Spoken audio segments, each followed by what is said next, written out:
think it's true that you've got to forget something else to remember that Uber Eats has groceries? No, that's absurd.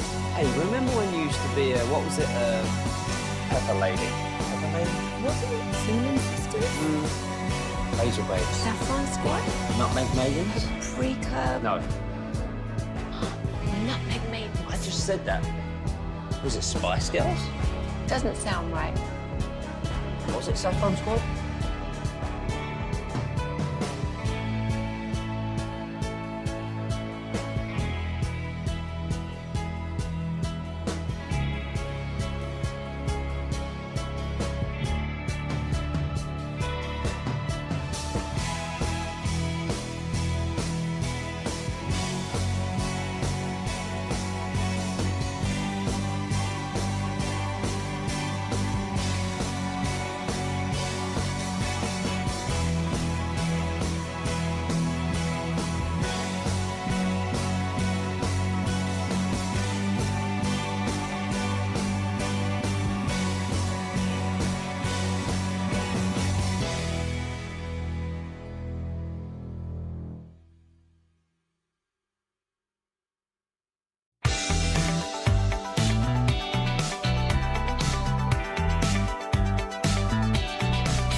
Uber Eats has low fee products? I gotta remember that. Well, you know, they say in order to remember something, you have to forget something else. Okay, now that is a very cute haircut. That's like a little shag. I've never seen it before. Well, I mean, of course you have. It's the Rachel. Oh, is that your name? No, I mean like your name. No, I'm Jen. My name's Jen. Right, but I just mean like this is your haircut. But that's hair on your head. I'm not saying this is your hair. Okay, freaking me out a little bit.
Fan. 1-2 to Semien, and he blasts one to deep left center field. Leday is back at the wall. That ball is history. A 3-run Jimmy Jack for Marcus Semien. Is this new lineup ever working? It's the 5th inning, and the Rangers have a 7-2 lead. With that, we start the Hump Day edition of Sean and RJ here on DFW Sports Station. Your official home of the Cowboys and Rangers is 105.3 The Fan. Be careful driving out there, as Bobby Belt was nearly late today. Almost. No, I wasn't just nearly late. I almost died. Oh. Is what nearly happened. dead today. Yeah, I was nearly dead today. That was, I had as I was driving in on 35, somebody was going a little too fast and tried to go in and out of traffic, and they ended up spinning out a little bit, slamming off a wall, and then I just hear brakes screeching and just go, oh, please don't hit any of this. And luckily I didn't.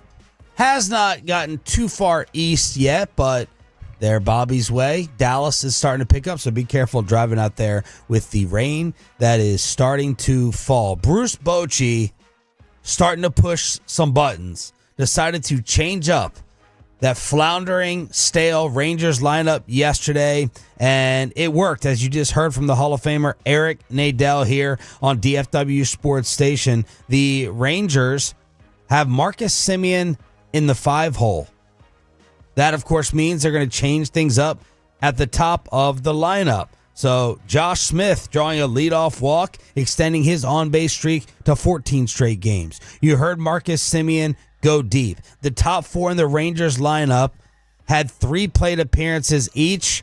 Up to that point, they were 6 of 11, 2 home runs, 2 doubles, 3 runs batted in, and a walk as they get the win with a season-high 7 runs, a season-high tying 3 home runs against the Sacramento A's. Yeah, that's the first multi-hit game for Marcus Semien as he moves down the lineup. You know, Texas was last in definitely the American League. I think they were last in the majors in walks.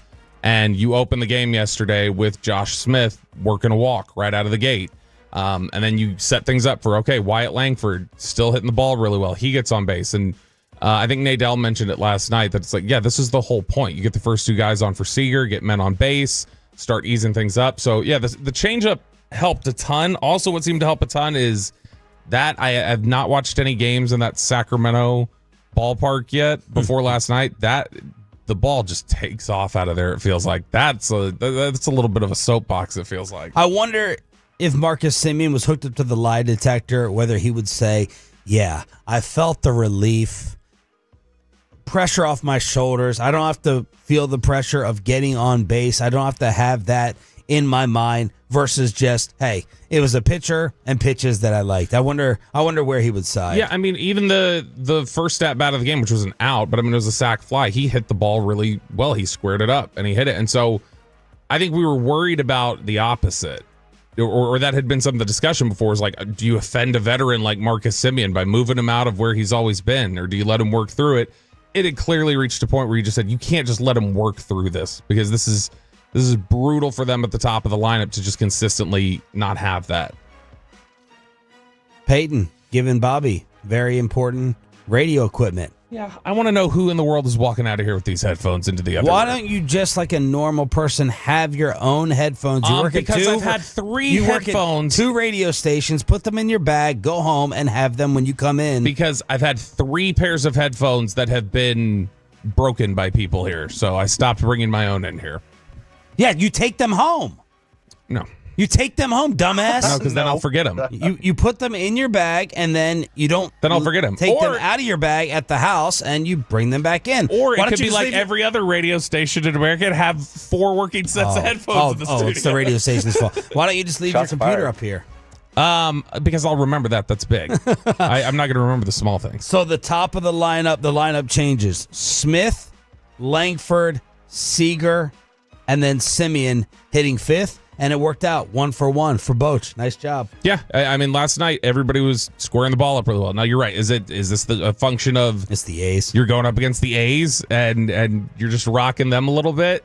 Probably part of that. But I mean, Marcus Semien had faced some pretty poor pitching before, and I don't think we had seen him square up 3 pitches like he did consistently last night. So you've got to look at it and just say, for now, that's a success for Marcus Semien. Unfortunately, there is no type of lineup change right now that can help out Jock Peterson, who is making Texas Rangers history by starting off this, now becoming a national story. Underdog tweeted about it. For his last 40 at bats. 4-0. It's not like the aggressive strikeout totals like it was with Chris Davis, but it's similar to those runs Chris Davis used to go on, where he would go. The MLB record is held by Chris Davis, who had an 0 for 54 in 2019. So right now we're standing at 0 for 41 with Jock. Yeah, and on that 0 for 54, I'd bet like 48 of those at-bats were strikeouts for Chris Davis. And when he was here in Texas, that was what caused them to kind of get frustrated and move him where I can't remember if he got traded to Baltimore or just got waived and picked up by Baltimore. But he would go through these stretches where he'd hit like 1 for 45. And you'd be like, why the hell can't he make contact consistently? Jock Peterson's not striking out every other at bat. He's just not hitting the ball. I mean, it's not going to the places it needs to. The exit velocity is way down from last year. But this was a guy who was over 900 on his OPS last year.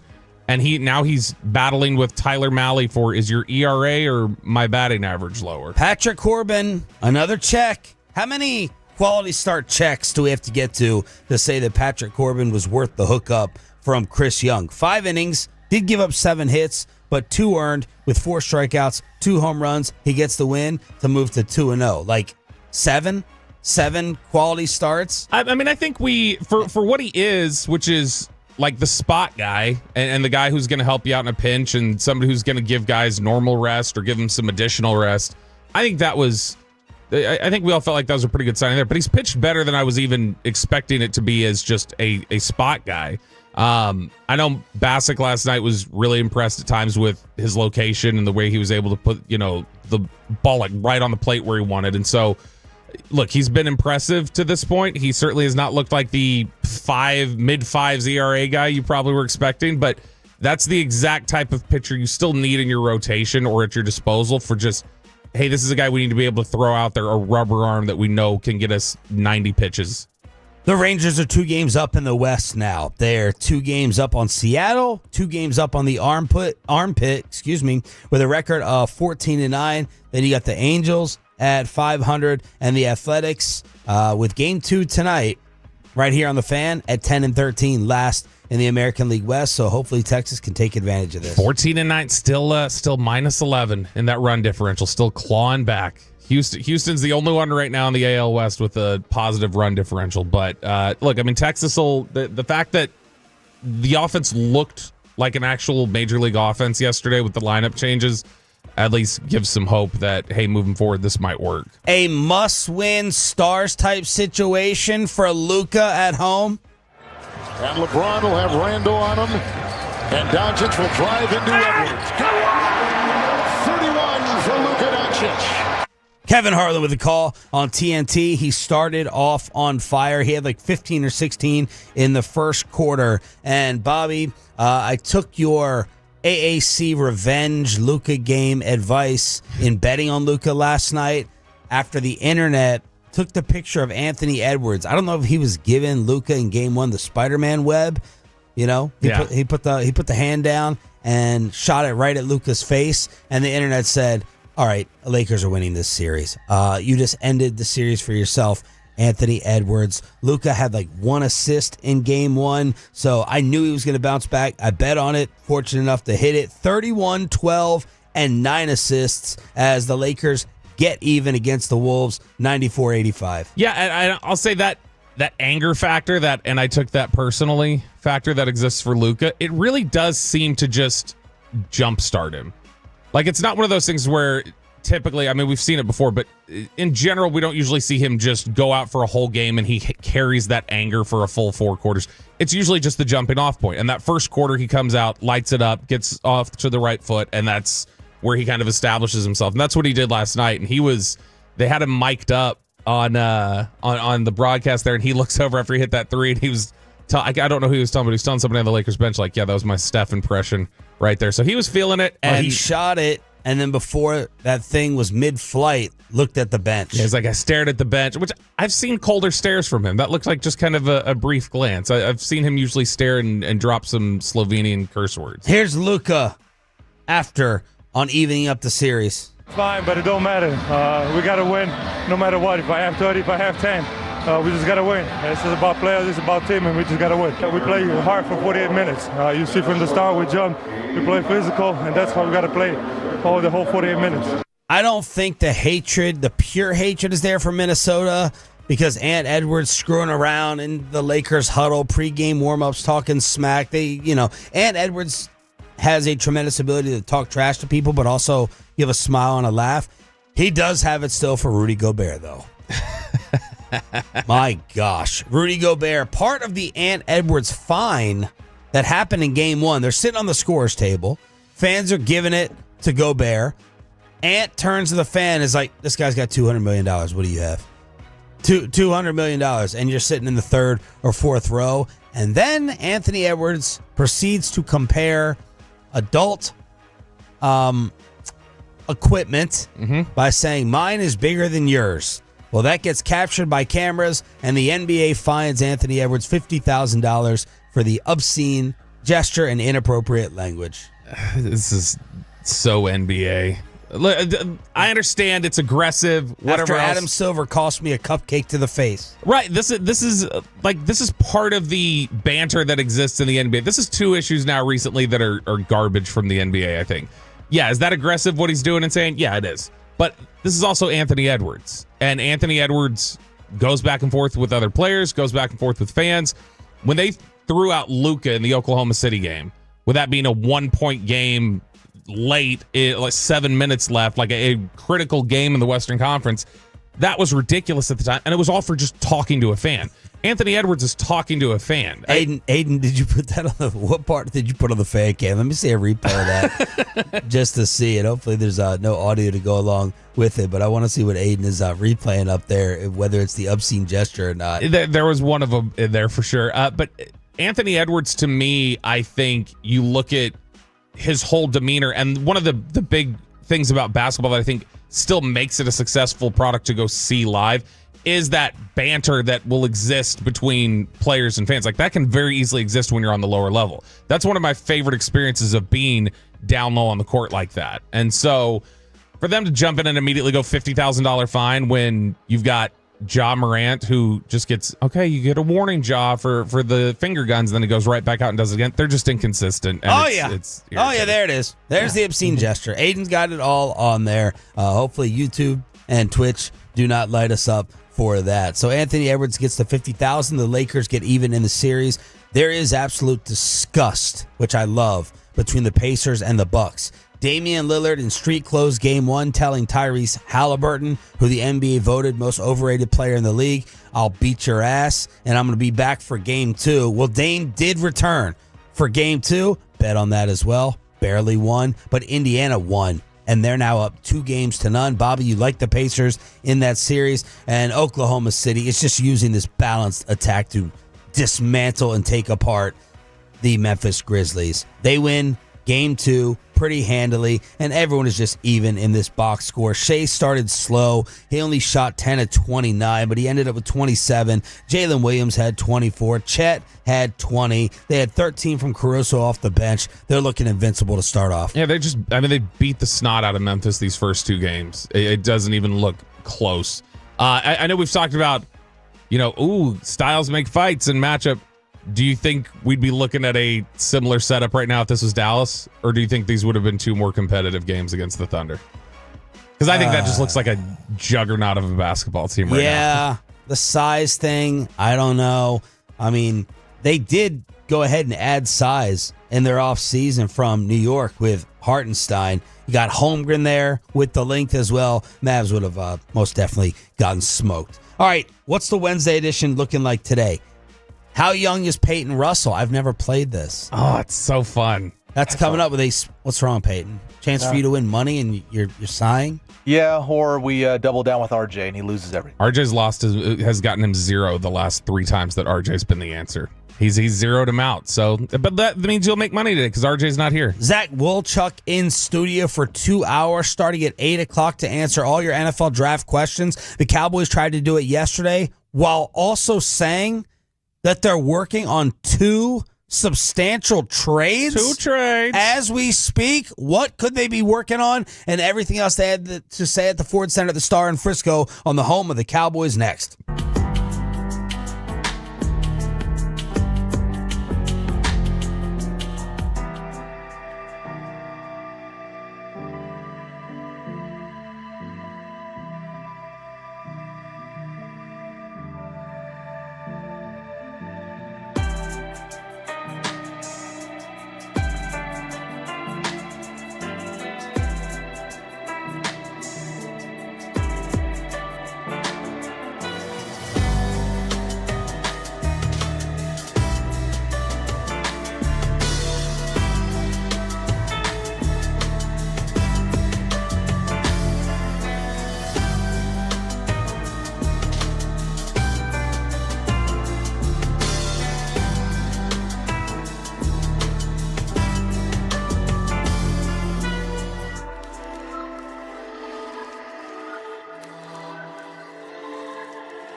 You've got to forget something else to remember that Uber Eats has both... No, that's absurd. Hey, remember when you used to be a, what was it, Pepper Lady? Pepper Lady? Wasn't it Cinnamon Sisters? Asia Babes. Saffron Squad? Nutmeg Maidens? Paprika? No. Nutmeg Maidens. I just said that. Was it Spice Girls? Doesn't sound right. Was it Saffron Squad?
Frankel first. 214-817-333-3233. With Frankel & Frankel, there is never an out-of-pocket cost. They only get paid when you win. Frankel & Frankel, the go-to car and truck attorneys in Dallas. What's going on? What happened? I missed my spot here. I was pulled up another screen. Yeah, I blame Bobby. Yeah. I blame Bobby. Bobby comes in here. He's just late and getting all his stuff together. Then he throws stuff at you. You're bringing him headphones. He frazzles you. You're in here 2 hours early. He decides to come in here last second. 2 hours early and still can't pull all the Jerry audio. Impressive.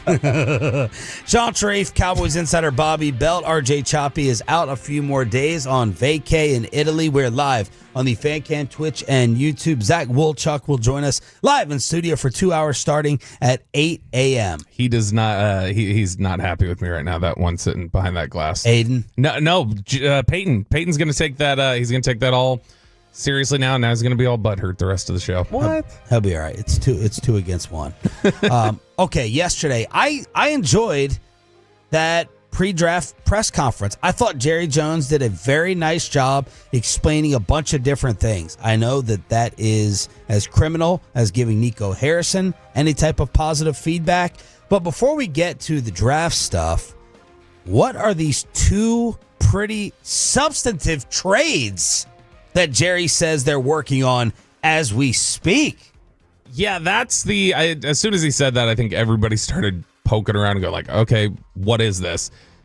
There's got to be a little bit of a grain of salt here. Sometimes when he says substantive trade, that could very well mean an Amari Cooper type of deal. Yeah. Other times he might be talking about Jonathan Mingo. Exactly. And that's the only thing is that I'm not sure which one it is. I immediately, where my head jumped to was, all right, if Jerry's saying they're talking on two different trades, who were some of the names that were being thrown around by Schefter in his article the other day of veterans that could get moved and guys on, short-term deals that could get moved? So obviously you start thinking about, okay, Jalen Ramsey was on that list. That's a big name where we've heard trade talk recently. You've got Tyreek Hill, which we've wondered about all offseason if they would go that direction. I'm out. You're out on Tyreek Hill? I'm out on Tyreek Hill. I had been entertaining it. He's a piece of crap. He is. He just is. Like all the baby stuff, another baby mama thing, baby on the balcony, 911 calls. He's just a piece of crap. I'm out. I didn't hear it or see it. There were some people saying, I guess, that Charles Robinson yesterday had speculated that he was doing radio in Pittsburgh, and Charles Robinson from Yahoo had speculated that Dallas might be in on George Pickens. And Pickens would, if some of the chatter we're starting to hear, which, I mean, Jane talked about Walter Nolan from Ole Miss being a potential pick at 12 or in the first round if they trade back. If the Cowboys say, we're going to take a position other than receiver in the first round, then they might look at it and say, well, now we got to go find our number two. So if we've set on this, then we need to go make a move. And at that point, a Pickens connection would make some sense. I also think it's important when we mentioned Traylon Burks as being a guy that could get moved the other day. They loved Burks when he was coming out. Really? I mean, he was. Would Cam Ward allow that? I mean, look, Cam Ward is because he's slam dunk going to Tennessee now. But that was Traylon Burks is a guy who's been pretty disappointing. But that's an Arkansas guy. They love their Arkansas guys, and he was compared coming out to like AJ Brown, Deebo Samuel. That was the type of guy he was supposed to be. When Jerry hypes up two moves, my mind, probably because recency bias, not biased, but got burned by the Mingo deal. My mind goes more towards that type of name, and I'm like, okay, so what 4th, 5th, 6th round picks do the Cowboys have to play around with? I was hoping I didn't see any 5th or any 6th, so that meant they had to give up something fun, like a 3rd or a 4th to get a bigger name. The Cowboys are at 12 in the first tomorrow night, 2nd round, 1 3rd round, 1 4th round. Well, 4th round, no pick. 5th round, they have it, 6th and a 7th. Yeah, I need to. They have 7 picks. I need to look at. They should have more than that. I think they've got a couple more than that because they've just got a bunch of comp picks that they've stacked in 5th, 6th. And then like Milton return, right? Elam return, that type of stuff. Okay. What I'm trying to figure out is, and what I need to do some research on is how much does the price tend to go up on draft day trades? Like in the past, have we seen typically that? There we go. Let me correct it from a better article than WFAA's. 2 5ths, 2 6ths, 3 7ths, no 4th. All right. Yeah. 2 5ths, 2 6ths, 3 7ths. So you could play around with something like that for something smaller. Yeah, and I mean you could entertain a next year pick. Like you could say, all right, we're going to give up next year's 2. And so I don't know. Like I said, I got to see if in the history of draft day trades has moving a player on draft day typically meant you pay a tax? Yeah. Or is it something where you don't get as much value because you feel you're kind of desperate and you're trying to get something out? And so I would think that Dallas on this one would be the positions I would imagine they would be talking about on this one would be receiver, probably. Some offensive line depth, maybe. Defensive line depth is going to be an issue for them. But I mean, other than that, like if you're saying 2 trades, I just immediately start thinking around and go like, I start looking around and go like, I don't know what makes sense to say we're involved in 2 things other than if you're talking about the same position and you're trying to decide on which one you want. Another odd Cowboy story and sighting.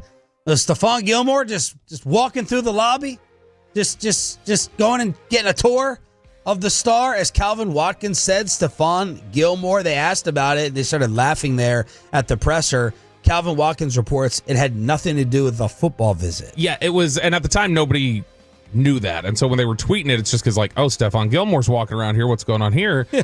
This is what happens when you have, and it's not a bad thing. I don't mean this is a bad thing, but this is what happens when you have so many different businesses officing out of the star.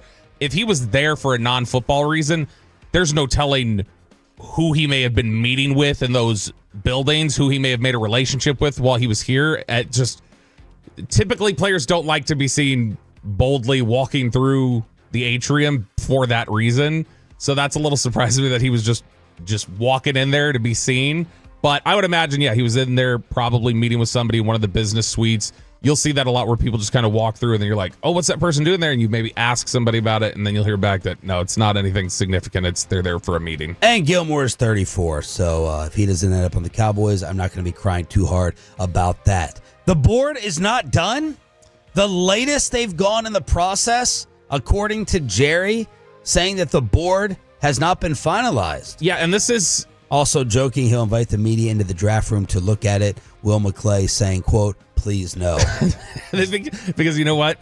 Will has to say that because Will knows that he might do that. He did do that. He did do that after round 1 a few years back in the post-draft presser. You got to listen to the post-draft presser on the Fan. One of my favorite things is getting in the car on the ride home, listening to that, because you don't know what he'll unveil. Yeah, or like you mentioned, he just flat out holds up a sheet and goes like, "Here was our draft board," and Steven has to put his hand in front, and go like, "There's still players on that. You gotta put that down." But yeah, this is very late in the process for them not to have it done.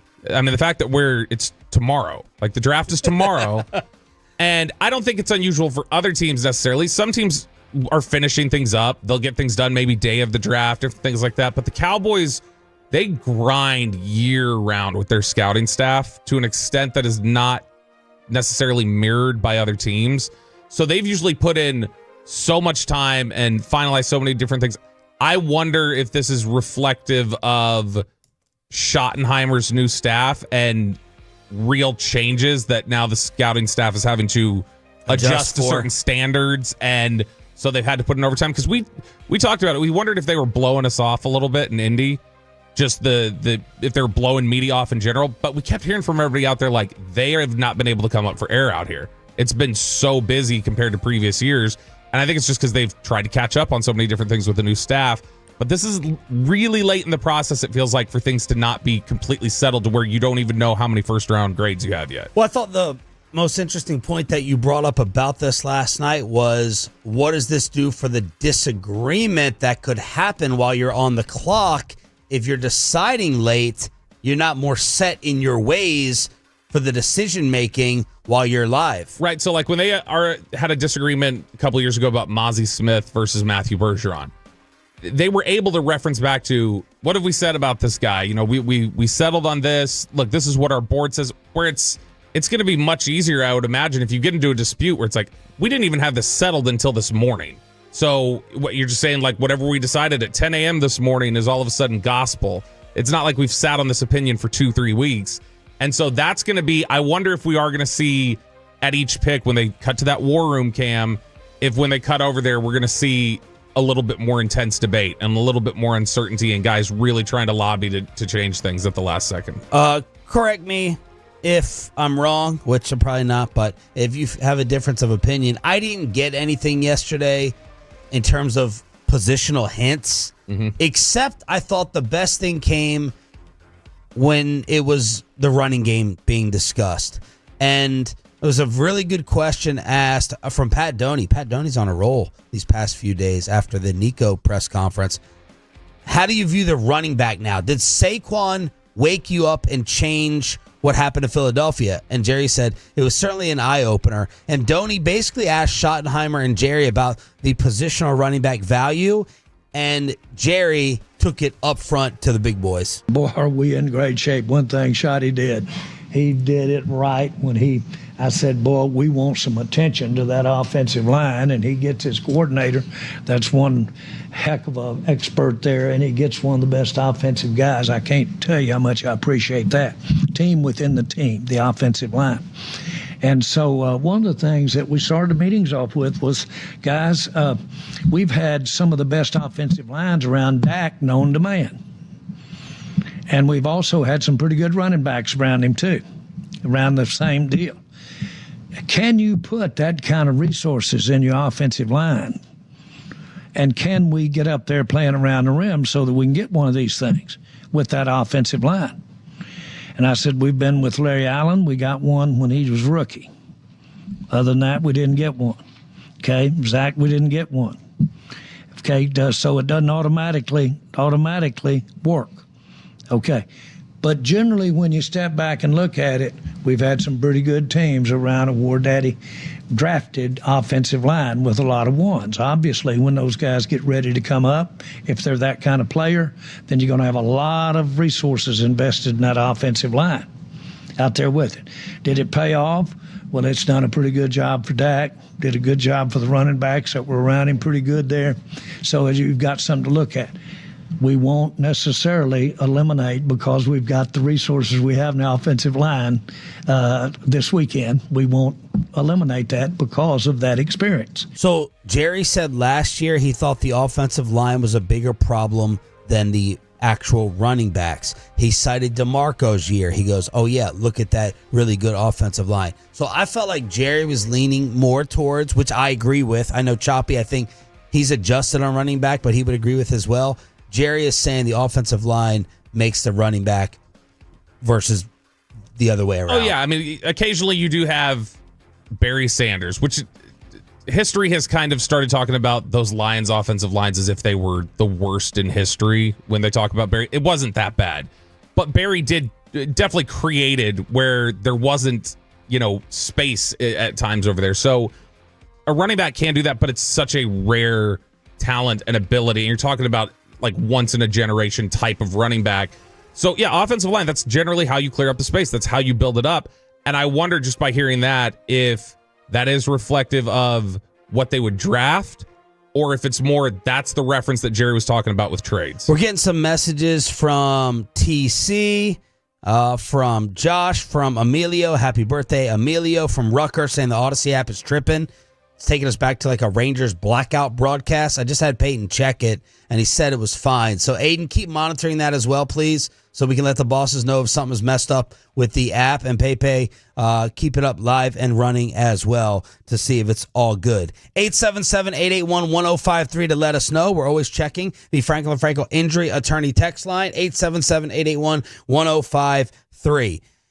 The latest on Shannon Sharpe. How much trouble is he in? And Stephen A. Smith sounds like he thinks Nico Harrison should be launched into space with Katy Perry. Next on 105.3 The Fan.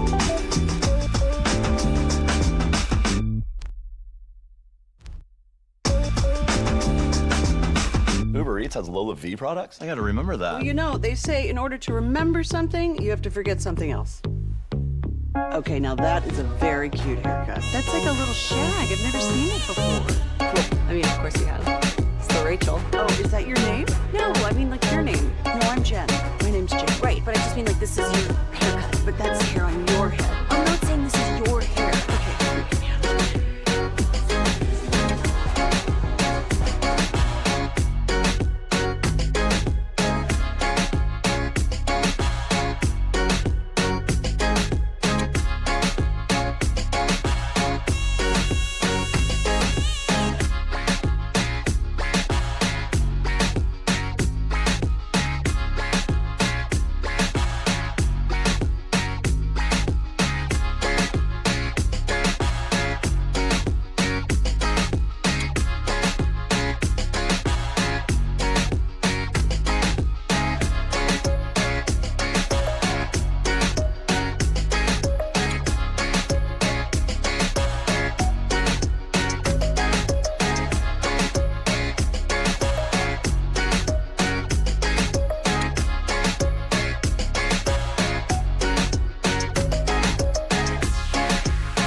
think it's true that you've got to forget something else to remember that Uber Eats has groceries? No, that's absurd.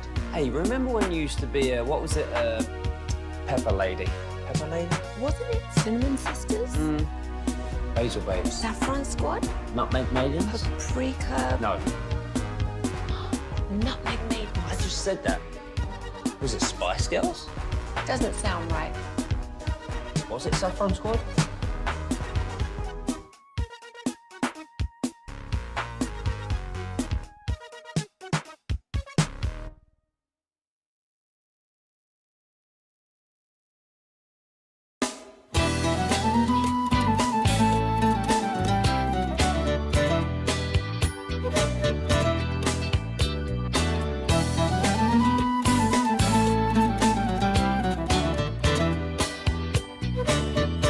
Beck #1 Chevy dealership in the world. More new Chevys than anyone else. All prices sell. Visit ClassicChevrolet.com. This is Texas. This is Classic Chevrolet. Together, let's drive, relax, enjoy the difference. Based on new Chevrolet registrations 2023 and 2024. We don't have enough time today.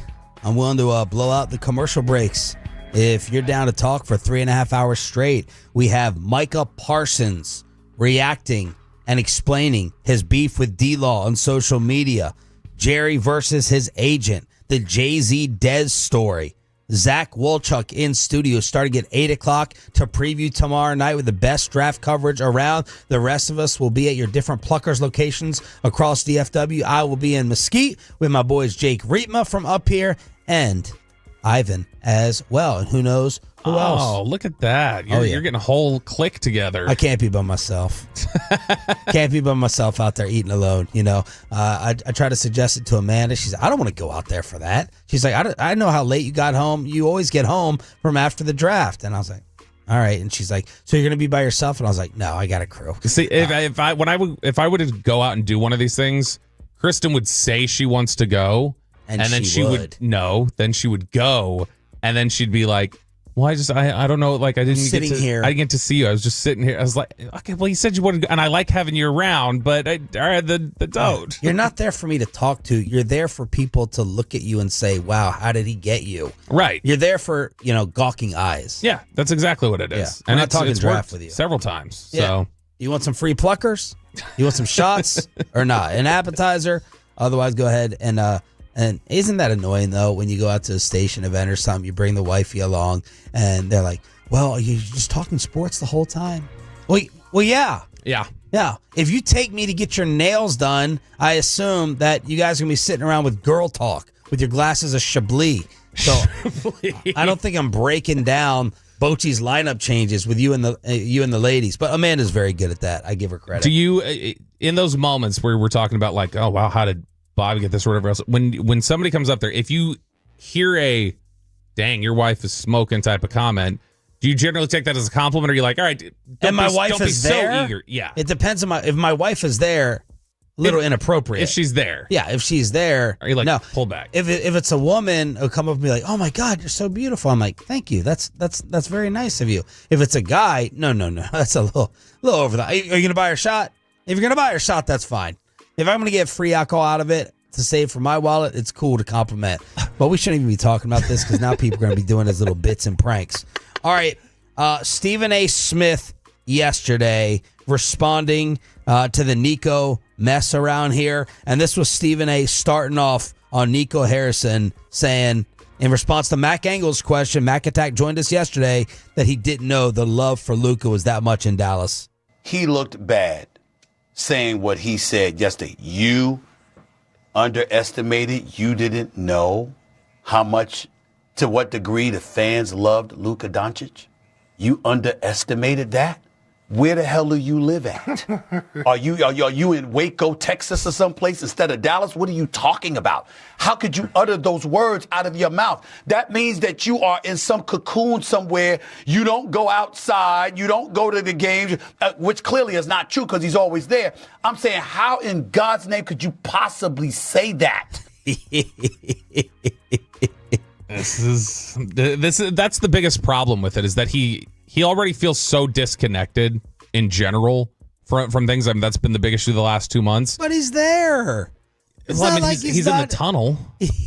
I mean, that's part of the problem. But I mean, there's no disadvantage to hearing and feeling the love for your players if you're in the tunnel if you're in the arena. If you're on the first level, you know how people react. And you just went to the NBA Finals, and then Stephen A. said he almost fainted continuing to listen to Nico.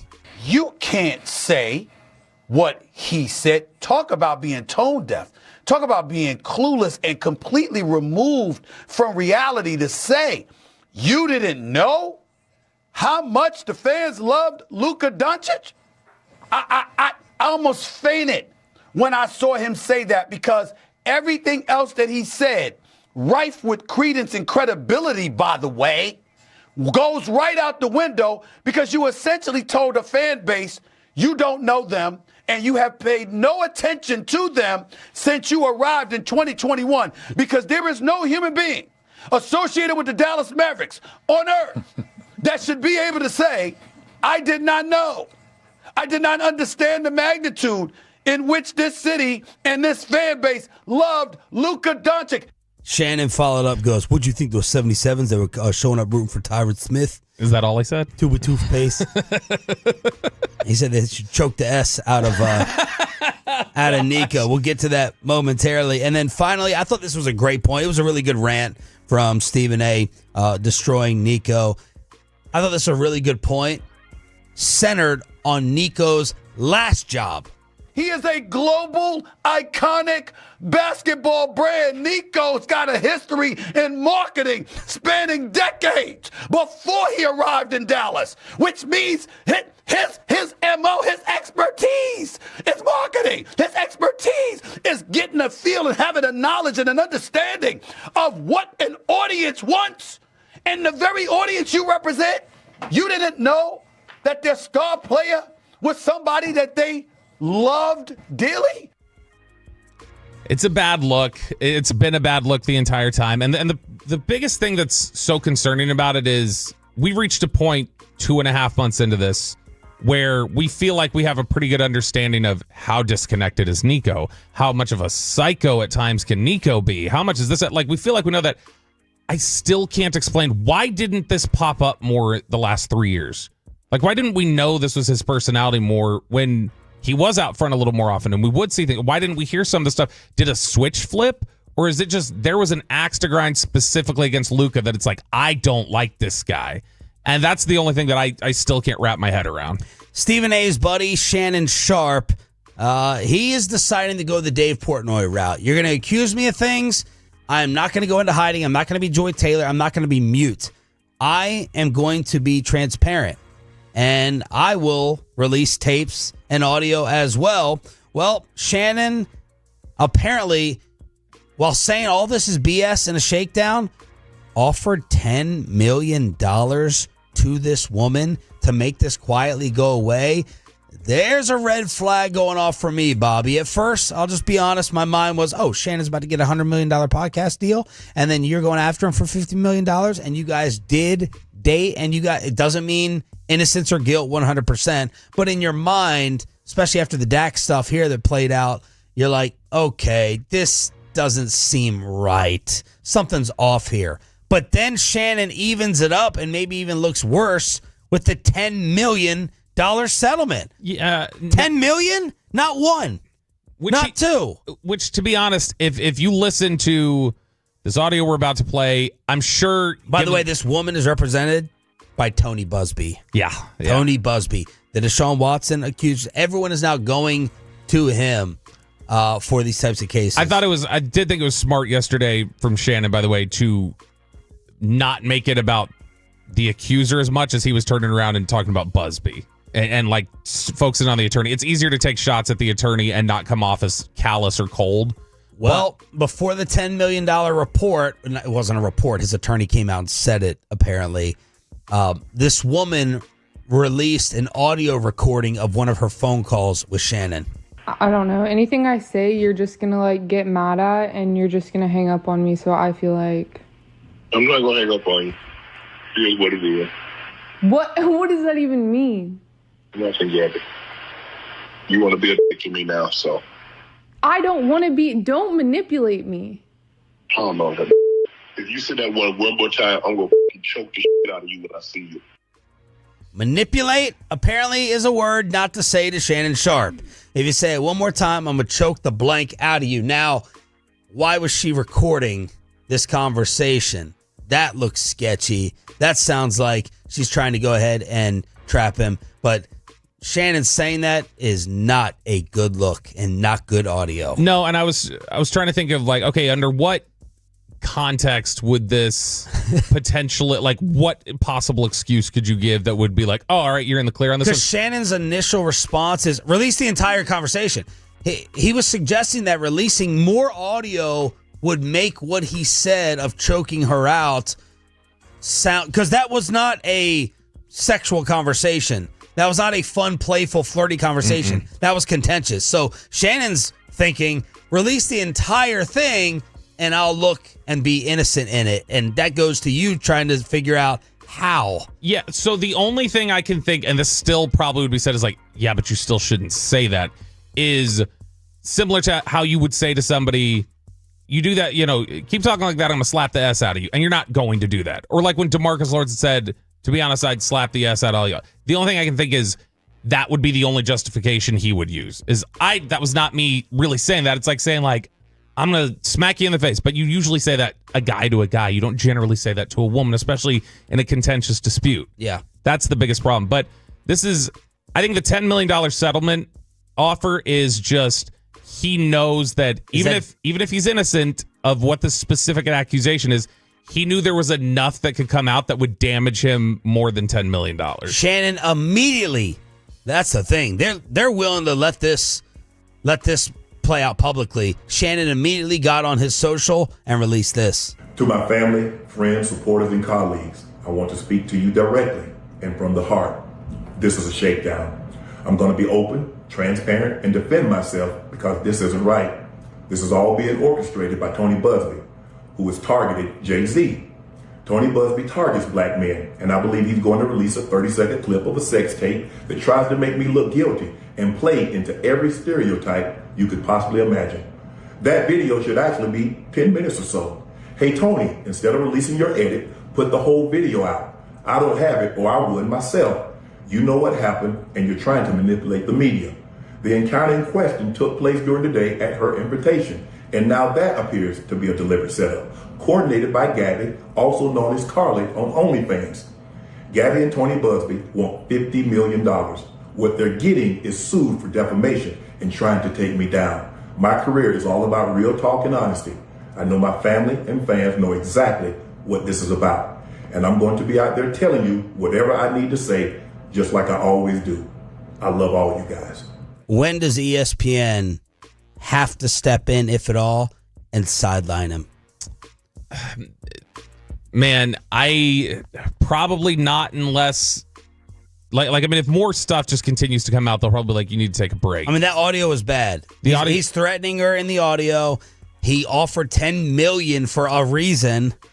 I'm trying to think, when was the last time ESPN, because obviously the Skip situation with Joy Taylor and everything that went on with Joy Taylor, that wasn't ESPN. So I'm trying to think how ESPN has handled stuff like this in the past, because I can't remember one of these cropping up. But yeah, there's definitely going to reach a point where they're going to have to say something if more and more stuff's going to come out, because this looks like they both have shots loaded and they're ready. One of the best insiders in the business has a big man from Bama ending up on the Cowboys. Shador gets absolutely destroyed, and the latest draft rumors that are flying in with round 1 tomorrow night. Zach Wilczak in studio at 8 as well. We'll bring you all the NFL draft rumors you need to know after this.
low fee product? I gotta remember that. Well, you know, they say in order to remember something, you have to forget something else. Okay, now that is a very cute haircut. That's like a little shag. I've never seen it before. Well, I mean, of course you have. It's the Rachel. Oh, is that your name? Yeah, well, I mean, like your name. No, I'm Jen. Right, but I just mean like this is your haircut, but that's hair on your hair. I'm not saying this is your hair. Okay, freak me out a little bit.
And RJ on 105.3 The Fan.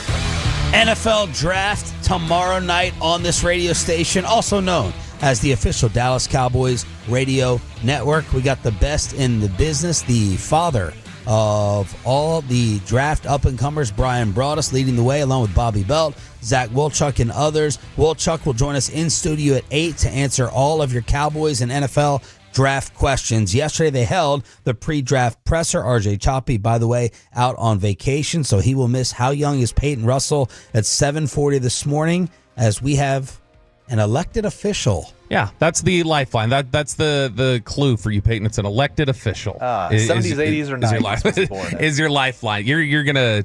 I think you're gonna strike out today. Jerry Jones yesterday on the Cowboys' current options at number 12. The thing that I've noticed the most, we haven't put the board up, really. Haven't, but it's going up quick. And trust me, all the bones are there and ready to stick up there. But still, it has impressed me with the depth that there is in some of these positions, and we're not just thinking that because they're at that 12 spot. But we had no idea that Micah Parsons would drop down there to us when he did, and so it do happen. And we certainly are not going to knowingly let a great player run through us for strategy or for trades up or down. But it's a big deal. I think it's a bigger deal today. Players playing immediately. It's more of a challenge on coach. That players are coming in and you're counting on them immediately. And that's a part of the game today is a lot of young players out there. Jane Slater tweeted 3 names that she's hearing to keep an eye on. Ole Miss defensive tackle Walter Nolan, Tennessee edge James Pierce, and Texas wide receiver Matthew Golden. Jane adds, tells you maybe they do want best player available, and some of the moves in free agency might allow that. Also said for weeks, the trenches are a big point of emphasis. So those are the 3 names that Jane threw out, Bobby. Nolan, Pierce, Golden. Yeah, and I mean, we've obviously talked a lot about Golden throughout this process. Nolan was a guy we were talking about more early. Like December, January, I know we did stuff on the show where his name came up. And they like him for sure. Pierce is interesting because that's one of the guys that we haven't heard as much about. I like him. I like him more than a lot of other people do. But he's a guy got problems, right? That's the thing. Whenever you hear the talk about Schottenheimer saying character and culture and different things like that, I'm surprised that might be a target for them. Now, maybe he could be a blue star special. If people are unhappy with James Pierce and he slides to the second round, maybe that's what it is. Maybe it's a trade back thing. What are Pierce's issues? So Pierce just has a lot of maturity stuff. You talk to other people and they'll tell you, not going to get into details, but there's stuff. Like they'll tell you that. And I'm not saying I'm not getting into details. They'll tell me that. But yeah, he's had some issues with maturity. He was the one who showed up to the combine and forgot his spandex to run in. So they made him put on his draft hoodie, and he goes out there and runs as an edge rusher, runs a 4.47 with a hoodie and the drag on it. And so that's James Pierce in a nutshell. And it's just that'd be an interesting pick to me, especially at 12. At 12, that'd be really, really high, I feel like. When Peter Schrager talks, I listen a lot of times because he has a lot of connections. He's now with ESPN. He's best buds with Sean McVay. So I know he's going to nail the Rams pick in Peter Schrager's mock draft that just came out. Yep, and he mocks to the Cowboys, not a receiver. Well, let's go to the top and see if there's anything different here that he's throwing into the mix. Okay, when we looked at, he is joining the train that says that we've got the standard 4 at the top. So it's Cam Ward to the Titans, the quarterback from Miami, Travis Hunter to the Browns, Abdul Carter, the edge rusher from Penn State to the Giants, and then Will Campbell, the offensive tackle from LSU to the Patriots. He's jumping on the bandwagon that a lot of people are doing lately now, saying Ashton Genty to the Jaguars. He goes Armand Membu to the Raiders, which is a different pick. Most people have put Mason Graham there, the defensive tackle from Michigan, whenever that pick has come up. Then he goes different again. Jets, Tyler Warren, the tight end from Penn State. I don't think I've seen anybody mock anything but an offensive lineman to the Jets. Jalen Walker to the Panthers at 8 has become the trendy pick that everybody is throwing out there. He then goes Mykel Williams, the edge rusher from Georgia at 9, who Mykel Williams is not. Saints are all over the place. Yeah, that one, I don't think anybody according to people. Yeah, nobody seems to have a beat on what that pick is going to be. Because we talked yesterday about how Calvin Watkins had said, I think if Saints are sitting there and Shador's sitting there, then that's who Kellen Moore's taking. Pick 10, he has the Bears trading out of their pick to the Colts so that the Colts could come up and get Colston Loveland, the tight end from Michigan. Then Walter Nolan at pick 11, the defensive tackle from Ole Miss, who you just mentioned, to the 49ers. So Tet McMillan is on the board. Tet McMillan gets to you. Matthew Golden gets to you. The other name Jane talked about, James Pierce, he gets to you. Nope. They take offensive line once again in this mock draft, and they get Tyler Booker, the guard from Alabama, who's a really good player and a total mauler inside. I wouldn't have, he's not one of the 12 best players to me. So there's not going to be a chance that when you get to that part of the board that I would say Tyler Booker's the best player available.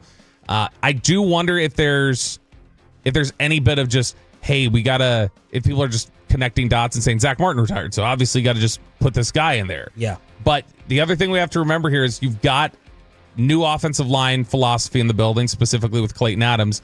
He may not love everybody that's on the group. We may say, oh, that's a safe offensive lineman, and Clayton Adams may say, I don't like him. So no, he's not. I need to find somebody to replace him. He has, Peter Schrager does, Tet McMillan falling to Tampa Bay at 19. How about that? The all-world athlete would be the perfect addition to a wide receiver room that already has Mike Evans, Chris Godwin, and Jalen McMillan with the rookie year. You need another receiver there? I wouldn't think so, but I mean, it could be just a case of, well, values here. We can't pass it up. Like, I mean, he has some sliders here that are fascinating. Mason Graham, who nobody really has outside the top 6, he has going 13, and that's a defensive tackle, which the Cowboys have talked about getting better on the interior. And so he's got some guys sliding in this one that kind of surprised me a little. Tom Pelissero passed along thoughts from an NFL assistant coach that destroys Shedeur Sanders. Now, Bobby, you came back from the Combine in Indianapolis and said that you had heard Shedeur interviewed very badly from multiple people. Mm-hmm. Then Josina Anderson and the rest of Dion's PR crew went out and made it, a really loud, multi-dimensional topic. Here's what the assistant coach said, quote, "The worst formal interview I've ever been in my life. He's so entitled.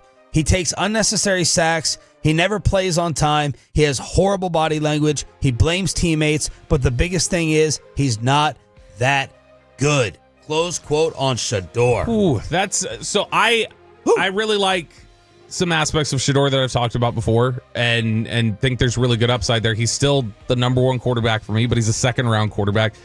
All of that is fair on tape for the most part, or fair in terms of what I've heard from the way he interviewed.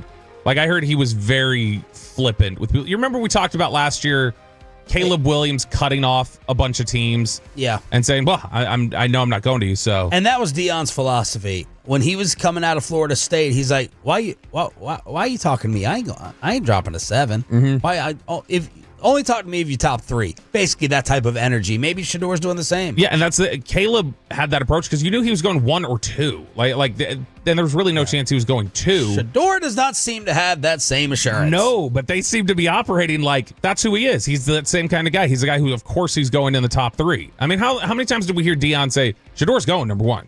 Shedeur's going number 1. That's happening. Shedeur's going number 1. And now we've gotten to this point where it's like, okay, Shedeur might fall out of the top 20. That's where Schrager has him picked 21. Speaking of quarterbacks, Jerry Jones yesterday was asked, is there any possibility of a quarterback at 12? Yeah, well, we've got a major commitment with Dak. And so you weigh all of that. And but I was going to add to this whole conversation, it's very often that somebody will step up and say, "Now, we got this guy right here. We've got him. And we just signed him under contract." But guess what? Guys get hurt. So you bet your whole house that you got him, and then all of a sudden you don't have him. So that's when your old mind starts saying, well, if this guy did get hurt, what would we do this year? There you go. There you go. But don't misinterpret. All I'm saying is that you have to figure that rather than say we've got him, we don't have that need, you have to figure that there's some injury to be. Now, how important is that player as opposed to the one you're looking at on the board? And could he fill that need right there? I do that. I'm surprised he didn't stoke it a little more. I thought he did a really nice job yesterday explaining a lot of things. Yeah. Why he doesn't want to talk to the agent, he only wants to talk to the player. That was the Jay-Z story. He continues to be irked. I get it. On the criticism of the Cowboys waiting too long, I still disagree with his notion in this instance with Micah and their star players. I thought he did a really nice job here, though, of explaining how he would break it down to Dak Prescott in a conversation if they took a quarterback at 12. He made it seem so non-offensive because of Dak's injury last year. Like, hey, you're our investment. We gave you the money. But if you're gone, we're screwed. Yeah. And I thought Jerry explained it. Man, this became a really big local media backlash that Jane asked about the possibility. What's wrong with asking the question? Just, hey, any chance you shock the world here? Dak age, contract, maybe you're not thrilled if you guys come up short again. He doesn't have a good season.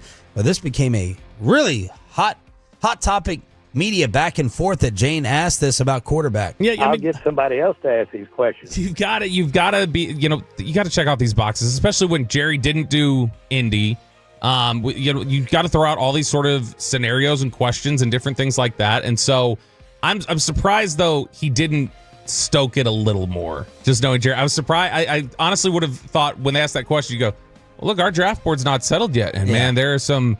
Yeah, I remember Shador being a little kid coming into my office, and boy, he threw me a football from across the room at 5 years old. And I remember saying that boy could be the quarterback of the Dallas Cowboys. You will expect him to do something like that, just to say, "Hey, we're not going to take him," but it's not can't hurt anything to have this buzz around. Yeah, it. very, very respectful to Dak, but also saying, and not respectful to Cooper Rush when he goes, "Dak got hurt. We had nothing last year. We didn't have a quarterback." But that was part of the pre-draft press conference heard right here on this station. Tomorrow night, we are live with the coverage with Bobby Wolchuk and company at the Ford Center at the Star in Frisco. 877-881-1053, the way to hit us up. But the Cowboys audio was not done yesterday afternoon because Micah Parsons was talking last night, and I thought Micah did. I don't know why I'm being so nice lately. I'm very complimentary. I thought Micah did a very nice job as well. He explains his Twitter beef with DeMarcus Lawrence, Jerry versus his agent, and why isn't the contract done yet. Micah Parsons unleashed last night during the commercial-free expressway, and we will play How Young is Peyton Russell at 7:40 as we go commercial-free right after this.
Nutmeg maidens?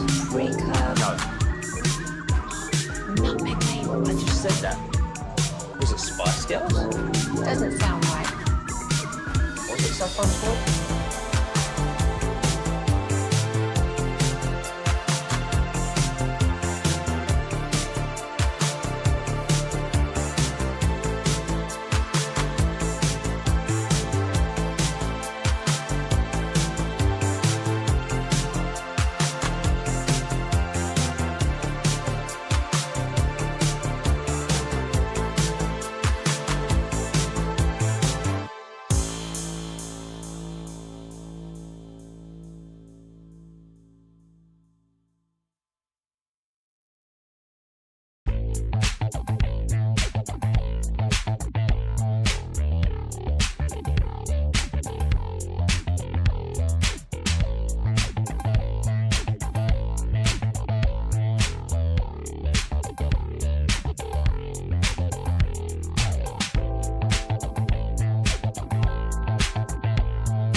has low fee products? I gotta remember that. Well, you know, they say in order to remember something, you have to forget something else. Okay, now that is a very cute haircut. That's like a little shag. I've never seen it before. Well, I mean, of course you have. It's the Rachel. Oh, is that your name? No, I mean like your name. No, I'm Jen. My name's Jen. Right, but I just mean like this is your haircut. But that's hair on your head. I'm not saying this is your hair. Okay.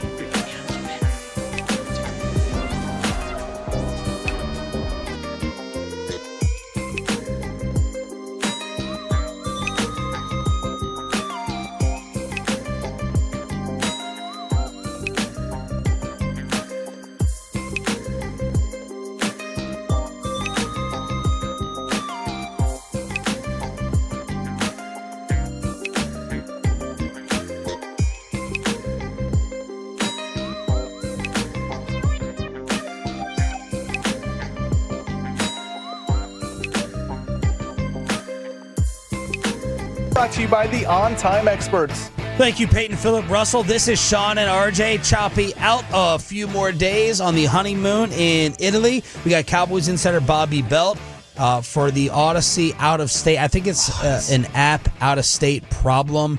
Everyone has switched on over to YouTube, so apologies for that. The company and the bosses do know.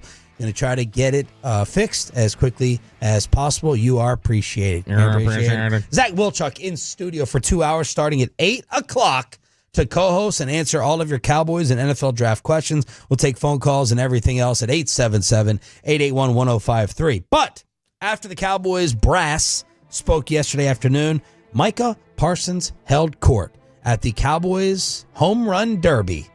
And I thought he was pretty good. Let's start off with his DeMarcus Lawrence beef. Here's Micah explaining to the reporters what that was all about, playing out on Twitter after D-Law went to Seattle. Man, just for me, it's all about setting the tone about what the locker room is, man. We ain't going to put up with nothing. We ain't going to tolerate the dumb stuff that was going on. Like I said, it's a new regime, new culture. I'm not saying that, other guys weren't culture builders, but some things you're just tired, you know what I mean? Like, obviously, if something ain't working, it's good that you got new guys to fix it. I'm just happy that, me, CD, Dak, and, Dak kind of been through 2 generations, but, just a new regime. Like, guys going to get closer, we're going to relate, It's just kind of hard, like, when you got a bunch of guys that are here and they're older, you know what I mean? They're more your highest paid players. And it's hard to get that relationship, but now we've all came in together, established this relationship. We're all around the same age, and we all hang out way more. Wow. There's so much in that. Yeah. Something in Micah's opinion was broken with the culture in the past, said it was tired. He referenced an age gap and how that made it very difficult. I think, you think of guys like Tyron and Zach Martin and DeMarcus Lawrence, and you're not going to hang out as much. You're not going to hang out as much with some of the young guys. But what does Micah Parsons think was broken and wrong with the culture under the old regime's watch? That is the question. Yeah, that's the reference there, which we've heard a little bit about this. And I know you've mentioned before, you said that I guess you feel it's a little convenient, some of the fallout feedback from players that we've heard, whether it's Zach Martin or Dak or the Joneses or Micah now talking about, the culture. It's like, okay, well, then why were y'all clamoring so hard publicly for him to be back last year, Mike McCarthy? If you really thought your culture was in some sort of dire straits, why were you arguing for running back that culture then? Yep. And I think that But Micah's outlook may just be off. Like, I don't know what type of dude and leader Micah Parsons is. Micah Parsons seems all over the place, but none of you who live there every single week come back in here and going, this guy has it. He has signs of Dak-type leadership. So Micah's outlook may be wrong. D-Law's leadership may have been right. Micah's leadership may be right. I don't know. Yeah, I think D-Law was a type of leader. D-Law, I don't think, was ever totally the hold guys accountable in the same way somebody like Dak would, or the way you'd expect Sean Lee. The leader of that defense was Jordan Lewis. Yeah. That was the guy who kind of, cracked heads a little bit and said, hey, you guys, let's keep things in order.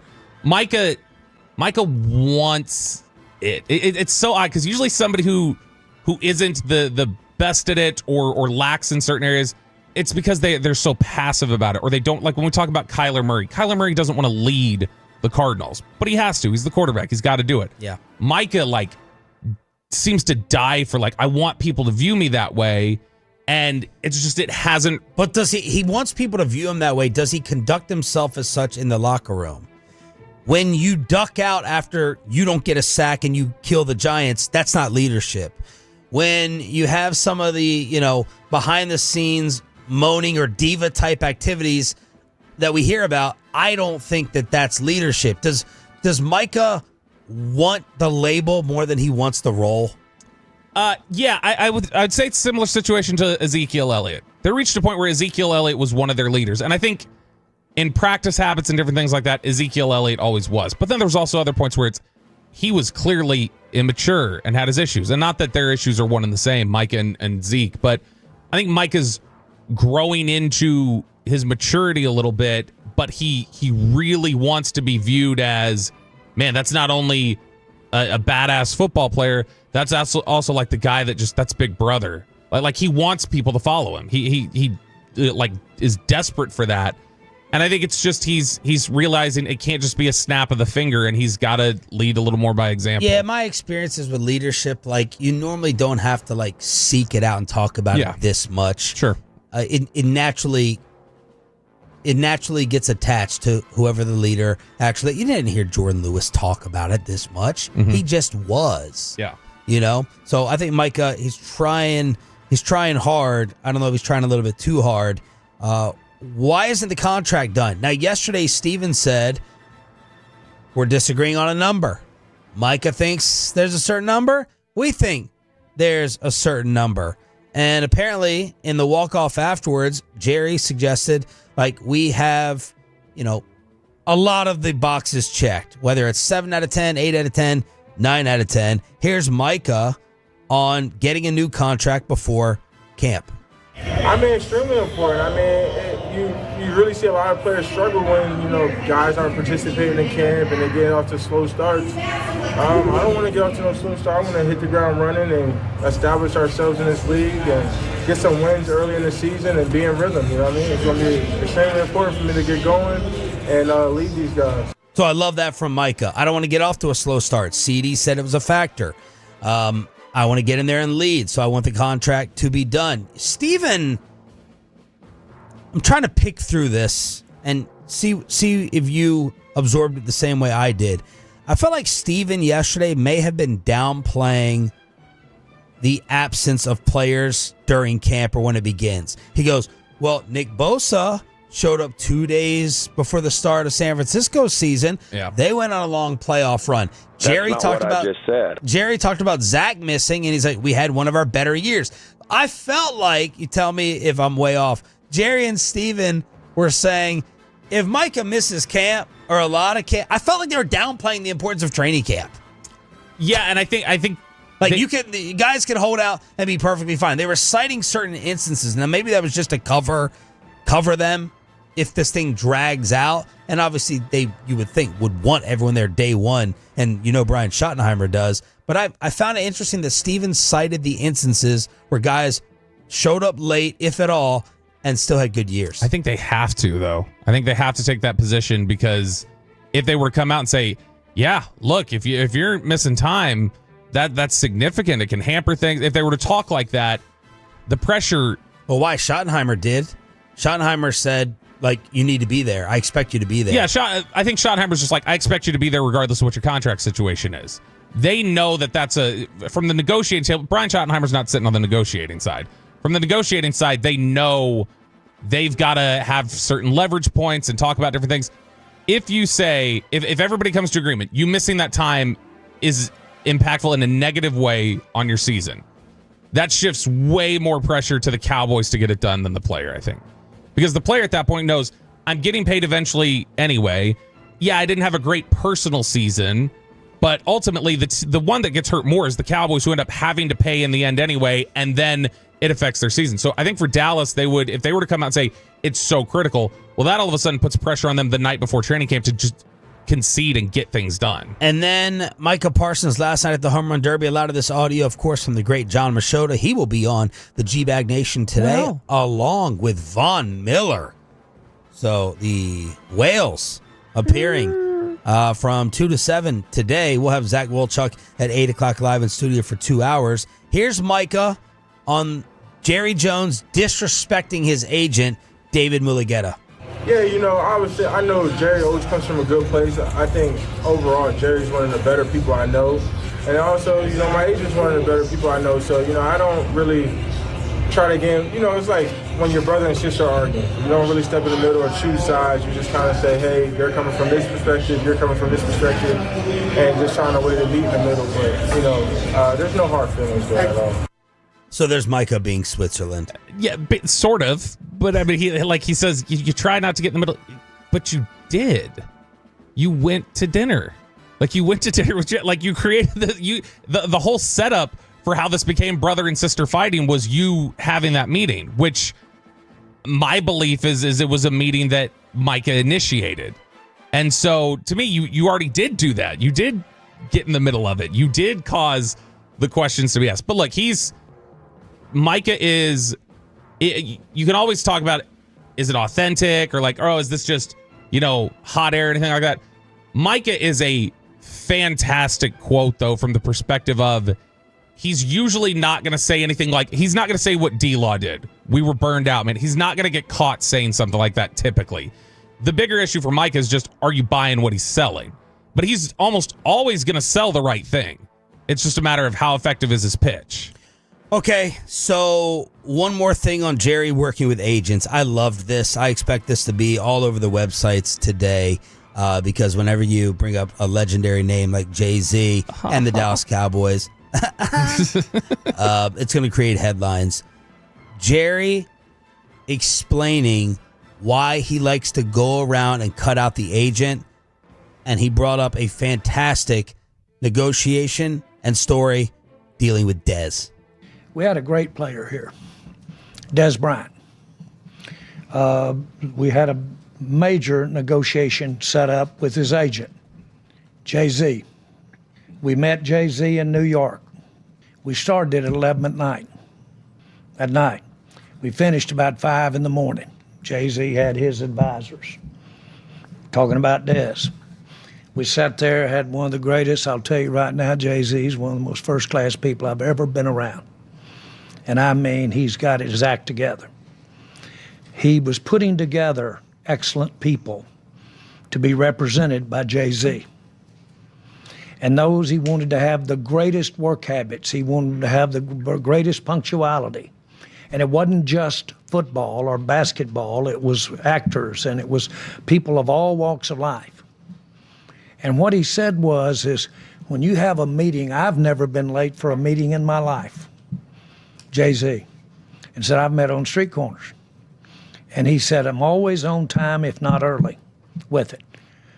If they don't make meetings, they won't be in my organization. I can tell you that right now.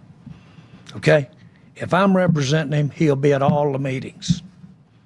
Because you see, the agent is normally maybe 1,000 miles away when they're not there or when you're not getting some of the things that you work with on a daily basis with the team. They aren't around. They're there in spirit, but they're not there right on it. I said, Jay-Z, you mean to tell me that Dez will not miss any more meetings? Yeah, Dez won't. He said he will not miss any more meetings. I said, can I call you every time he misses meetings? Can I call you? He said, yes, sir. I'm telling you what it is. I said, hand me the pen. I'm in. We're gone. Let's go. I called you for Dez. Well, Dez missed some meetings, and I think a lot of Dez. I think a lot of Dez. A lot of him wouldn't have done. And he's really a great player, and I like him as a person. But I'm going to tell you one thing: Jay-Z wasn't any place to be found when we were having problems with our football team. I like to go to those key players and be with them and have it right there with them and make sure we were on the same page. Does that sound logical? Okay, that's the way it happens. I love that. Man, I love that story. And he's explaining, hey, the agent, they can do all the promises, but they're not actually there. So that's Jerry Jones with his Jay-Z and Des Bryant story. And yes, Des missing meetings, something that everyone covering the Cowboys absolutely knew. All right, we got a little change up here on the fan cam, Twitch and YouTube that I am not used to. What is going on, Bobby Roberto Bell? I'll tell you what's going on. We're playing How Young is Peyton Russell. Oh. Hey, Peyton, how's it going? Not great. Nope, it's not about to go great. You're about to have a lot of trouble in this I'm looking game, at this graphic you made, and man. How good is that, right? The Chat GPT created the How Young is Peyton Russell banner, and then I just threw up a bunch of answers you've given in the past. But this is the game that we play. First time Sean's going to be in here playing this, I think. Is this, you look like you have some angst. Is this not a fun exercise for you? Does this usually cause embarrassment, or are you excited about the money-making potential? Well, the name of the segment could be great if I was like 18 or 19. But how young is Peyton? People ask, well, how young are you? I say I'm 28. That's not young. So it turns into how dumb is Peyton Russell? And I don't like that. But you know what? A lot of people laugh at it. Babe Laufenberg's big fan of it. He's joined us before. So I just have fun with it. Yeah. And it's a learning lesson. It really is. And look, you have a chance to win money. That's why he looks nervous. Right. He's worried because the gambler inside of him is here. So here's the game. The object of the game is simple. We're going to try to figure out if Peyton Russell actually knows significant cultural figures from the 70s, 80s, and 90s. So Peyton's going to get 6 names that he has to identify. He's going to pick a decade. Then, Sean, you're going to pick a category. And then Peyton will select the subcategory from that. So if Peyton picks 80s, Sean, you pick society, then Peyton would pick crime, politics, or miscellaneous, and then we just give him the name. So for every answer that Peyton gets right, I'll give him $20. At the end of the game, Peyton will get the opportunity to double his winnings or leave with nothing, so he can make as much as $240 or leave with 0. Where are you net gain in this game? Well, I can't lose any money, so that's a good thing. Yeah. I've gone through Venmos. I think Bobby's only missed 1 Venmo. I never told him about it, so it's a wash. But Bobby Wolchuk. Yeah, but I think I'm up like $400. Bobby, so it's been over like the course of a year. So I mean, it's not like consistent. But he does have a mystery lifeline on hold and ready that he can use for one answer, and then that he can use for the bonus round if he chooses. He can pick between you or the lifeline. Peyton, are you ready to go? Let's do it. I'm not ready. What are the categories? So we have 70s, 80s, and 90s. Yeah. And then, Sean, you will pick either sports, society, or entertainment. Okay. And then based on the category you pick, Peyton will then pick the subcategory. Okay. So, Peyton, are you doing 70s, 80s, or 90s? I don't like the 70s, but I'll start there. All right, Sean, sports, society, or entertainment? So I have to choose basically if I want to help him or hurt him here? You can, yeah. But I mean, he's going to be hurt regardless. He doesn't know who any of these people are. All right, let's start off with sports. All right, sports. Peyton, you want MLB, NFL, or NBA? I dominate MLB, but let's go NBA. All right, you're going NBA. Peyton Russell. Who is George Gervin? So, Sean, my strategy here is I write the name down, and I think maybe that'll help me. George Gervin. That's Gurvon. Nope, I wouldn't spell it. I don't know if getting that spelled correctly would help you a lot. I'm going to go, he's a famous Laker. No. Sean, who's George Gervin? The Iceman. Famous for? The finger roll. The finger roll. In Played San for the Antonio. Yeah, big-time Spurs player. Dang it. So you and Mike Bassick missing that question. All right, you have $20 off the board, Peyton. Dang it. You want 70s, 80s, or 90s? 80s. 80s. Okay, we're going to go 80s Okay, now. so if he gets this right, he gets back to even. You don't pay him 20. Right. He's minus 20. Well, he's just at 0 right now. It's just his potential earnings. So, Sean, he's going 80s. You want sports, society, or entertainment? Let's go society. All right. This is Choppy's favorite category. Peyton, you want crime, politics, or miscellaneous? Miscellaneous. All right, miscellaneous. Peyton Russell. Who is Carl Sagan? Carl Sagan. You do have a lifeline as well. Oh, that's right. If you need it. That was 80s. 80s, society, miscellaneous, Carl Sagan. That's got to be an easy one for whoever's on the phone, right? Let's go to Lifeline. All right, we're going to go to the Lifeline now. And I did say this is an elected official, and a hint is the hat that I'm wearing today, which is a Keller High School hat. So joining us on the D&M Leasing Hotline is fan of 105.3 The Fan, Mayor Armin Mazzani from Keller. Oh, wow. Mayor Mazzani, how are you doing today? Hey, good morning, guys. Long-time listener. Me and my wife love to listen to you guys after dropping the kids off at school. So thanks for having me on. Thank you so much. Are you going to be able to bail Peyton out here with the question, who is Carl Sagan?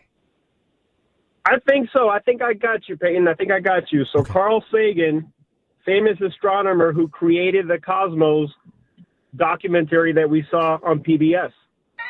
Boom! Wow. Very nice. The mayor Thank comes you. through. That Keller education, that Keller High School education. It's Keller coming through in a big way. World-class education. Exactly. So you guys got it set up. All right. Now, Mayor Mazzani's going to sit on hold, and he's going to wait for the final round. So you can go to him for your bonus round question if you need. He has multiple lifelines? Already. Nice. Well, you get the lifeline for the 6th set, and then he can answer the bonus for you if you want. All right, $20, Peyton. Thank you, Mayor. 70s, 80s, or 90s? 90s. 90s. Okay, are we doing sports, society, or entertainment, Sean?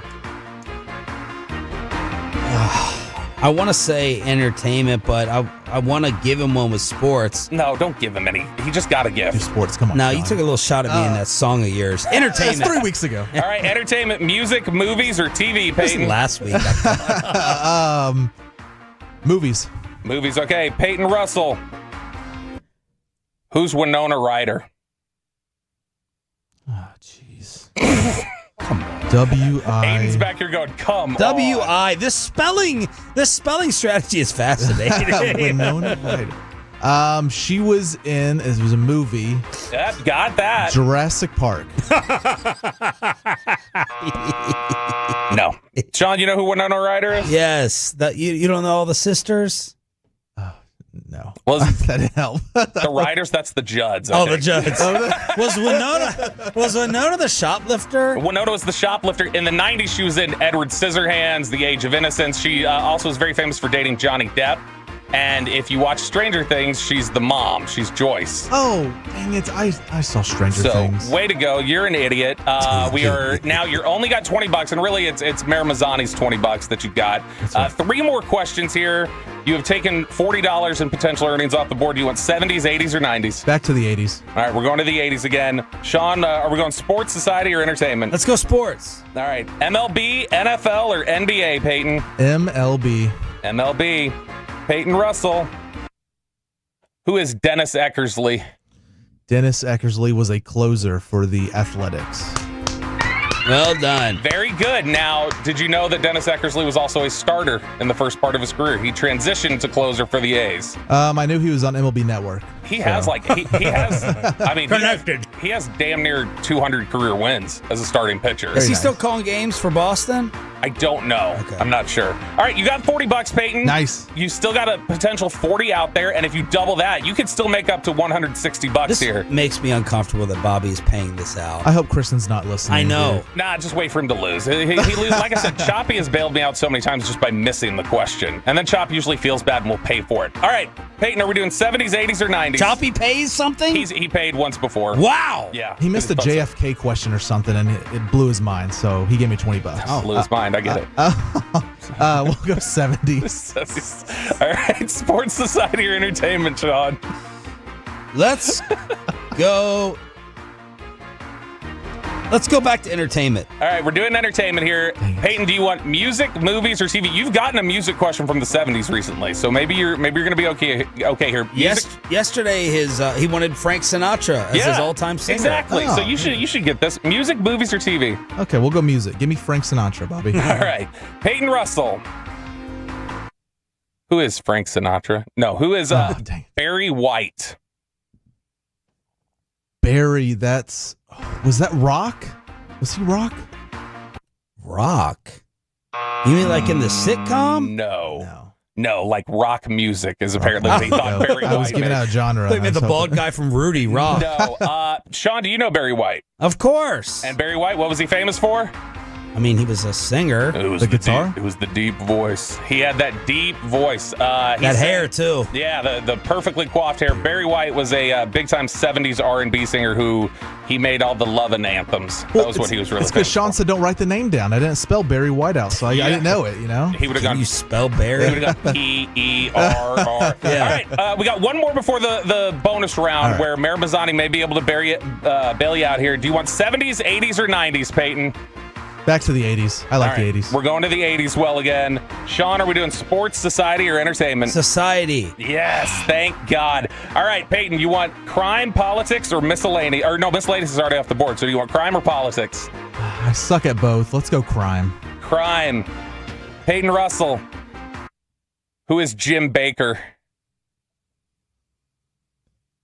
He killed someone. Jim Baker, Jimbeaker. I have no idea. Misspelled that. You managed to misspell Baker. Oh. No, Peyton, you did not get it right. He didn't kill anybody. He killed some bank accounts. Do you know who Jim Baker is, Sean? No. Jim Baker was the televangelist who hosted Praise the Lord, PTL, and he's the one who went to jail in the 80s, federal prison for fraud. He had stolen a bunch of money, but very famous case there with Jim Baker. You only have $20. No, people know the name. Jim and Tammy Faye Baker. They're very famous. I watched the documentary. Yeah, that's Tammy Faye's husband. That's an amazing documentary. Very ungodly by you. All right, Peyton, we got one more. We got the bonus round, or you can just leave here with your $20, or you can trust 40. I'm at 40. You're 40. Oh, you are up to 40. That's right. That's right. So you're $80 here. You can leave with nothing, pocket your 40 right now, or you can risk it for 80 from Mayor Mazzani. What do you want to do?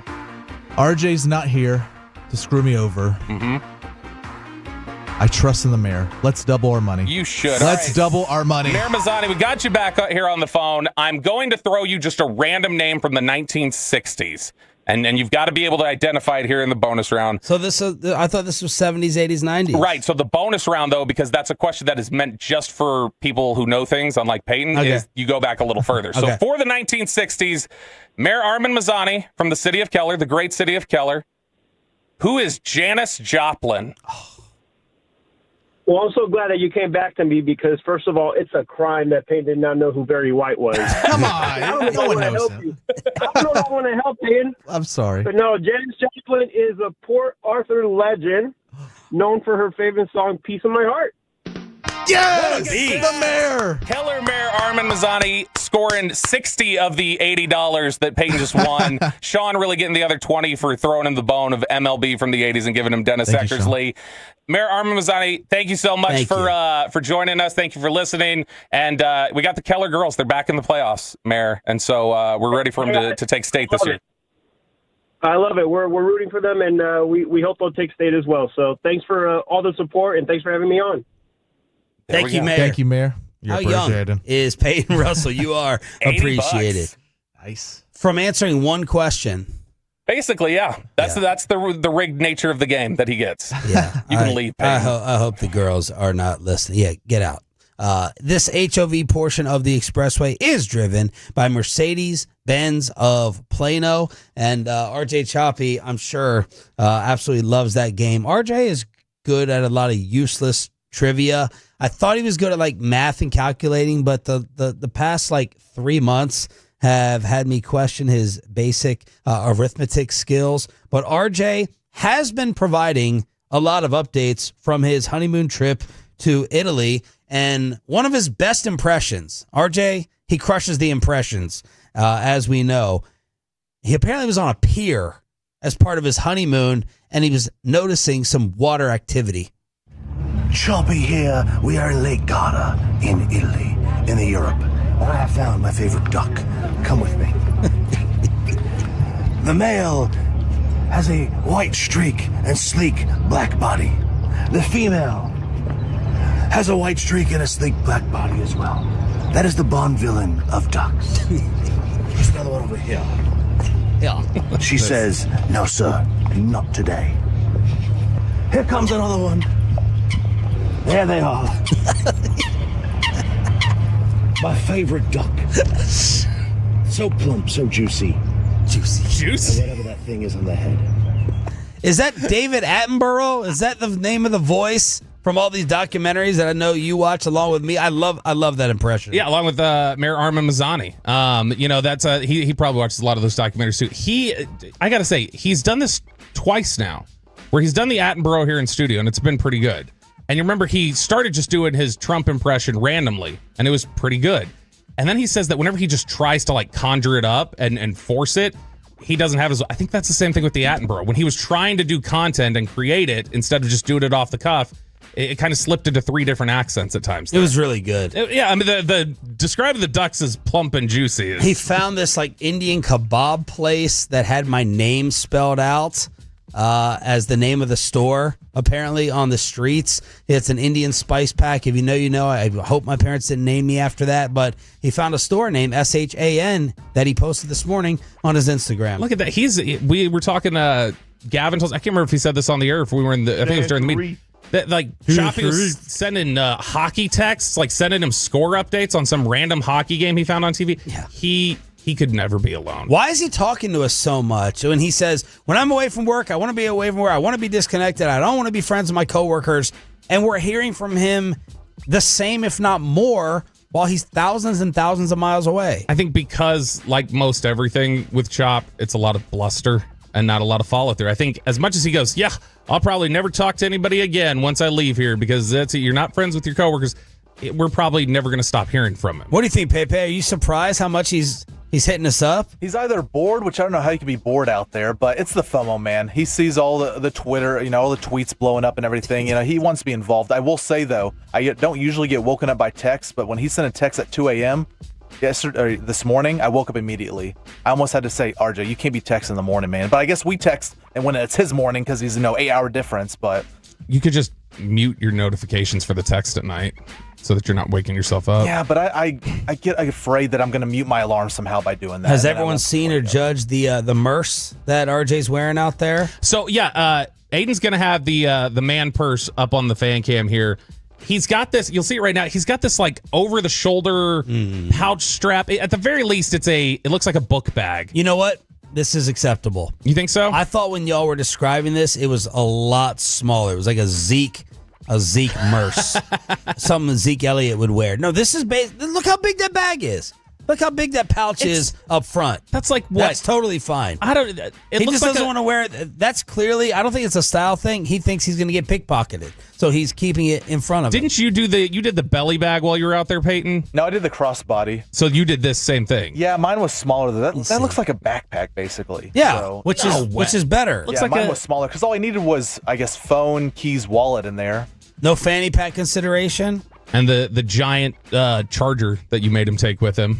Oh, that's right. He just better hope he has the right phone plan because Tim Collins, in our meeting, was suggesting that he could get lit up for hundreds and hundreds of dollars if he didn't switch over correctly. I told the story on the air before. That's how I ended up with a $1,500 cell phone bill, was not understanding the way those charges operate overseas. And then Choppy is coming back to work Monday with 0 time adjustment. Did it take you a long time to readjust flying back? Yeah, because if you remember, I took off. I got back like at 9 o'clock on like a Sunday night, but I took off that Monday because I was like, there's no way I'm going to be able to adjust from the, because flying back takes longer than flying to there because, the wind and the earth, blah, blah. Yeah. But yeah, there's no way. You flying back from Italy is just like working a Cowboy game. That's right. You got to take off the next day. The Cowboy game takes the same physical exertion out of you. He was supposed to be out on Monday. That was initially the plan. But then I knew he was angling for this. He kept talking about how he had messed up and didn't take Thursday off. And he's like, our flight leaves at noon. And he's like, do you think it'd be fine if I left at 9 that morning? I was like, probably, yeah. Nobody's going to say anything if you Where leave was an I in hour this early. conversation? It was while you were out. Oh. And so he was like, leave at 9? He's like, do you think if I because I need to get back and this? I was like, ask Sean. And yeah, I'm sure if they were just like, yeah, we'd rather you just leave at 9 than take off the whole day. Just have Bonnie Jill sit in for you. All right, commercial-free expressway, Hump Day edition. Hump Day. Here on Sean and Bobby, 105.3 The Fan. Zach Wolchuk, NFL draft analyst, insider, part of the G-Bag Nation, joins us for the rest of the show to answer all your Cowboy and draft questions after this.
said that?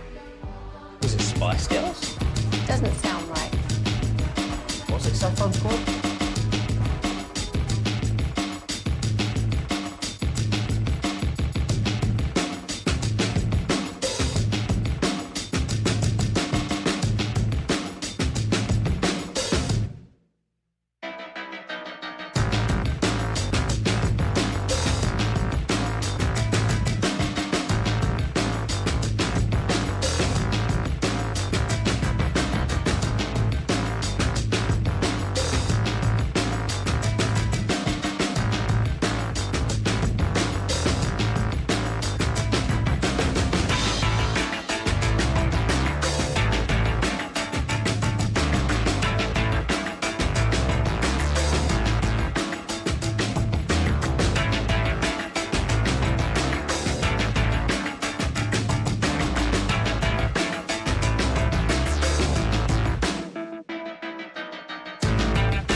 The Fan.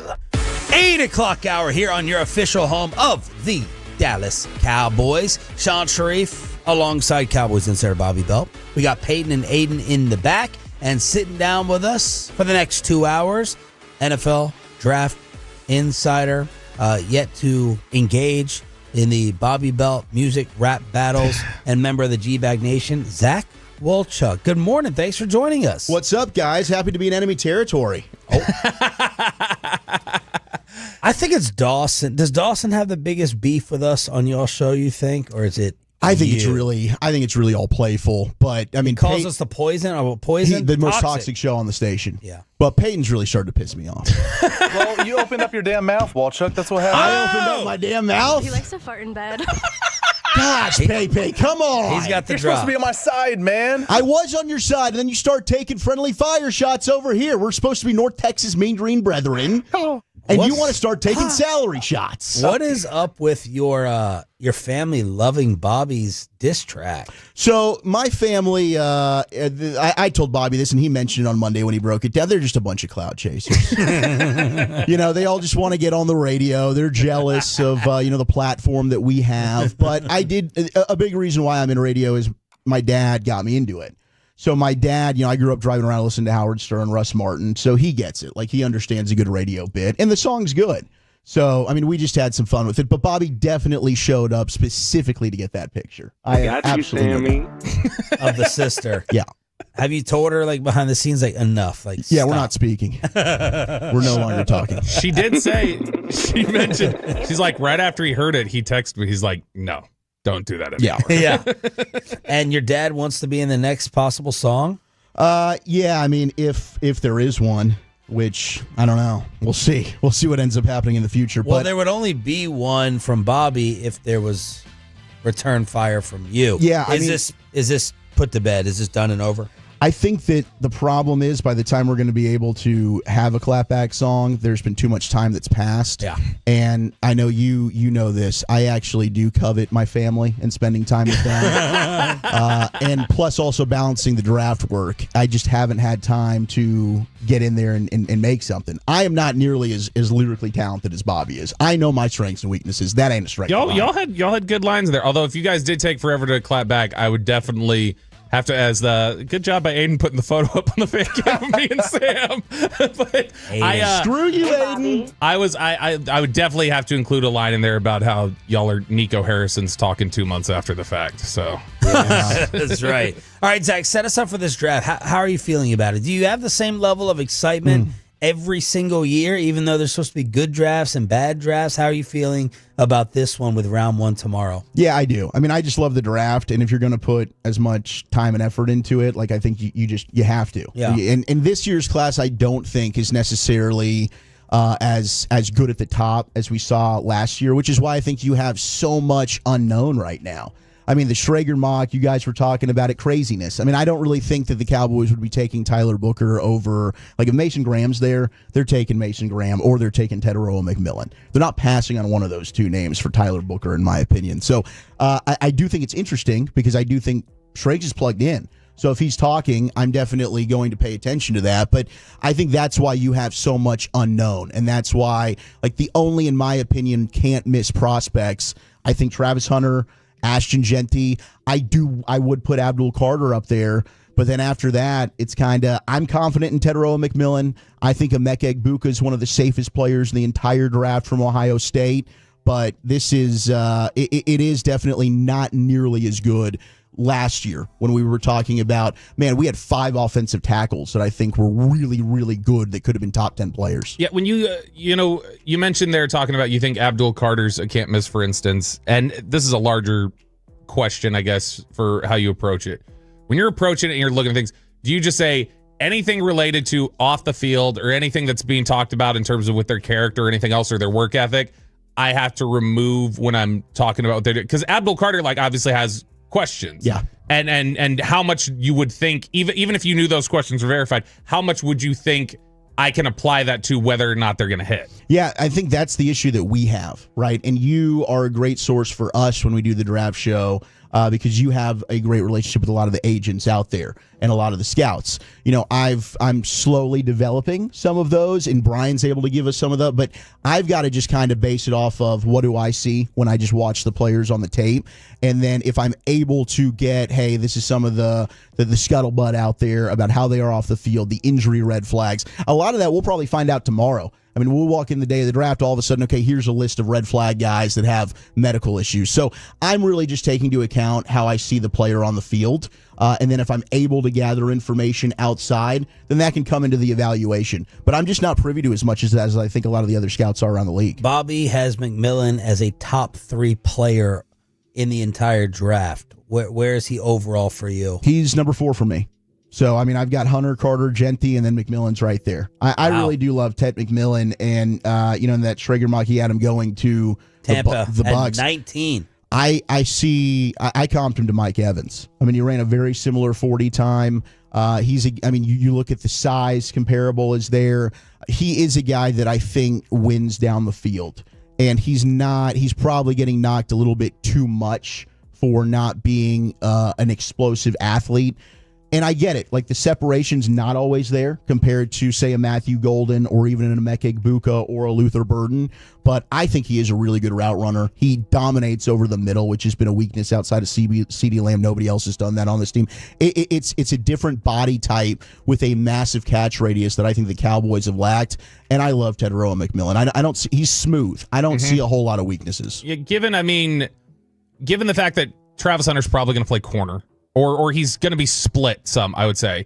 Then if we're just talking about pure receiver prospects, to me, McMillan is easily the best one when the play breaks down. Like, when you get past that 2.5 seconds they always talk about, if you're talking about 2.6 seconds and on, McMillan's the best receiver in the draft by far to me, where he is going to always work back to the ball. He's got great awareness. He's got really good instincts, and he communicates really well with his eyes and works to get open and is in sync with his quarterback. To me, anything that goes past that, those big play capabilities, he's a big factor. So if y'all have him at 3 and 4 on your boards, give me the other two receivers after that in terms of your first rounder, just overall big board. Is Golden your next? No, Egbuka's my next. Okay. Talk to me a little bit about him, because I'm starting to hear a little bit more buzz on the Tet level with him. And would Cowboy fans be disappointed if they ended up with him? I think some Cowboy fans might be, because there's been such a momentum over the last 10 days or so with Matthew Golden, and Golden's a Texas kid, but they shouldn't be. I mean, I like Egbuka more, as I mentioned earlier. I think he's one of the safest players. More than Golden. More than Golden. I think the route running's better. He's definitely not as fast, but I think that he is an explosive player. I mean, there are times where you will see Ohio State throw a screen to him. They'll throw an underneath route that he'll end up breaking free for a 50-yard touchdown. I love the size. He did play primarily in the slot this past year, but he is a guy that I think at 6'1", 205, he can play any three of the spots. And his freshman year, when he had Jackson Smith and Jigba, now, and Jigba was hurt a lot that season, but he had to play on the outside. He's constantly had to be the Robin to, whether it was in Jigba, whether it was Marvin Harrison Jr., Jeremiah Smith last year, and he's really been a 1A to their 1. But you talk about leadership, you talk about wanting to build a culture. The dude is NFL ready. He's a great person.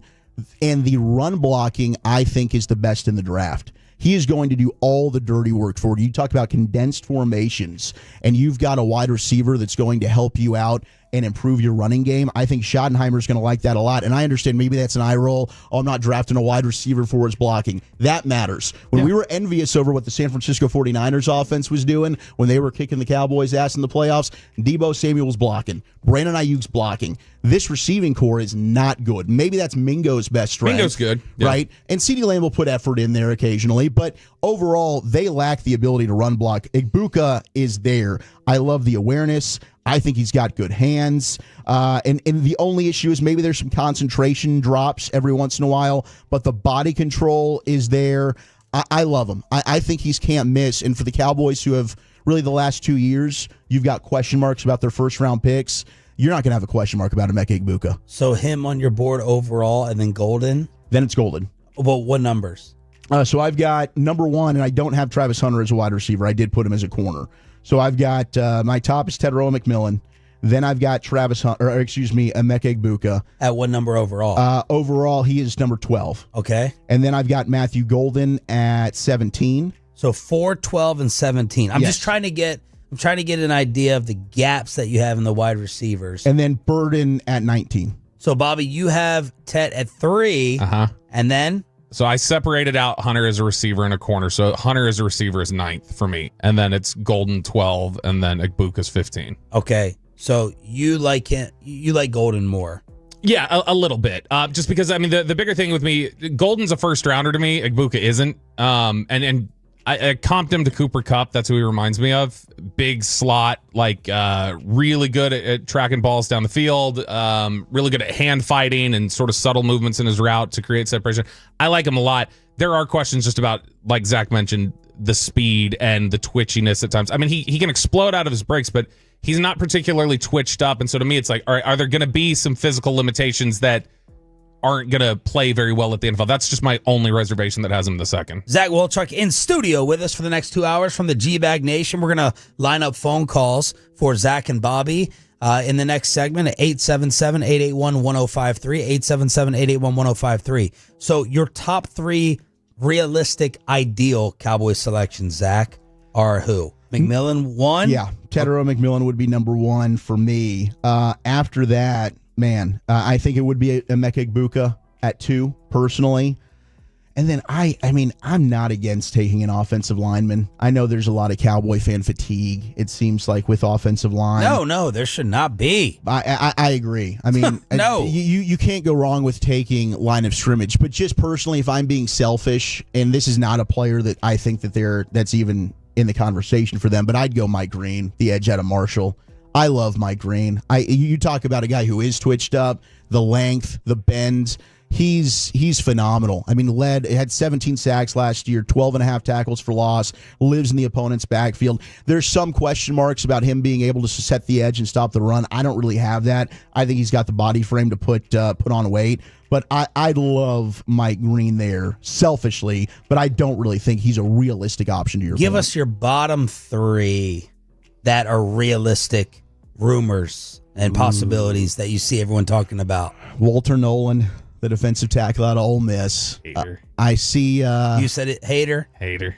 I see the traits there. Well, he frustrates me because he's a guy that could just dominate football games, and he doesn't. Yeah. And that's what annoys me. So I can totally understand the thought process drafting him, but it's a gamble. Are you going to be able to get him to be invested 100%? I don't know. The other one, Will Johnson, the corner out of Michigan, scares me with some of the injury stuff. And I do have a question mark about the deep speed. If he can play off and he sees everything in front of him, he's an extremely intelligent player. Closing speed, can break on the football, good hands. But as soon as he's got to turn his back to the quarterback, I do get a little bit nervous. I guess the other one for me, Shamar Stewart out of Texas A&M. You can't sell me on the production doesn't matter. And I understand the pressures. You can't have 1.5 sack in college every year and be considered a projected stud pass rusher. I'm not buying that. All right, let's line up the questions, the text messages, all the social, whatever you have for Zach and Bobby with round 1 tomorrow on this station, 877-881-1053, 877-881-1053. Next.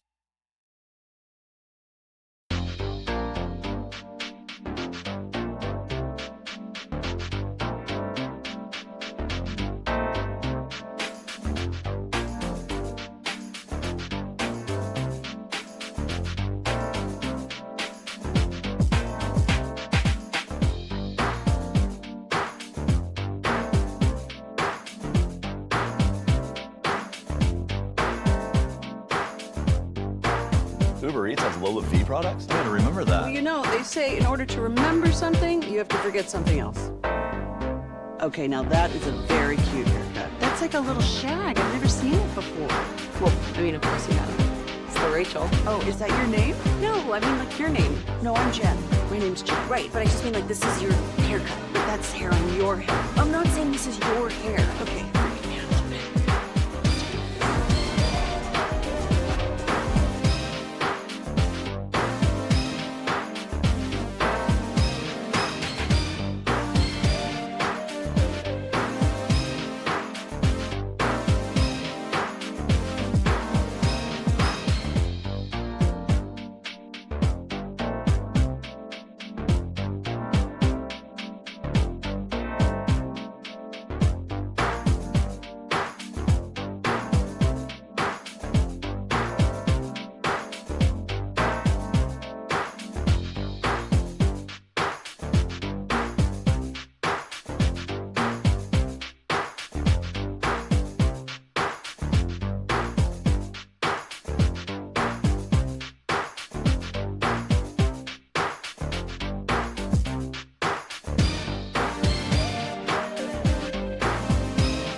think it's true that you've got to forget something else to remember that Uber Eats has groceries? No, that's absurd.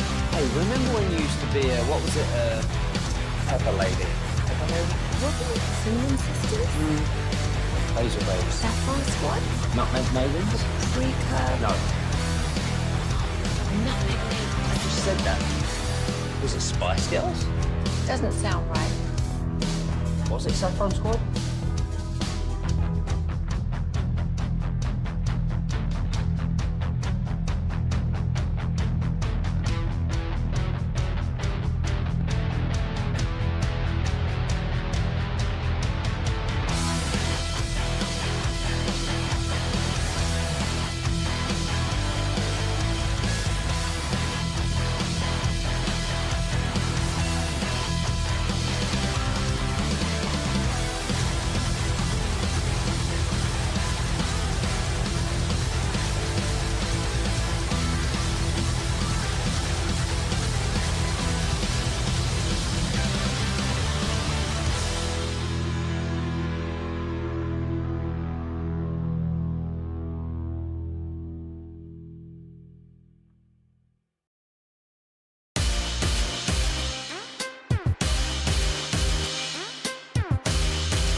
Injury Lawyers, Frankel and Frankel. If you've been injured in a car or truck wreck, call Frankel first, 214 or 817-323-3233. With Frankel and Frankel, there's never an out-of-pocket cost. They only get paid when you win. Frankel and Frankel, the go-to car and wreck attorneys in Dallas.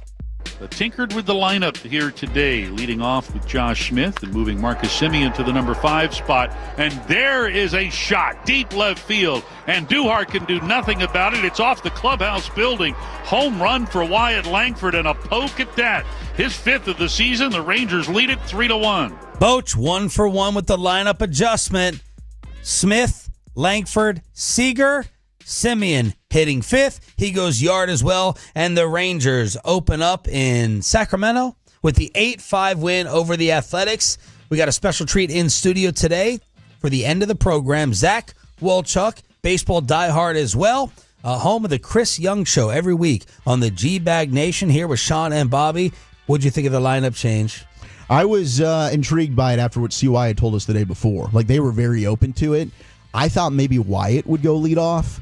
But clearly, Josh Smith, Wyatt at the 2, Seager, please God, let that hammy be okay. But it was beautiful, and clearly it sparked Marcus Semien, 4 RBIs last night. That was gorgeous. What's it like dealing with CY every week? CY's the best. He really, really is. I mean, you know, there was one time I messed up and wasn't paying full attention. But I learned my lesson. Did we play that? Yeah, well, Bobby made sure to play that. Yeah. And then followed up by not paying attention himself. But that's okay.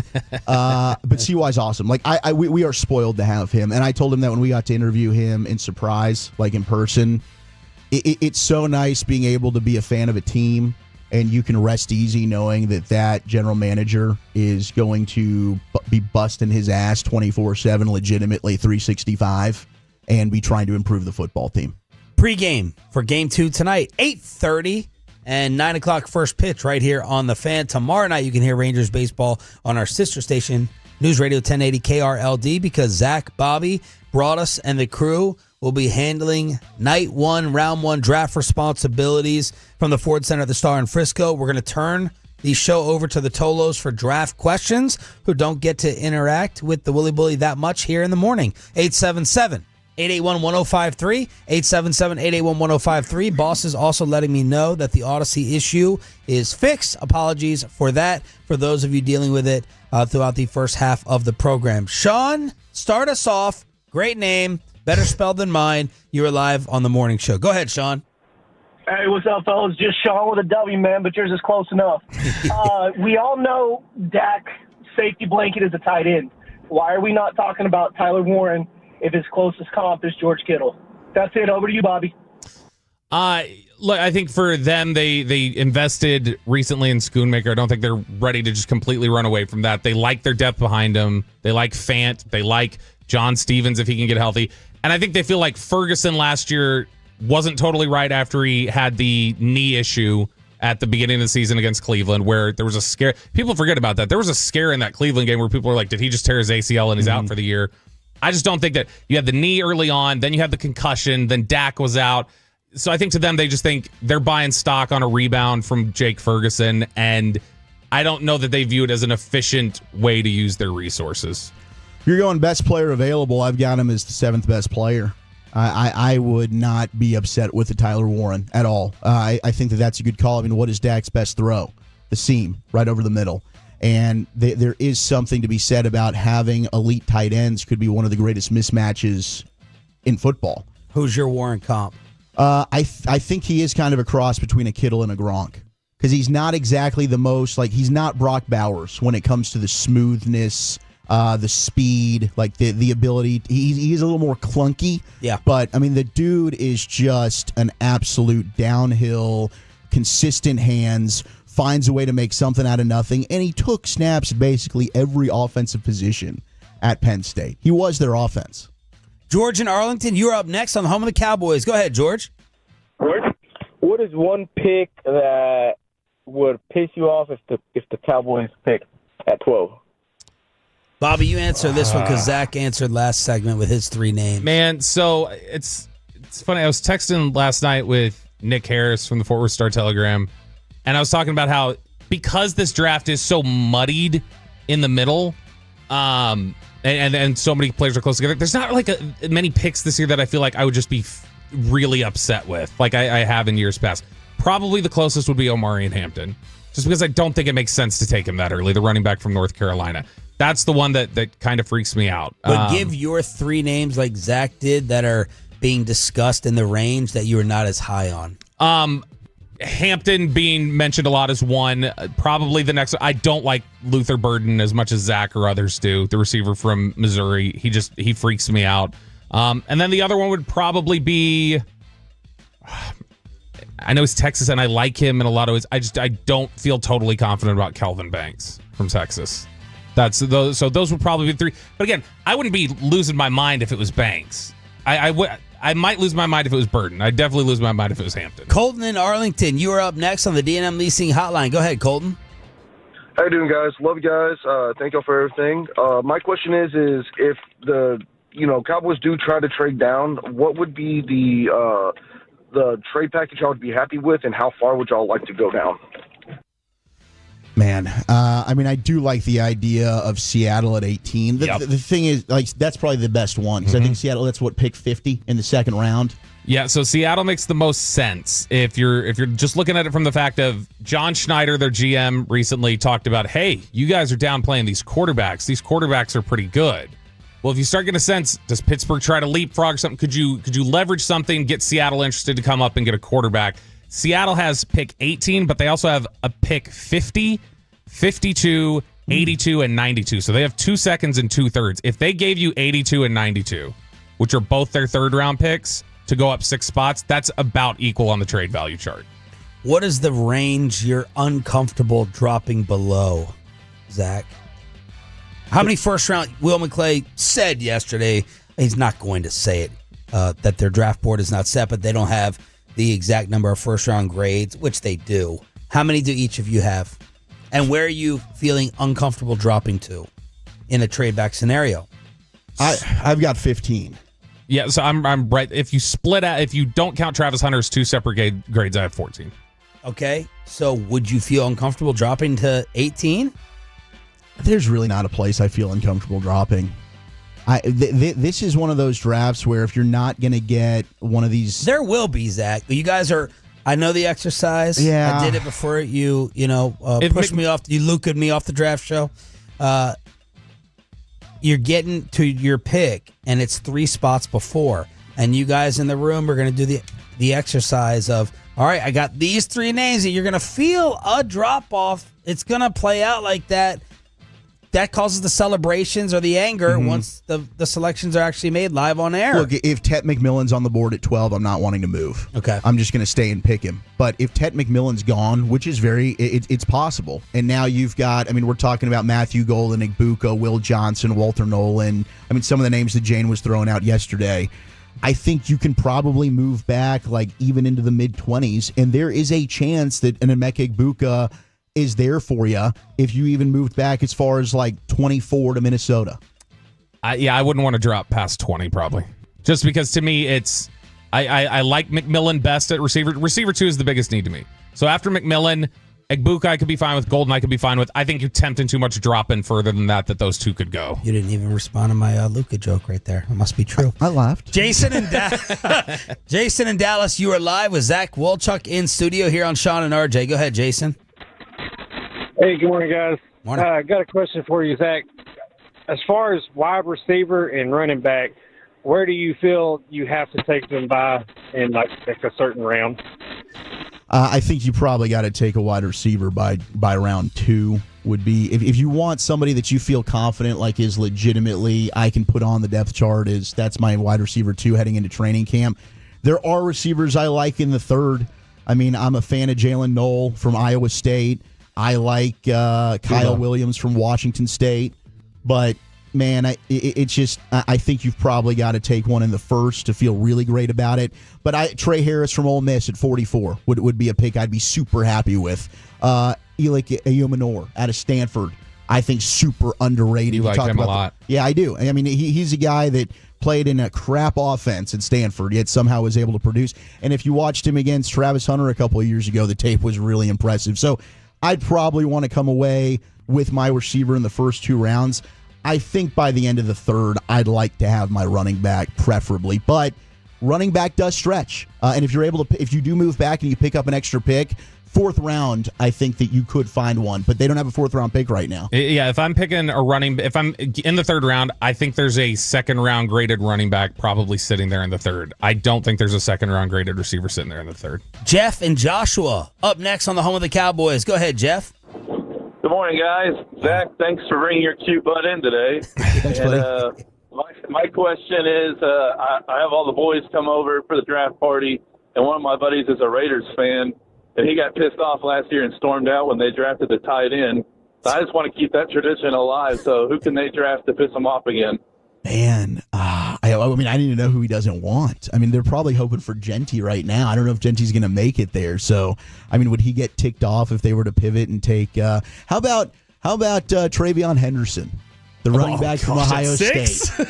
That's a Raider thing to do. The speed. Pete Carroll. They want a running back. Yes. They talked about drafting running backs high. All of a sudden, if Genty goes, do you pivot and just say, "Well, crap, what are we going to do?" Yeah. Here's Travion Henderson, boys. Let's do it. That's our Jahmyr Gibbs. Kurt in Maryland. You're next up, Kurt. Go ahead. You're live on the Fan. Hey guys, how's it going? I like. It seems like Tet would be the pick if he's there. I'm big team Igbuka. I've watched Ohio State every year since he's been there. He's been a true number 2 receiver, or you could say 1A, 1B receiver or whatever. He always gets open. I like everything about him. He's safe, the character and everything. My question is, I hear rumors the Cowboys like Golden more. Are we going to use them? Are we going to use them right? Because we definitely didn't use Brandon Cooks right. That's my question. I don't know that they do like Golden more than Igbuka. Yeah, I think that I'll say this. I think there are definitely people in that building that like Golden more than Igbuka, and I think there are definitely people in that building that like Igbuka more than Golden. So I think that's probably part of it. I would imagine that discussion right there is one of the discussions that's remaining as they're trying to finish things out. Corey and Salina, you're up next here on 105.3 The Fan with your draft question. Go ahead, Corey. Yeah, guys, my big cat in this draft is R.J. Harvey. Yeah. You guys, I guess, number one, do you think he will be there in the 3rd round, and does he fit with what the Cowboys are looking for? And then second part question is, in a trade down scenario, would you be okay with Siobhan Revel if we were to pick up an extra 2nd or 3rd round pick and if we drop down in the 1st? Good questions. Good eye on a Harvey, man. I think R.J. Harvey's the Bucky Irving of this year's draft. 5'8", 205. He is a creative runner. I think he's absolutely a fit. incredible quickness. He's a finisher. He's got patience. I think he's a guy that makes the first man miss consistently. He can get in trouble to try and do too much. Like, he's a dude that will try and reverse field to try and just keep plays alive. But strong hands in the passing game, home run ability. I love R.J. Harvey, and I do think in the third round he should be there. So at 76, I'd be totally in favor of that one. Revel would be fun at 44. That'd be a Blue Star special. Yeah, I mean, 44. But if you're talking about trading down in the first, I'd be a little apprehensive just because of him coming off that knee and at the program that he played at. Man, R.J. Harvey, he touched the ball 640 times in college, and he's 24 years old already. That freaks me out. He's already small. I don't love the instincts. I wouldn't touch Harvey till the fourth. 877-881-1053. Keep them rolling here on DFW Sports Station with Zach Wilczek and Bobby Belt answering all of your NFL draft questions. I got a bunch myself. What does Zach think of the quarterbacks? What are the biggest disagreements he has had with the draft show? I want to know who we don't want to see end up in the NFC East. And what are these trades that Jerry Jones is talking about? All of that and more with the Hump Day edition. Continuing right here on 105.3 The Fan. But at Hurtado Barbecue, you order your barbecue your way.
Uber Eats has low fee products? I gotta remember that. Well, you know, they say in order to remember something, you have to forget something else. Okay, now that is a very cute haircut. That's like a little shag. I've never seen it before. Well, I mean, of course you have. It's the Rachel. Oh, is that your name? No, I mean like your name. No, I'm Jen. My name's Jen. Right, but I just mean like this is your haircut. But that's hair on your head. I'm not saying this is your hair. Okay, freaking me out.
today. The back-to-back #1 Chevy dealership in the world. More new Chevys than anyone else, all priced to sell. Visit ClassicChevrolet.com. This is Texas. This is Classic Chevrolet. Together, let's drive, relax, and enjoy the difference based on new Chevrolet registrations 2023 and 2024.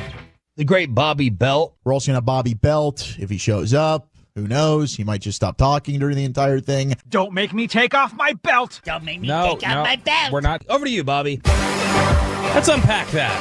Let's unpack Zach, how did you feel in the immediate aftermath of day 3 last year? I felt, honestly, like you let me down, man. He did. We went to Boomer Jacks right after the draft, and we were out there, and he met up, and that was the first thing he wanted to talk about. Was like, dude, you hung me out to dry today. I was like, oh, sorry. You guys got in my way 3 days in a row on something, and I was tired of it. I don't think it was you guys. Keep your voice down. NFL draft coverage. Petty Bobby. Tomorrow. Zach Wilczuk joining us in studio till the end of the program. Nick Harris will be here tomorrow from 8 to 10. We got the draft coverage, and we're going to be live and local afterwards with our on-time experts, Cowboys draft post show. All of us at different Pluckers locations throughout the Metroplex as well. Since we're in the spirit of arguing and being petty, give me the biggest prospect disagreements. And what I'm always interested in, Zach, for someone like kind of newer to the game like you or even Bobby compared to Broadus. He's old. How much you doubt yourself and you're like, I want to say this. I'm not saying this. I want to bump this guy back 2 rounds or bump this guy up 2 rounds, but Dane Brugler and everyone else isn't doing it. How much do you wrestle with that? And the biggest disagreements with Broadus or Bobby or the draft show in terms of prospects, who have they been? Yeah, it's gotten easier every year because now this is what I think year 3 doing it maybe. So I've been able to see like year over year. Okay, I haven't like totally stunk at doing this. A lot of the guys that I did like have turned out to be pretty good players. Now you're always going to be wrong about some, but I think that's kind of why I love the draft. Is I can like somebody else can think that they stink, and we can argue about it, but ultimately time will tell. How do you feel about Choppy's dilution or attack on the scouting eye? That because there are so many misses, it's just better for you. If the Giants don't like Shador, don't love him, they should still take Shador because of the very high probability they are wrong, and you hit at quarterback. If you need a quarterback, I think that he's right when it comes to the quarterbacks. It's such an inexact science. But overall, in terms of just like, there's definitely scouts out there that put in the work that know, like, and they're good. And there's consistently good drafting teams, like the Baltimore Ravens.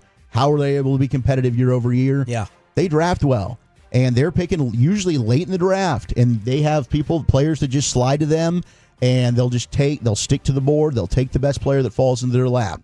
And unless they take a Rashad Bateman out of Minnesota at wide receiver and they reach there, right? So I think in getting to do this, man, I've got so much respect for the scouting community. They're putting in so much work. They're away from their families. It is a grind. They're not getting paid a lot of money. I'm not going to agree with that. I think the player that we've had the most disagreement on, I do love Alfred Collins out of Texas as the defensive tackle. I've had some fun going back and forth with Tyleek Williams. We had another one on Draft 101 where we were disagreeing on him.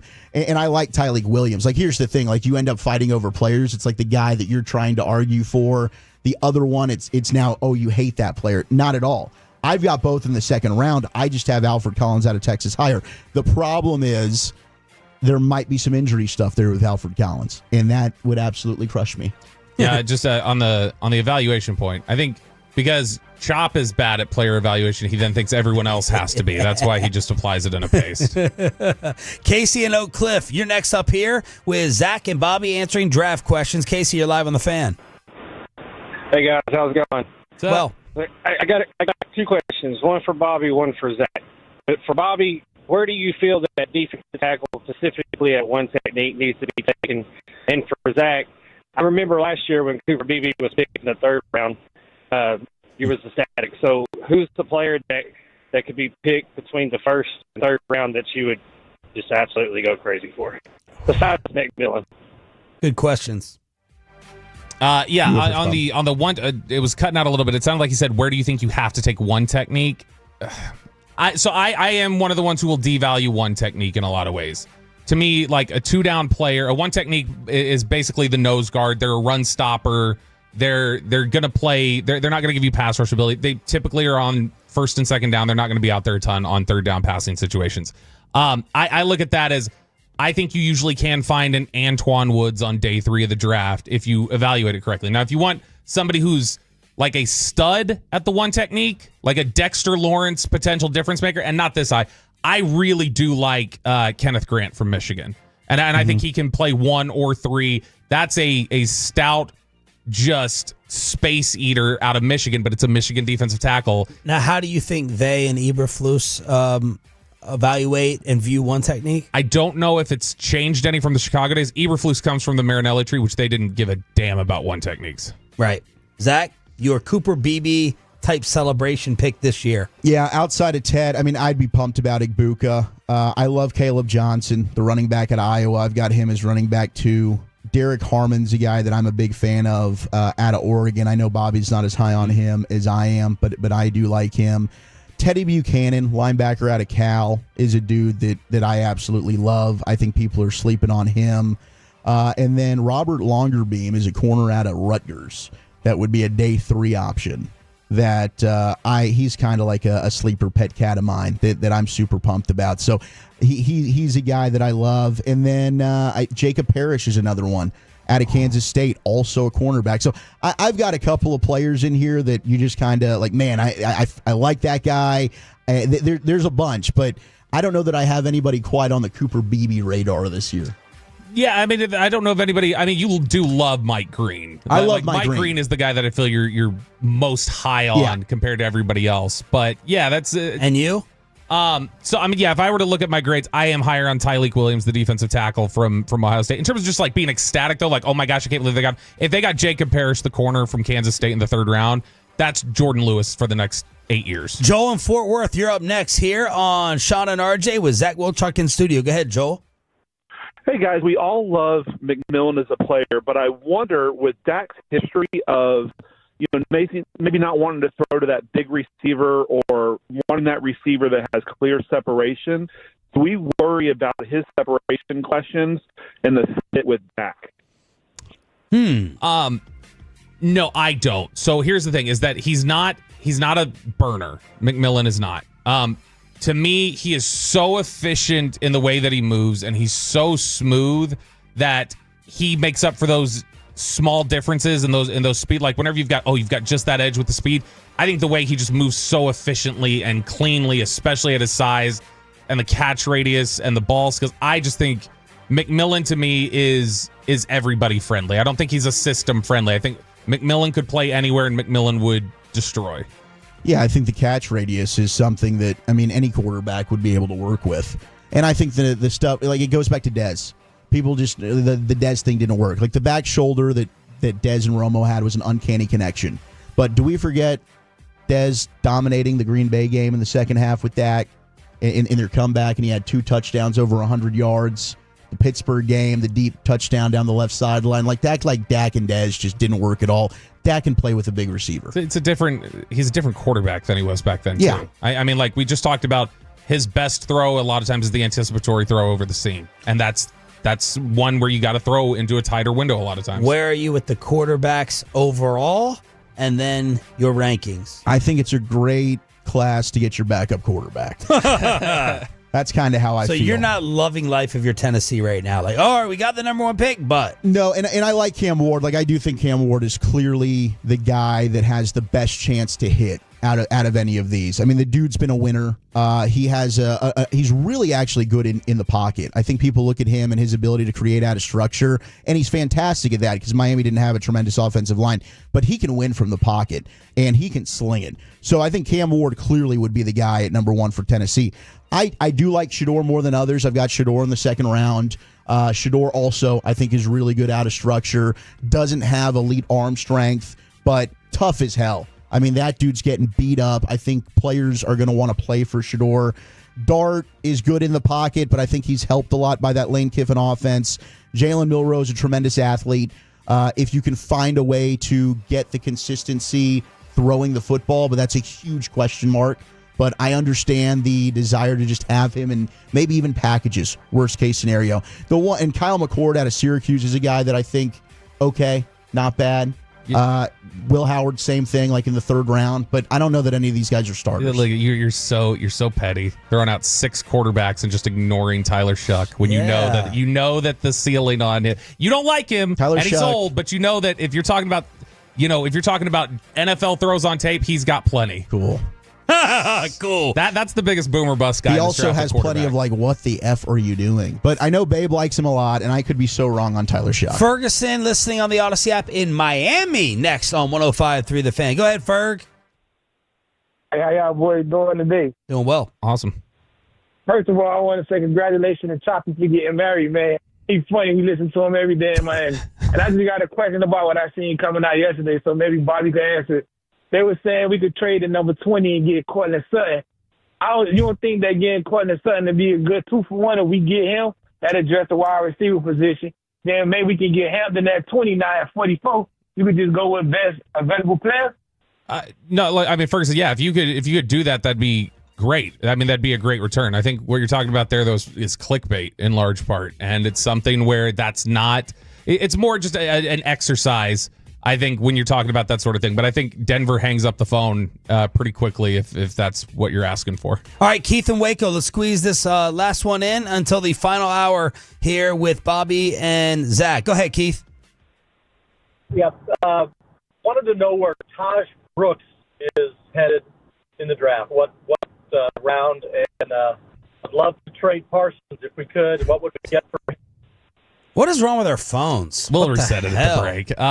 Yeah, Taj Brooks. I like Taj Brooks a lot. That's Taj Brooks from Texas Tech. That is a real bowling ball type of running back, a physical runner. That to me is, if you're talking about a thunder and lightning type of combo, if you're trying to establish that sort of thing, he is a perfect complement. It's just, do you have your speed back? So here in Dallas, I don't know about it, but third, fourth round, Taj Brooks. Yeah, I got him in the 30s. To do it all, workhorse, super productive back. The balance is sensational with Taj Brooks. What trades could Jerry and Steven be working on before the draft starts tomorrow? Let's play around with that. Who do we not want to see end up in the NFC East? And more of your calls and texts with Zach Wolchuk in studio from the G-Bag Nation next.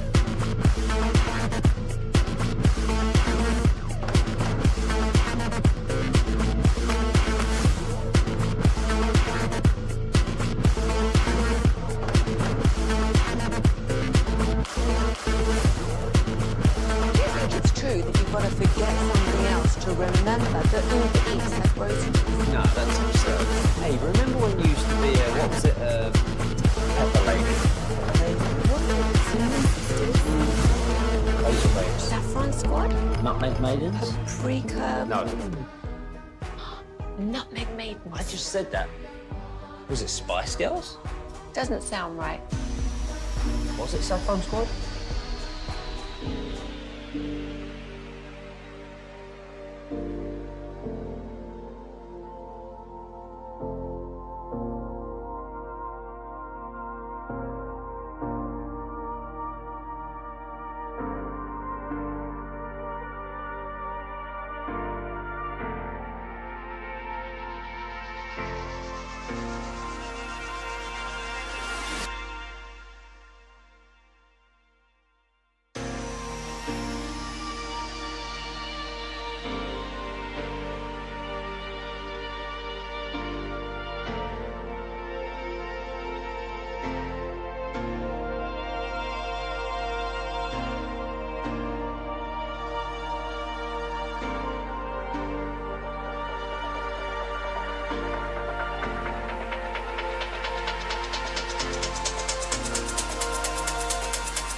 Uber Eats has low V products? I gotta remember that. You know, they say in order to remember something, you have to forget something else.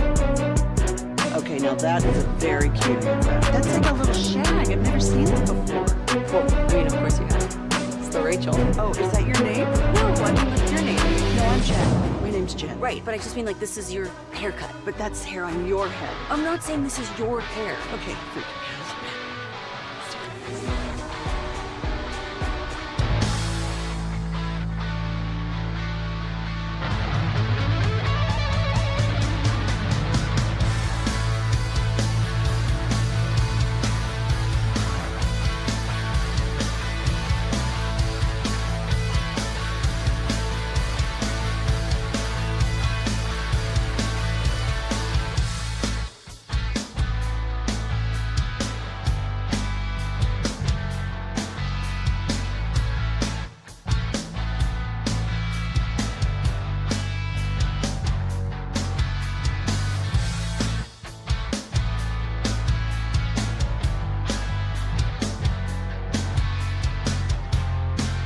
Racing Studios, this is Sean and RJ on 105.3 The Fan. Final hour, fist pump time on the Fan Cam, Twitch, and YouTube. Get it, Zach Wilchuk. Let's there go. you go. It's the Hump Day edition. Hump Day. Here on DFW Sports Station. We are the official home of the Dallas Cowboys and the Rangers, and we got a special guest for the 9 o'clock hour. Nick Harris will do it tomorrow from 8 to 10. Wooly Bully from the G-Bag Nation with the NFL Draft tomorrow night. Ford Center at the Star in Frisco, and the rest of us will be at all your neighboring Pluckers locations. So yesterday, pre-draft press conference, Jerry Jones saying, yeah, we're working on like two moves right now. They could happen before or after the draft. All the eyebrows go up, and then you try to figure out who and to what level. Last time Jerry talked about something significant, it ended up being the disappointment of Jonathan Mingo. So, Zach, I'm sure you guys did a little brainstorming on G-Bag. I'm sure Broadus was on the phone in every damn commercial break. Come up with any names or ideas of what Jerry and Steven could be working on? Yeah, Brian, he was working on it, and some of the names that he came up with, Jalen Ramsey with the Dolphins, Jair Alexander of the Green Bay Packers at corner, Rashad White, the running back out of Tampa Bay, ETN, the running back from the Jags, another name out there, Jamison Williams, the wide receiver from the Lions, who's also an expiring contract, and then George Pickens of the Steelers. This would be surprising to me unless it's like a day 3 type of pick, which we've seen them do before, like a 5, right, for Gilmore and Cooks. Yeah. But it just doesn't really fit the team building model that the Cowboys have put out there when it comes to giving up a premium pick 1 through 3, where you're going to get a contract on the cheap for 4 years. You're a team that wants to build through the draft and develop, and you're going to use that to then trade for a player that you're going to have to end up giving a contract to if it were, say, Jamison Williams or George Pickens. So I don't know. I'm not really buying it, but maybe if the value ends up being good for them, they pull the trigger on it. Maybe they mean trading somebody of their own. Maybe they want to pick up capital. I think you have a name. I don't know functionally how feasible it is and everything else given what his injury situation is. Diggs. But Diggs makes a ton of sense. Yeah. So yesterday, and I think it's important because we crush them and kill them all the time. Jerry was trying to explain waiting on the contracts, right? And he's like, well, sometimes you want to wait to be right. We've made mistakes. Now, my counter to that, if we were interviewing him, would be, you don't have to wait on Micah Parsons. There's nothing left to be decided. You didn't have to wait on CeeDee Lamb. We knew he was a stud. You want to wait on Dak? I agree with that the first time around, even though it cost you money. And I'm still unsure exactly what Dak Prescott is year to year. But it doesn't apply here to wait whatsoever. Unless there's something, you have to be able to answer. So if I'm in the room with Jerry, I would say, okay, what could Micah do that wasn't illegal that would have you not want to extend him or trade him? And you have to have an answer for me on that. If he skips every damn workout, doesn't show up to training camp, you're still going to sign him. So you're waiting and seeing and making sure you're right doesn't apply here. But it did apply to Diggs. We all sit there. Like this Diggs contract is a mistake. Or I think it's going to end up being a mistake. Trayvon, stay out of my DMs this time. But while we all applaud and say, you're getting it earlier rather than later, we do have to acknowledge the times where it has burned them. Yeah. And that's why you brought up his name. Think about who they've gotten done. They got Tyrone Crawford done early. That was one that ended up not getting value. Jalen Smith got done early. Didn't get the value back on it. Yep. Diggs, same sort of way. Now, obviously, there are also the times where they get it done early with Tyron Smith off of his rookie deal, Zach Martin, and they got deals done for that. And that's good. But, yeah, typically the waiting game is not profitable for them. And I don't think again, it does not apply to no-brainers. Oh, yeah, and I don't think I think it's just a question of, like, they would say, yeah, we're going to sign him. We want him. That's not the question. It's that it's this cat and mouse game of, do they come in here asking for, knowing that they're going to negotiate down, do they come in here asking for 50? And it's like, well, how much can we walk them down? Or if they've walked down on some of their price before, could they walk them down a little more? Yeah. The Dak one was never...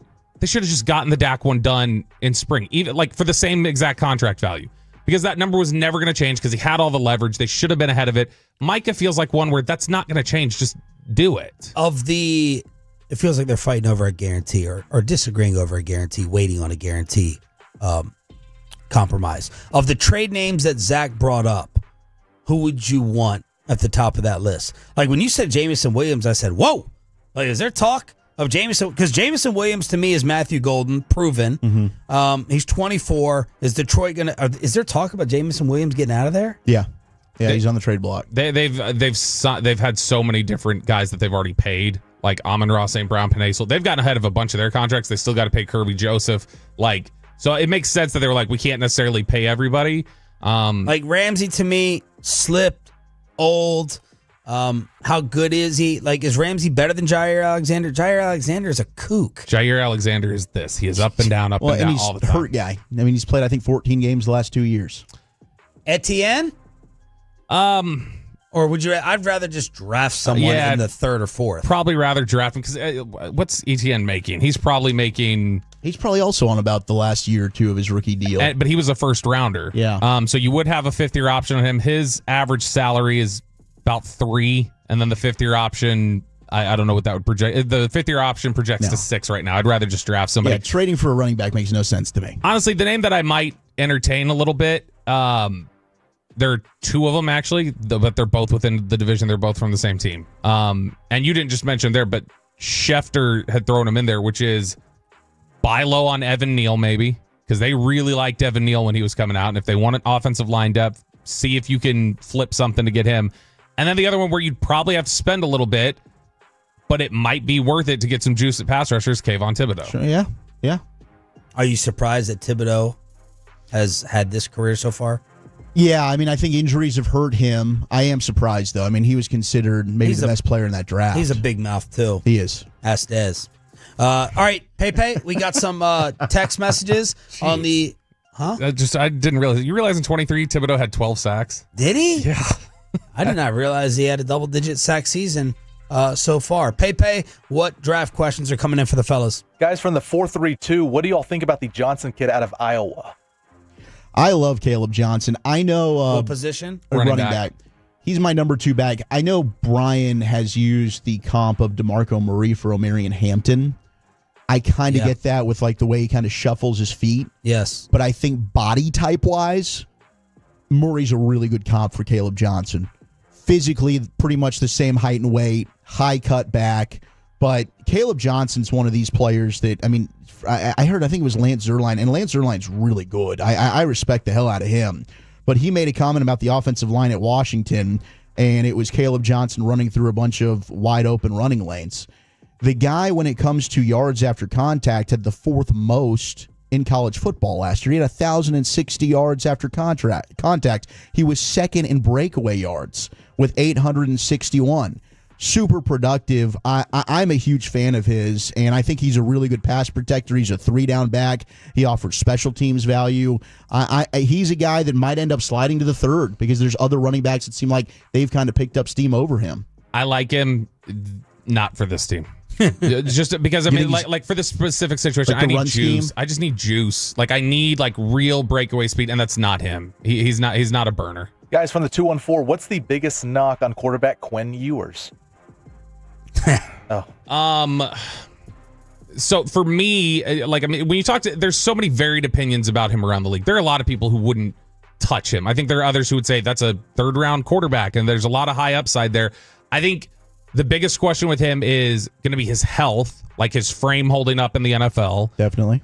As a player, I think what you see is he's a tough player, like in terms of his drive and everything else. I think he gets rattled at times. He's shown up in big games, but I think when things start going wrong, specifically if he gets hurt, you see some like almost PTSD with him when the rush starts coming in and he's been banged up. Yeah. And so I think there's a lot that gets him off his game, and quarterback being such a mental position, I would not pick Quinn Ewers before day 3 sometime. Consistency's a problem, and you nailed it with the pocket presence there. He'll just kind of get happy feet, takes his eyes down, and I don't know. He gets frazzled. He gets frazzled under duress. 877-881-1053 to keep the questions coming in on the Franklin Franco Injury Attorney text line. Guys from the 214, what do y'all think about Danny Stutzman in day 3? Linebacker from Oklahoma. Yeah, Danny Stutzman's an interesting player in a linebacker draft that's not that good. I think day 3 would be really nice for Danny Stutzman. I don't know that he's going to make it to day 3. I've got a 4th on him. I think that's probably where he should go.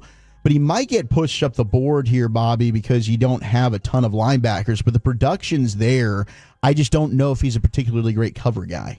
He's not, but I mean, if you want to talk about like classic old school linebacker, it's Stutzman. Where he's 6'3", he's a brick the way he's built. He ran at the combine, he ran 4.52 at 6'3", 235, something like that. But I mean, he's somebody who I think in the run game is really good, really, really excellent. But yeah, he doesn't cover very well. And so if you're talking about you're okay with him just being a run defender and you're not going to get him in positions to cover, then he's solid. I have him in the 3rd round. Is there anything else you took from the draft presser yesterday, Zach? I mean, running back's not going to be the pick at 12, so I was kind of happy about that because Jerry was talking about the O-line so much. Yeah, and it also, I mean, wasn't that weird talking about the O-line? What if Genty fell to 12? Then I think Genty would be the pick. Genty would be the only one that I think would get you off of that. Yeah, and I think that they love Genty. I think they don't. You talk to people over there, I think they're just like, there's not a chance in hell he's there. No. Genty, Bijan, Gibbs in the same class. Rank them. In that order. Genty, Bijan, Gibbs. Genty over Gibbs? Yeah. Wow. Yeah. What they were as prospects or kind of what we know about Gibbs now? Not what we know. So, Genty, Bijan, Gibbs, probably. Okay. Gibbs was definitely below Bijan for me. Because I didn't know about Gibbs as a full-time player, which is still not even a full-time player. But yeah, I think Genty's a better prospect than Bijan was. Are we good with the phones or no? No, they're still busted. So we have Odyssey at busted and phones busted. Do people want to call my cell phone? I just put it on speaker. Yeah, Bobby's put your number is out. 817. Bobby would. You just dare him enough and he put it out. You just go, you're B if you don't put your number in. Okay, I'll put my wife's number out. 877-881-1053 in order to hit us up here on your home of the Cowboys and Rangers. Who are the players we do not want to end up seeing in the NFC East? And more of your draft questions, final draft questions for Walchuk and Bobby. And who do we want? I know Howie Roseman's going to be trending at some point in time this stupid weekend. Who do we not want to see end up in the division? We'll get to it after this.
remember that Uber Eats has those.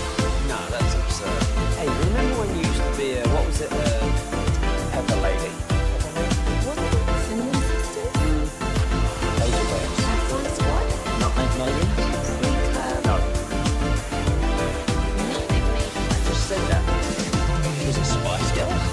Doesn't sound right. Was it Saffron Squad?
Right, call Frankel first, 214 or 817-333-3233. With Frankel, there's never an out-of-pocket cost. They only get paid when you win. Frankel, the go-to car and direct attorneys in Dallas. And LeBron will have Randall on him. And Doncic will drive into Edwards. 31 for Luka Doncic. Luka going off early, getting his revenge stare towards Anthony Edwards, and the Lakers tie up their series against Minnesota last night in L.A. Good morning, Metroplex. It's Sean and RJ. We got Cowboys insider Bobby Belt, and Choppy's out for a few more days on the honeymoon vacay in his chair. Zach Wilchuk answering all your draft questions from the G-Bag Nation. Really quickly, when that clip just played there and Luka does his and one, do you think Nico's just, I'm going to see? Told you guys about this guy.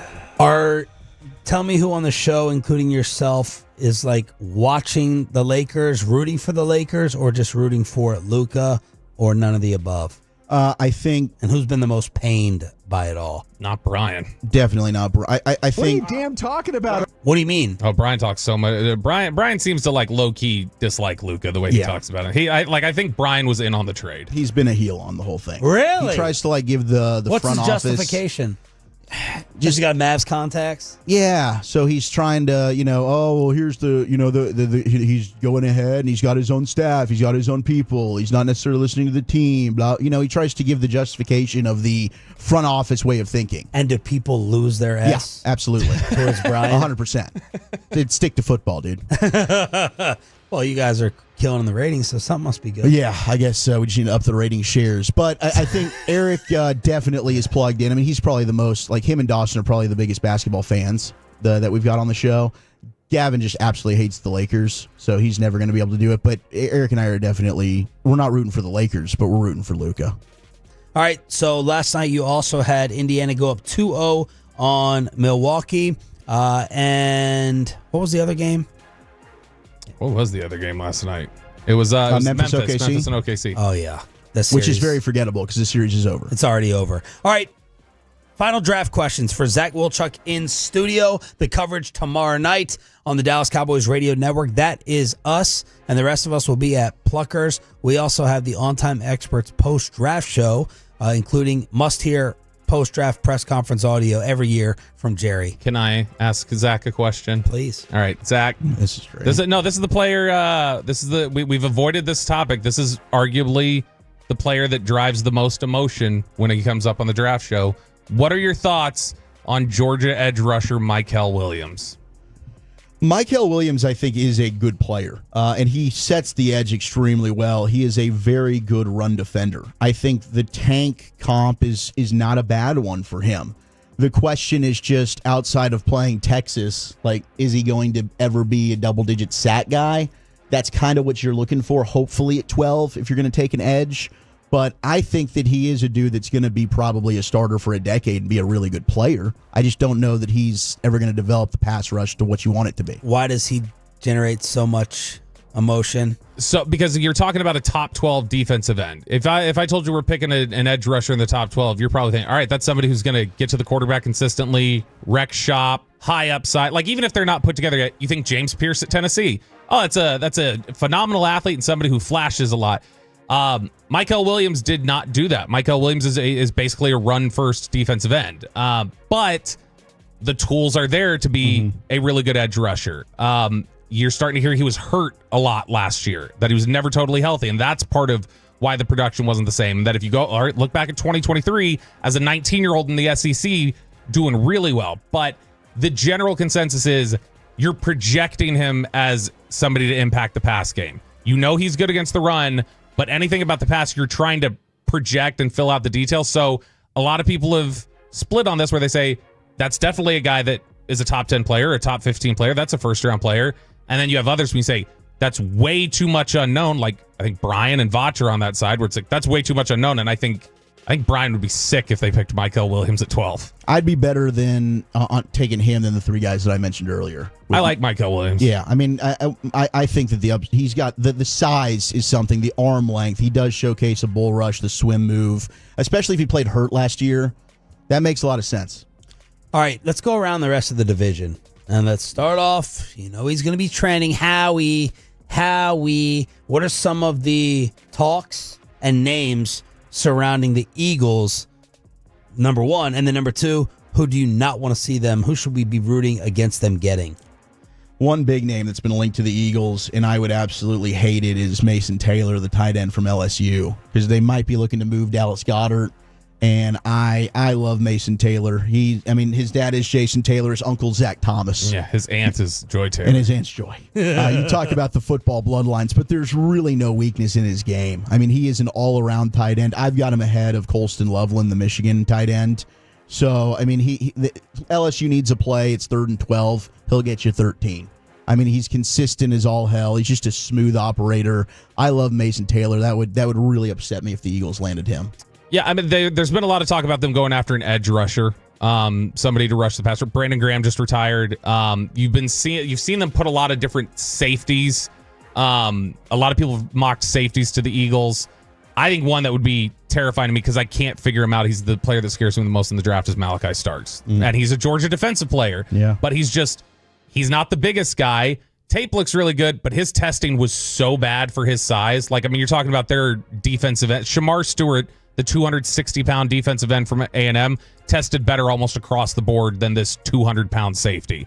And so there's athletic questions with Malachi Starks, but the tape is good, so he's one of the ones that really freaks people out. Washington. I don't know where they're going to go, really. Defensive tackle, I think, could be in play for them. I would hate it if they got Derek Harmon, because I'm a big fan of Derek Harmon, the defensive tackle out of Oregon. I think he is a really good run defender, and he's tough to get off the ball, but he does have some wiggle. Like, as a true one tech, which is the guy that's going to kind of be your primary run defender, he's got the ability to rush up the field. Weight is an issue with him. So, like, I know I was talking to Bobby early in the process, and he talked about, like, man, he kind of looked a little lazy to me, especially if it was the Boise State game. I heard from Oregon, yeah, he showed up and was overweight. So he kind of had to play himself into shape, but as the season goes along, he started to dominate. But Derek Harmon would really irritate me if Washington landed him. Boy, it'd be terrifying if he slides a little bit and then Washington was able to snatch up a Emeka Egbuka. That would hurt. Good. That is, I mean, that's such a clean route runner. He gets open so effortlessly. If you were able to pair him with McLaurin and everything Daniels is already doing, that'd be bad. It's a great fit for them. The Giants at 3. I guess it's Abdul Carter. You know, I mean, you don't really want to have to deal with Abdul Carter for the foreseeable future, but it would hurt more to get Travis Hunter there. I really don't want Travis Hunter there. I think Travis Hunter's the best player in the draft. Now, Choppy would say you should celebrate if they take Hunter or Carter over a quarterback who possibly hits. Well, they could end up still getting the quarterback that they want, maybe moving back up in the first round or at the top of the second with the way things sound. I don't think these quarterbacks are going to be going in the top 10 outside of Cam Ward. So they still might. Now, Bobby did not think Carter could be in a Micah conversation. That's everyone's easy comp and comparison. Do you? I don't know that he'll ever be quite the pass rusher that Micah is. I think he can be a better all-around end. I think he sets the edge better and is a better run defender. But Micah is a unique freak when it comes to rushing the passer. He's definitely a more explosive player than what Abdul Carter is. Yeah, I mean, for me, Carter has a lot of upside and he's really good. You're talking about, all right, there's Micah and then there's like, this is the generic brand Micah that you go into the store and get when you don't want to pay for the name brand. But for the Giants, like a lot of these mocks now are showing them trading back into the first round to get the quarterback. So if that's Shador in the 20s, like I think the most recent one I saw from The Athletic, it was they come up to 21 with Pittsburgh and they get Shador there. So yeah, I think Travis Hunter, somebody who can impact, like if he was to come in, be really strong for them at corner and then play some reps on offense with Malik Neighbors and give Shador Sanders a chance to grow. I mean, that'd be really difficult if that were to click. But I'd also think it's hilarious if you put Russell Wilson and Shador Sanders in the same quarterback room for a year and see what happens. So when you're watching a prospect, Zach, do you say to yourself, that's a blank rounder, or you fit him in another way? Are you like, I think that's a 5th. I think that's a 3rd.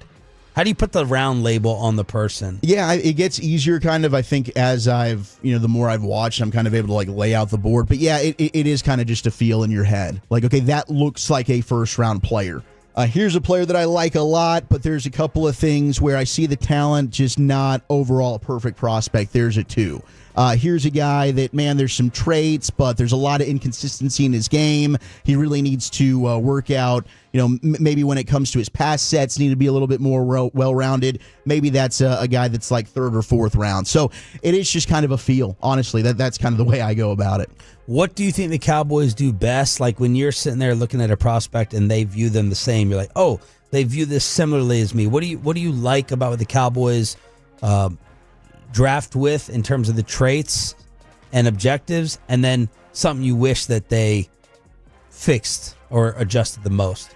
I think they're a little too they're way more on the metrics than I am, like the measurables, I should say, when it comes to like corners specifically. Like they want to play big, the arm length, stuff like that. Like Jahdae Barron would be in play for me at 12, but he's not for them. And that's totally fair. They'd take probably Will Johnson, the corner out of Michigan. I think Jahdae Barron is a guy that I would take over him out of Texas. But otherwise, clearly, their offensive line evaluation for the most part has been really spot on. So, I mean, Cooper Beebe last year, it ended up matching, and I thought Beebe would be a really good player. They liked Graham Barton a lot, and Graham Barton was the guy that I wanted in the first round. And he ended up having a really good rookie year out of Tampa Bay. So I do, when it comes to corner, offensive line, I think they do an excellent job. Yeah, I mean, I know there's going to be a lot of people that go, what about Tyler Guyton? Like, I will say this. He's not going to be, I'm not invoking this name as like he can be this guy, but I want people to remember there was a lot of people saying Tyron Smith was a bust after his rookie year. And I mean, you're talking about Tyler Guyton has played fewer snaps at tackle in his college career than Tyron Smith did entering the NFL as like 19, 20-year-old. So I think Guyton is still left to be determined, but outside of that, it's the offensive line. I will say, though, typically I have viewed corners similarly to them. And I think they've hit recently on some linebackers that I was off. Like, he went to Texas. I was not a big fan of DeMarvion Overshown.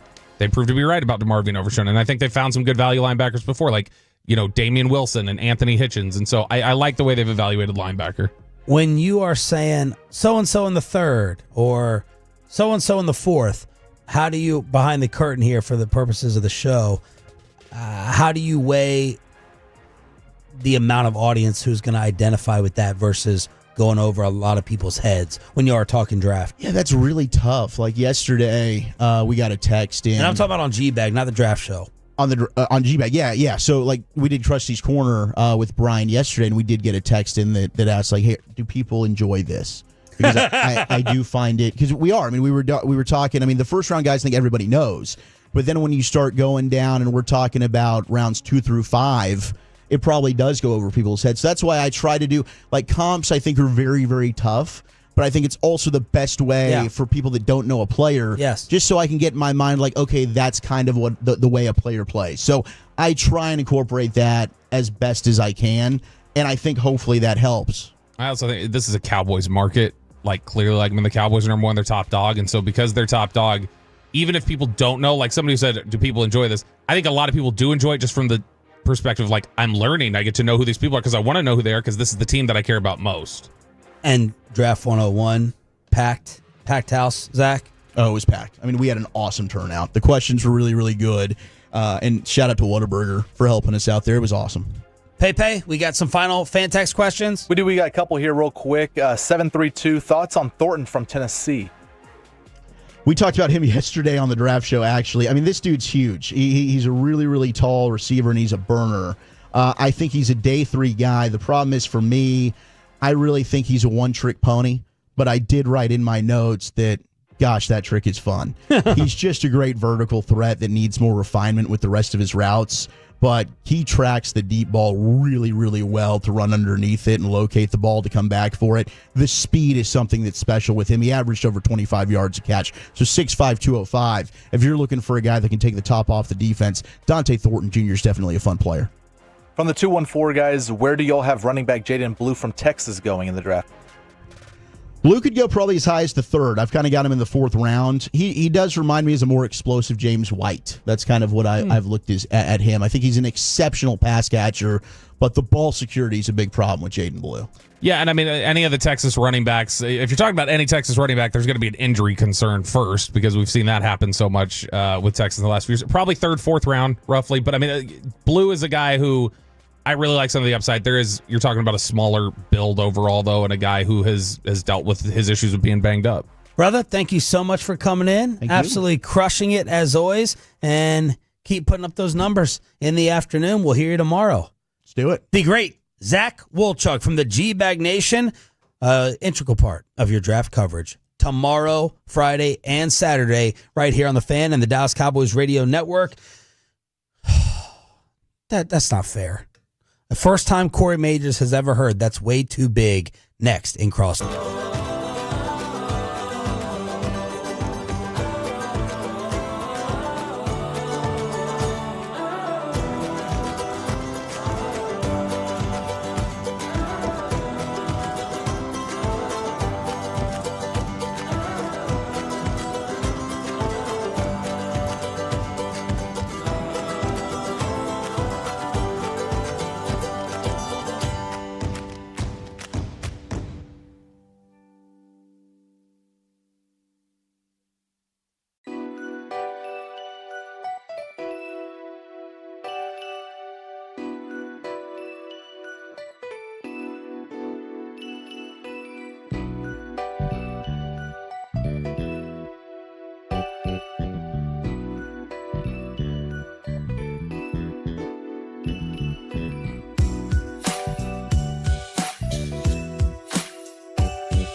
Eats has low V products? I gotta remember that. Well, you know, they say in order to remember something, you have to forget something else. Okay, now that is a very cute haircut. That's like a little shag. I've never seen it before. Well, I mean, of course you have. It's the Rachel. Oh, is that your name? No, I mean like your name. No, I'm Jen. My name's Jen. Right, but I just mean like this is your haircut. But that's hair on your head. I'm not saying this is your hair. Okay.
Cell Phone Squad?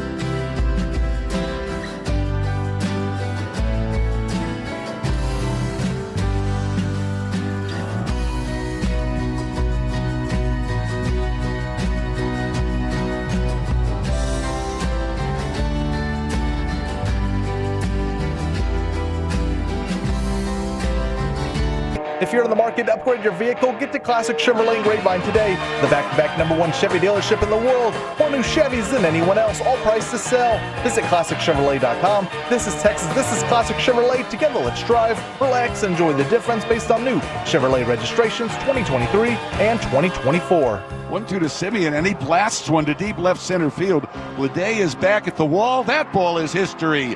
A 3-run Jimmy Jack from Marcus Semien. Is this new lineup ever working? It's the 5th inning, and the Rangers have a 7-2 lead. And it works against the Sacramento A's as well. Nate Dale with the call here on 105.3 The Fan. As Marcus Semien gets going, Wyatt Langford continued to do his thing. Josh Smith at the top. 8-5 Rangers. And Corey Seager is hurt. Again. We're not allowed to have nice things. So we got the Anthony Davis lineup of, man, that could be awesome. But crap, it's hurt. Is Corey Seager, back to you and Choppy's battle a year or two ago, is Corey Seager injury prone? Yeah. Oh, my God, yes. I agree. Surely nobody would dispute that, right? Because Nico really laid it out importantly the other day. There's a difference between contact injuries and then all these other things. That's right. And so Corey Seager, I don't know if he's ever had a contact injury. Everything is muscles and things, groins. Yeah. So yeah, that's he is injury prone for sure. You have a tough time with that word? Groins. Yeah. No, everybody does. Everybody seems to have a tough time with it. So I say it in different ways. What's hard? I don't understand. Groin. Why is that hard? It's groin. They oing. Oh. Oing. Like mine's rural. Ron. Ooh, yeah. Have a hard time with that second R. Bobby does tour. Yeah, see, but growing to me is kind of like tour. Like you're doing the double vowels. Mine is realtor because I want to say realtor, and if you add that extra syllable, you would have thought that you would have set those people's houses on fire the way they get so mad. Realtor. So you're taking off the realty community. Yeah, but not on purpose. But they're like, I didn't spend my whole life for you to add that extra syllable. Like if you ever called a doctor Mister. You know that? Oh, yeah. They get very upset. Yeah, you can't just call people Mister these days. I worked my whole life to be a doctor. But I'm not calling I'm not calling you a doctor outside of medicine. Oh, really? No. Oh, so like doctorate of psychology or whatever. So I've done many. You gotta have a stethoscope. Wow. Done many weddings in my life. Wow. And like you've married people? Mm-hmm. How many? Oh. Does Adrian know? 8. Polygamy. I've done 8. Now. Yeah, I've done win. 8. Whoa. Yeah. Big love over here. Why? Why are you the go-to? And do you have to get? I am ordained. I think I have my card in here. I would hope so. There it is. Do you have to like go back like the DMV, like renew your ordainship?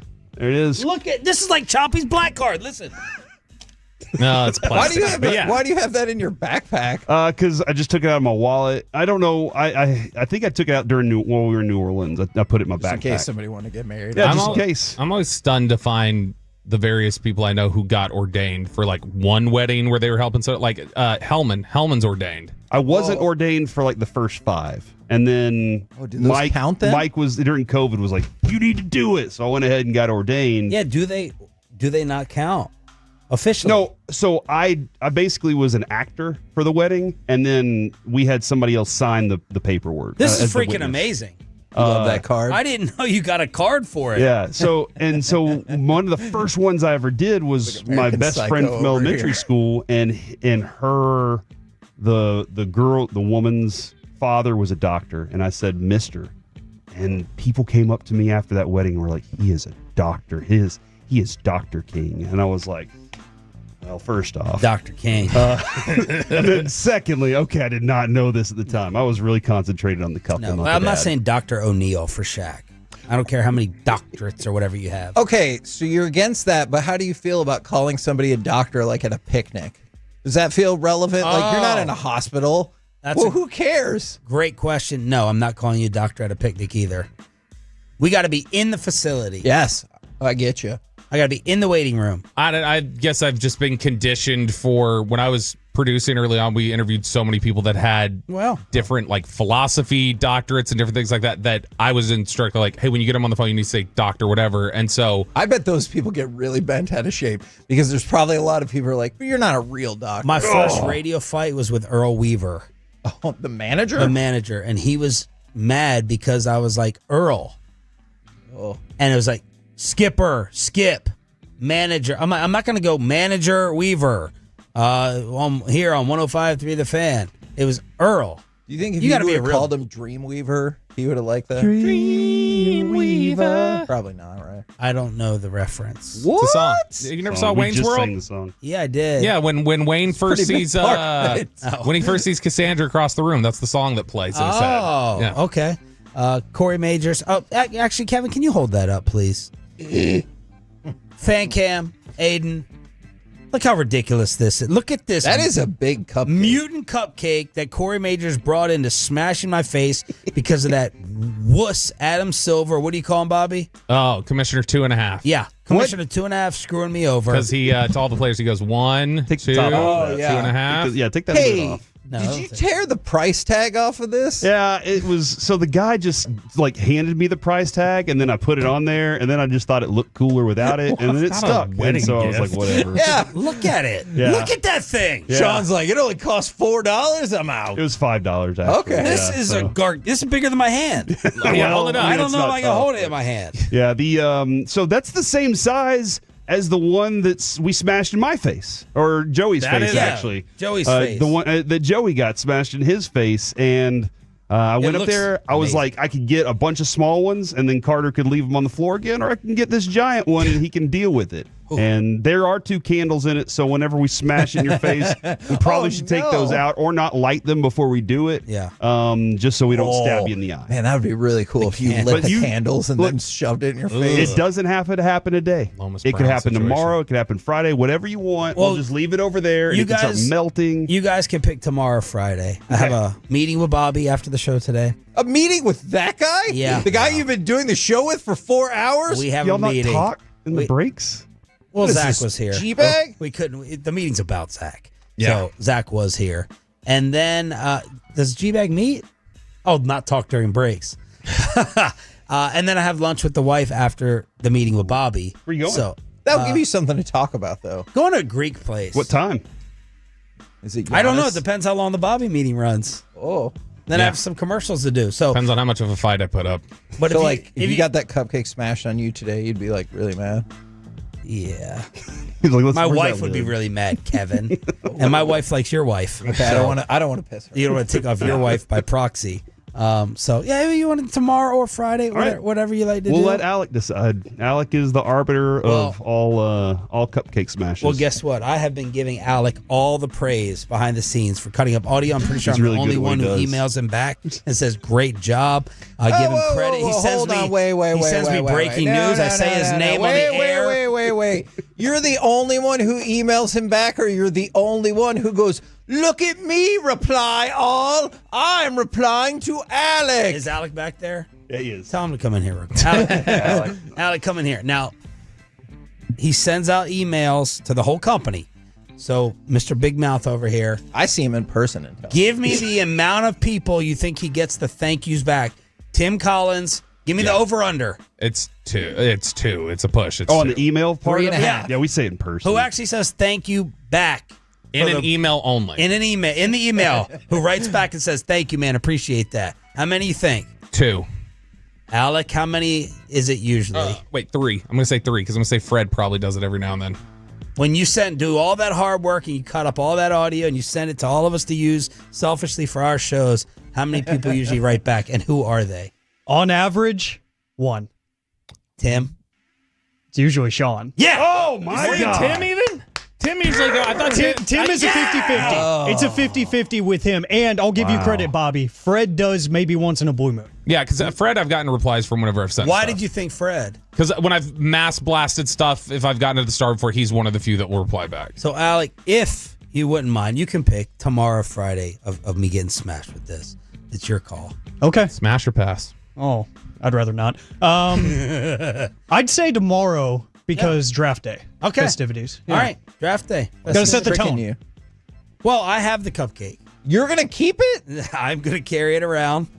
in my backpack. Like a trophy? No, Corey wants to melt it on the DirecTV Yeah, box. just leave it over there. Let it ooze and become all That's whatever. what happened. Thank you, Alec. I just wanted to praise myself there through you. That is, You were victorious. Congratulations. That is a sizable cupcake. How much frosting is layered on that thing? Because It's that's going to be a the biggest lot. pain. Well, I think the candlesticks could be the biggest Yeah, pain. the candlesticks could hurt. Corey, what's coming up? Guys, if the phones are working today, we will have Kyle Yeomans at 10:20, talking a little draft with him. He's from the draft show as well. We'll have Bruce Bochy at 12:30, and then Nolan Harris from FC Dallas joins us at 1:30 today.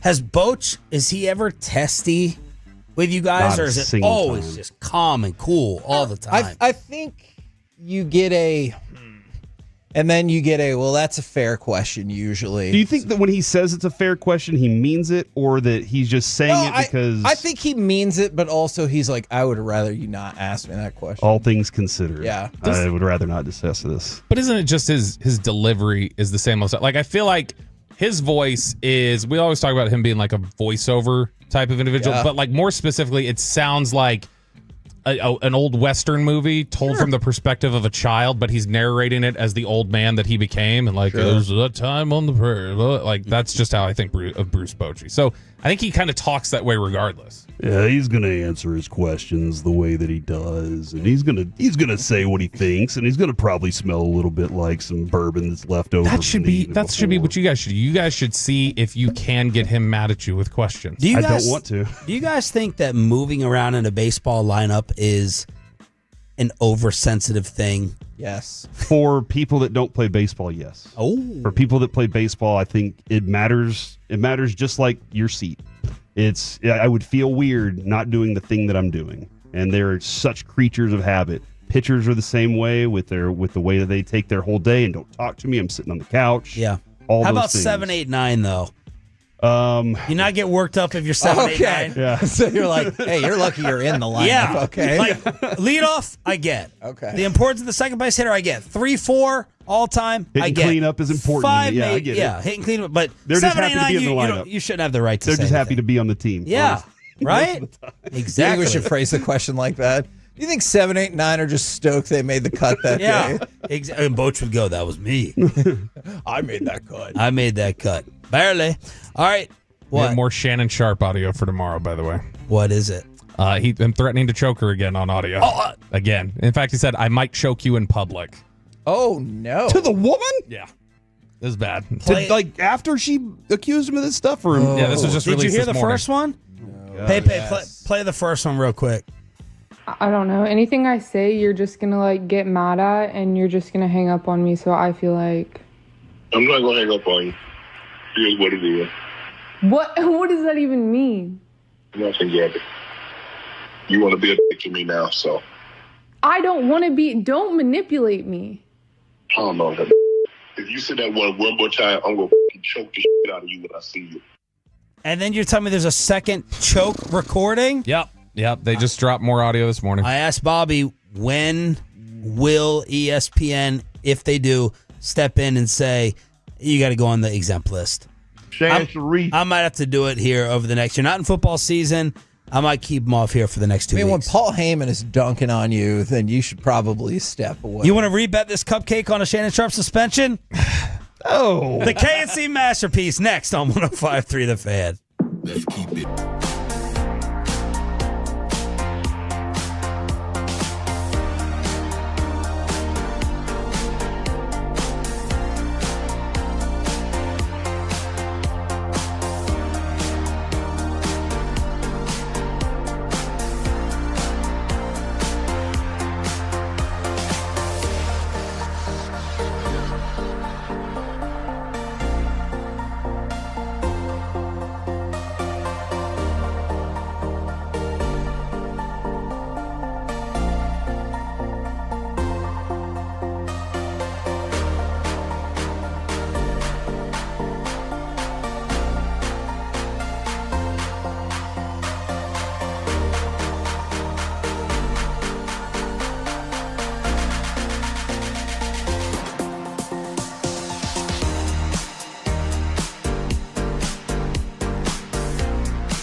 our D&M Leasing Studios. It's the KNC Masterpiece on 105.3 The Fan.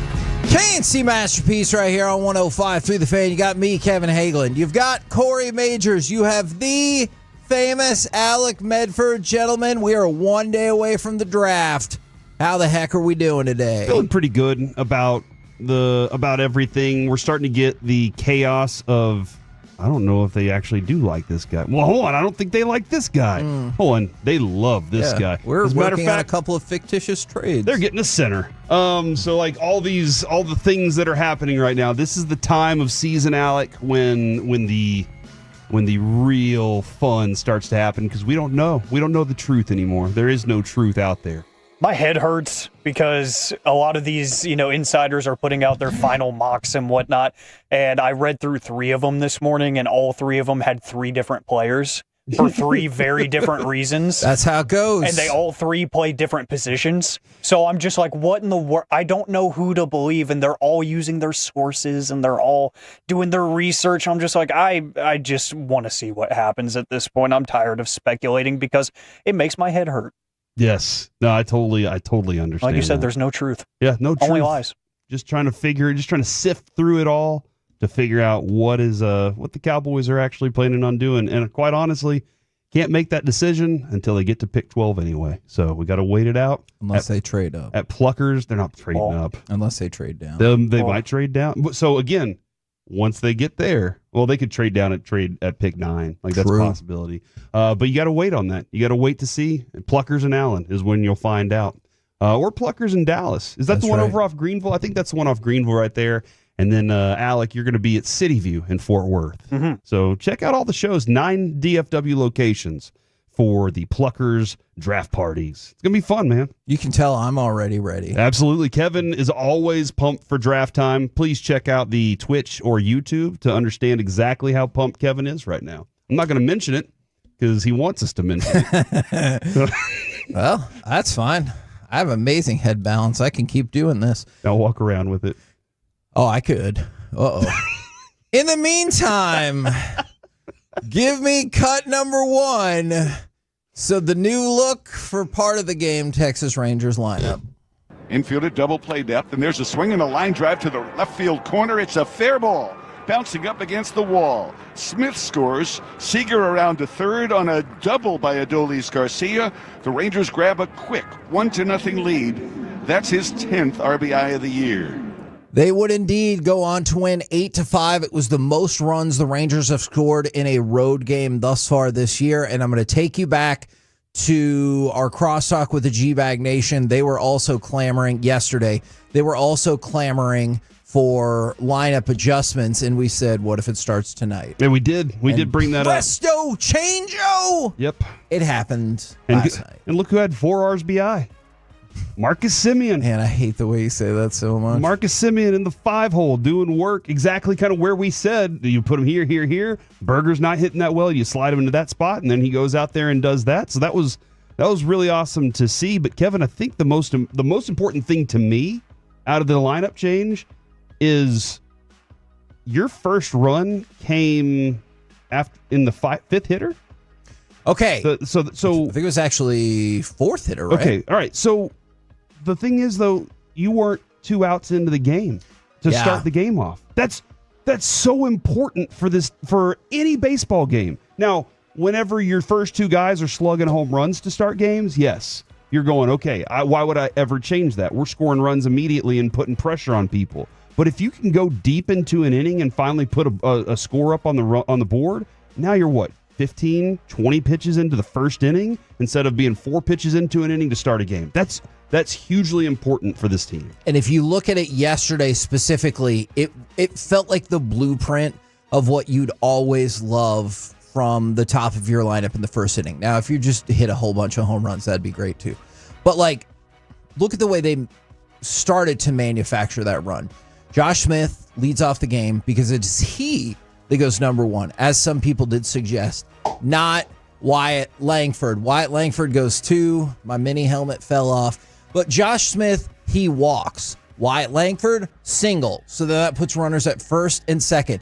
Corey Seager had what you would call a productive out, ends up being a fielder's choice, and that moves Langford to second, Josh Smith the third. So at that point, you have to feel good about getting a run on the board, which for this team, well, that's a lot better than we've done in numerous games already. But instead, what you get is the Adolis Garcia, Wyatt was out at second. So Seager at first, Josh Smith at third. You get the Adolis Garcia double, that scores a run, and then you get the Marcus Semien sacrifice fly. So it was a combination of, you got a big hit, a couple of big hits, but you also really manufactured at least one of those runs as well.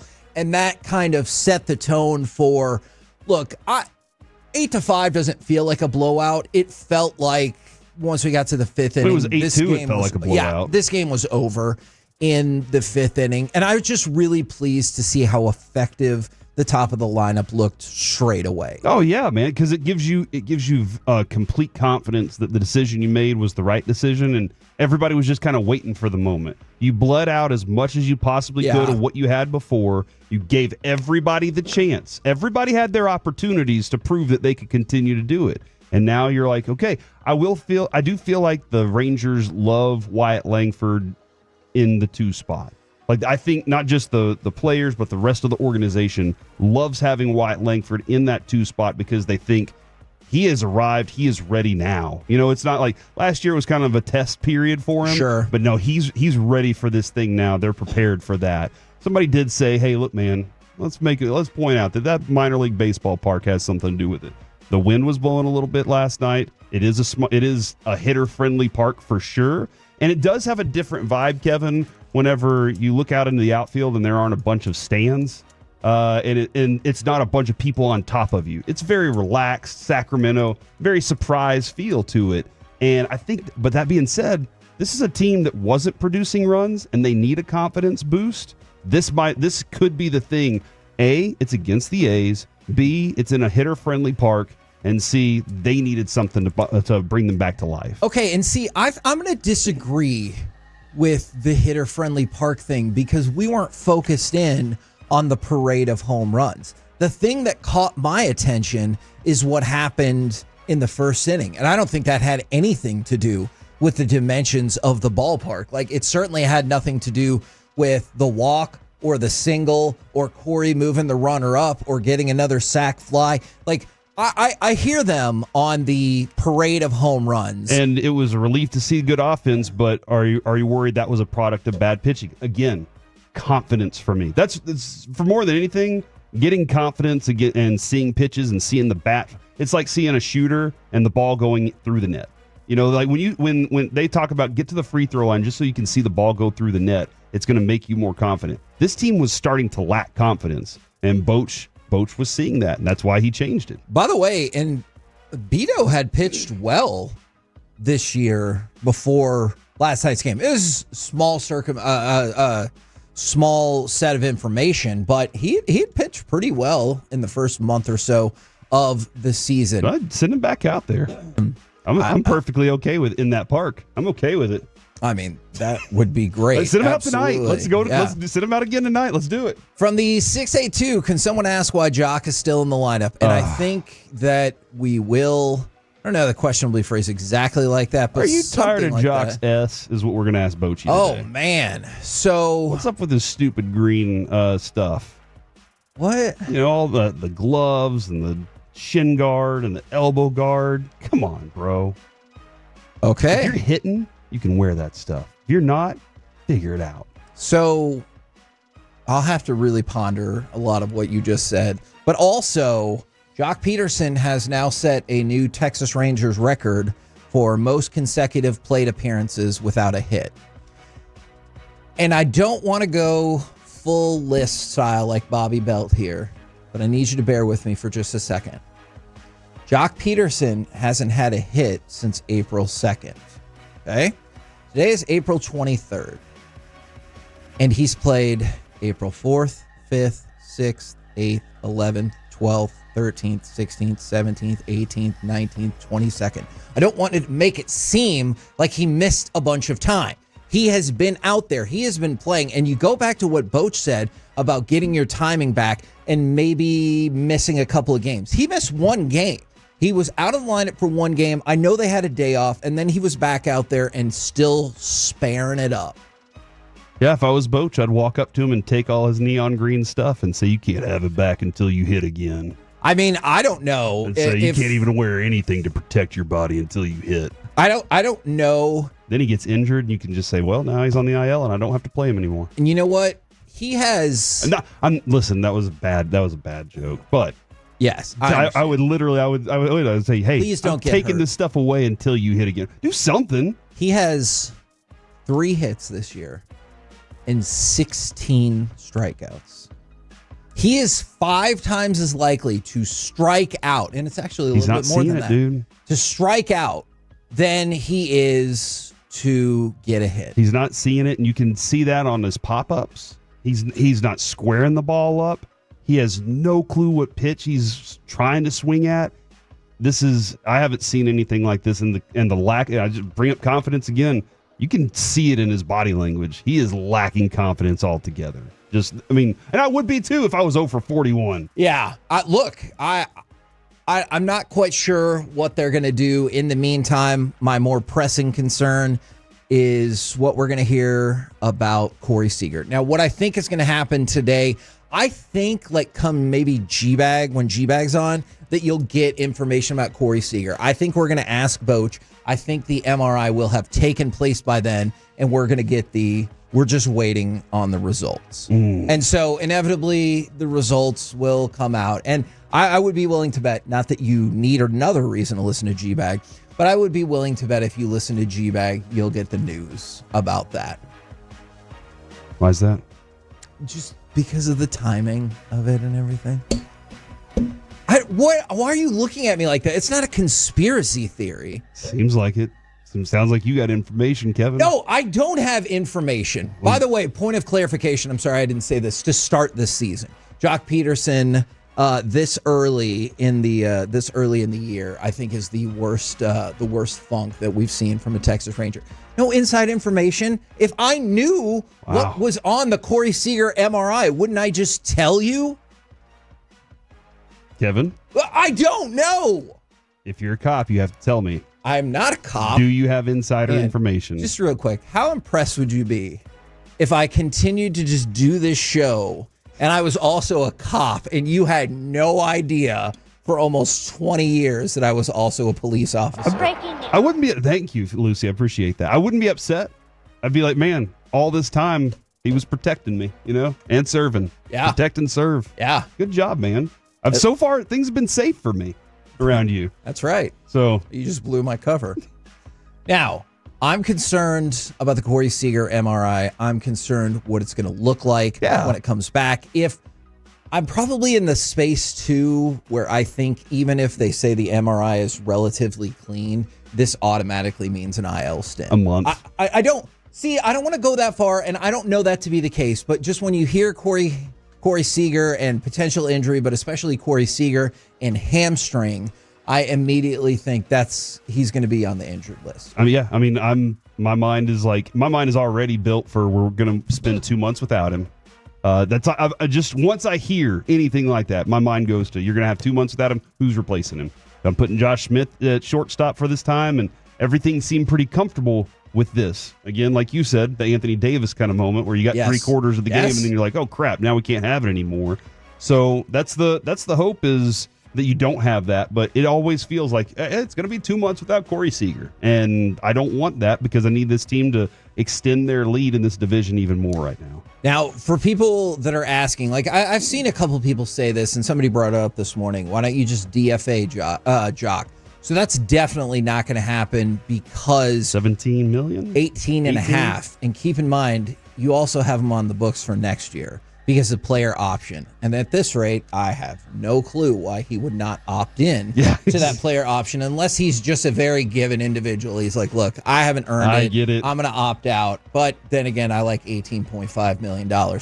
So realistically, you're on the hook for 2 years and $37 million. And the issue is, this is not a team that has lots of room in terms of money. If you DFA him, nobody is going to pick him up, and you're still going to be stuck with that money. So if that's how you're hoping to get around it, it's not going to work. Okay. Well, We'll weigh our options then, Kevin, and talk Okay. to Boach at 12:30 today. We're the KNC masterpiece right here on 105.3 The Fan. Coming up next. Wait for Kevin's insider information. If I had it, I would tell you. From Talking Cowboys and the Draft Show, Emmy Award winner and triplets dad Kyle Yeomans. Next on The Fan.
This segment of the KNC Masterpiece is brought to you by Cars for Kids. Donate today at carsforkids.org and by the personal injury lawyers Frankel and Frankel. If you've been injured in a car or truck wreck, call Frankel first, 214 or 817-333-3333. With Frankel and Frankel, there's never an out-of-pocket cost. They only get paid when you win. Frankel and Frankel, the go-to car and truck wreck attorneys in Dallas. KNC Masterpiece back here on 105.3 The Fan. Right now, we bring to you from Talking Cowboys and the Draft Show Emmy Award winner and triplets dad. It is Kyle Yeomans. How's it going, man? What's up, guys? It's been a while. Good to talk to you again. Hey, so are we taking Golden or Tet? Well, I think it really does come down to who's there out of the two guys. I still feel like they're leaning wide receiver. I think if Tet is there, I think he's higher on their board. If it's Matthew Golden and Tetairoa McMillan's not there, then I think it's more of a conversation, but I would still lean Golden in that regard. I mean, I think the Cowboys are going to come away with a wide receiver in the first round. I have that gut feeling just based off of the research and the fit and the value. That's just kind of where I'm at with it all. Hey, can I ask you a question about that then? Because that definitely makes sense to me, but this is one of the deals where if the board shifts in a way you didn't expect, then you have to adjust. Because there's been rumblings that hey, could Genty go 5 and then Tet go 6? And if that were to happen, then I wonder if another team would pull the trigger early on Golden. And let's say you got to 12, neither one of them are there. Then do you have to reevaluate your plan? Maybe. And we talk a lot about window dressing your board on the draft show. And I know you guys both are close with Brian, and you kind of heard that term once or twice. But just to explain it for those viewers out there, window dressing your board means you're going to rank and stack all of these players 1 through 257 or however many players they have on their board. They'll rank those guys, and they don't want to jump from, let's say, rank 10 to rank 12 just because it fits a need. They want to draft via the board. You stacked it for a reason. Your players are on there for a reason.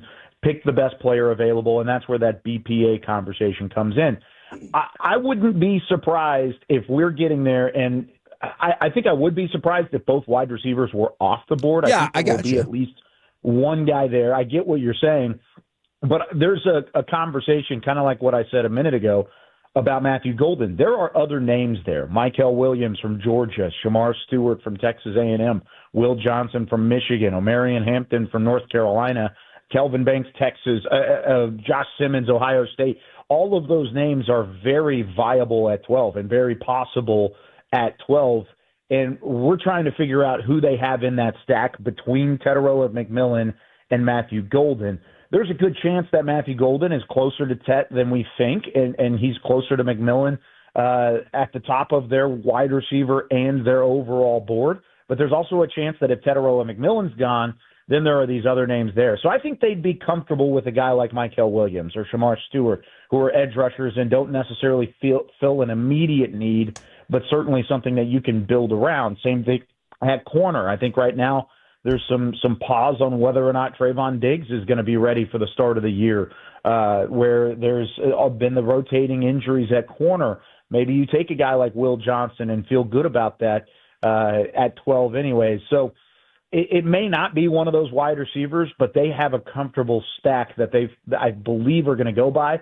And if we see one of those names instead of Matthew Golden, that means they were not window dressing their board and they stayed true to the way they stacked these players.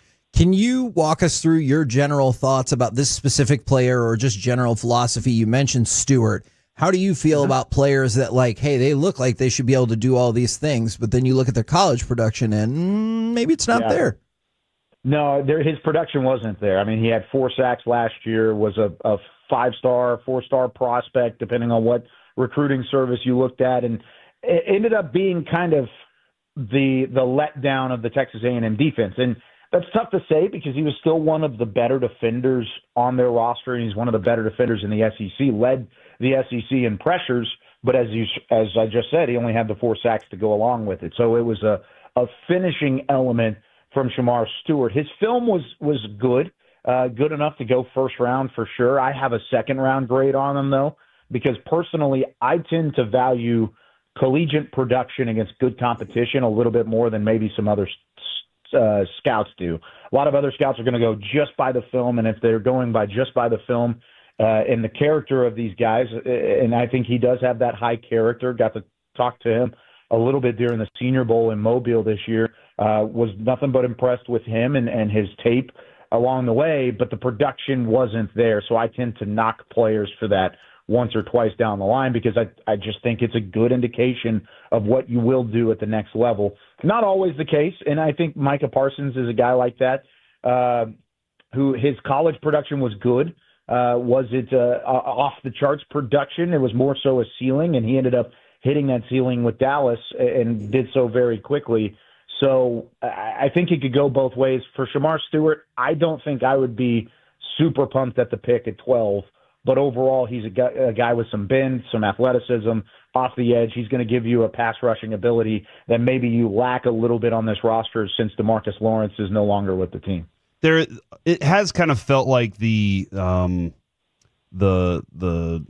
onus has been on skill positions in the first 3 rounds. Like a lot of weight's been put on skill positions there.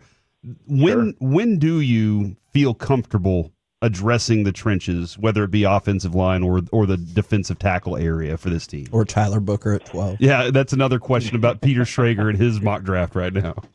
Did Schrager mock Booker to 12? Yeah, at 12. Okay.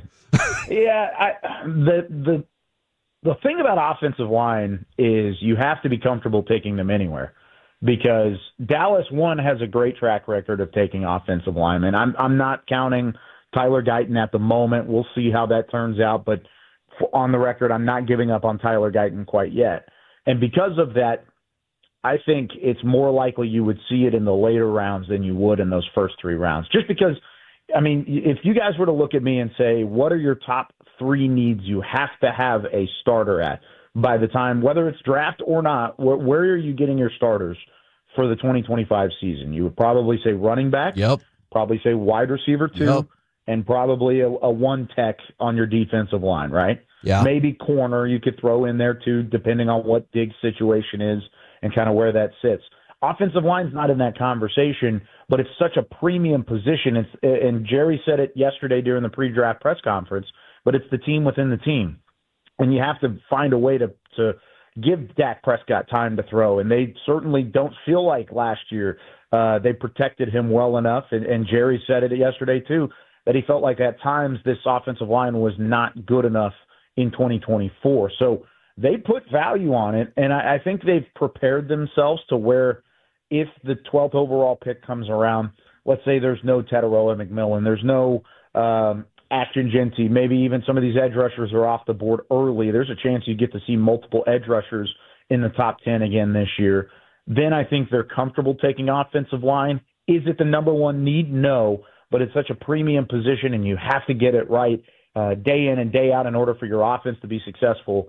Then I think if the right guy is there for them, which could be Kelvin Banks, I know they're really high on him out of Texas. Maybe Will Campbell from LSU falls a little bit. I know they like Josh Simmons out of Ohio State quite a bit. He'll probably play tackle, so there's going to be some movement there. But I think they'd rather figure it out with the talent in hand than pass up on it and fill other needs and try and force it. You were talking about cornerback, not necessarily at 12, but just overall cornerback depth on this team. Mm-hmm. If you're the Cowboys, do you not have to kind of operate like maybe as if Trayvon Diggs won't be here, just looking at the last couple of years? Yeah, I think that's exactly how they're looking at it. And I asked the question yesterday in the presser to Brian Schottenheimer. I asked him, what do you value? Because the defensive coaching staff has had significant influence when it comes to your corners in the past. I mean, we've all talked about Dan Quinn's type of guys, the long, lengthy, speedy corners, and how that's changed over the last couple of years. Mike Zimmer wanted more of the athletic, stick in your hip pocket type of guys. It sounded like Brian Schottenheimer, and I asked him kind of to speak on Eberflus's behalf as the defensive coordinator. I asked Schotty.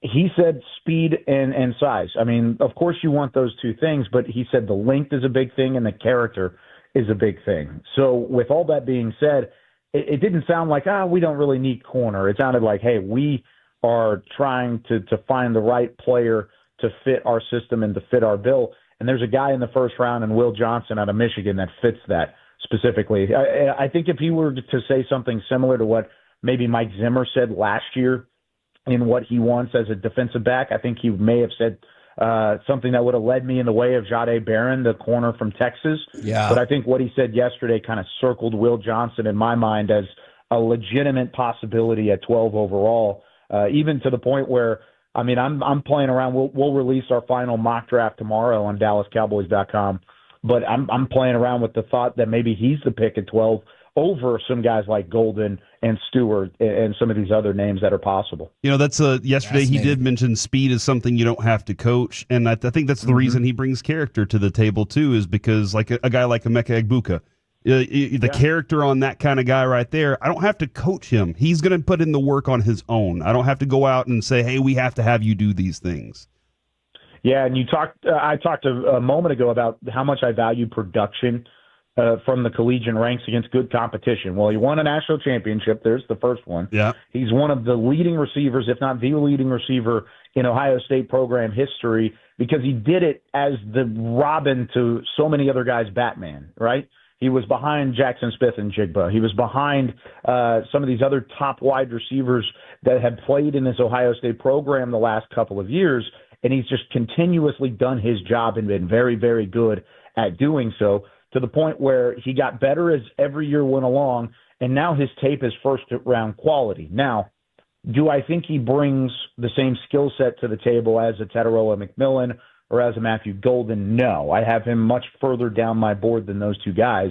So I think it'd be more so a trade-back scenario for me if they're able to find a dance partner. I think if they land Emeka Egbuka and pick up a top 100 pick, and they're doing so selecting him in the 20s, I think I'd be super happy, because then you're finding the Robin to CeeDee Lamb's Batman, and you can take it there and build your offense around it. That's a true wide receiver, too, who expects to be and knows how to be a wide receiver, too.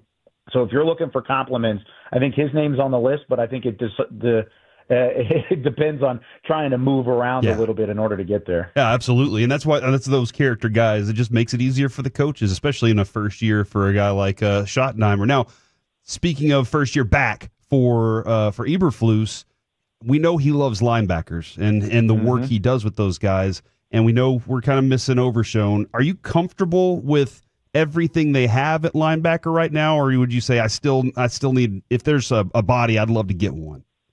Yeah, I think there's a couple names in this draft that not only they feel confident that they would want, but I think would fit the value of where they need to take those guys, because they're not going to take a guy like Jahad Campbell, Alabama, in the first round.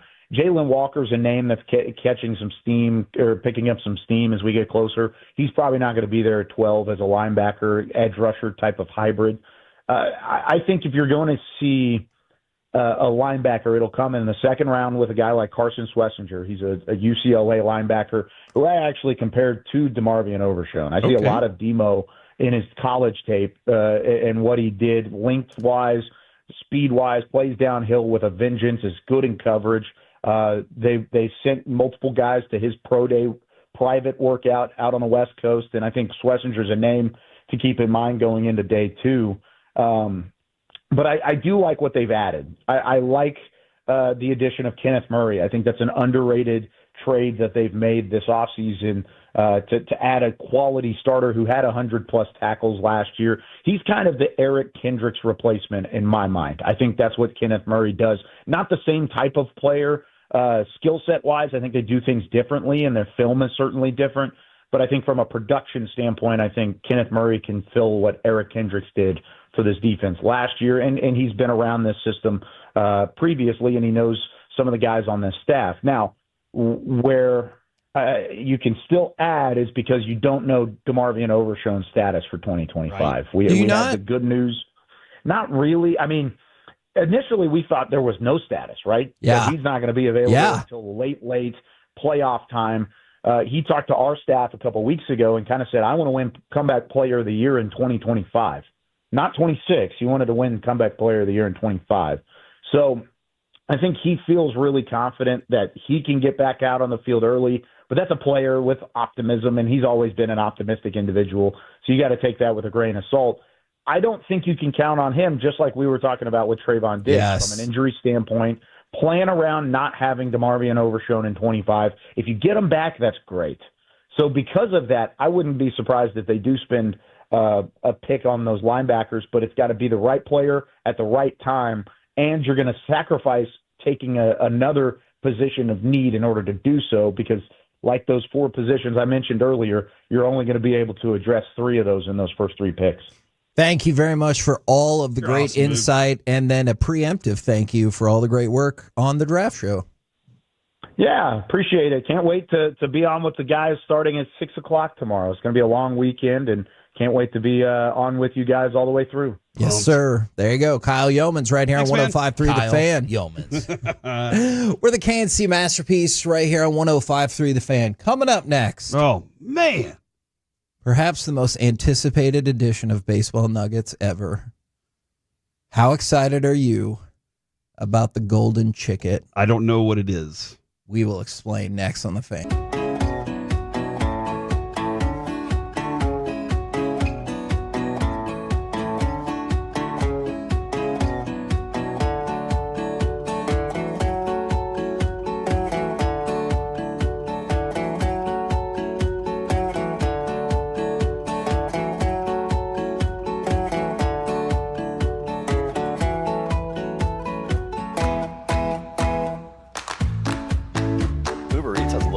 products? I gotta remember that. Well, you know, they say in order to remember something, you have to forget something else. Okay, now that is a very cute haircut. That's like a little shag. I've never seen that before. Well, I mean, of course you have. It's the Rachel. Oh, is that your name? No, I mean like your name. No, I'm Jen. My name's Jen. Right, but I just mean like this is your haircut. But that's hair on your head. I'm not saying this is your hair. Okay.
down right.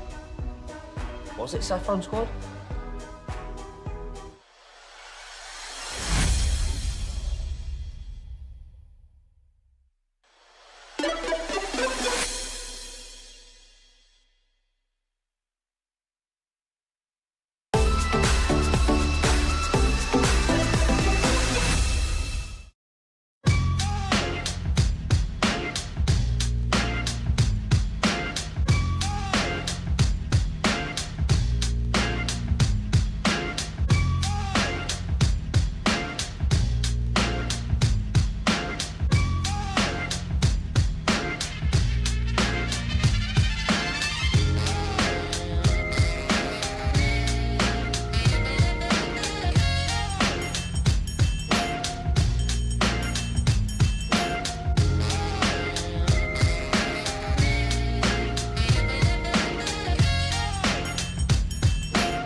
Choppy here, and if you want more choppy in your life, let's be fair, who doesn't, right? Let's get our fan ambassador, Chops, adopted. She is a trained, lovable, low-maintenance pup, but she's going to be your best friend. Check out Chops online, 1053thefan.com/adopt.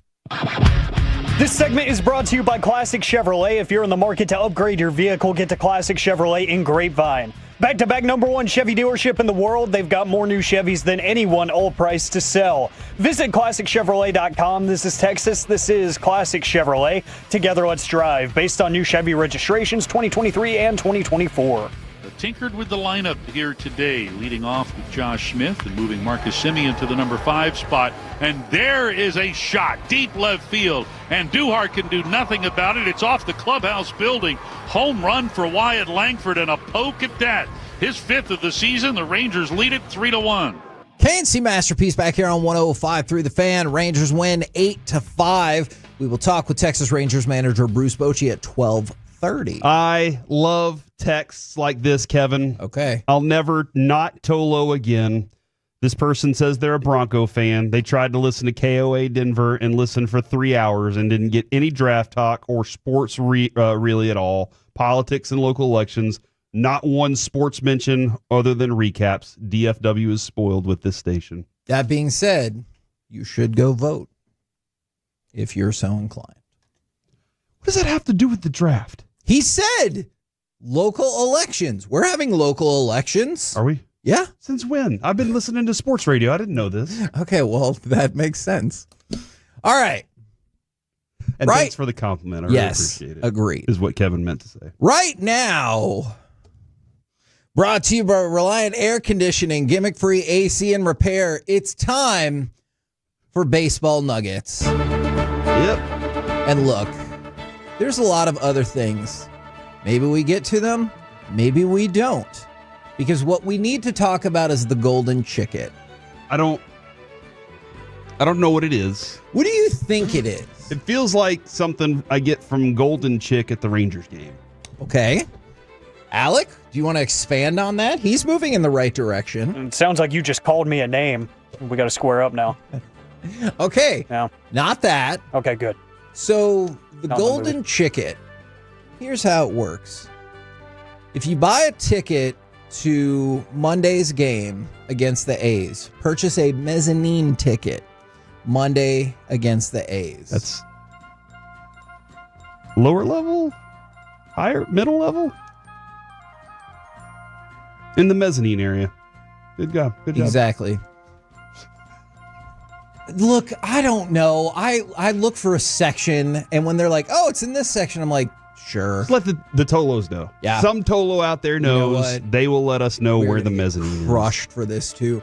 Oh, you're a sports station. Don't know mezzanine. Fine. It's the 100 level.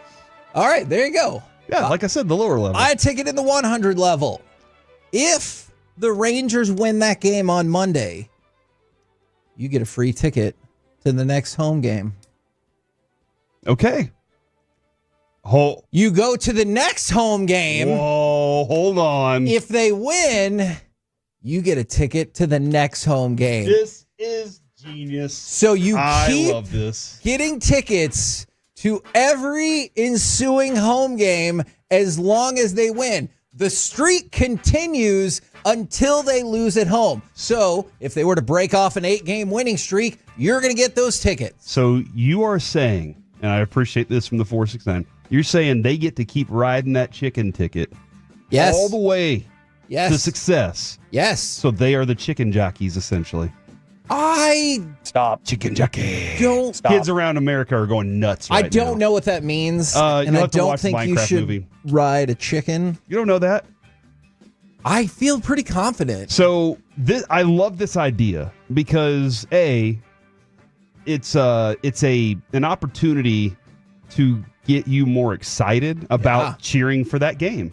Like literally, it is. I want them to win now, so I can get another one, so I can keep rolling on this thing. I love this idea. This is genius. Who came up with this? Chris Young, probably. Maybe Boach. Okay. If, with the success that we just saw last night with last night's lineup, I get it. feels like Golden Chick probably had some say in it. You know what, Golden Chick? I'm gonna give Chris Young credit for now, until you tell me otherwise. All right, you might really like the logo. It's like a chicken face on a walking ticket that also has the T for the Texas Rangers on it. I'm in. It looks pretty. It looks pretty neat. Now, is this a special? Like, is it going to be because it's digital, right? Yeah. Yeah. Well, but the good news is you could just get your ticket then. You don't have to keep going back to the ticket window every single day. And you're like, hey, can I get another ticket? Is this true? They say it needs to be section 122 or 123. Okay. All right. Correct. Just to make sure that everybody understood that. You can only buy 8 tickets per golden chicket. So you take your group of 7 friends, hopefully ride the wave, keep going to baseball game after baseball game after baseball game. They have Don't Call Me Oakland and Seattle next week in the homestand. Now, if they could break off, just hear me a second. If they could break off a 7-game winning streak, guess who you play next? In May, Colorado. Colorado is legitimately the worst team in baseball. Mm-hmm. And then Houston. And they've scored less runs than the Rangers, I bet. As of now, that's probably right. As of for the rest of the season. As of yesterday. I'm predicting. Don't ask more The questions 817. about that. So you're saying it's a chicken jockey. I'm telling you, dude. I don't know what that means. They need to play that. They need to play chicken jockey in the stadium for this moment. No. For these Are you specific going to games. tell me what that means? No, you have to go see the movie yourself. The Minecraft movie? Yeah, and then you'll understand partially.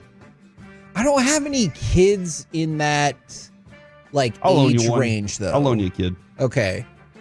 My kids are either too old or too young. Carter will go see it again. He'll Okay. be happy to go see it with you. Okay. And I trust you.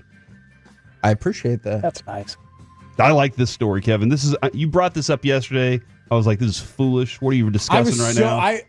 I was And I'm so very excited happy. to talk about it yesterday. I really wanted to blow off another segment just to talk about the You chicken. kept saying, I wish Jerry Jones would stop talking right now so we can talk about the chicket. Oh my God. The golden chicket. Look, if you would have let me be the editor of that press conference and then it would have been released out to the world, I could have saved us all a lot of time. From the 214, Corey hates the staff at Globe Life. All right, so Alec knows what I'm talking about because Alec brought the story to the table the other day that whenever in the movie they say chicken jockey and the chicken jockey comes out, kids are throwing stuff everywhere and going nuts and police are being called. At my theater, kids start going nuts and everything too. And I honestly still don't know if I know what the chicken jockey is. I just know that my kids were excited about it whenever they saw it. Even my 17-year-old kind of got pumped about it. He was like, oh my gosh, it's a chicken jockey. It was crazy. Oh, man. A chicken jockey is a very rare hostile mob in Minecraft. It consists of baby zombie, zombie villager, zombified piglin, husk, or drowned riding a chicken? Exactly. And then it's got some words that I'm too old to fully understand at this point. So yeah, I think this is a really cool thing, and I'm looking forward to. Hey, from the 817, we really did talk about last night's game in the first segment. The Rangers, I'm very excited about this because again, this gets you pumped for. I hope they win this game so I can come to the next one. Like Yes. It's exciting. Yes. All right. Couple of other exciting notes for you. Jack Leiter, rehab start with the Express, 4.4 2/3 innings pitch, gave up 1 hit, always encouraging only 1 walk to go along with 4 strikeouts. He threw 60 pitches, 40 of them were strikes, so 2-to-1 strike to ball ratio, and his velo topped out at 98.9. So bringing him back? I think so. What are we doing here? I know we've teased it a couple times. That is a question for Boch because this feels like, okay, no, yeah, we got to see what we wanted, and they capped him out at 60 pitches. I feel like you need a 9-man rotation at this point with the way that all the pitchers you have. That is probably so. But also, that would save DeGrom's arm. I want to talk about one other thing in baseball. How did they get this so inaccurate? So Mike Trout hit a home run over the weekend that they're like, hey, good job. 435 feet. That's a long one. Then they went back to the workshop, crunched some more numbers, and now they said it's 484 feet. So they were off by 49 feet on that home run. What happened? Is it they use a computer to measure now instead of like the tape measure? Yeah, probably not that guy running out from home plate with the tape measure. Dude, can you imagine if they were like, you know what? You get a 1 foot ruler, and that's how you got to go measure it out with 1 foot at a time. That would be amazing. It'd be irritating. I don't know. Maybe the computer was off just a little bit. Well, here's your trivia question to follow that up. Mike Trout has 3 home runs of 480 plus feet since the start of last season. That ties him with Giancarlo Stanton and Albert Pujols. Nomar Mazara. Oh yeah, dude, that dude crushed them. Man, on occasion. Yeah, on occasion. And he had a tendency to hit the exact same batting average for like 3 years in a row. That was really weird. But he never turned out to be great. No, I really thought he was going to be good. He's in some other league right now. We're the KNC Masterpiece. I'm serious about that. I think he's in. No, I know. I can't remember which one it is. Just the way you described it with your flippant hand gesture. Somewhere else. Coming up next. Not Texas. Are any Mavs fans rooting for the Lakers? Plus the anonymous NBA player and Luka poll. Next on The Fan.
lower fee product? I gotta remember that. No, they say in order to remember something, you have to forget something else. Okay, now that is a very cute haircut. That's like a little shag. I've never seen it before. Well, I mean, of course you have.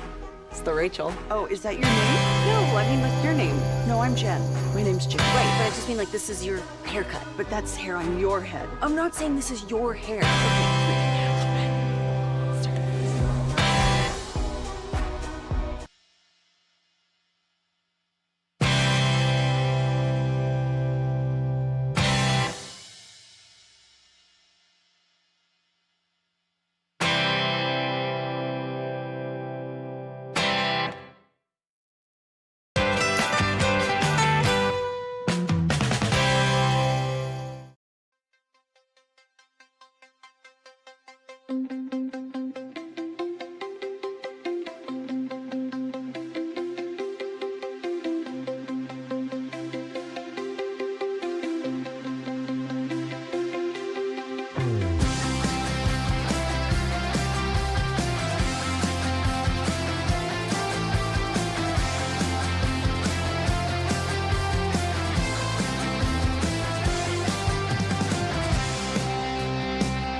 By our D&M Leasing Studios, it's the KNC Masterpiece on 105.3 The Fan. KNC Masterpiece right here on 105.3 The Fan.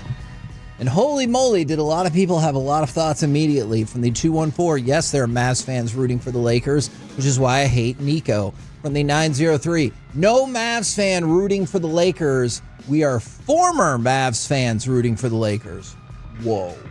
And somebody from the 817 is definitely cheering on the Lakers. So I kind of wanted to dive into that just a little bit because, you know what? Go ahead and give me cut 7. Lakers did win last night to even up their series. And LeBron will have Randall on him. And Doncic will drive into Edwards. 31 for Luka Doncic. Now, of course, that had all the makings of a Luka play in terms of he got to the basket. And you can also hear him screaming an and one that he did not get as the play continued. That's not typical of him. No, it's, yeah. LeBron never complains. Okay. So I wanted to kind of dive through that and ask if there are Mavs fans or former Mavs fans, however you want to categorize it, that are rooting for the Lakers. But also, The Athletic put out an article specifically about how players reacted to Luka getting traded. Okay. Now, I could probably read this for the rest of the day, but I'll just pick out a handful of them for you. These are all from current NBA players. Their thoughts about the Mavs trading Luka. Probably the worst decision in modern basketball history. Terrible. Next. Psychotic. It didn't make sense. I don't know how you make it make sense. Next. Blasphemy. Next. Bad trade. Keep him. Generational player. Next. Dumbest idea ever. Next. Worst ever. Next. Not smart. Next. It's one of the worst basketball decisions I've ever seen. And on and I like this on one, Kevin. and on. When I'm not with my team, I'm a Mavericks fan. Did you just read that one? No. Oh, I didn't know how to process it because it happened so fast. I was taken aback. It just lets you know that nobody's untouchable in this league. He's a Mavs fan when he's not with his team. Yeah. I don't know who that is, but I kind of want the player now. Yeah. Didn't make sense. Didn't make no sense at all. Guess it's a business at the end of the day. Dallas decision? Stupid. Lakers decision? Great. Man, we just got right down to it. By the way, there are some more conspiracy-esque views with at least one player saying, I thought it was just the NBA doing it for the viewership. Now, look, we've talked about that. I know there are plenty of people who feel that way. And so I just wanted to throw that out there because, like I said, we could probably go on for another 8 minutes just about all the reactions from the players. But needless to say, it is overwhelmingly, if not almost, it's not totally unanimous, but it's almost unanimous that everyone thought it was a terrible, terrible decision. Yeah. There are a few people that they're like, it's a win-win. Like Yes. a few here and there. That's why it wasn't unanimous. Yeah, but for the most part, the players. That's why we're still so shocked about it. Almost 3 months later, here we're still shocked about it. I think I'm probably over it now. I think since the Mavericks season's done, I'm kind of over it. I'm like, okay, on to Rangers and all that stuff. But the whole league, players in the league didn't understand why it was happening because they. A couple of years ago when they played Golden State, was it the Western Conference Finals and lost to them? During Draymond Green's podcast, he said, look, man, it was when Wiggins dunked on Luka. And he was like, when you get a chance to dunk on one of the guys, you absolutely, you relish this moment. You salivate knowing you're about to dunk on one of the guys. And he goes, and do not get me wrong, Luka is one of those guys. Agreed. And he is a dog. He has dog in him. All right. He's one of those guys. And that's why nobody in the league could understand it, because it didn't make sense for out of the blue a team that did that to do it. It just didn't make sense. Now, I'll let you guess what team you think these last three players are on. Quote, I think it was a phenomenal decision. So smart, wise. I'm a Nico Harrison fan. Mavs. Next. Thank you. I love it. Mavs. No. That was probably PJ. Next. No. I wasn't mad at it. It feels safe to potentially LeBron assume was all that those people? three players were all Lakers. Because LeBron and Redick was like, hold on, I haven't retired officially yet, so I'll just go ahead and throw that in there too. Now, before that, they got some more specific questions going about the rest of the NBA. 806 says Nico made Gene Jones cry, and that is unforgivable. We heard it yesterday. That is Kevin. true. From the 214, if the Mavericks get a lottery pick, I know the league is rigged. 8.5% chance of getting a top 4 pick. It's not a big chance. No, but it's better than your chances of winning the championship would have been. With Luka? No, with this team. Oh. No, definitely not with Luka. What was the chances with Luka? When the playoffs started? 28%. 28% if they got to the Western Conference Finals. 39%. Interesting. Okay. From the 817, Kevin, I'm still a Luka fan. I'm rooting for him and hope he becomes a Lakers legend. From the 469, Mavs fan, and hell no, I'm not rooting for anything purple and gold. From the 210, nothing against Luka. I can't root for the Lakers. I'm watching all series for this playoff matchup. And then another person said, sorry, we've gotten a lot of feedback on this. If Jesus came back and played for the Lakers, he would not root for the Lakers. It's just something about the Lakers. But you know what's interesting is the split. There are a lot of people who are like, yeah, they're rooting for the Lakers because they're rooting for Luka. But and it feels like thus far the feedback I've seen is almost equivalent of people are like, no matter what, I can't root for the Lakers. I understand your stance on that. I absolutely do. It makes sense because you're heartbroken by that and you don't want to ever go back to it. How could you ever trust this team again, Kevin? Right. How could I ever trust anything that comes out of their mouths now that I know that when Nico told us when he got here, it was his job to ensure that Luka wins championships here. Yeah. He said, this is my job to make sure this happens. So I can never believe him again, unfortunately, for him. And he seems like a decent guy. Yeah. Yeah, just all the stuff he's been saying. It reminds me very much of the Cavs owner when he was like, I guarantee we will win a title before LeBron. And you're like, well, what is that based on? All right. Now, for the rest. Did they? What's that? They didn't, did they? No, they didn't. They won one afterwards, though. Yeah, because eventually he came back. That's why they won the title. All right. Who is the NBA's MVP? So this is all players who are currently in the league. I feel like Shea's going to get a lot of love here. 56% for Shea, 37.5% for Jokic. Nobody else got 2%. So look, I mean, at least for this year, it feels very cut and dry. And like the people who did, Giannis is in the mix, Mitchell, LeBron James, and I know even LeBron James has been making the case for himself to be the MVP. Good luck with that. Yeah, good point. But 94% of the league was like, it's one of these two guys. And based on game one for Oklahoma City, you're like, okay, well, that team deserves all the flowers right now, and the dude that's the leader of that team. Well, and I like it because you see some of the, like, somebody said for Jokic, he's averaging a 30-point triple-double. It's stupid. There's no way you don't give it to him. But another person goes, hey, it should probably be Jokic, but Shea hasn't gotten an MVP. Yeah. I think he deserves it, which makes sense to me. It is weird, but it makes sense. At the same like the time, old Jordan rules. It's weird to yawn at a 30-point triple-double career season. Maybe it the greatest individual statistics season you've ever seen. And you're like, but it just happens in his sleep. Like, that's just what he does. And they're a good team. Yes. Maybe better without their coach. I mean, it does kind of feel like that is the case thus far. All right. Now we get spicy. Ooh. Who is the most overrated player in the league? I'm just based on you. I'm gonna go Trae Young. It was Luka. No, I'm just kidding. Your face. That's not what it said. Oh. Yeah, Trae Young is only third. Ooh. Rudy Gobert second. Tyrese Halliburton leads the way by quite a bit too.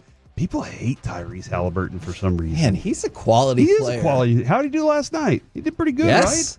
By the way, 2.2% of the players said no one who reaches the NBA is overrated. So I'll disagree with that. Once you're at that level, then you start having the conversation. Yes, I agree. You've made it. You're better than 98% of the world at basketball. Like, you definitely are. But now we're comparing you to everybody in your league. That's where that conversation is. Which team, other than your own, will win the title this season? You can't vote for your own team. Other than, if you're not a Mavs fan anymore. Well, we're out. Oh. I guess this is tough because I want to say Oklahoma City here. Right. For but Ruben. I'm a huge Ruben fan. But I feel like the Celtics are back to backing on this one, even though it looks like Jason Tatum is kind of a wimp and his coach hates him. Yeah. Okay. Look, I don't know if I would go that far, but that is an interesting point. 17.5% for OKC, 10% for Cavs, 57.7% for the Celtics. Do we have that anywhere in the show, Kevin? Or is this we can talk about it right now if you want. Joe Mazzulla, Jason Tatum's laying on the ground, rolling around. The whole team's standing around and looking at him. Don't help him. Joe Mazzulla tells, I don't know if it's the trainer or the assistant coach, he goes, don't go out there. And then he takes a drink of his water and stares at him. He goes, get up!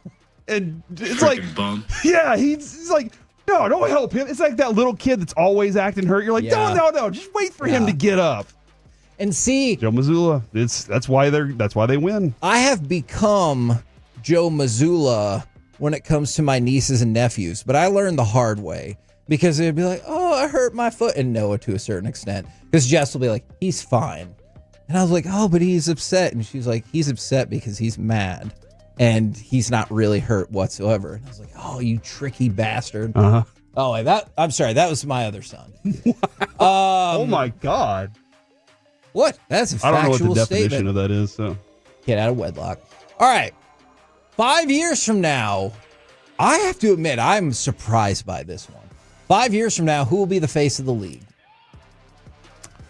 I would probably say Wemby because he's been talked about so much coming into it. Anthony Edwards was obviously last year was the one I was like, oh man, but he's kind of changed over the last 2 years too. So because of this huge D. Alec, who will be the face of the NBA in 5 years?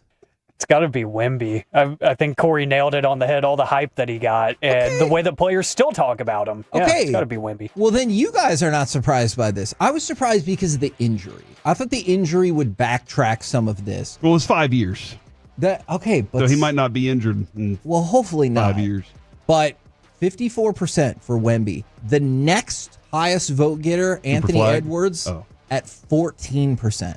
Think about how huge that gap is. But then consider this: 11% Shea, 6.5% Tatum, 2.9% coach hates him. Topical, 2.9% for Luka. That's it.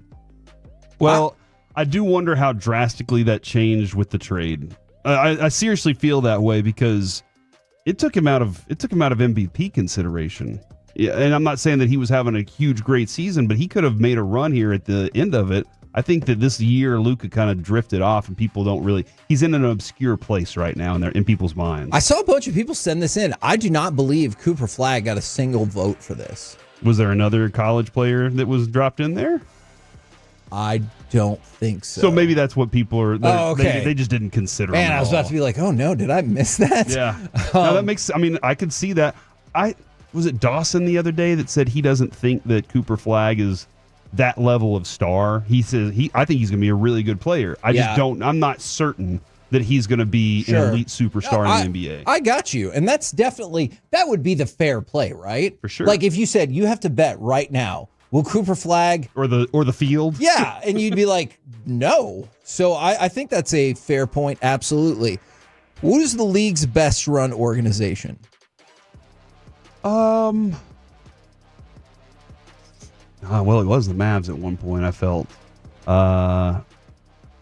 Maybe the Celtics or the Warriors? Warriors are 1. The Celtics are 3. Interesting. Who would you wedge in between there? Who is the wedgie here? What? You asked me who I would wedge there. Oklahoma City, because I can't. They had so many picks. They did. They still do. How do they have them still? It seems like they've had those picks for 13 years. Now, not all of these votes came in at the same time. Okay. Or else I think this might have been different. What is the league's worst organization? Mavericks. Oh. Even then, I still don't think I would put them higher than like third. The Pelicans are third. Okay. The Hornets are first. Oh, yeah. The Wizards are second. All right? But like, it goes Hornets, Wizards, Pelicans, Kings, 76ers, and the Mavericks at 4.4%. If you would have done all of this voting post-February, I wonder how much that would have shifted. But they're the 6th worst organization in basketball. Those 3 teams right there. Charlotte's moved like 8 times. New Orleans has moved a bunch of different ways. And Washington changed Washington their name. was the Bullets at one point. That's true. Until there were actual bullets in their locker room. By the way, just to show a better idea of how this vote was split up, the Mavericks were also voted the 11th best organization. Somebody asked about Detroit. Does Detroit need a place on this list? For that poorly run? Detroit did not make the cut in terms of the worst, although Cade Cunningham was listed as the league's most underrated player. Well, there you go. And by the way, we talked about this once before. I just wanted to throw it out there. Players are overwhelmingly against the idea of the 10-minute quarter. 78.5% said no, only 13% yes. 8.5% were like, I don't know. I'll get back to you. Sheesh. We're the KNC Masterpiece right here on 105.3 The Fan. Coming up next, it's time for AM on the FM. Got the question of the day, plus Paul Heyman does not care about your TV program. Next on The Fan.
Nutmeg maidens? No. Nutmeg maidens? I just said that. Was it Spice Girls? Doesn't sound right. What was it sometimes called?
This segment of the KNC Masterpiece is brought to you by Cars for Kids. Donate today at carsforkids.org and by the personal injury lawyers Frankel and Frankel. If you've been injured in a car or truck wreck, call Frankel first, 214 or 817-333-3333. With Frankel and Frankel, there's never an out-of-pocket cost. They only get paid when you win. Frankel and Frankel, the go-to car and truck wreck attorneys in Dallas. KNC Masterpiece right here on 105.3 The Fan. When Right. was the last time you went to Smashdown? Oh my God. Not you specifically, but like the Tolo. Tolo go? Yeah.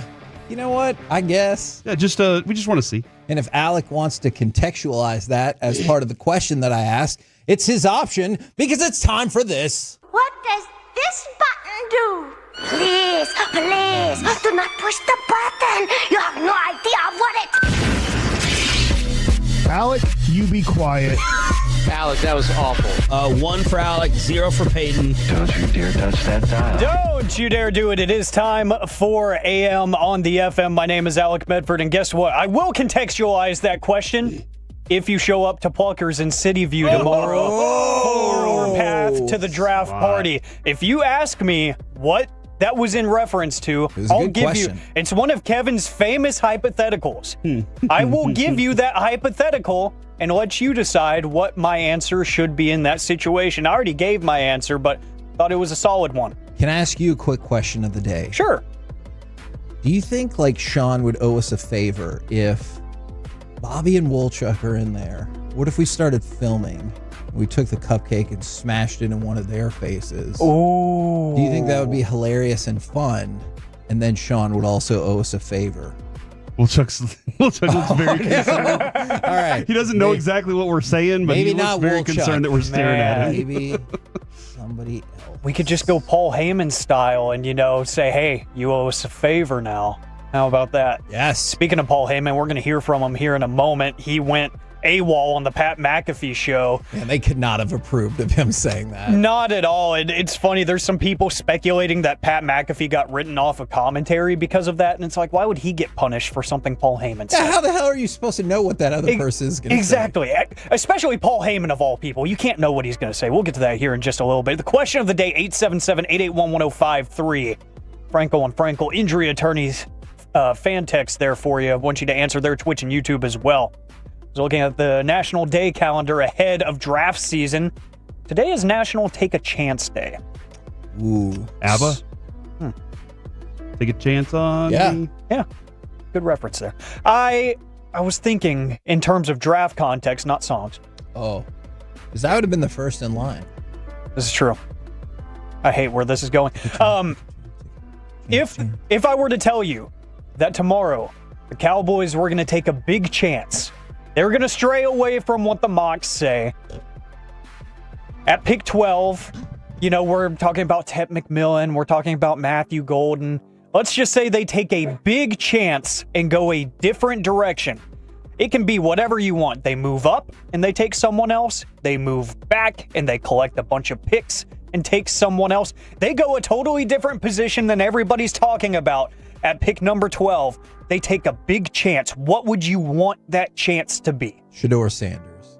Look, from Right there, that was exactly who I was thinking. From strictly, and from a business point of view, I think it makes sense as well, but strictly professionally.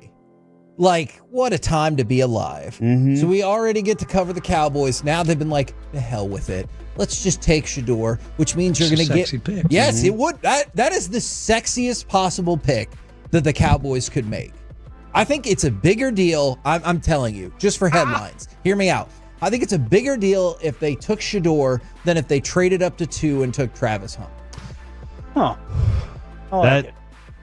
That's interesting. Just from a headline perspective. Because if they did something like that with the Cowboys, specifically on trading up, you're going to get half the contingent going, idiots, I can't believe they did that. And the other half going, we got an amazing player. Yeah. And we're happy about that. Shedeur Sanders was the first name. And Kevin, my mind immediately went to our first interview with him. Whenever you say, all right, so one time I was talking to your dad and we got into a heated argument and he said, I see your tone has changed. And exactly like that. Does he ever do that to you? Did he ever do that to you growing up? And now, and how did you respond to him? It's a great idea. don't want to talk trash about. I don't want to talk trash about him. I want to talk. I would hope that they did it because they believed that he was going to be a great quarterback and all those things that go along with it. And then I could really start crunching the numbers about how to bail on this contract in 2 years for Dak, or what kind of massive hit you would take if you really decided to move on after next year. How to trade him to the Browns. That would be like that would be to the Browns. Yes. That would definitely be the biggest possible thing. Those two, especially the trade up. But I would probably say though Marion Hampton thing because I don't believe that he's at 12. Man, the more I love Emeka Egbuka. I love what he does. I really am. I was listening to Wolchuk talk about him this morning, and I've liked him for quite some time now. And it just kind of now grew with the idea that maybe a trade down would land him. That's where I was like, Okay, oh, wow. I got you. But if they took Hampton at 12, I would be like, that's a pretty significant change to what we were expecting out of this, because I wouldn't expect that. But Shedeur Sanders is easily the one. And there's a few, I don't know if you feel the same way, Alec, but I realize it's probably going to be complicated to trade down in this draft, maybe more so than any other draft. But Hampton, Booker, Banks, these are all players that, like, maybe even Barron, that I think you could trade down, pick up that extra, like, third-round pick or whatever, and still feel pretty good about your first-round pick. Or another move up I would just completely support, and this is throwing everything out the window, going to get Mason Graham. Like going to get him. Kenneth Grant is a really talented player, but going to get a Mason Graham type dude right there, just being like, all right, here we go. We got a defensive tackle that is a stud. Yeah, I'd be cool with something like that. Go ahead. I was just gonna say you'd love Peter Schrager's mock draft. Well, you'd love part of it, and then it would make you mad because Mason Graham is there at pick 12, and the Cowboys pass. They take a center, right? They took a guard. A guard? No. I think I figured out why Kevin really wants Shedeur. Because then he does get to do the contract stuff with Dak because he's so addicted to math. Mm-hmm. He wants a pick that will give him a reason to do more math on how they can move on from another player just so he can bring more numbers to the show. I would found like to out what you're trying to do. My services for free. Dallas Cowboys, if you're listening, Steven will talk to you on Friday. If they took Shedeur Sanders, I would like to be part of the brain trust that figures out the easiest, least expensive, least painful way to get around the Dak contract and give ourselves a competitive advantage with Shedeur, strictly from a monetary point of view. I think if I'm going to make a big splash, if I am going to take that chance for Take a Chance Day today, if I were the Cowboys, I'd say, the heck with it. Let's try to get up to 2, 3, maybe 4. Take Will Campbell. That would be my stunning pick. Okay, so I'm really fascinated by that because Will Campbell, it feels like people think has kind of maybe is going to go at 4, but he feels like somebody who could slide around a bit in this draft. He could, and it's a match made in heaven at 4. It really is. I think that's the perfect pick and the perfect fit for him. And there's a lot of conversation about the arm length and everything. So in the size, like, is he going to be a guard? Is he going to be a tackle? He's going to be damn good at whatever position he plays. And I think he can play either or. So that's why I would be okay with taking him, because I think I could slot him in exactly wherever I want to. Whether it is, let's just say Terrence Steele, that experiment is just done. At some point in the season, you realize we're done here. You could do that. If you wanted it just to be your replacement for a future Hall of Famer and Zach Martin, you might replace Zach Martin with another future Hall of Famer. You really might. Woo, I like it. That would be what I would do. It's not sexy at all in terms of position. People are going to be like, oh, cool, offensive line. You know, you can never have too much help on the offensive line, so I don't think people would be mad, but they would be like, oh, Travis Hunter would have been fun to talk about, fun to watch. Nobody's going to be watching highlight reels of Will Campbell. But keep those coming in, 877-881-1053. A big splash you would want the Cowboys to make if they don't go where everybody is thinking, which most of the consensus seems to be wide receiver and staying at 12. I would be perfectly fine with that if that is what ultimately happens. But I tease that Paul Heyman doesn't care about your TV programs, especially if he's your coworker like Pat McAfee.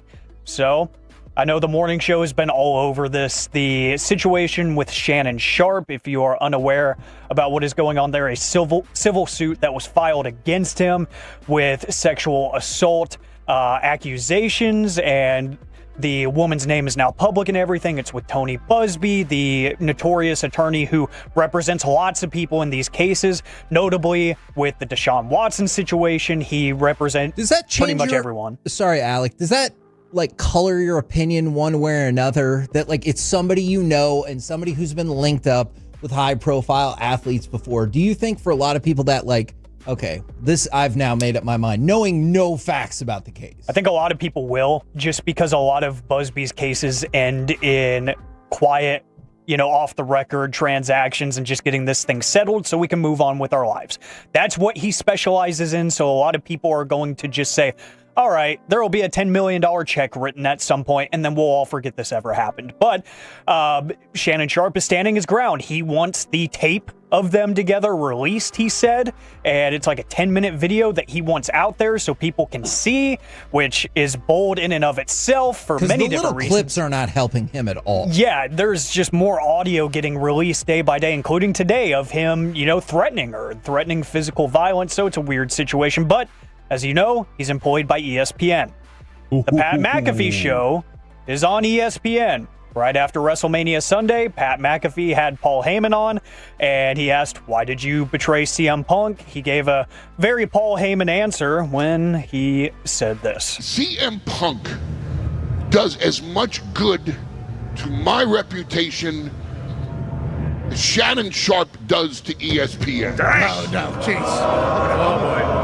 All right, all right, we don't need that. A lot going on. Don't ooh me. I'm not the one getting sued. Whoa, okay, all right. Whoa. And he doubles down on it. He's like, I'm not the one getting sued. You don't do that to me. And then he also made some racial jokes, too, to some fans and stuff. Ooh. He went very OG Paul Heyman on that, and this was, on national television, so you could see it in Pat's face where he was like, this isn't going to go over well with the bosses.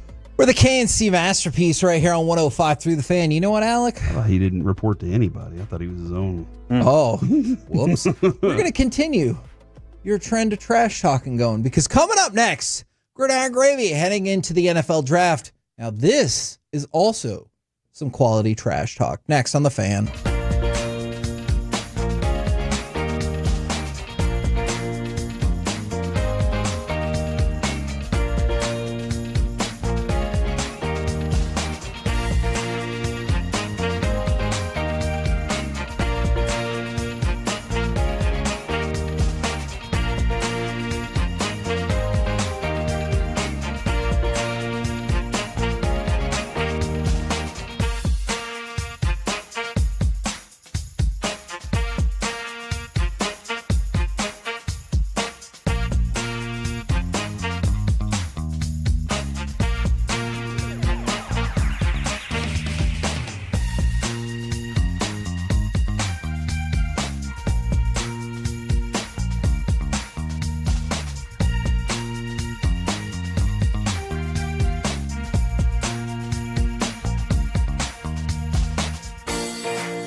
Uber Eats has low fee products? I gotta remember that. Well, they say in order to remember something, you have to forget something else.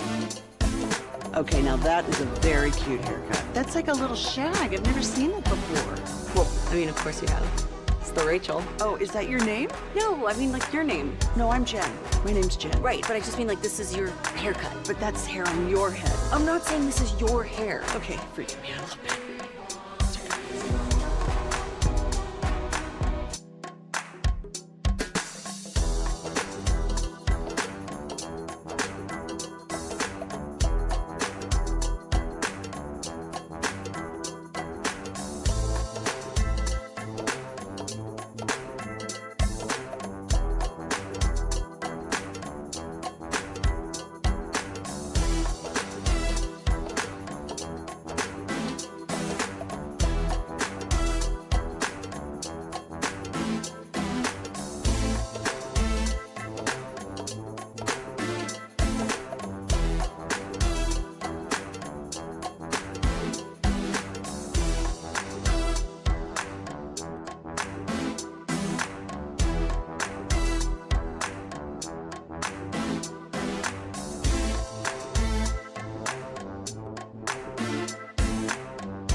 remember that Uber Eats has groceries. No, that's absurd.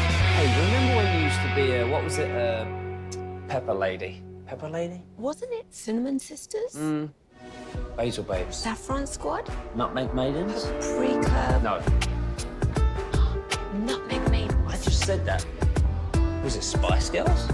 Doesn't sound right. Was it Saffron Squad?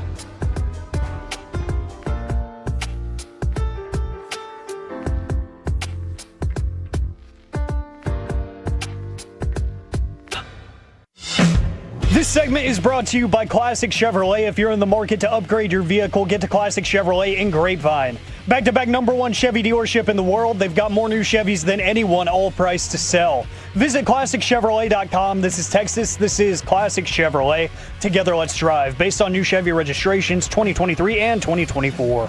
KNC Masterpiece right here on 105.3 The Fan right now. Time to go around the entire NFL and dip into some gridiron gravy. Dip it and rip it.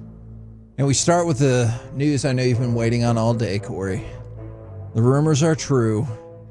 The Chargers and Lions will play in the Hall of Fame game. That was not a concern of mine at all. No. But I'm happy about July it. 31st. Will we see a single starter? Yeah. Like the punter For which team? or something. Okay, all right. Yeah, I was going to say. Yeah, that's how it's going to feel. But well, that's good. I mean, I think the Lions are a quality team. Stands a good chance this year. 2 new coordinators on their staff. Ooh, you know what? Speaking of the Lions, have you ever? When was the last time you watched the Hall of Fame game? I think even at the time that we were in it, I was like, it was kind of a tough one, dude. Yeah. Now, are you familiar with the Lions team president name? I'm not. Their team president is named Rod Wood. And son? Nope. And there's John Wooden. That's true. So Rod Wood was asked about Detroit's NFL draft attendance record now that Green Bay is going to host. This is some good trash talk right here. He goes, there's no way Green Bay will come close. They'll finish second. Or, as I said off stage, they'll finish third like they did last year. Dang, dude. Turning a draft attendance question into a knock against one of your rivals' crap season last year. I like it. You better be confident, too, you know? You got to be very confident when you're doing something like that. If you're named Rod Wood, you're always confident. Why's that? Because everybody calls you Mr. Wood. Mm-hmm. In Rod, we trust. Uh-huh. That was my teacher in high school. Oh, yeah. Nate Wood. That's not a real person. It is. Well, that's me. I know. I am Nate Wood. Well, that's fun for that rivalry. Saving that for some reason. I like when Green Bay gets dug on. You know, I'm okay with that. Now, we didn't get a chance to ask Kyle about this because he gives really insightful answers. He does. But Kyle was part of the Reliant Energy Home Run Derby yesterday that the Cowboys put on. They raised $76,000 to benefit the Salvation Army. Ryan Anger, once again, raised the most money, followed by Jake Ferguson and Jalen Tolbert in third place. So good job for the Cowboys for raising some money for the Salvation Army. I want to take place in that. Do they have... Probably figure that out. out. Media take part in that? What's that? Did you just say media members? Did you just say certain media members? I'm going to go back to the very beginning of this discussion. I heard Cowboys players' names. When I said Kyle Yeomans was in. Oh, he's a media member too, isn't he? Yes, he is. I sometimes forget that. Well, that's good for him, man. Well, we can work on getting you in there. I want to do it. Well, I want to hit some bombs for some charities. Okay, we will. I think I can do it. So I've heard. I think I can. Okay, stop saying that. All right, let's talk about Will Levis. This is probably not the endorsement you're looking for. All right. So everybody knows that the Titans are going to take Cam Ward. They said they're not trading the pick. They've come to a consensus. That consensus is Cam Ward. So I take you to, this is not his real last name. I take you to Titans general manager Mike Bazinga. No, it's not. I know. Mike Bazinga. I know. It's Borgonzi. But you could see how it would be Bazinga, right? He was asked about Will Levis. This is who, brutal. you know, they also drafted a little bit ago. Quote, Will is a quarterback in our room, and he's still developing. Now. Just isolated on the first line. Will is a quarterback in our room. There's no promise to that at all. What do you think about Corey Majors? He works for the Fan. He works for the Fan. You're like, no, I know, but, well, he continued. That is a plant in my yard. That's exactly what it sounded like. Yes, and that's what they think about Will Levis. And if you weren't sure, here's the rest of it. He's a young quarterback. He's had some good moments, and like any other young quarterback, they're continuing to develop. Yeah, man, they do not care for him at all. Yeah. They're like, he's blonde, and he flexes, and he eats mayonnaise with his coffee, and eats a banana weird. And other than that, he's not good at football. But at least he wasn't like, he sucks. That, like his coach said. Yeah. What the F are you doing? Yes. That's sorry, Will Levis. He's Sounds telling like you're him out. all he needs to know. Yeah. He's telling Will Levis, look, one of two things. Actually, two things in a row. One, you stink at football and quarterbacking. Two, you need to get better at quarterbacking. Those two things he's telling him. You stink at it. You need to be better. You're not part of our plans at all. Sorry, Will. Now, Cam Ward said he wants to wear number 1. Warren Moon said he's thinking about it, whether or not he will allow it. Now, remember, this is a confusing thing where the Texans will do throwback stuff to the Houston Oilers, but really their history belongs to the Titans. There's no oil in Tennessee. I don't know if that is factually accurate or not. Good. But do you think Warren Moon should let Cam Ward wear number 1? I think Warren Moon should get to know Cam Ward, like on a different level. Like get to know him. I like that. If he's like, man, I like this kid, I think he deserves it. Then absolutely, yeah. I would hate for him to go, yeah, sure, whatever, I don't care. Like that would be the worst. Is it just whatever, I don't care. Then you don't have that person connected to your group. True. By the way, from the 817, y'all raise as much as the Cowboys. Y'all raise as much for the Peace-a-thon as the Cowboys. We raised more. That's what I was thinking when that story also came out. I know that makes me a bad person. But at the same time, you were still like furious. Why would he even do this? Yeah, I'm still mad. Why are we even? I'm still mad that we didn't get to 100,000. Me too. We're gonna get there. You know this what? year. I've just thought about ways to work harder, and I've come up with ideas that I kind of just want to say on air before I've cleared them with the people that would need to clear them. Not our bosses, other people. Oh, okay. And just to see if we can like use public pressure to bully them into going along with our charitable idea. But we're not going to do that today. All right, let's talk more about Shedeur Sanders. Mikael Williams has become the betting favorite to go at pick number 9, which is interesting because we've talked a lot about pick number 9 and that kind of being the key to the next quarterback getting drafted. What's interesting is that doesn't mean they have to stay at 21, but right now, the Pittsburgh Steelers are the odds-on favorite to draft Shedeur Sanders, barely ahead of the Browns and barely ahead of the Giants. And then there's a pretty big drop-off until you get to the Saints.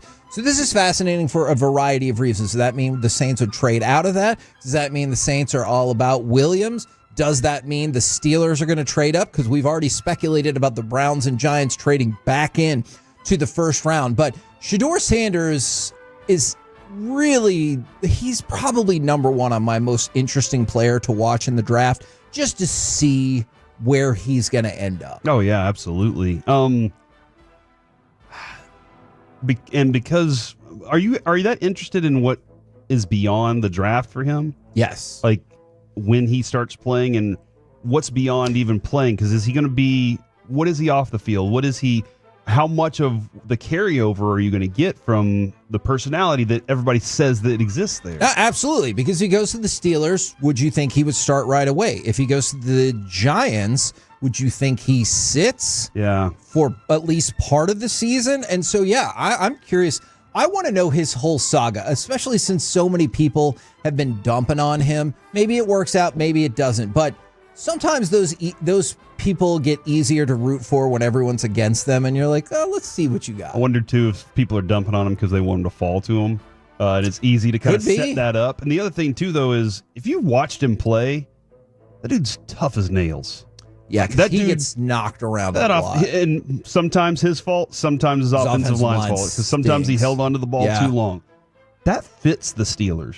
Like that fits them and their mentality and everything too. So that would be a great place for him. Couple more notes for you guys. I know we talked about probably not drafting this person, but Jahad Campbell, the linebacker, is expected to be ready for training camp. We talked about how, missed workouts, couldn't do the pro day, but he is expected to be ready for training camp. What a beast. Yeah. And do you remember Jay Feely? Yes, the kicker? Yes. Doesn't he do the CBS sideline kicker reports? He did. Oh. It was always weird when you had Jeff Feely. Yeah. AJ Feely, and then you had Jeff Feagles. I always thought that was weird. They were on the same team together. I think. Well, Jay Feely, he's running for Congress in Arizona. So that means you are not going to be eligible to vote for him. But I just wanted to let you know that Jay Feely could be a congressman. I don't know why that has gotten that response from you. I don't know. Do you have fiery Jay Feely I have opinions? no Feely opinions. Okay. That sounds weird. I'm going to start saying that to my wife. I have no Feely opinions about this. We're the KNC Masterpiece right here on 105.3 The Fan. Coming up next, it's time for NFL Overreaction or Reality. And it's going to relate to a Rangers player as well. Next on The Fan. Heck yeah, these guys.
Uber Eats has lower fee products? I gotta remember that. You know, they say in order to remember something, you have to forget something else.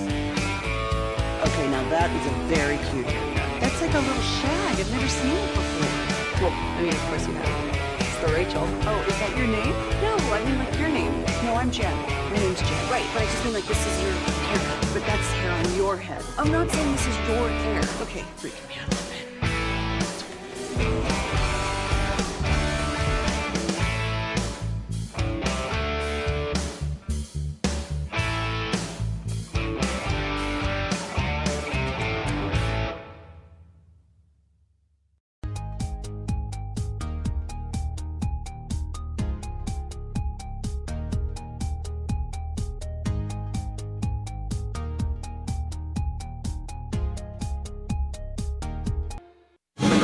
Driven by our D&M Leasing Studios, it's the KNC Masterpiece on 105.3 The Fan.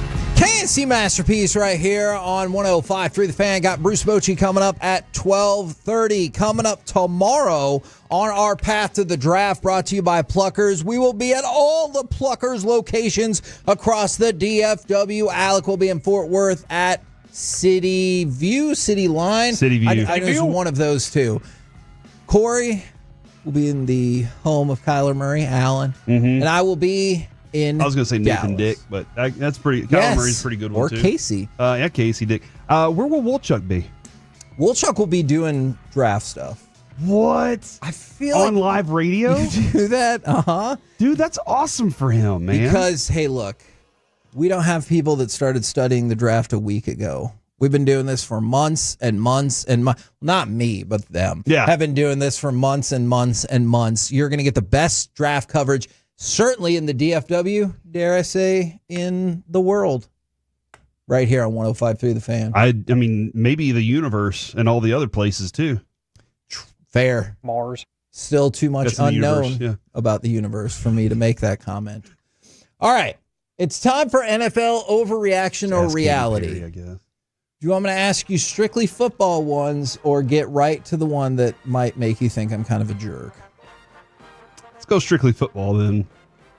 Right, Alec? Yeah, we are are we the football show of record? We're the many show of record. We got a lot of them. Elevator. We got math, elevator, mental health. We had a new baseball. One. Baseball. That's another one too. We got 4 so far. And almost have the Infinity Gauntlet. Oh, yeah, we need True. one more. And half our lineup will disappear. Dude, what are you doing? Is that the thing that you were like might be a jerk because of that? No. The reason why I might be a jerk is NFL overreaction or reality. The Dallas Cowboys will make at least 3 draft picks before Jock Peterson gets a hit. Dude. Jeez. Evan, you're kind of a jerk for that. I told you. But it's true. I'm at a point where I have no faith in Jock Peterson, and that's unfortunate because I had high hopes for him this year. I thought he was going to be way up, and he's not. He is way down, and I'm upset. He's literally the worst everyday player in baseball right now. Yeah, and that's unfortunate. I need him to from the 817, also the Stoner Show of Record. That is not true. Yeah, and Table Show of Records. Yes, we do Good have point. tables. Lots of tables. Alec, overreaction or reality? The Cowboys will make at least 3 draft picks before Jock Peterson gets a hit. They could make all 3 on the first night, so that could be. That is true. How stunned would you be by that? Shocked. I'd be amazed. And I'd be here for it. It would be totally dumb, awesome. the amount of assets you're giving up, but I'd be here for it. Why not? Wool Truck and them would just be like, oh, all the time. Did you call him Wool Truck? Wool Truck. That's his I new like name. it. He's the Wool Truck. Hey, if this radio thing doesn't cut out for him, I think you just found a new line of work for him. Yeah. Like how Taylor Swift owns Swift trucks. Yeah. Kevin, that's totally uncalled for. That is wrong. That is disrespectful. And you're totally right. Yeah. It will happen. There you go. That's all. See, that's all I really needed to hear. All right, NFL overreaction or reality. We'll get a little bolder. Either the number 2 or 3 pick will get traded. Right now, we've had no trades. In the like in the draft in general, number 2, number 3 overall, or one of those. I think that's an overreaction. Okay. I think that they're going to stay there and stick with it. Oh yeah, press conference show of record. That is true. Sports card info show of record. Oh man, I told you we got a lot of records here on the Fan. It's true. With Corey and Kevin and Alec Carter, and now Zach Wolchuk joining the show. He's busy. Oh, is he busy? Oh no, I'm not busy. Oh, okay. I'm trying to appear on every single show today. I'm sorry. I was upset Amy Lawrence didn't try to book me. I really thought you were here to do other work, and I was like, I'm don't okay. drag him in here. I've done show prep, and I don't care. You're talking overreactions in reality. I like this game. This is fun. Did you hear the Jock Peterson one though? I did. You think that's reality, right? It's probably reality. Okay. What about the 2 or 3 being traded? Overreaction or reality? The picks? Yeah. I don't think they're going to end up getting traded. Yeah, I don't think so either. Nah, they're probably going to have to stay there and take Carter and Hunter and Carter. Can't get it. I don't think you can get enough value for the players that are there in that spot. I don't think you're going to get enough value. I think that's exactly it. Like, if you want to bail, you're probably just going to have to take a lesser offer. Yeah. Which, I mean, maybe the team wants to do that just to get out of there, but doesn't make a lot of sense to me. Yeah, I totally understand that. NFL overreaction or reality. I'm going out on my own on this. The Cowboys will actually take a wide receiver in round 2. I know that there are other options, of course, at 12, but a lot of the discussion has surrounded Golden and Tet. I think with the glut of wide receivers and possibly running backs available in 2 and 3, that's what's going to happen. Well, you could be right. That would probably be corner then at 12, I would guess. I would think Will Johnson, the corner out of Michigan, might be their top guy. Do you think they would consider Banks there? I think they could consider Kelvin Banks. I think, Justin Simmons, the offensive tackle from Ohio State, if he was there. It was interesting. Schrager had the Booker pick, the guard out of Alabama, who could be a plug and play. Like, if Tedero McMillan's not available, then I think everything is in play. If he is, Tedero McMillan should be the selection for the Cowboys. I believe that he will be the selection for the Cowboys, but I'd still say right now, wide receiver will be the pick in the first round, corner in the second round, but they could flip that. What was the question? The Cowboys will actually go wide receiver in round 2. I'm with Wolchuk on that completely because I think there are good options in the second round there, and I'm still not completely over the idea of dropping down and getting Egbuka. Like, I'm still not over that at all because of what we can do to add more picks and drop at the same time. But yeah, I can see I would be okay with that. Okay. I don't think it's going to happen though. Now, Wolchuk, because you're here, let's get a little spicy. Let's change it up just a little bit. See if what people think about this. Overreaction or reality? Colston Loveland will be the first tight end selected. Now, I know normally that sounds like crazy nonsense, but he has really closed the gap on Warren in terms of first tight end off the board. I think that is massive overreaction. Ooh. I don't even have Colston Loveland as the second best tight end in the draft. Oh, is that right? I think that's Mason Taylor out of LSU. I could be so wrong about Colston Loveland. He's not for you? I'm not a big fan. And like in the second round, like, yeah, absolutely. He's a great receiving tight end. But what keeps him from being a first rounder to you? There's some injuries there. And it might have been why he wasn't a great blocker last year. I just didn't see the blocking there. But I think everyone's trying to project ahead to, like, is this Brock Bowers 2.0? Okay, who's the best tight end in the league right now? Is it Brock Bowers? It's hard to argue against it, yeah. And okay, give us maybe the top 3 in that category, because I'm trying to figure out, are all of them really good receivers and decent blockers, or it feels like tight end has become such a receiving position. Yeah, I think you're focusing more on. But you still got to block the receiving. Yeah, absolutely. But like that's why I think we're frustrated with Ferguson, and I mean, like I know Scooney also hasn't been a great receiver. Yeah, but they're inconsistent when it comes to the blocking. And for Schoonmaker, that was supposed to be the best attribute of his game coming out of Michigan. So I think you're right. I think that it is the receiving capability. So I understand the expectations for Colston Loveland. I don't see it like everyone else does. And I could be very, very wrong about that. I was tipped off early in college football season to Elijah Arroyo, though. Yeah. Do you like him? I think Dane has him in the 40s. He's a local kid, too. Yeah. DFW native. Yeah, I do. I think Elijah Arroyo is right there in the third round. I've got him right behind Gunnar Helm from Texas. Okay. And you talk about a receiving tight end, a guy who can stretch the seam, really, really good after the catch. He's got breakaway speed. Elijah Arroyo is a fun player. Now, I know these picks aren't owned by the same team, but I just wanted to throw this out there to get like a basic draft philosophy from y'all. Alec, I want to get your thoughts on this as well. Overreaction or reality, you would trade pick 12 for picks 31 and 32. Man. That's fun. That's a fun. And that's I realize fun. they're not owned by the same team, but value-wise, it's about right. What about 32 and 33? Because then you end the draft and then you start the draft. It's a pretty on day 2 valuable pick. Yeah, to people start day get 2. pumped about it on day 2 Yeah. for some reason. My crazy self would say yes. Let's do this because I'll be like I've watched these enough players where I'll find somebody that's good, right? Maybe Donovan Jackson, an offensive lineman from Ohio State. Now he's in play. Doesn't Emeka Egbuka slide, which would be a cry, but now we could talk about him. Travion Henderson, the running back from Ohio State. Maybe now he's a name that we can consider.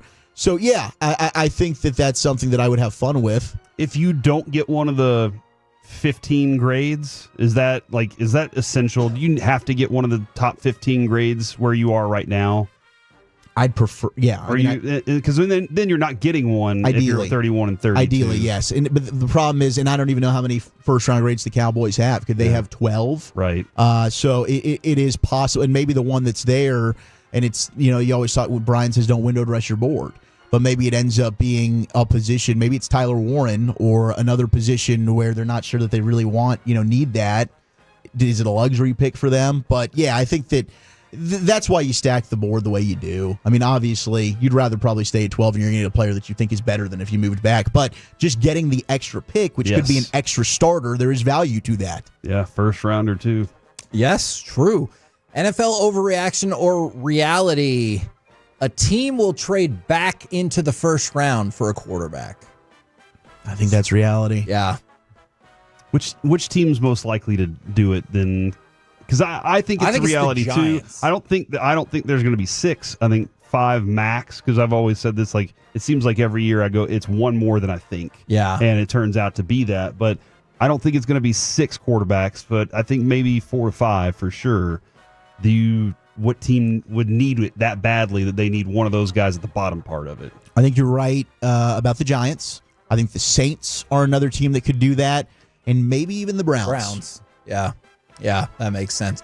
All right, let me stick with a quarterback who's in the league already. NFL overreaction or reality? Jayden Daniels still has a lot to prove. Now, he's doing it the right way by taking that on himself, and he's like, it's a whole year. It's a whole new year. I have a lot to prove to you. Jayden Daniels still has a lot to prove. You got to say that's reality. Did he win the Super Bowl? Yeah. He did not. So then, yeah, he still he walked onto the stage. He needs to continue acting. Like that's C.J. Stroud. And granted, his offensive line was terrible this year. And Cynthia Freeland, our friend, told us that the other day. She confirmed that. So he got out there though, and year 2 was underwhelming. And so Jayden Daniels, with all the talent, the great coaching they have on that team, again surrounded by talent offensively, he definitely has a lot to prove. I think if the defense can keep up with him. Now, this one's about specifically the Cowboys. We'll move away from the draft some more. NFL overreaction or reality? Dak Prescott will play at least 12 games this season. I'll go reality. I think the track record, without having it in front of me, of him the year after an injury is that he's pretty healthy usually. Okay. And 12 games is even still, missing 5? Is my math correct? Yep. So you're still accounting for some games missed. So I think that's totally fair. 16, 16, 16, 16. Yeah. And then 5, 16, 12, 17, 8. So he's going to play 17, maybe 19 games this year. There it is. Maybe 19, maybe 20. You think he's going to play 19 games? Let's see how this draft goes first, Kevin. Okay. One step at a time. We got a big day ahead of us tomorrow with you'll make the decision. Right here on 105 Fan. I like it. Now, Wolchuk, are you prepared for tomorrow? Because you've already had a busy day today. It really just depends on if we get overtime hockey tonight. Oh, yeah. If we get another overtime, and gosh forbid we get a second overtime, Can you make it? Can you make it? I don't know. We'll see. I'm gonna cross my fingers and but I think the adrenaline will end up taking over. Are you done watching players at this point? Yeah, I'm done. You're complete.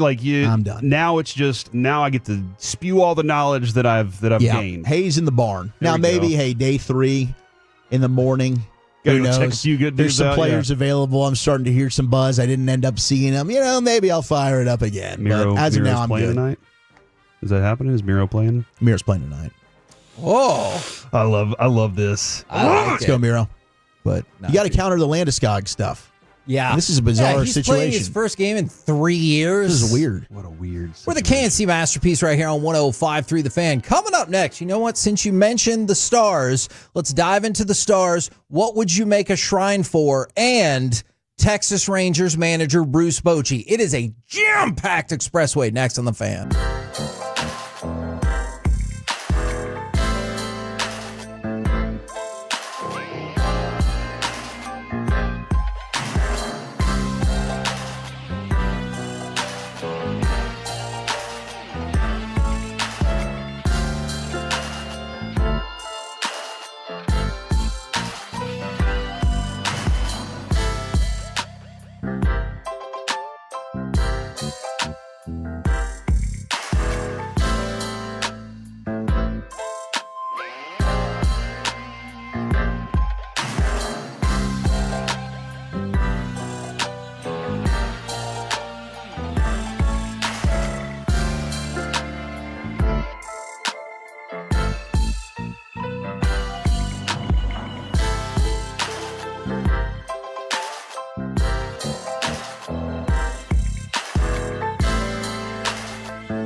Do you think it's true that you've got to forget something else to remember that Uber Eats has groceries? No, that's absurd. Hey, remember when you used to be what was it? Pepper Lady. Pepper Lady? Wasn't it the Semien sisters? Basil Babes. Saffron Squad? Nutmeg Maidens? No. Nutmeg Maidens. I just said that. Was it Spice Girls? Doesn't sound right. Was it Saffron Squad?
The Expressway on 105.3 The Fan is presented by the On-Time Experts. Blackwell into the slot, shoots. Save made through traffic by Blackwood. Blackwell scores!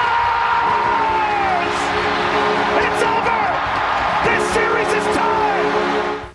KNC Masterpiece back here on 105.3 The Fan. We'll talk with Bruce Bochy in about 6 minutes. But in the meantime, the Dallas Stars tonight against the Colorado Avalanche, Game 3. The Stars, they're 10-8 on the road in playoff games since Pete DeBoer took over. Last year, they went 6-3 and won all 3 games at Bell Arena for Colorado, including that double overtime Game 6. And so last year's last year, and so I understand how that doesn't necessarily translate, but if you're just looking for a pick-me-up for Stars fans, you have seen their capability of doing it. What do you need a pick-me-up for right now? Just to give you more confidence going into the game. Okay, I got you there. You won Game 2. You should be walking in crotch first to Denver right now. You should be very excited. You still do that with the Tide series? Hey, you know what? You were the underdog, I guess. And guess what? You still have the home ice advantage. So you take that with you, man. You take that with you. I mean, right now you do not have home ice. Why not? What are you talking about? Anymore, because if Colorado wins their 3 home games, they win. I don't know what you're talking. I don't know. If you win all the games, though, you won the home ice. Okay, that is the thing that you said. Now, for the Stars, they have been a really good road team.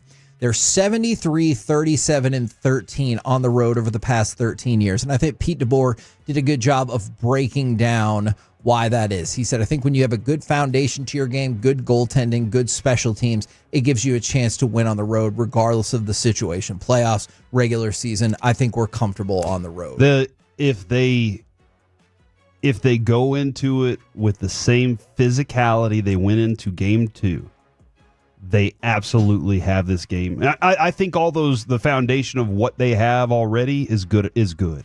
But it's that lack of, this is playoff time, and it gets ramped up. And if you're just sitting there letting somebody knock you around the whole night and you're not knocking back, then you're giving them legs. You're giving them fresh legs throughout the game. You're not making them think. They're not concerned about you at all. And you want, just like a quarterback, you want that quarterback thinking, I got to get this throw off quickly because this dude's right there on me right now. And I got to get this shot off quickly, and maybe it's not as easy of a goal. Do not give Nate McKinnon any space on a power play, please. I would agree with that. Do you have confidence that the Stars can do that in terms of the physicality? If I was... you know what? Not can, will. Yeah, I don't have confidence in that. Because they have a tendency they've done it once and back off. And if it wasn't a message from DeBoer and the guys internally the entire trip so far, once they got on the plane, they should have been talking about it. Once they got done with the game the other night, they should have been talking about it. As they're getting ready for their morning skates, they should be talking about hitting. And I will give you this, though. Jamie Benn and Tyler Seguin set that tone a lot for me the other night. Yeah. I was Tyler Seguin might have the fresh legs theory going right now, and that might be really good for him. But that is, I was so impressed with him doing the extra things in the game the other night, because wasn't there a time that we felt like there was a time where he was just like, hey, I just want to sit here and get my wrist shots on. I just want to get these off real quick. I'm feeling pretty good. But seeing him do those other things, I think when other teammates see him do it, they get ramped up a little more. And just keep bringing the wood, Bishel. Keep bringing that after him, man. Lay him into the glass. I'm all right with it. Now, and I think you've already seen, when you're talking about Ben and Seguin, I know most years you'd be like, well, that's not a surprise or anything if they contributed. But given one of the slumps that Ben's had and then coming back from an injury from Seguin, I really do think it would be a surprise if they tilted the favor of this series. But you've already seen that, right? Yep. You've already seen Colorado's goalie stand on his head. You've already seen Colin Blackwell, as we all predicted, score the game winner in Game 2 after being a healthy scratch for Game 1. So I think you've already seen this series push some unexpected folks to the forefront. Yeah, and I mean, obviously we're still uncertain on other areas when we're going to get those guys back, and we're still hopefully waiting Miro tonight. News What's your on Miro that. confidence level for tonight? I'll put it at 78%. Ooh, that's pretty confident. It is pretty confident, but there's still that extra 22%. Is that the right number? 22%, 20. Yeah. I'm You said 78? Yeah, I'm very. That's correct. I'm kind of. I mean, that extra 22% is very strong right now. Are you upset to learn that most everyone in the United States is rooting for the Avalanche to win the Stanley Cup? I am upset about this. Why? There are 21 states that are rooting for the Avalanche to win the Cup. How many do you think are rooting for the Stars to win the Cup? Well, you said 20. 21 for the Avalanche. It's not leaves- 29, if that's what you're going to say. Okay. All right. And none of the Canadian provinces are rooting for us either. Okay. I just in case 7. 6. Can you name those states? Texas. Correct. Oklahoma. Correct. New Mexico. Incorrect. Is not one of them because they're close to Colorado. Okay, good. That's a good point. Arkansas. Correct. Louisiana. Correct. Because they don't have a team at all, dude. That's 4. Well, Missouri's not because they have the Blues. Nebraska. Missouri is really on the list. Oh, I feel like never mind. All right, whatever. They hate their teams. Yeah. I mean, well, I don't think it's. I mean, that is weird if you think about it. Maybe they're like, hey, we're already down to Winnipeg. What about the 2-0. Dakotas? How are we doing in the Dakotas, Kevin? Believe it or not, Michigan is the other state where because they love Jim Nill. The Stars are being favored. So it's of Detroit. Yeah, that makes sense. Oklahoma, Texas, Arkansas, Louisiana, Michigan, and Missouri. Missouri, that is pretty shocking. And like you would think, Missouri and Kansas, they would be locked in on one team specifically. No, 'tis not to be. So there are your states rooting for the Stars right there. Right now, whether you're on the mound, at the plate, or on the road, National Car Rental invites you to stop waiting and start winning. Book like a winner today. And Olshan, we bring you Texas Rangers manager Bruce Bochy. Good afternoon, sir. Good afternoon. How we doing? Well, we're coming off another big win, so I think that's always a positive, even if some concerning injuries might have popped up along the way. Yeah, you're right. Great win.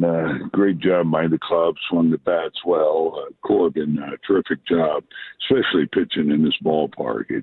I mean, the ball's flying. It's like playing in Coors Field here, and you saw all the home runs last night, and so nice job of I think of our staff just keeping them under control to win that one.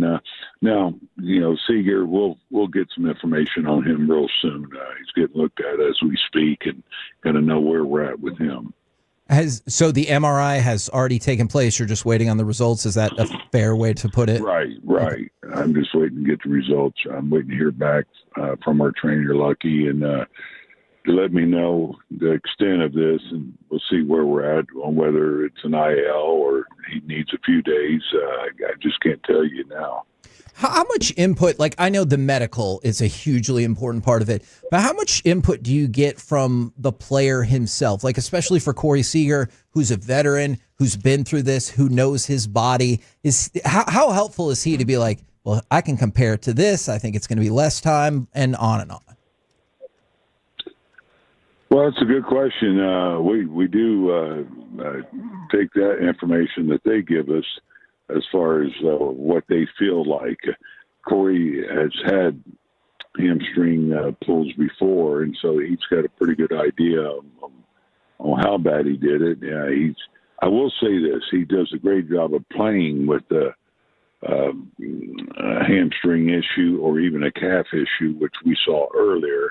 He's able to keep under control to where he doesn't stress it out. And so, last night, he did. Last night he did feel like, this may take a few days. You got to feel pretty confident, Boch, after making some lineup adjustments last night and then seeing the result that you saw. What were you feeling today? Yeah, well, it went well. I'll say that, with how it was set up. The first two guys get on, and Corey's up there with a couple men on base. Marcus in that 5-hole, he got a history hitting with men on base and, gets a sac fly, 3-run homer. So Sometimes you just change things up, though, to change it up. And I said this. I've been talking about doing something a little different. See if we can get firing on all cylinders, and so you hope it does do something. You don't know if it's going to work when you're moving guys around, but I have to say this: they've been great about it. Corey says I'll hit anywhere, first, second, third, or seventh, and and Marcus the same way. So this says a lot about who they are. Does Marcus, does he celebrate a home run, or is he just like right back to business? I'm not even thinking about it. Yeah, we all enjoy him, but yeah, he's not one to show a lot of emotion like Corey. It's come the old school way. Hey, just act like you've done it before. And but that was a big one for us, especially in a game like that, because you're going through your staff pretty good, but also you realize that the sport it can change so fast here. You get a guy or two on, somebody pops one. I don't know how many of those home runs would have been out at our ballpark, but if I had to guess, I'd say maybe 3 of them. Oh, wow. Talking with Bruce Bochy right here on 105.3 The Fan. You said something a few days ago that still feels relevant, and I would love if you could explain it any more. When you're talking about Jock Peterson, you talked about the timing with him, and it's not about working harder, making drastic changes. Can you walk us through, what does that work look like? Like the timing in the cage, timing at the plate? What all goes into that? Yeah, with Jock, it's a lot of timing in the cage. He has his hitting guy, too. He came out to Texas, and they did a lot of work, in the cage, trying to get him on track. The biggest thing is, I think, for these guys that go through these skids, it's how you deal with it. And I'll say this, he's the first one out there when we win the game, even though he went 0 for 4. He's upbeat when he walks in the clubhouse. So, he's doing a terrific job of not, feeling for himself or feeling sorry for himself. And just, just think about the team and think about wins. And that's what you want to see from these guys. He will come out of this. And hopefully, sooner or later, as we all say. But I feel like, the work that he's doing it's going to pay off, especially when he's got such a trusted hitting coach that he has in this hitting group that we have, and you just got to stay behind them. And in our hitters meeting yesterday, Pilar talked about it. Hey, we're all going to go through our skids, whatever, but we have to have each other's back and keep pulling for each other and support each other. And this is what this group does so well. I would love to know your thoughts on this, because we get people who ask questions, or as you can kind of guess, sometimes complain about this. What would you say to the folks who place the blame on the hitting coach for the early offensive struggles? Well, it's one of the toughest jobs, being a hitting coach, because, you can do all you can do all the work you think you need to do, but, you're not up there hitting. And so you have the information for them. You have them prepared, and you just got to hope they come through. Now, I had an old coach of mine that would just let go with the Rockies, Bam Bam Mullins, and, they're having a tough time. And I'm sure he had nothing to do with their woes, but sometimes changes are made because they feel like you have to have a different voice or something. And but it's ultimately it's up to the players, but it's up to us to motivate and have these guys prepared and all that. We have to do our job, and things aren't going well yet. You understand that that there could be a change. Bam Bam's got to be a top 10 hitting name, by the way. When it comes to True. that, is Josh Smith more than a utility player? Because I just don't know how many utility players in the league are doing what he does. Yeah, no doubt. Well, he was my everyday left fielder when Wyatt went down. He could be. We saw him play every day at third base, shortstop. He is more than that. So he's a guy that I have to make sure I don't run him into the ground because he's so critical for this club. He can play anywhere and give guys days off. He handles it so well, and he's got a little thumb thing going on. So I have to remind myself we cannot lose this guy. We got to take care of him. Yeah. What do you anticipate? Maybe a couple of games missed here or there for Josh then, or he's just fighting through it? No. He's playing through this. Okay. He's doing a terrific job. I may give him the day off, depending on where we're at with Corey today. If hopefully it doesn't happen. If he goes on the IL, we bring somebody up. And we're facing a left-hander Sears today, so if I'm going to give Smitty a day, today would be a good day to give him all. You were talking a little bit about what Patrick Corbin did last night. This pitching staff overall, we've just been in awe of what they're doing. And I keep saying, it's nice to have Mike Maddox's plan. When he puts a really good plan together, but those guys have to step on that mound and execute it. Where is their confidence, each one of these dudes, as they go out for starts? Great group of pitchers that we have here, starters and relievers. They have stepped up in a big way. The starters are, they're just, trying to match the guy before them who just threw a good game. The same with the relievers, doing a great job of picking each other up. Very close-knit group, and Mike does a terrific job, as you know. I mean, there's nobody better. And of course, we got Jordan Teagues in the bullpen. He's helping out. Bush he's helping us out with the pitching.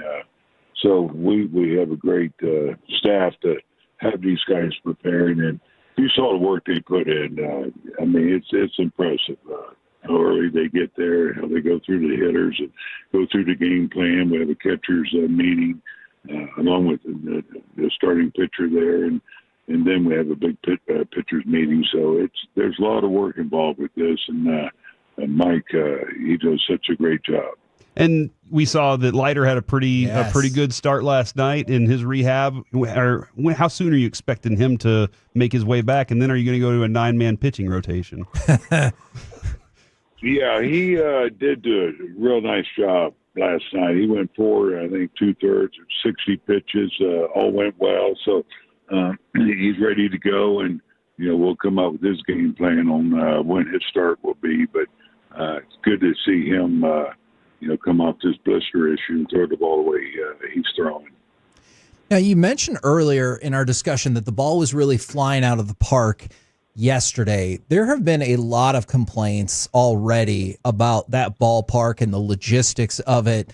Do you think anything is going to have to be done, or like adaptations or adjustments are going to have to be made to that ballpark? Because it's going to be there for a few years. Yeah, well, I talked about it yesterday. I think the improvements that they have made at the ballpark, it's been really good. It's been impressive. The guys are comfortable, the clubhouse, all that. They got a new batter's eye there.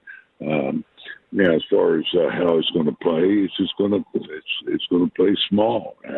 It won't be all the time. It really depends on how the wind blows. If you see the wind blowing from left field to right field, that's when it knocks down the ball. It does do that. But when it's kind of blowing out a little bit, like it was last night, that's when it really carries. So I don't know if they're going to end up doing something because I know that's part of the game that is exciting for the fans, whatever. And, the high-scoring games and, the home runs and things. So I don't think it's anything worse than Coors Field, for example. Right. So I just don't see any changes being made there. But who knows? If as we move on from this and there's 8 to 10 home runs hit every game, yeah, you're probably right. Fences will go back. We've talked a lot about how the Rangers do a really good job of like mixing gut feelings with analytics. And one of the things you were just saying about the wind, that feels like a gut feeling where you've been doing this long enough and you're like, I don't need a weather report. I can see the way the flags are moving. Like, I know exactly what this wind is doing. Is that fair to say?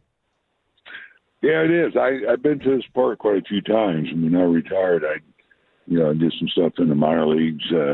That's where the Giants AAA team was. And, it's funny when we were talking about the ballparks, how they would play in the new ballparks. the early reports are this was going to be a pitcher-friendly ballpark. I go, wait a minute, this is not a pitcher-friendly ballpark. Now, I don't have all the info you may have, but my eyes have seen that this ball flies here in Sacramento, and this way it's been going since the season started. But again, I've seen when it didn't fly well when the winds blown across from left to right. Now in the summer, when it's hot, it's going to fly a little bit more too. So you got to think about that. Wow. I'd be interested to see how that ballpark goes the rest of the season. Now, Kumar Rocker pitching tonight, outside of obviously pitching well and keeping y'all in the ball game to win, is there anything specifically that you're looking for as he continues down his major league path? Well, I mean, the game he threw his last start, that's what we're looking for. Didn't walk anybody, pounded the strike zone, terrific command of the breaking ball and change up, and the fastball. Went in and out with it. He ran it, the two-seam ran on him, was in command the whole way, and that's who he is when he's good. And so if he does that, attacks his zone, he's going to have success here. It doesn't matter how the ballpark plays. If you make quality pitches, you'll pitch a good game here. You saw what Corbin did. What did he give up? A couple runs there. It's a nice job by him. Excellent. As always, teams 1-5-7. The Rangers fans are happy. Thank you very much for the time, good sir. All right, guys. Good talking with you. Go get Rangers, Boach. There you go. Bruce Bochy right here on 105.3 The Fan. My dream is that Go Get Rangers becomes like a national thing. No, definitely not that. Is that in a week, we're talking to him about how they won the first two games against the A's and how the golden chicket is activated, and we're on game 3 now. He's just like, and gosh, the chicken jockey. He's just been going crazy out there lately. Oh, that's funny. Okay, man, if Bruce Bochy just dropped some Minecraft knowledge on me, I'd be like, okay, great. Yeah, that would be awesome. He's like, actually, I've been playing Minecraft with my grandkids for quite some time. I mean, maybe. By the way, I have so many diamond shields, and I really think your Bochy impersonation is getting very good. Good. I'm excited. I'll keep doing We're it. probably a week or two away from you attempting to ask a Bochy-esque question Ask Bochy. in that voice to Boch. I don't think Alec is confident in that, but I think you should consider it. Now, we asked the question at the start of this segment, what would you build a shrine to? Now, this is for...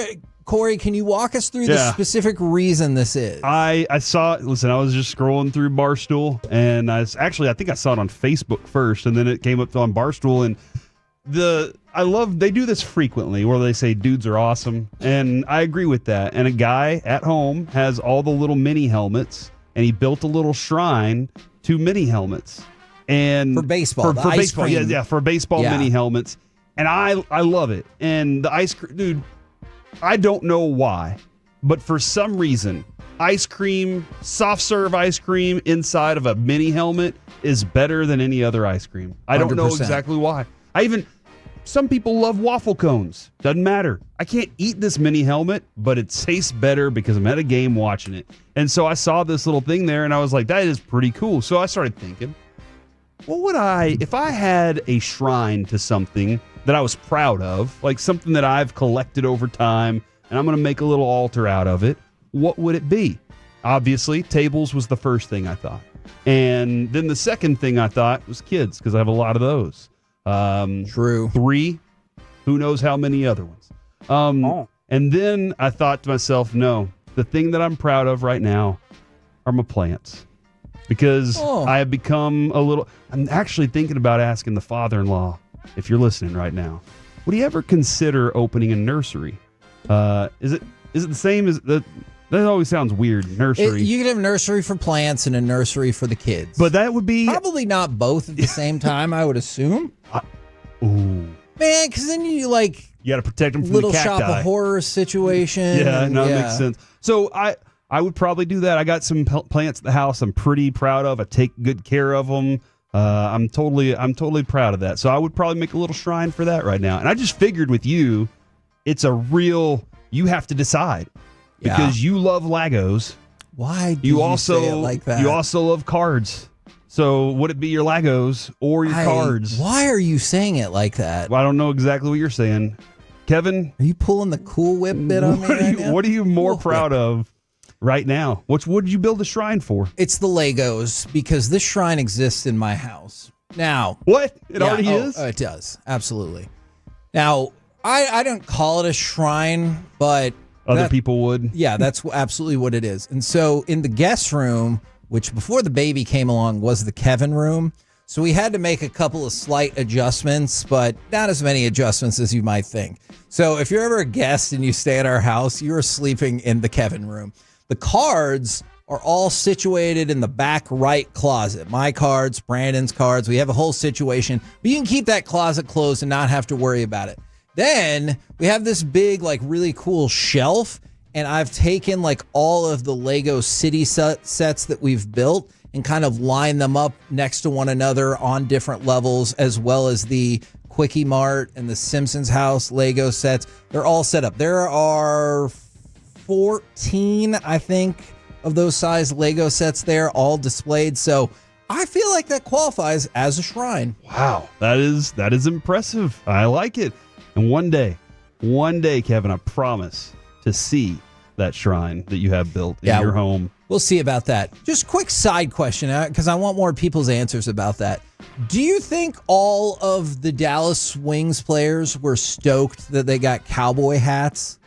So, like, all of the draft picks, they're doing this press conference, and they made sure to give them all gifts of cowboy hats. And you can even see Paige looking inside the hat to be like, front or back. And then they get them like so much, huh? Yeah, then they get them all together for the picture, so all of their draft picks are wearing their cowboy hats. Maybe some of them were super pumped, but I don't know. I just want to know more if, like, these players, hey, do you like cowboy hats? Are you excited that y'all did that? Or I don't know. I'm really curious about that. In the 817, my parents have a room full of my college and high school sports memorabilia that my brother-in-law calls the Shrine to Nick. And I think that's kind of cool. But he's still alive, right? Yeah. He just said my high school memorabilia that my brother-in-law calls this. Oh, okay. Sorry. I thought he said his brother. The Shrine to Nick. My wife lets me have a Pokemon hallway. That's dope. Oh, that is cool. Yeah. And I have about a $40,000 Star Wars Lego collection. Yeah, I have a sickness. Okay. Is that like a TikTok thing or something that you're saying it like that? I don't know what you're talking about, Kevin. Oh yeah, hold on, that was a different story for a different time there. Yeah, so there, Alec. Oh, no. Hold on, Alec. You can answer this in a second. From the 214, Kevin really dismissed Corey visiting very quickly. Corey Majors, how long have we known each other? Are we on 19 years Correct. now? 19, we're going on 19 years. That's how long I have been married, too. As long as I've known Kevin is as long as I've been married. We have seen each other outside of work hundreds thousands of times. Maybe 500. I have been to wherever you live no less than a dozen times. You've been to all three of my houses. Yes. All three of the houses that I've owned. 3. Yeah. 3. The first one was really, it was like tiny. the size of your studio. It was the size of this there. room, yeah. How many times have you been inside a place that I live? You don't need to think about it. The answer's 0. I can't count the number on one hand. Yeah, exactly. Because unless you have no fingers. Because the answer is 0. I got to his door once. True. And he was taking a nap. And Jess was like, you can't come in. And I was like, dang it. If anybody feels like they would just let you into our house, it feels like Jess, who, by the way, when we were dating, she's going to be so mad at me for telling this story. She shut the back door, but before she shut it, she turned the deadbolt and then shut it. And of course, then the door doesn't shut. And this is when we were doing the night show. So when I came home, the back door was absolutely open because the deadbolt was there. I could have just snuck in at any time. Yes, anybody. You could have just walked in. And she was like, I'm sure people do that all the time. And I was like, I don't think they do. From the 254, I have a beer fridge. That's kind of a shrine. I agree. I had a beer fridge, and it has every sticker from DFW, even beer places that aren't in existence anymore. Question about the beer fridge, and this is my OCD level. Are you ever not wanting to drink a certain beer because you have like maybe a perfect symmetry of beer and you're like, you know what? I'll take this other one that I don't really want. I'm sure there are people like that. I want a beer. So if I want a beer, I'm going to get a beer. Well, no matter what it is. I do know people that their beer fridge is like, they're like, I have one of each one, you know, like every single one there. And maybe they'll go buy some more for that. But no, that's not my way. But there are other people like that. Sorry, Alec, I used the time to take out a personal vendetta against Corey. What would you build a shrine to? If it can't be Jade Cargill, then I'd probably say my vinyl collection. Okay. Yeah. You have a nice vinyl collection. Yeah, because I kind of migrated and integrated my dad's collection, too. Oh, smart, yeah. So I've got all of my current stuff, all of my newer music, and then I've got, like, all of his old first pressings of original albums of, like, he was a big Kiss fan growing up. So I've got, like, all of their first pressings and stuff, a bunch of, like, Pantera and whatnot. So I've got all my favorites, and I've got all of his favorites. So if I could just have, like, a whole room for that, that would be pretty cool. Do you think someday you will be able to build your shrine to Jade Cargill, though? I mean, with what Fanatics charges for autographs and stuff now, probably not. That is a fair point. Probably not. That is a very fair point. We're the KNC Masterpiece right here on 105.3 The Fan. Coming up next, it's time for the C Block starring Corey Majors. The things that you can't coach, and what do you refuse to do alone? Next on The Fan.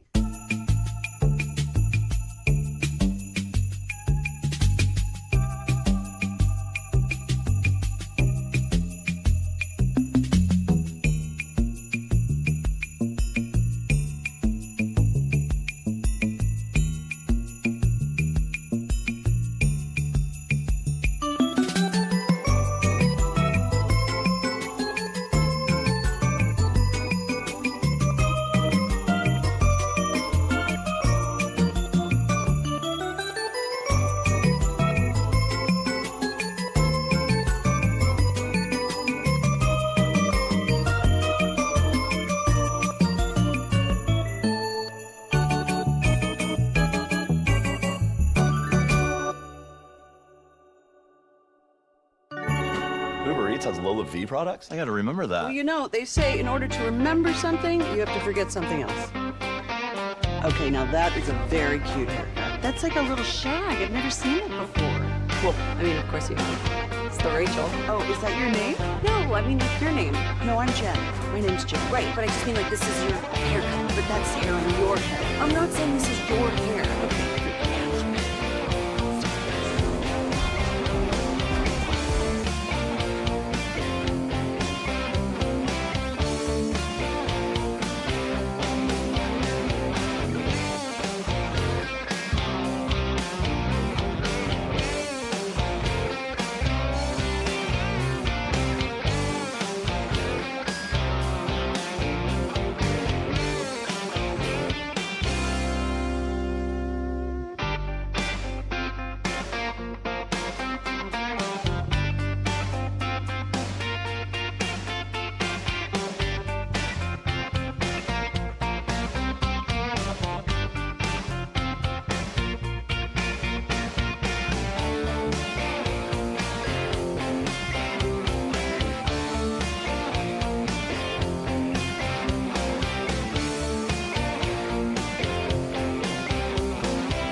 to be a, what was it, Pepper Lady? Semien sisters? Facial babes. Sapphire Squad? Nutmeg Maidens? No. Nutmeg Maiden. I just said that. Is it Spice Girls? Doesn't sound right. What's it sometimes called?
By our D&M Leasing Studios, it's the KNC Masterpiece on 105.3 The Fan. KNC Masterpiece right here on 105.3 The Fan. Right now, it's time for the C Block starring Corey Majors. If we don't have a one shot on Kevin, I don't know what we're doing, America. In your face, Carter. I tweeted out a picture. He's very busy back there right now. I tweeted out a picture of Kevin on my my Twitter, at or X, whatever you want to call it, at in the majors. You can see a picture of my co-host. Obviously, it's draft time, as Kevin is wearing. That's why I'm wearing this mini helmet on his head, incorrectly, by the way. Are you impressed, though? I mean, that's where the helmet would go. That I've now been able to get the helmet on top of my head and balance the headphones on top of the helmet to make this thing happen. This real quick, Kevin, from the 575? Yeah, 575. If Corey keeps saying RBI instead of RBIs and this Lago nonsense, I will keep spelling his name wrong and calling it Corey's Corner, which I replied, runs batted in, not run batted ins, LOL. And then they replied, I slammed my hands on the steering wheel as I typed this, just so you know. I get the logic, Corey, but that doesn't make it correct. Now make this a good Corey's Corner or else. I'll try. The Lago one is what's bothering me. It feels like you're going Cool Whip. I don't know, man. Cool Whip. So it's interesting because you say one word that drives me nuts. Oh, do I? I'm sorry. And I don't know why. It shouldn't. Like it doesn't. The way you say protocol, you say protocol. Yeah, and protocol. And I don't know why. And I feel like it's protocol. But it's not spelled call, C-A-L-L, you know? C-O-L. Exactly. Yeah, protocol. It shouldn't make me as upset as it does. Man, I seriously had no idea. Almost on 19 years now of me wanting to punch him in the face. Oh my gosh. Every time. This is so much easier with Alec because I know what drives him insane and why he hates me is because I tell just these terrible jokes. Yeah, you know the protocol for that. Infuriate him. Yeah, you get it. Question for you. What do you absolutely refuse to do alone? All right. How do you think this is going to go on the fan text? I already know. Sex. Okay. Leave sex out of it. All right. And leave any of those types of things out of it. Okay. I feel like at least 2% of the reason I got married is so I had somebody else to put the fitted sheet on the bed with me. So, like, if you're like, hey, can you put the fitted sheet on there? I'm going to pass on that. Mm-hmm. That is a 2-person job. And if you think it's a 1-person job, you could probably get it done, but you're going to get so mad. You're going to be like, oh, why does that corner come up? Yep, it's going to pop at some point. We'll get back to your answers, especially yours, Alec, in just a few moments. I did see this, Kevin, the 5 potential surprises in the first round. Ooh. I don't know how much of this is Tyler like. Shuck. I don't know that any of these are super like shocking. Okay, Shedeur falls to the second half of the first round. That's not a possible surprise. No, I think we're all kind of like expecting. There's a wide range. Hold on. Of places that he could land. Can I pause you on this for just a second? And I really want to get both of y'all's thoughts on it. I know in theory we all get that happening. But, like, seriously, if we got to 12, not that the Cowboys would take him, but if we got to, like, 12, 15, whatever, and Shedeur's sitting there, is there a little part of you that will be surprised? Like, I understand going into it, we're like, hey, Pittsburgh's now the favorite, or Cleveland or New York to trade back up. I still admit, when push comes to shove, I think I will be surprised if he's there, like, when Pittsburgh is drafted. Okay. All right. That's very interesting. Does that make sense? Yes. I guess because all of the things I've heard, I can see him going. Yeah. Maybe except for one, and now 2, because it seems like Travis Hunter is the lock in that spot too. But it just has been a feeling of like, man, he could go anywhere. So I'm not too shocked by it. The Rams could take a quarterback like Jalen Milroe. Oh man, I have to admit I would be pretty shocked by that. Matt Stafford cannot play forever. No, I agree. And at some point, his arm has to fall off. Like, it's just got to. Yeah, that's just a higher pick than I would have thought they would be willing to use. Would you say, let's say Milroe is the guy. Like, they go ahead and do that.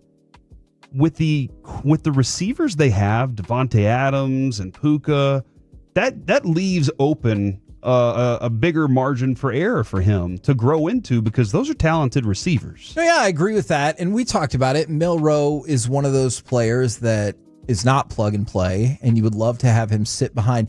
I mean, I don't know if Matthew Stafford is who I would want Jalen Milroe to sit behind, just in terms of different kinds of games. I agree, but But in terms of knowledge, yes, yes, for sure. Like absolutely. One of the things Cooper Kupp, like they just talked about him so much because he was a receiver showing up to quarterback meetings. And that's one of the things that he admired so much about Stafford was the brain on him. Like, he sees the game a certain way. I see the game the same way he does. That's why we're able to connect on hot routes and things like that, because we see it a certain way. That's that extra work that I would hope, if I'm drafting a Jalen Milroe, that he's like, I got to be in this dude's pocket all the time, trying to figure out what he's doing, because I want to be the same way.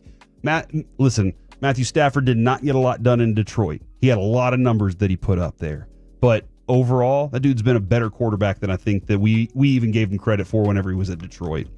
The Falcons could take an offensive tackle instead of a defender. I'm not too thrown off by that. Me neither. Tyler Shaw.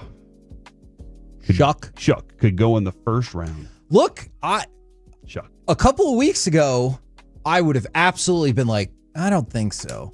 But we talk about the economics of the draft changing all the time, and I don't know who it's going to be, but I still think 4 quarterbacks could go in the first round. And then this is the one that really, like, I keyed in on because I kind of got curious about what's going to happen there. The Bengals draft a pass rusher and trade Trey Hendrickson. So, despite the betting odds, because they have, I think Hendrickson is like the 3rd or 4th most likely to get traded, I would be really surprised by that. Like, I understand the monetary issue that they're running into. Your defense was awful, and you gave a lot of money to offensive people, but to take your best defensive player and be like, we'll draft somebody else. Yeah. I mean, I know they'd get other compensation, but I'm just not sure how quickly that will pay off for them. I think, Kevin, when I looked it up last night, the price was a first and multiple other picks. Okay. Plus, now you have to pay the $30 million contract to the guy. Which I always think is what really prevents these deals from happening. It's not the draft compensation, it's that now I have to deal with the monetary part of it as well. So wouldn't it be like that in your mind, it's, hey, I'll take this money from you so you don't have to worry about it, and we'll sign the guy, and we can just agree instead of us having to give you picks. Yes. Or just take a 7th pick and we'll just be okay with it instead of having to try and force us to take a first. I mean, I get why they would not take a second. Trey Hendrickson's fantastic, though. And as I look at this defensive line for the Cowboys, you can't spend the $30 million and you don't have the first to give up. So It's kind of like A.J. Brown when he got traded. You're like, what? That's what he got traded for? I swear, we're going to get some nonsense where Trey Hendrickson gets traded for a second-round pick. And I'll be like, what the hell happened? Yeah. Where were we on that? We got lots of money. Oh, is this true? Looks like next week, Kevin, we're giving away tickets to Chris Brown at the Globe Life Field. Be ready for that one, man. Dead serious. Breezy Bowl. Yeah, there you go. Kevin, the other thing that I was checking in on yesterday, Schottenheimer said in the pre-draft press conference, speed, because they were asking about this. And we've always heard the term speed kills. You can't teach speed. Yep. And that is true. You can work hard. Alec, how much faster, because you were a track star, how much faster can you make yourself? You can improve it pretty considerably. It's all about, dieting. There's a lot of things that go into it, but a lot of it is just mental, if we're being honest. So if you want to get faster, you can get faster. Genetically, there are differences, right? Like Absolutely. there are some people that are just like, you're not going to be fast. I mean, you can work hard and you're still going to be slow. And then there are some people that they're fast naturally, and with the work that Alec is talking about, they can get a little bit faster, and that's gonna be helpful to them. But he said the line of you can't coach that, because he's saying you can't create it, you can't go in there and draw it up, and here's how speed's going to happen for you. But the other thing too about speed is it does, just like I was saying with Jalen Milroe and the receivers, it gives you a wider margin of error. Listen, when it comes to Dak, they were talking this morning on Sean and RJ and Bobby, and Zach was with them this morning, and Peyton. They said, Dak is a different quarterback than he was early in his career, because somebody brought up the idea of Dak can't play with a big receiver. So Tet would be a problem. Yeah. Well, Dak also really doesn't throw the deep ball the same way that he used to throw the deep ball.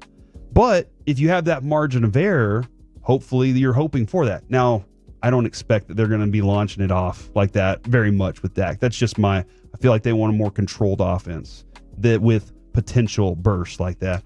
But when you have speed, Trayvon Diggs was proof of this. He had catch-up speed in his first couple years. For sure, which was very necessary. So if he got beat on a route, it didn't matter because he could chase it down. Go look at that play that drives me the most nuts in the world. You know the play, Kevin. It would have been our fourth Super Bowl. Actually, it would have been our third Super Bowl in a row. That pass interference on Deion, no call. Go watch that play again, though. Deion falls down. He fell on his face. And Michael Irvin said, "See you later," and Deion caught up to him. Whenever you have speed. So that's the one thing. I know there's so much more that you can teach guys that are fast. Maybe you can't teach them how to be good at catching. That's another thing. But you can teach all these things, but the speed part of it, that gives you different, and especially when you're young, it gives you a margin of error to work within that you can be very confident in. Now, 877-881-1053, things that you refuse to do alone. And Adrian would never eat lunch alone. Oh, I like that. She doesn't like to go into a restaurant and sit by herself. I love it. So quiet. The server's taking care of me, not everybody else at the table. Feel like, that feels like a good thing. I know a lot of people won't go to the movies alone. Yeah, and I think you should, because first of all, you're not really supposed to be talking during the movies anyway. So I think going to a movie by yourself would be way easier for people to wrap their head around than eating somewhere out by yourself. From the 469 cooking, I like to cook. Oh. I do like cooking when other people are working. I think it's fun to cook with the family. Usually it's not everybody, but usually I'll get one person in the house to be like, hey, I'll help. And I can be like, all right, chop these up, or you stir this, and it's fun. It is a fun thing to do. So, but cooking alone, and sometimes when you're cooking big meals, can be very difficult. Go to a movie or church. Somebody said they don't want to go to church alone. Interesting. Do you feel like you're being judged more because you're alone? And who are you in the back of that church right now? Remember the lesson about the sets of footprints, though. There's only one set. Why? Because Jesus was already with you. Just saying. Play soccer by myself. I can get that. When you kick the ball, now you got to go get it. Yeah, I thought that was one of the most revolutionary sports ideas we ever came up with, was at the tennis court to put the little bounce back wall on there. And they're like, hey, you don't have any friends. You can just play tennis by yourself. I thought that was nice. I will say I don't refuse to, but I like it more with people. I like to go to the grocery store with somebody else. Really? I really do. And that being said, Kevin, you know how we've Not gone your to kids though, right? They slow people down. Now I'm okay. Now at like 13 and 17, it's more fun because Yeah. we get to joke around about stuff. You know, like we see stuff and we make fun of it, or we're like, hey, we want to try this. Yeah. But Kevin, you know, you and I, when we go grocery shopping, when we go out of town, we just split up. Yeah. And you go one way, I'll go the True. other. And that's how Adrian and I used to do it. And she didn't like it.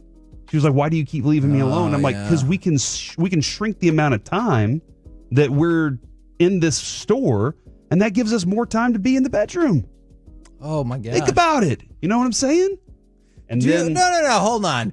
Do you think you use this time saved from the grocery store spending more time? That's how I would use the time. Okay. All right. That's how I would use it. And by the way, I want to give a shout out to Tyson.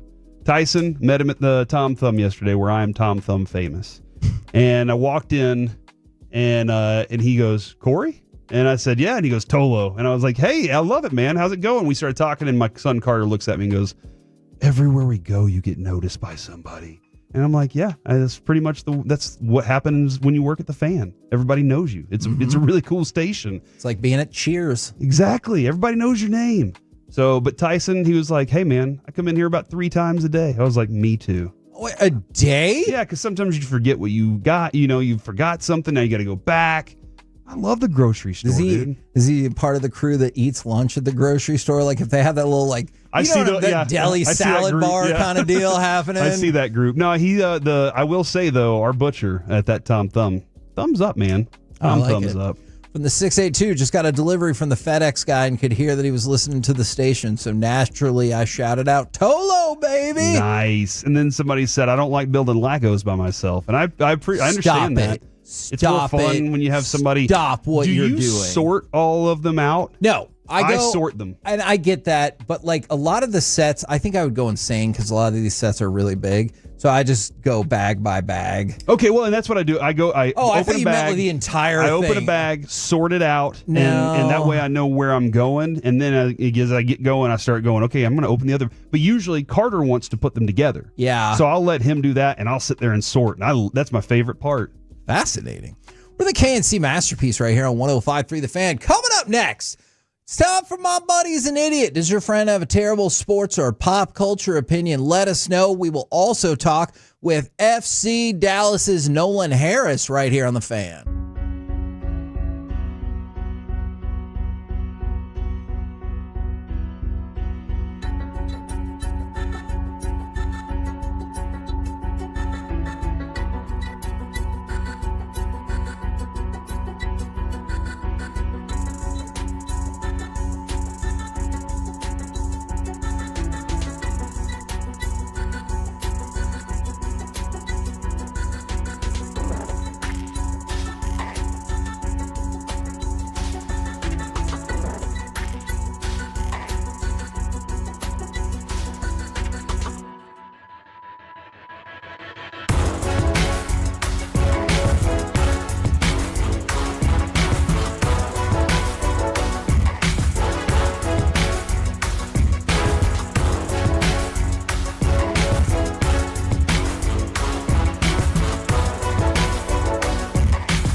of that. You know, they say in order to remember something, you have to forget something else.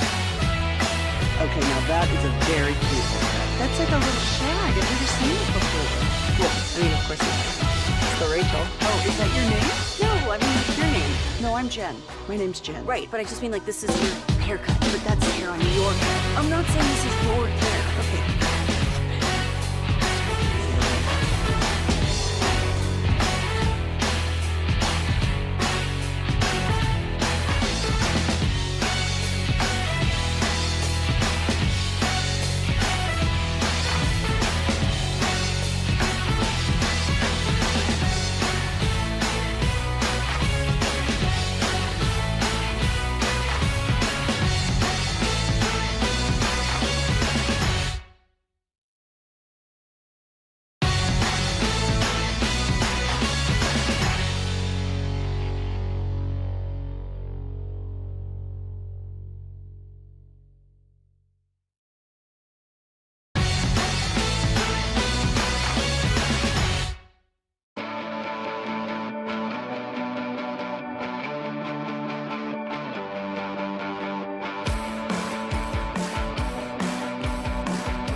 This segment of the KNC Masterpiece is brought to you by Cars for Kids. Donate today at carsforkids.org and by the personal injury lawyers Frankel and Frankel. If you've been injured in a car or truck wreck, call Frankel first, 214 or 817-333-3333. With Frankel and Frankel, there's never an out-of-pocket cost. They only get paid when you win. Frankel and Frankel, the go-to car and truck wreck attorneys in Dallas. Here's the pitch. Swung on and a high fly ball into deep right field. Going back at the wall is Butler, and it is history. Josh Smith in the leadoff spot. It's his second home run of the year. Picks up RBI number 4. And the Rangers regain their 2-run lead. It is 4-2 in the 5th. And you can hear the dozens of fans are pumped.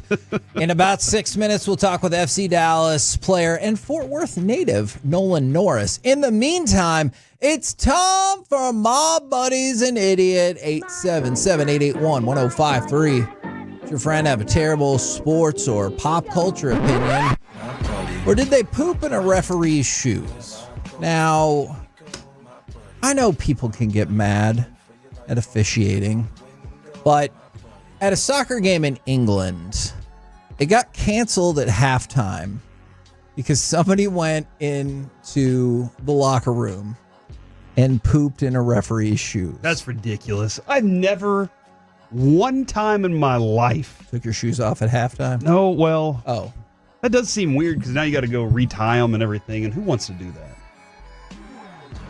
Nobody wants to retie. Oh, quick side question: do you always untie and retie your shoes when you put them on and off? Well, I mean, I have to untie them to put them back on. But every time I take my shoes off, I slip them off. Okay. But I can't just slip them back on because the front of my feet's bigger than my heel. It's true. Flip flops are better anyway. By the way, Kevin, Ottinger in goal, same lineup. Miro did skate with power play unit at morning skate, still out, but baby steps according to Mike Heika. So no Miro tonight. Okay, that's disappointing. And no, I'm not going to ask Nolan about Christmas, even though he is super into Jesus. I learned something about him that I'm excited about. And I want to ask him a little more about this thing that I learned about him. So I'm excited about it, hopefully. Okay. But yeah, shoes. I've never thought about doing a number 2 on somebody's desk, in somebody's drawer, on their, I don't want to do that on their shoes. Or in the top of their toilet tank. That's weird. That sounds gross. Upper deck. Yeah. I never have thought about doing that. Never once. Why would somebody do that? Are you surprised that they canceled the game? They're like, that's it. There weren't any more shoes. You don't get, maybe, but it just feels like a parental, like you don't get the right to play the rest of this game anymore. Why? Because somebody took a dump in somebody else's shoes. That's why. Well, that's winning masterpiece of the week. Oh, man. All right, let's go to the Orioles. This would be very alarming to me. Are the Orioles the wanker of the weekend? Excuse me, my buddy's an idiot. My bad. I've clearly been off these last 10 minutes or so.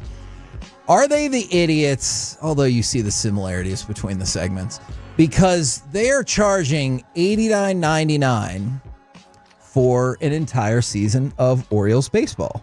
Okay, $90, not bad. That's less than it cost for the Rangers. Except a handful of people were mistakenly charged $8,999. Oh, no. Which, oh, no. As you can guess, look, I don't know. Maybe it's on their credit card, but if you hit people's debit card, I don't know how many people just have $9,000 extra dollars sitting in their bank account. They're probably like, whoa. Yeah, and then think about the fees. Now that those are back. I mean, look, they need to pay for any overdraft fees. If you overdrafted because they charge you $9,000 instead of $90, I'm going to be like, here you go, Orioles. Do you think the bank lets them off the hook on that? And they're like, oh, we get it. It's okay. What if they're not from Baltimore and they don't like the Orioles? And you're sitting there and you're like, hey, I couldn't pay my bills. Do you not get it whenever I can't do it? You just help me. Take me off the hook here. I tried. I am curious about the mentality of people who work at the bank and their thoughts about cutting people some slack. But yes, the Orioles have worked quickly to rectify that, but it was a problem, as you can imagine. Like, you spent $9,000 to watch baseball? What does it matter with you? Yeah. Right now, we will talk with FC Dallas player and Fort Worth native. It is Nolan Norris. Good afternoon, sir. How are you guys? Thanks for having me. Absolutely. We're doing really well. Wanted to know, the defense has looked tremendous, but only one goal on offense in the last 3 matches all this month. What are you guys working on in training, or what can be done to remedy this? Yeah, it's I think every game we've played has caused us different obstacles, different challenges, and I think we're trying to weather the storm in each of those games. So defensively, like you said, we've been pretty successful. Offensively, yeah, we could score more goals for sure. But I think it's a team effort both sides of the ball. I think the coach says, we defend with 11, we attack with 11. So I think in the training we've been working out different patterns of play, different ways to break opponents down more. Just try to adapt our attacking game plan, and then just continue with how we've been defensively. Because, like you said, we're doing pretty well in that aspect. Now, I know the next couple of games are on the road as well, but I was curious, have you noticed any difference with the team on the road versus at home? Because, again, this is kind of like an either-or situation. On the road, you guys have been very solid. At home, it has been tough. Yeah, it's something I think we're still trying to put our finger on, to be honest, because, obviously away from home, we've been really, really good. One of the best teams in our league away from home, I would say. Yeah. And then at home, it's definitely been tough to not perform in front of the fans the way we want to. I think we're still getting used to a different look Toyota Stadium, but that's not really an excuse. I think every game you try to play the same way, regardless of who's in the stands, whether it's your family, whether it's the opposing fans, whether there's nobody there. And so I think we're still trying to figure that out. I think we really need to start putting on a show for our fans a little bit more, but I assure you we're working just as hard as away from home as we are at home. Now, that attitude makes a lot of sense for a professional player, but surely at some point in your younger soccer career, there was one specific person in the stands that you wanted to show out for, right? For sure. My family, always and forever. Okay, so that's I know. I think it was last week. Our afternoon show was kind of having a conversation about Dallas Cup and the enormity of it. Yeah. And I saw FC Dallas Academy youth teams won. I think it was 8 divisions. They won titles in 8 different divisions. And Kevin and I both got chances to cover lots of different events like that. Can you kind of explain what Dallas Cup is and how the magnitude of what that tournament is? Yeah, Dallas Cup is a huge opportunity for players, for coaches, for clubs. There are a lot more eyes on you than normal. It's kind of the date that you circle in a year, especially for me. That's what I did when I was in the academy. So every time I got to play in it, it was a special opportunity because you got to play against some international teams, big teams from other states as well. And to be honest, it's one of the biggest, toughest competitions of the year. So a whole bunch of teams and a whole bunch of clubs will join. And that's, I think, the biggest opportunity in the academy, that was our chance to stand out as an FC Dallas academy. And so for us players, it was a big chance for us individually to kind of show ourselves, but also represent the club that's given us everything. Now, you've also had the opportunity to represent the country last year, captaining the United States U20 team that qualified for the World Cup in Chile. What's the experience like playing and representing your team, like having that jersey on? It's a feeling I can't describe, especially I think World Cup qualifiers was one of the proudest moments of my life, to be honest. Just captaining my country and qualifying for a World Cup at any level is something you dream about as a kid.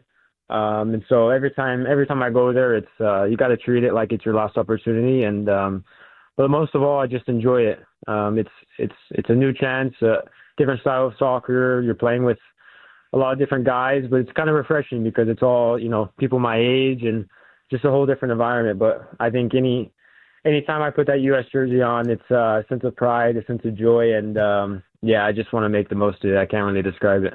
Now, I learned through my investigation on you that you started a lawn care business at the age of 14.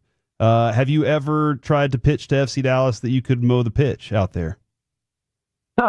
That's a good one. It's the first couple of years in the academy, we had a couple of trips down to Mexico, and I wanted to provide or to pay for that trip on my own. I didn't want my parents to pay any part. I always told them this was my dream, and I'm going to go out and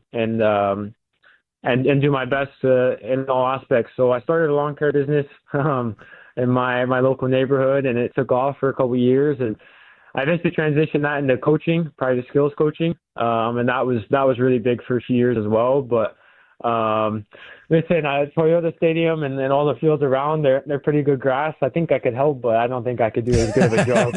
You ever look around though, and you're like, all right, I could charge this much for this field and this much for that one over there?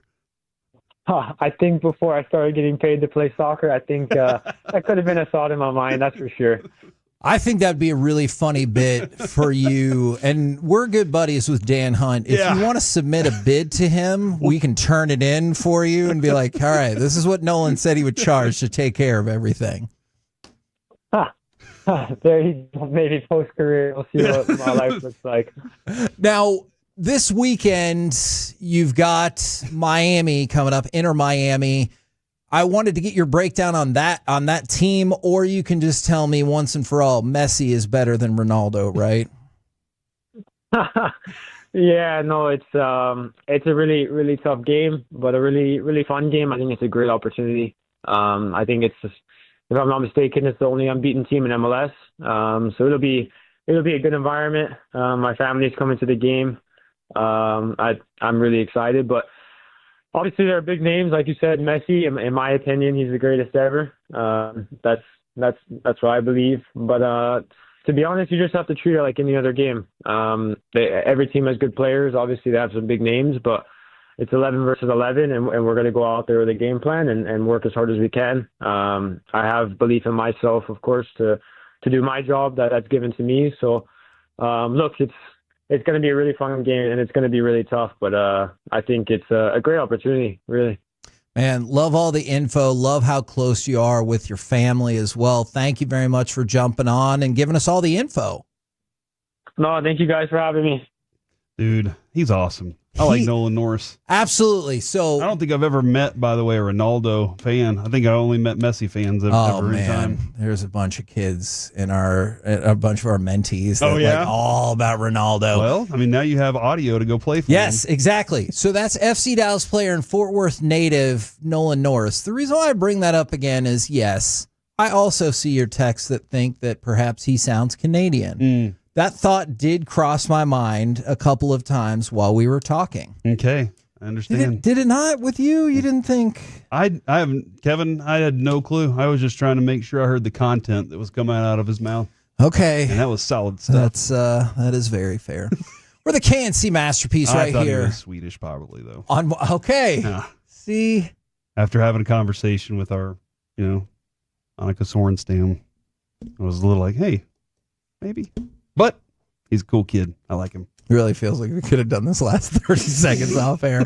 Coming up next. You asked the question. Fair. Let's chit chat with those fellas from the G-Bag Nation right here on 105.3 The Fan.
to remember that Uber Eats has groceries. No, that's absurd.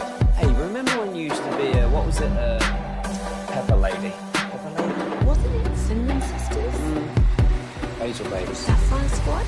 Nutmeg Maidens? Paprika? No. Nutmeg Maidens. I just said that. Was it Spice Girls? Doesn't sound right. Was it Saffron Squad?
This segment is brought to you by Classic Chevrolet. If you're in the market to upgrade your vehicle, get to Classic Chevrolet in Grapevine. Back-to-back #1 Chevy dealership in the world. They've got more new Chevys than anyone, all priced to sell. Visit ClassicChevrolet.com. This is Texas. This is Classic Chevrolet. Together, let's drive. Based on new Chevy registrations 2023 and 2024. Vito's still out there for the A's. First pitch to Berger is hit high and deep into center field. Blade going back. He's at the track. He's at the wall. He leaps, and it's gone.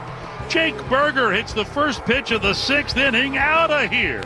His 3rd home run of the year. Rangers lead it 8-2. KNC Masterpiece right here on 105.3 The Fan. Rangers win 8-5. Got a lot of info from Bochy today, and I still stand firm. I think you'll get that Corey Seager news during the G-Bag Nation, and depending on how it goes, maybe that could lead to a day off for Josh Smith with the lineup shakeup and everything like that. So fascinating things happening for the team with the best record in the American League. You think we're going to get Corey Seager news and that's going to lead to a Josh Smith day off? No, if he was good, that could lead to a day off. But I think it's going to be the opposite.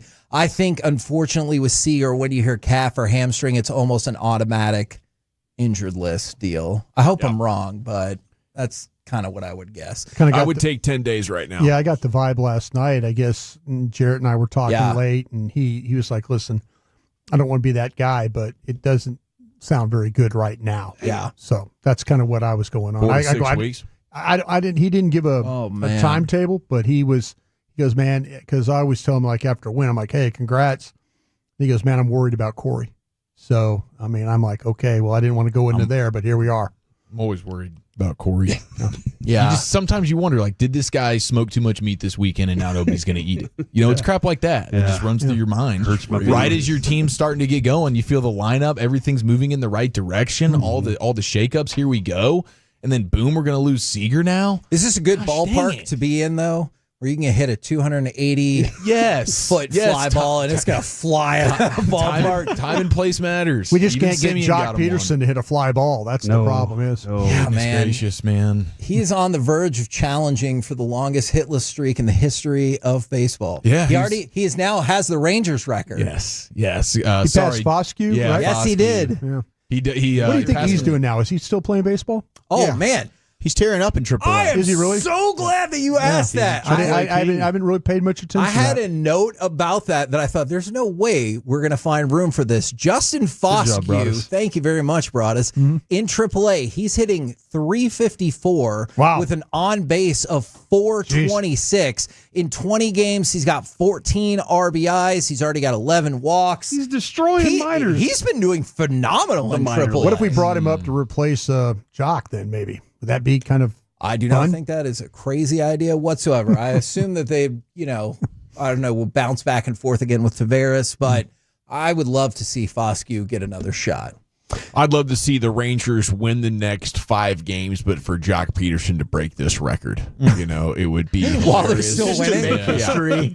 Yeah, what would the batting average be by the time you get there? 0.031? Yeah. Probably, yeah. I saw a tweet where it was like it had his last 40 plate appearances, and it was out. That is like going, so God. sad. What was the only thing on the team lower than Tyler Malley's ERA right now? Yes, and that's astonishing. Are you the Cowboys won't pick before he hits, or they will? All right, overreaction or reality? The Cowboys will make at least 3 draft picks before Jock Peterson gets another hit. At this rate, you got to go reality. Yes, I do. You're taking that into Saturday. I'm hoping to God he gets a hit tonight, but Dawson's not. I mean, we're kind of pulling for the flag. Dawson started off with the I want the history. I love the Rangers, but gosh, their players are not very good. I mean, he's my guy, though. He's my guy. Today's player show is Jock Peterson. Jock Peterson on the player show. Jock, I've been coming on here talking about the virtues of your swing and how good it is. Tell us all about it. Anything will be better than yesterday. If I was managing the team, I don't think Jock Peterson would get a hit before the Cowboys took 3 players because I don't think I'd be playing him very much right now. I get that. Dawson's got time limit for these guys. Like, if you're not getting a hit, like, what is it, Dawson? You said you get to play 2 games? Under 200, you're at maximum 3 games a week. Yeah. Okay, that's yes, I like this system. Okay, and then beyond that, I'm adding something to it today. If you are in that group and your first AB, you're out, then I might yank you. If it's a strikeout, you're definitely yanked. So it could After be a just day, one good AB. day either way. Yeah, we're going to put That's a lot right. of urgency on this. Are kind you of guys a silver lining to that. familiar with the guys. the golden chicket? Chicket? Yes. Golden. This is if you get to keep the going to the games, right? Yeah, I'm seeing something about this. All right. Yeah. So It's a chocolate bar in a factory. no, that's a different thing. Chicken I jockey. hate that movie, by the way. Oh, wow. That's a bad So it's thing. like Which a Willy one? Wonka The one with Gene Wilder was not bad. Gene Wilder's a great How actor. is that movie rated G? Yeah. Well, no, not Back in the day, we didn't give a damn. I rode around without seatbelts and was drinking and smoking while I was doing it. Schnozberry You is stole what they fizzy lifting said drinks. for your nuts. And yeah. Good day, But sir. that's how they covered it up. And also there's like that weird scene in the tunnel with the chicken hatching. And you're just like, how is this rated G? It's a little intense. So the golden chicken, if you buy in section 122 or Where's the 123. mezzanine? Where's the was it Yes, mezzanine? yes. Yeah. I felt really Section stupid then. 120. I was kind of hoping you were going to tell me, but then you just didn't say anything for 35 seconds. Section 1, I was like, I don't know. We didn't know. Section 122 or 123. If you buy a ticket in that section for Monday's game against the A's and the Rangers win, then you get a free ticket to their next home game the next day. And then if they win, you get another free ticket for the next day and the next day and the next day. And it can just go on and on. If you can win those two series, then they play Colorado. Colorado is the worst. Yeah, they're and so bad. you know you're going to cruise through there. But I think that's a really cool idea. That is cool, especially with the way the Rangers have played at home when they're not playing the Dodgers. They're you're like, excellent. They're gone streaking. Probably 9-3 at home right now. Something like that. Something like that. Yeah, I would take that ticket. I would 10 definitely and 3. or chicket. Yeah, Good I would bet, definitely that rock chicket. one. Did you chick it? Yeah, I feel like it's going to make you root harder. Like you're going to be more excited because, dude, I'm rooting right now. So- I could get an extra ticket. So that's for everybody in that section. 122 and 123, yeah. So that'd be a night. You end up making new friends along the way. Yes, exactly. And that's what it's all about, Kevin. What I was kind of hoping it'd be is there would be a golden chicken in one of those like boxes of chicken. Yeah. You That's know, a good and one idea. lucky fan this year is going to win tickets for all year or life. I dig that. All right. Yeah. Let's say that did happen. But don't And eat that nugget. You could or that tender. exchange No. the gold-plated chicken for $500. Or if you ate it, it was a guarantee that it would be the greatest chicken you have ever had in your life. Then that ruins chicken for the rest of your life. Oh, that's a good point. Ooh. That's a good point. You feel like it's all downhill I'm from just there. a beef eater at this You get point. one nugget that's the greatest chicken nugget that it's No, ever it's been eaten. going to full be tender, right? like Guaranteed. Or is it bone? Is this bone in? let's say it's a rotisserie chicken in there for some reason, or you can go fried chicken style. yeah, It'll titty. be the best, whatever version of your best chicken is. That's what it will be. You fry that chicken. perfectly salted. Yes, Or $500? or $500. Gosh, I wish I didn't need $500 so bad because I want to try that chicken. I mean, the best chicken? You're telling me it's better than Babes? It's the best. No, I'm telling you, somehow, some way, it's guaranteed the best chicken you've ever had in your life. Yeah, dude. Wow, that's a tough Sign one. me to- up for that chicken. Okay.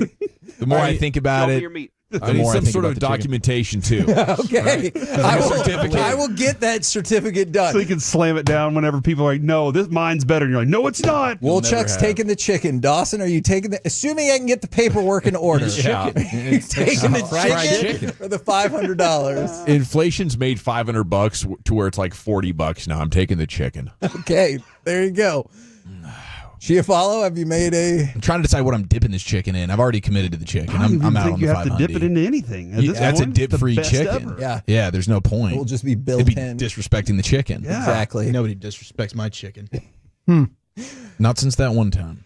Guys, obviously you're here courtesy of D&M Leasing. What do you guys got coming up on the program today? Pure Gold as always. Thanks for asking, including Von Miller at 3 o'clock. It's awesome. Love it, love it, love it. Roll home with the G-Bag Nation. We've been the KNC Masterpiece. Make your way back with us tomorrow, 10 a.m. to 2 p.m. right here on 105.3 The Say Fan. chicken jockey. I guess. Say it. Chicken Jockey. Yeah.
driven by our D&M Leasing Studios. You're rolling with the G-Bag Nation on 105.3 The Fan. Here we go, Hour 1, G-Bag Nation at 105.3 The Fan. Hope you're having a fantastic day. Thanks for making us part of it. We have a big show coming up today as we're now just 1 day and 4 hours from our draft coverage getting underway. Our path to the draft continues. It's brought to you by Pluckers, General at your service. Salute to you. If you see me, beer me, NA, you'll have a chance to do that tomorrow at Pluckers. There's Brian Broaddus, former Cowboys scout, Super Bowl champion in his Miller Lite Cowboys draft show polo. He's ready to draft him up. I can tell right now he's got his game face on. Ready It's to kind of roll, bro. intimidating. Ready to roll. Lucius Alexander's in the Pimp Cup over there, Master Control there, 75 and 52. He's fixing to go 5 flawless once again. Of course, Wolchuk and Chiafalo reunited, and Carter Freeman's coordinating your video. And along with you, we are the G-Bag Nation here on 105.3 The Fan. How's everybody doing now? We're good? Fired up? Fired up, Great baby. to see you boys. Ready to do this. How you doing, It's Eric? draft You all right, week. buddy? Yeah, hanging tough. How's the fan? Everybody good? Everybody's all right. We had one of those throw-up situations. Wife was out of the house. Yeah. I think I'm chill for a little while. I'm about to get some me time. Next thing I know, I hear some crying. My daughter was just, I guess she was just laying on her back and then just vomited up because it was all over her face. Oh, wow. And then like on the bed and stuff. This sounds like And the then movie The Exorcist. You're just like, Yeah. oh no. So close to This Easter. it's all so disgusting and Sound like Jimi Hendrix. Yeah. Took him out the game like that, bro. Yeah, yeah. I mean, honestly, I was a little bit like scared about it. I mean, it all happened so fast, so she was like fine. But I was thinking, wow, she was just laying on her back and then just vomited right there. And then I'm like, wow, now I'm on damage control. If my wife's home, she's probably gonna assume that. Like, who's the throw up cleaner? Or like for me, 100% my lady. Really? Yeah. Boo boo, throw up, all the nasty little things that come out of your body. She's cleaning that up, not me. I've got all the rubber gloves on. I've got tongs that come from the kitchen. Yeah. Towels Hazmat and everything. suit. I'm doing way too much just to clean up a little piece of poo. Yeah, that's what I was trying to do. Like growing up, my dad was the throw up guy. If we were sick in the middle of the night throwing up, Pops was going to be in there. Mom's not handling it. And I didn't really get that gene. So I was kind of fighting through this whole cleanup situation. So you were You were gagging. You weren't calling honey. You were digging in yourself. Yeah, at that point, Taking the responsibility. At that point, the emergency of needing to get this cleaned up and her to stop crying and all that, like, I got to handle this now. Even if wifey's home in 10 minutes, these next 10 minutes, we can't just sit here with puke on our faces. There's a lot of tough stuff to navigate when you got a little one who's vomiting because it's scary for them. Yes. They're sick and they're like, what is just happening? Did my stomach just come out of my body? What the hell? So and it just smells so, it's so disgusting. Yes. Like, I love you so much, but this is disgusting. It is great to see it. It appears your immune system's throwing a shutout. Yeah, so dude. far. I'm the last man standing in the crib right now. My body knows it's draft week, and there's nothing that's going to stop that. Is there anything new on our substantive trade talks? You missed one yesterday. Jerry getting up there and I guess in the walk-off, and rather he's talking about the idea of a trade before or after the draft. Yeah. Any more legs to this, Brian? No, and I'm getting tired of talking to people on the phone. I really am. I'm ready for this thing to start. Yeah. I'm ready, there's so many things going. Peter Schrager threw a mock draft at us today, and it's the only mock draft that he does. And he picked Tyler Booker, and he had Tet McMillan on the board, and he had Mason Graham, the defensive tackle from Michigan, slid all the way down to Dallas. And so there's all these discussions. You're like, okay, what does Schrager know that everybody else doesn't know? And we were talking about yesterday with they were mentioning about the offensive line. Would they put a guy in there? Would they draft somebody at 12 that could start at right tackle? And man, I'm just like, this time of year you hear so many things, and it's overwhelming. It It's too is. much. It honestly is, and I love every minute of it to a point. I'm at that point where I'm like, we're close enough. Let's just do it for real. Let's just go draft. We don't have to talk about this anymore. Let's get on this because clock. I want to make sure that when we talk about what the possibilities are for picks, I want to be able to say, I'm just trying to figure out what the order is going to be before Dallas. How is the order going to shake out? Because if I could get an understanding of that, or have a little bit of like, okay, McMillan can end here. Because if McMillan doesn't get to Dallas, boys, I think this thing is wide open. Good luck. Good luck telling me who they're going to pick at 12. Because I think it's I don't think it's, oh, let's just take Golden. Oh, I think there was going to be a lot. I mean, I got medical information about Will Johnson. There's some concern about some things that he's dealing with. Does it going to take him off the board? No. Is he draftable? Yes, he absolutely is. So, yeah, you're just hearing so many different things right now. And honestly, it's hard to kind of put it together. But, I mean, it's just I'm to the point now like, okay, just let me see how this thing is going to go. But like I say, if you're the Cowboy fan out there and McMillan's not on that board, I would be ready for us to say maybe 4 or 5 different names that some we might not really have talked about extensively. Well, that would be fun. It seems like it's going to be McMillan, but if he's not there, anything could happen. Absolutely. And I think that's enough intrigue to just make it so much fun going into tomorrow night. Of course, Broadus will be leading our draft coverage. He's been doing a hell of a job on that for years, and will be spread out across all 9 Pluckers locations. Now, you got me at the Addison location, Lucius at the Arlington Pluckers. Hey, Cal. Okay, Chiefs, he's looking at Grapevine. Yes, sir. Okay, you're also going to have in Mesquite, Sean Sharif. Plano's going to be Christy Scales. Now, we're doing our show tomorrow from the Plano Pluckers. Is that right? Yeah. G-Bag proper. Okay, so maybe we'll see Christy Scales there in that 6 o'clock hour as we're getting set to hand it over to the draft coverage. Kevin Hagelin's going to be at the Dallas Pluckers. Majors will be at Allen. Fred Davis at Fort Worth Alliance, and Alec Medford at Fort Worth City View. So, and that's fun. Basically for every pick, we have one of you come up and pick for the team, and if you're right, then you win a draft specials or rather bar specials for everybody in attendance. Yeah, dude, I'm ready for that Holy Mac special to get rung up. That's really that's the cream of the crop from a food standpoint. So good. And then all the coldies and whatnot. The Holy Mac is exceptional. Everything at Pluckers is great. Of course, I'm partial one way or I hope they still have the fried Oreos and ice cream. I believe so. That's a staple. Yeah, they do. They have some great, dessert items. How much confidence do you have right now in the Cowboys' ability to execute a draft based on the way things have gone in recent years? For a while, I thought they were amongst the best, and they had gone on this great run, and then they came back with that great. CeeDee Lamb, Micah Parsons, Trayvon Diggs. Boy, they've really found some players, and Deron Bland was in there. Now, the last couple of years, I don't know how should we look at this? Have they lost their touch, or was that just a lull? I wonder if there was some disconnect between Mike McCarthy and the staff and the scouts. And I wonder and then Jerry likes to brag about how he likes to listen to everybody. He's encouraging Shoddy to stand up in the middle of the draft and tell him that he's stupid for doing this, or challenge me on this. He's encouraging his staff to be very proactive when it comes to these picks and discussions of the picks. And I wonder if you probably talk to Mike McCarthy, if he's driving around right now listening to us, Mike, call on in.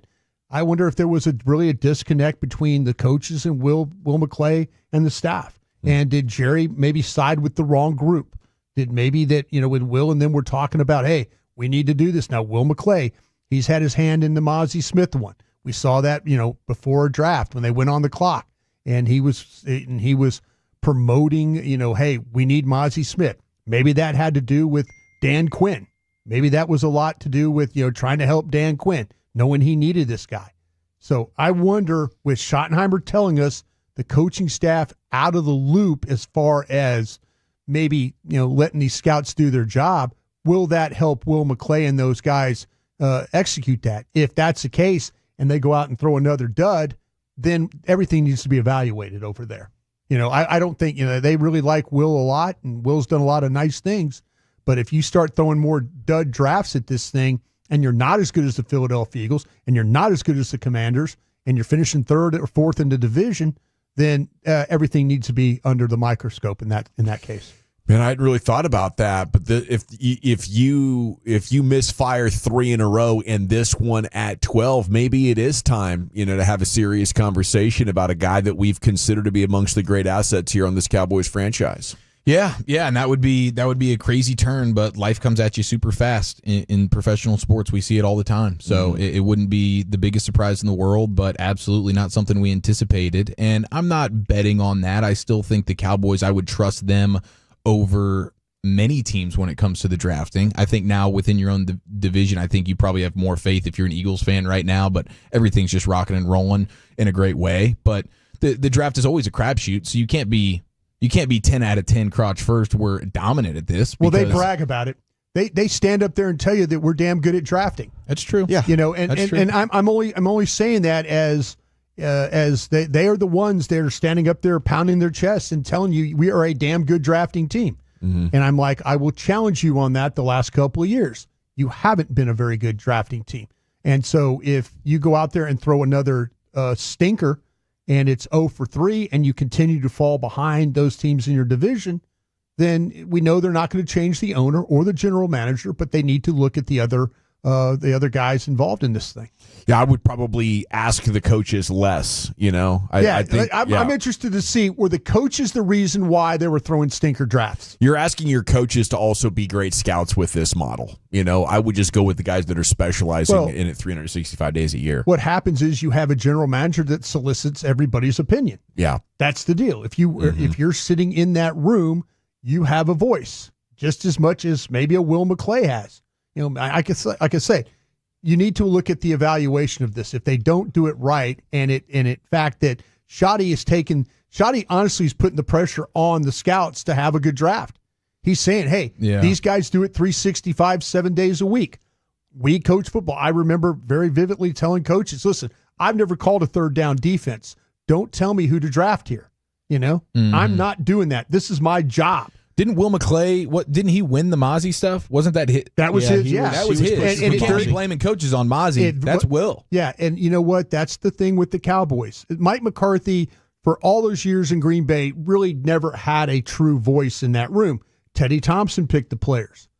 Green Bay for a long time did a nice job.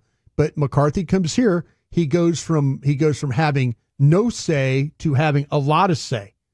And you just wonder, could some of those stinker drafts be a little bit coach influenced there? Yeah. But Shoddy's doing the right thing. He's doing what Bill Parcells did in 2003. He's saying, listen, coaches, stay out. I'm going to handle this with these scouts. We're going to figure it out.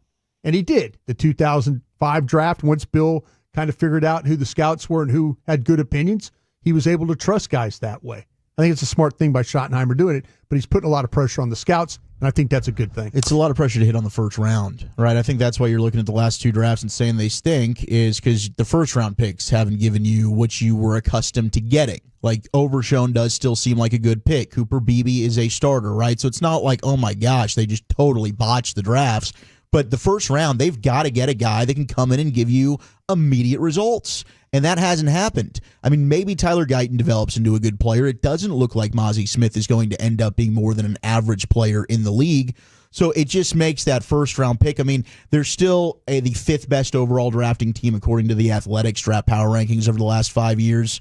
But yeah, if it happens again and they want to continue to not do anything when it comes to free agency besides like 1 year kind of prove-it deals, their best way to improve the team is the draft. Yeah. And if you're not getting the impact to the top of it, you're probably not going to be very good. And 4 and 5 years ago really pull up their average. We're about to go into these next 2 years that those are going to, fall off. If you look at the last 5 years, we'll have Von Miller coming up at 3 o'clock today. John Machota of The Athletic at 4 o'clock.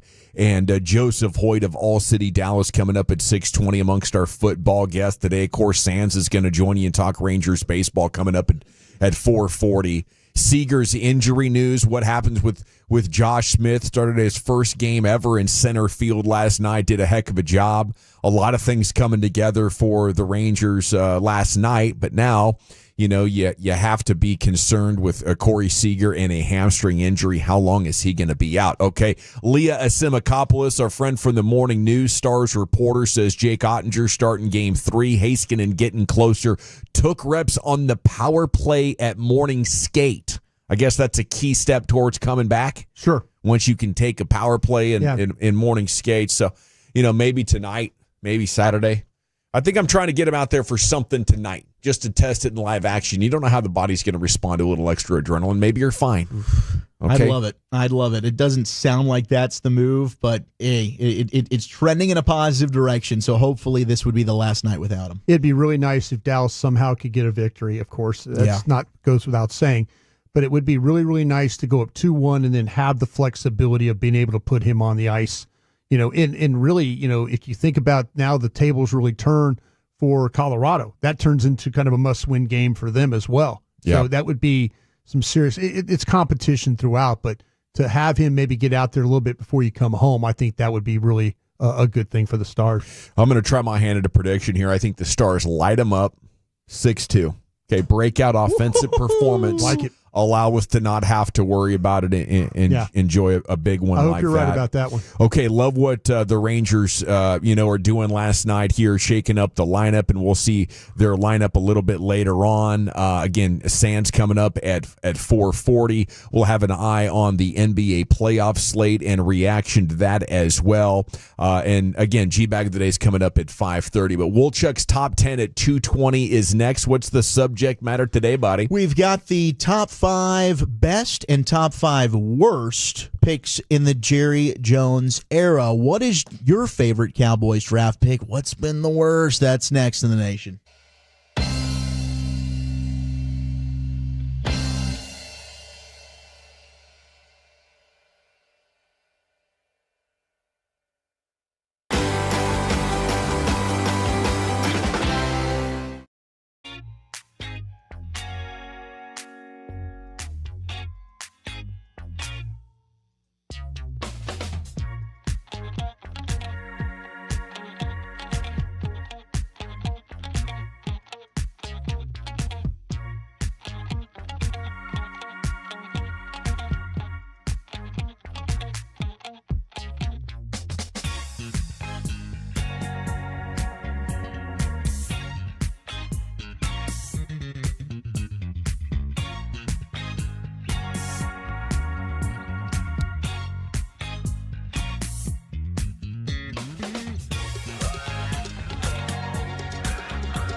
Uber Eats has low-fee products? I gotta remember that. Well, you know, they say in order to remember something, you have to forget something else. Okay, now that is a very cute haircut. That's like a little shag. I've never seen it before. Well, I mean, of course you have. It's the Rachel. Oh, is that your name? No, I mean like your name. No, I'm Jen.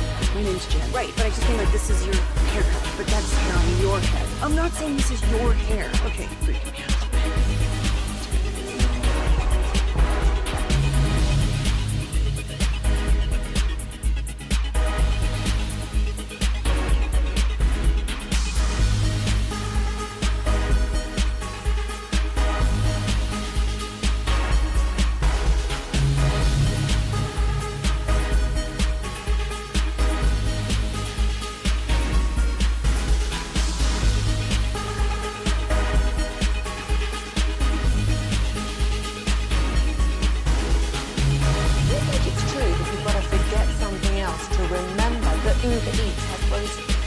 That's absurd.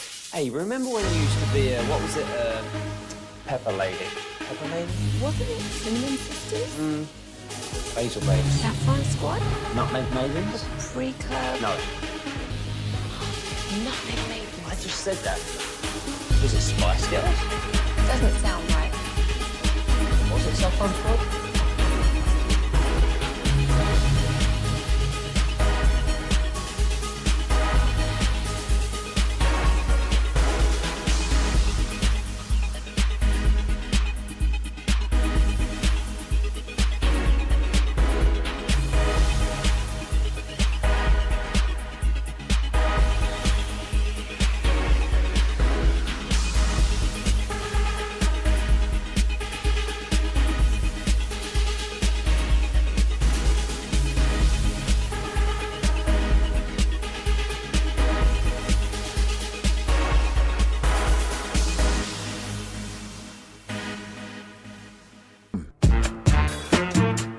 Yeah, buddy, welcome back. It is the G-Bag Nation here on 105.3 The Fan. Segment's brought to you by the Frankels.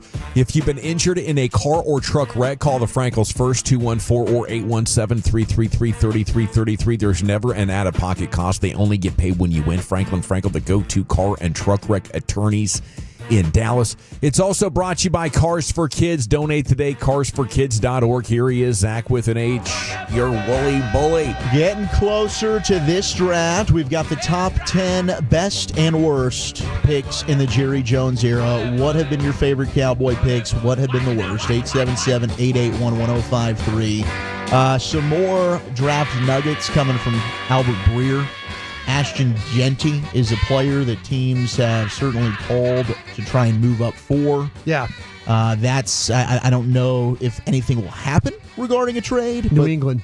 That's a player that and maybe New England backs out and the team's able to get up there. Yeah, New England seems to be the team that everybody's kind of gauging. The Bears are looking at everybody's thinking now, but we've talked about a few days ago with Genty potentially going to Jacksonville. Now you have to get to New England. New England's a team, along with the Giants, that have been talking about backing out of there.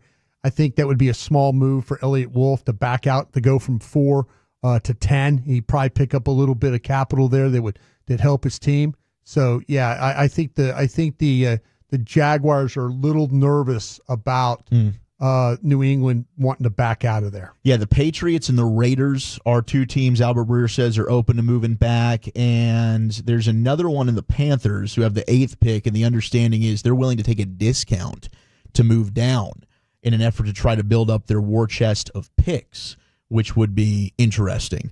And two of the more fascinating prospects this year, you got Walter Nolan and James Pierce Jr., both who have been connected to the Cowboys. The feeling he's gotten around the league for both guys, it's going to have to be the right place. Nolan happens to be outside the top 10. Look out for the 49ers and the Dolphins as potential landing spots.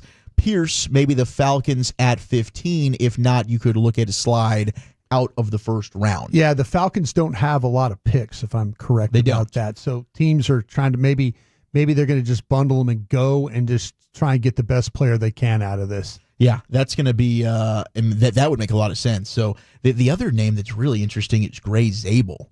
And Gray Zabel is an offensive lineman from North Dakota State who's played like basically every single offensive line position. I know Dane had him as a center. He could play center. He could play guard. Gray Zabel is just an all-around badass. But he put that he could go as high as the Cowboys at 12. Yeah. Or he's not going to go lower than the Seahawks at 18. So I guess that's another name that we haven't talked a ton about. Gray Zabel could be an option maybe to play at right guard or possibly center if you wanted to move Beebe back to his natural position at guard. But that's another name, just to the various names that we're hearing. Gray Zabel's another one. That's the problem, trying to kind of gauge where the Cowboys are going to pick or who they're going to pick. Because I just feel like that McMillan seems to be the obvious one they would like to have.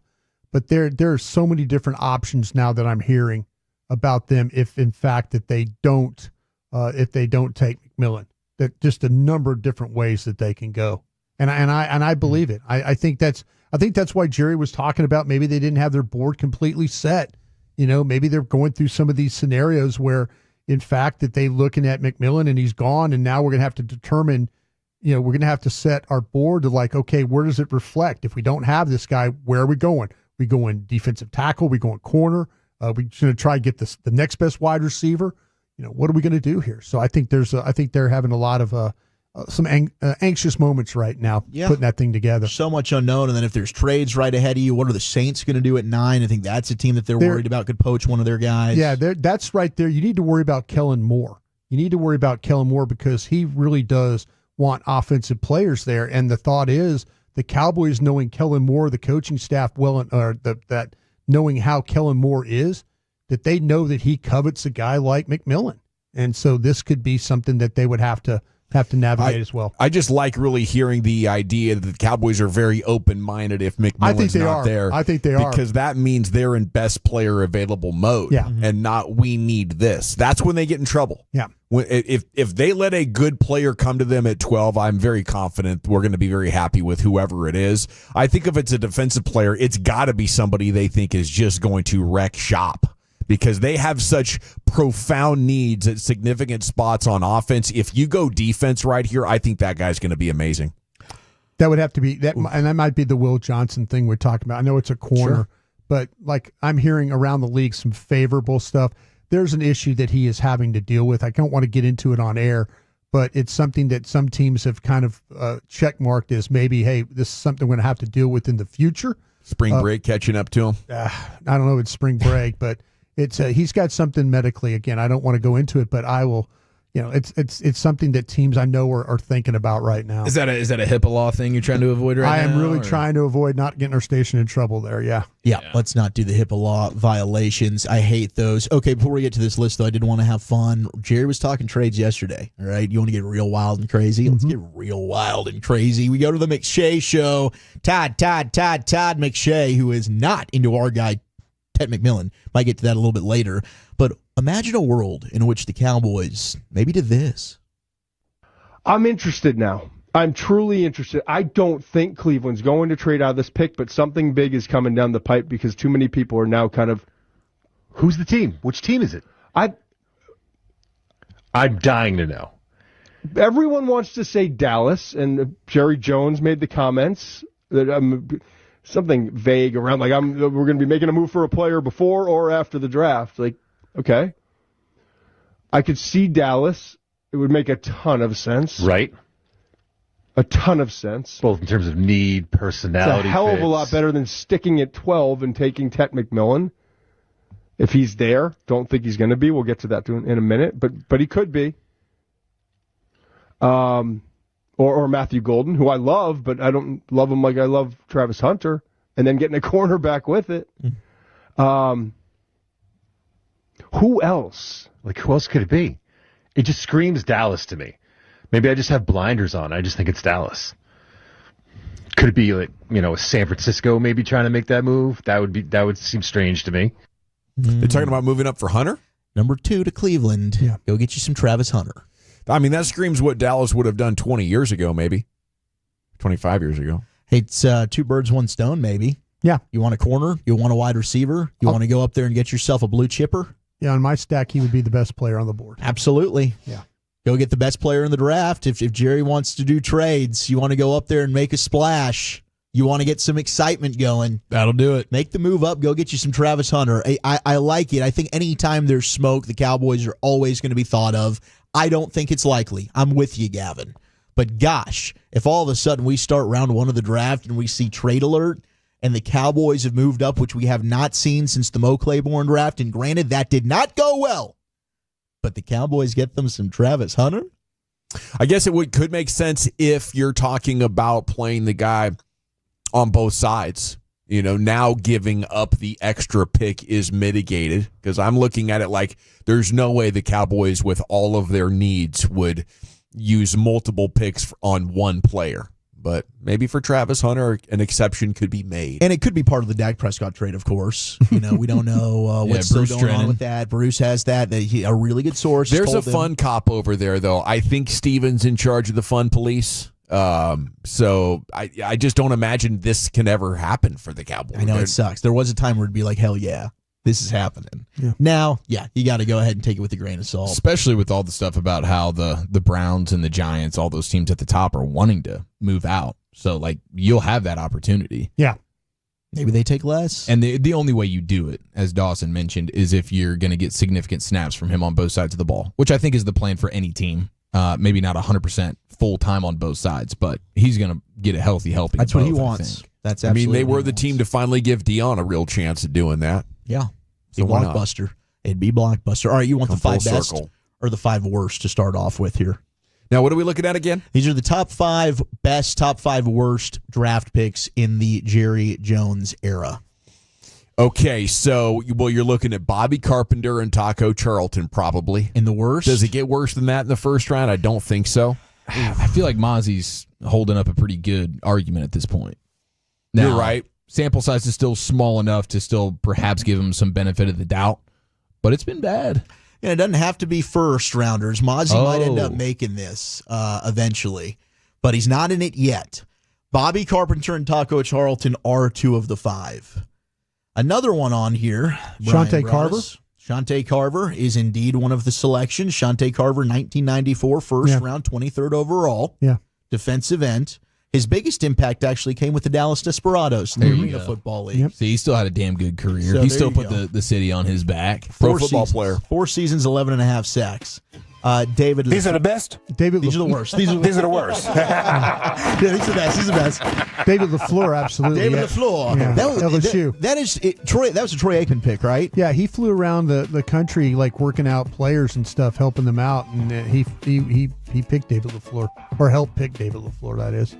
Yeah, 97 first round, 22nd overall. Can I guess one? Yeah, please. Joseph Randle on the list? Joseph Randle's not. Well, because I thought that boy was the future. But yeah, dude, he had a year where it looked like it. Yeah. It looked like that's Especially if he was watching like Oklahoma State football. Oh, yeah. Yeah. He was shifty. I DM'd what I thought was Jerry on Instagram. It's like, you got to get Joseph Randle. Then he picked him up like, he heard me, fam. He heard me, Go bro. get Randall. Man of the people. He's like that Lou. He's got the eye. What's the cliche or what's the phrase that's always synonymous with Joseph Randle?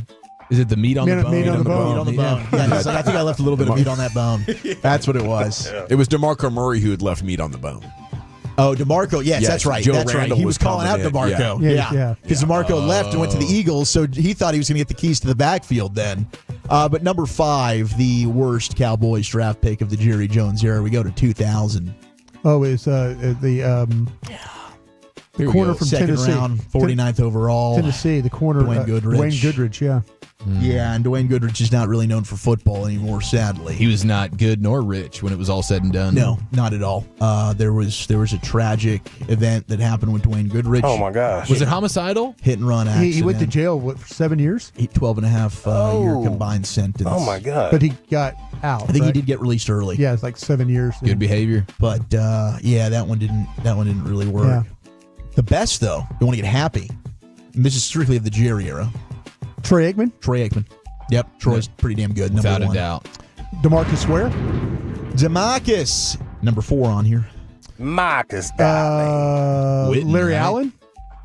Larry, number Second 3. round pick. Larry Allen, 1994 second round pick, 46th overall. Emmett Smith, 1990. Emmett Smith was number 2, a 1990 first Who am round, I missing? 17th Zach overall Martin? with the polka dots, baby. Gosh, that look that Emmett showed up with.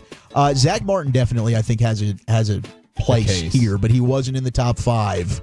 Tyron Smith? 5, not Tyron. I think they would if we did top 10 just the best, they both would be in there. Witten? But Witten comes in at 5. Yeah, Witten, 2003, third round, 69th overall. Yeah, it was what a steal to get Witt, It's a 69. Really good draft. Play by me. Really good draft for tight ends that year, too, by the way. But I think we got the best one out of that one. Yeah, I think so, too. Guys can end up being in the Hall of Fame. We got some good texts coming in. Morris Claiborne, maybe one of the worst. Yeah. Oh. Yeah. When you trade up and swing and miss like that, A lot of haters. It was unfortunate. Yeah. A lot of haters. that wasn't compounds the problem. He didn't totally bust on you, though, which I'm sure Brian appreciated. Yeah, not totally. No. It was just like a half bust situation. Somebody texted in Marcus. Well, he had like one pretty good year. He was injured. Went on to have a decent career elsewhere. Yeah. You know. No, I was out of the mix on then when they selected him. Yeah, that wasn't Brian's fault. Yeah, I was. My last draft was 05, and they said, get the hell out of here. That was the Ware draft. Ebenezer Ekubon's a good one. A lot of haters. From the 972, Russell Maryland getting texted. I was going to say Russell Maryland. I was not too sure what people think about that Russell Maryland pick. And 817 for being first overall. Yeah, that's pretty nuts. Yeah. I guess. I mean, yeah. As did not have the impact that a first overall pick should have. Not at all. Not at all. That one was not good. And then somebody texting in, the Cowboys need to go get the best corner in the draft. That'd be Kobe Bryant out of Kansas. Now, I love me some Kobe Bryant, but I think he pissed off a lot of people when he refused to work out at the Big 12 Pro Days. Yeah. Wow, 214. I'm a Dallas officer. Worked that car crash scene involving Dwayne Goodrich. Yeah. Man was on the scene there. Veteran on the case. I remember getting that call at 4 a.m. when that happened. Man, it wasn't good. No. Julius Jones getting texted. Was that the one on 35? Yeah, he came over the hill, Lucius. Yep. Came over the I hill. do remember that. Was Joseph Randall really? Was it underwear that he was stealing? Yes. It was. It was undies. Yeah. Some cologne. Polo, at least. You know. Yeah, that is. You got to put a little something on it. It was polo draws. This wasn't Fruit of the Loom. They're legit. Yeah, this wasn't Fruit of the Loom. Yeah, those polo ones Was are it no those, joke, dude. People are, that's a flex if you got the polos. CR7s that you rock. CR7s, yeah. He could have stole those from Ross. With the soccer player's face on his ass. Yeah. That'd be a bad thing to get caught stealing. Well, thank you, Wolchuk. Thank you. Top 10 at 2:20 every day here on The Fan. Von Miller's coming up at 3 o'clock. Chiafalo, what's next? Sports Hodgepodge, we got your postseason poster. We have a salute to a local media member, and we present your wild headline of the day next in the nation. All right.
Go get a classic Chevrolet in Grapevine, back-to-back #1 Chevy dealership in the world. They've got more new Chevys than anyone, and they're all prices sale. Silverados, Tahoes, Blazers, Malibus, Equinox, and more. Visit ClassicChevrolet.com. This is Texas. This is Classic Chevrolet. Together, let's drive, relax, and enjoy the difference. Based on new Chevrolet registrations 2023 and 2024. Yes, sir. Thank you, Lucius. G-Bag Nation 105.3 The Fan again. Von Miller is coming up at 3 o'clock. John Machota at 4. Sandler 4:40. We have so much sport for you today, and we're excited. 4 hours, 15 minutes of show left. Here's the Chief. Anthony Edwards, $50,000 lighter in the pockets after telling a Lakers fan about his massive piece, goes soaring through the heavens and is now on a poster near you. Julius has it right now. Hachimura wearing another kind of mask. He took it in hot 9. Oh, he got up there.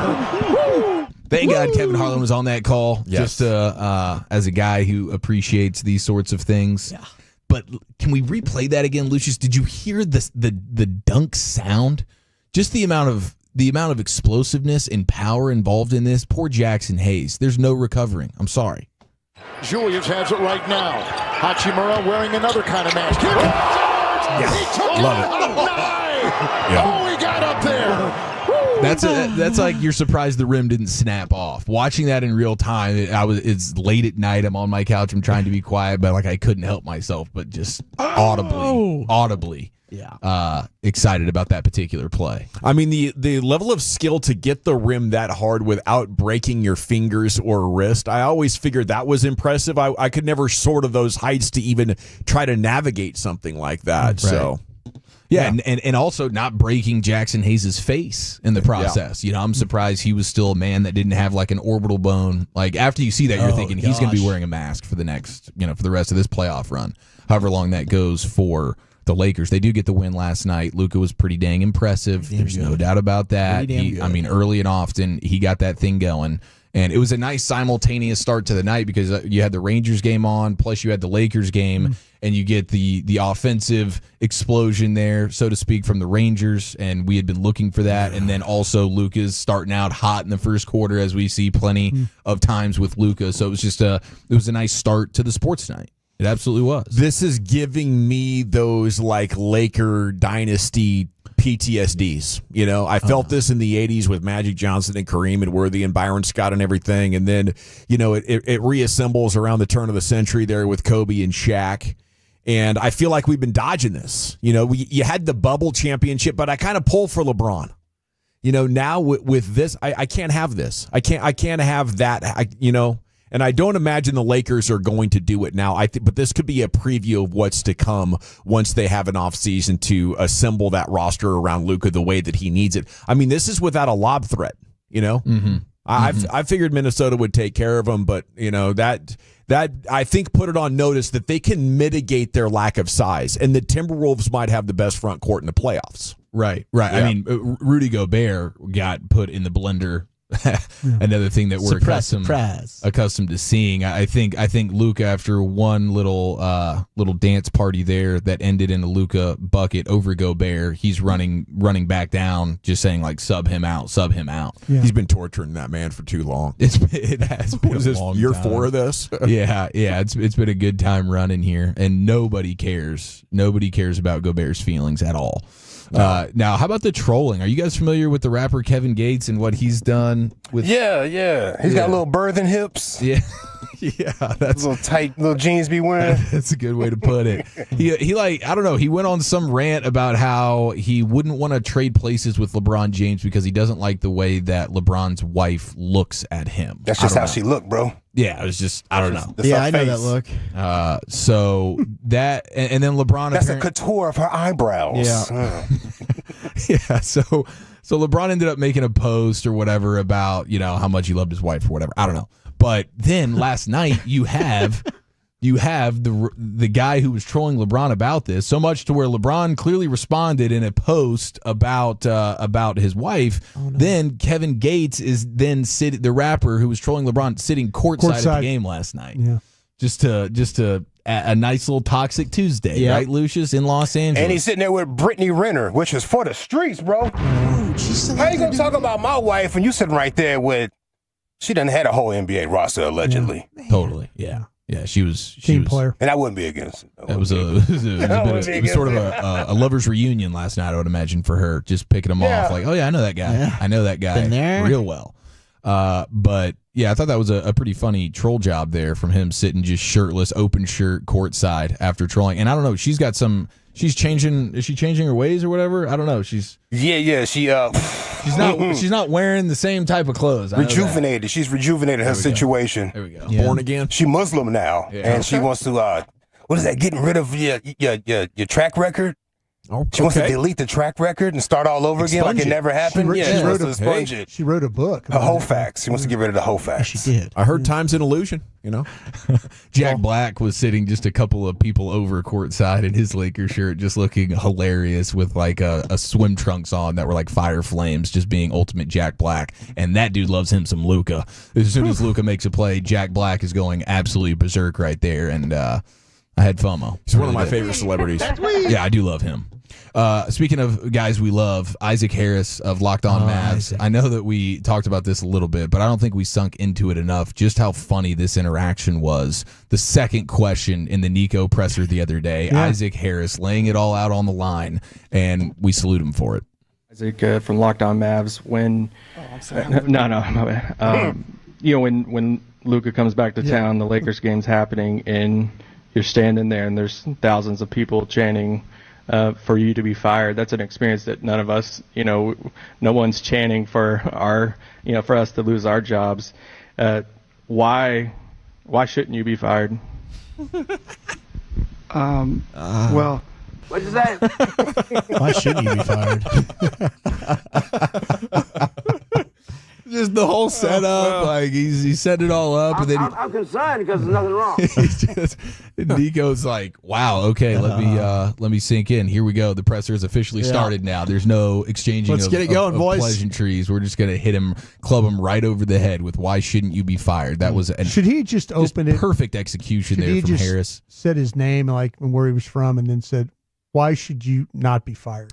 Perhaps, I don't know. mean, Maybe would that have been a better question? A journalist, professional. I don't know. From a funny standpoint, I love the build up. I love the way the whole thing was executed. And then it's like, okay, and then you almost think he's about to give him some sympathy here of like, man, we're feeling that's a tough position. Yeah. And then boom, nope, you should be fired. Yeah, I kind of wonder like if he was like he was thinking he was going to give him a different question, and just in mid sentence he just said, "No, I'm gonna ask him why he should have his I think job." for a while there, they were like in a dunk line trying to outdo one another. Like on a trampoline, like, hey, who's going to get up here and dunk on Nico the best there for about 10 minutes or so? And I think it was fantastic. They kept reminding him that defenses win championships. Yes. Every question reminded them. Every question led with that. So it was kind of like, he reminded them, and then they turned around and reminded him. Is what. And then his other narrative was, well, if you don't like Anthony Davis, you're not going to like this trade. And I thought that was rich. Like, I can appreciate Anthony Davis as a really good player.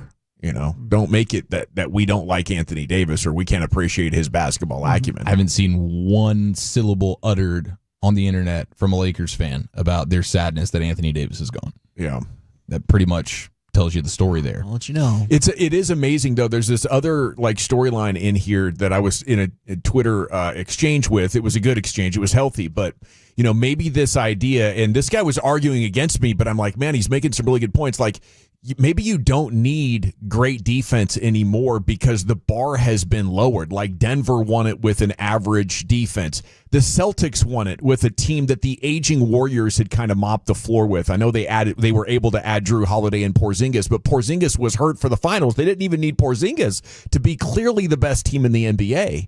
Like, you don't need that great a defense anymore because you don't have to build this roster of superstars to try to win the championship. Like Golden State had the last great dynasty, and to beat that team, yes, you are going to have historically good defense. You don't have to anymore. And that's perhaps why Luka, LeBron, Austin Reeves might be enough to go on this run through the West. Yeah, without a big man. Scored like 85 points last night. Denver Nuggets, right? Just the 15th best defense. I did love that question as well.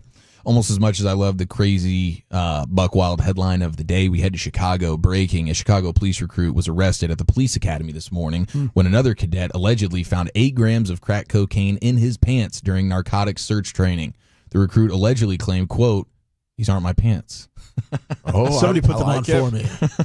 Yeah. So they're doing like a training deal. They have like fake crack that is like supposed to be in their pockets because they're all going through an exercise.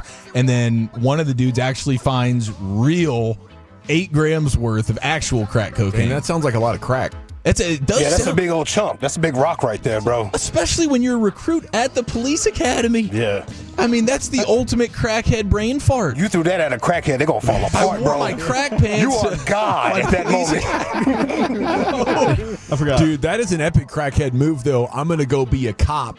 Just take crack from the criminals. Yes. You know, I got income, benefits, and a line on some pretty free crack for a while, I would imagine. Yeah. You know? You run it up there in the evidence room. Yeah, as long as you can keep it together. No, you're not. You're still full of crack, bro. It's should be a undefeated. good 3 or 4 weeks. You're going to be slippery. Oh, no, I brought my crack to the police academy. Mistake. Clearly, it was falling apart for this gentleman already. Oopsies. But it was a good thought. Thanks, Chief. Von Miller joins us next right here. It's the G-Bag Nation on the Fan. Fellow products, I got to remember that. Well, you know, they say in order to remember something, you have to forget something else. Okay, now that is a very cute haircut. That's like a little shag. I've never seen it before. Well, I mean, of course you have. It's the Rachel. Oh, is that your name? No, I mean like your name. No, I'm Jen. My name's Jen. Right, but I just mean like this is your haircut. But that's hair on your head. I'm not saying this is your hair. Okay.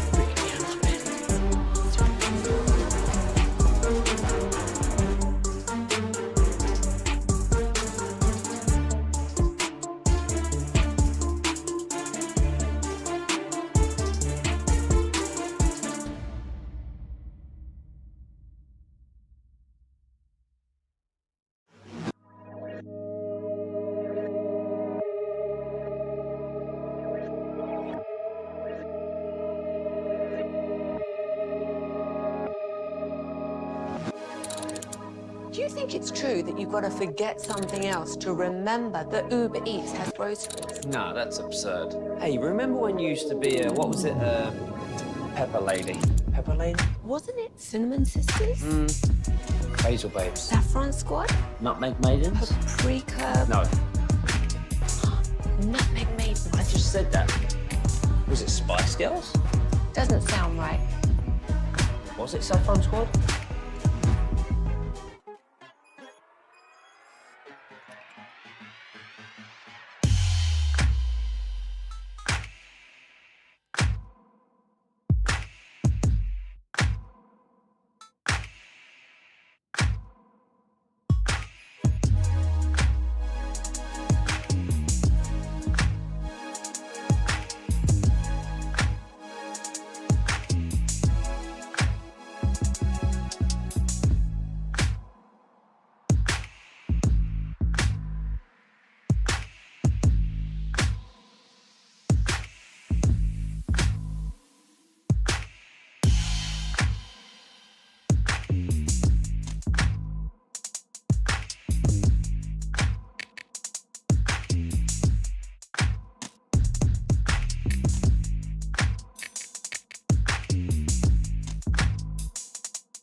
D&M Leasing Studios, you're rolling with the G-Bag Nation on 105.3 The Fan. Yes, sir. Here we go. It's hour number 2 on your home of the Cowboys, 105.3 The Fan for the 8th consecutive year. NFL All-Pro and 2-time Super Bowl champ Von Miller is living out his motto to be bigger than football with the Von Miller Day Community Festival, which is Saturday from 12 to 5 at Zeiger Park in DeSoto. Here he is, the hometown star out of DeSoto High School in A&M, 7-time All-Pro. Von Miller with you here on The Fan. And good afternoon, sir. How the heck are you?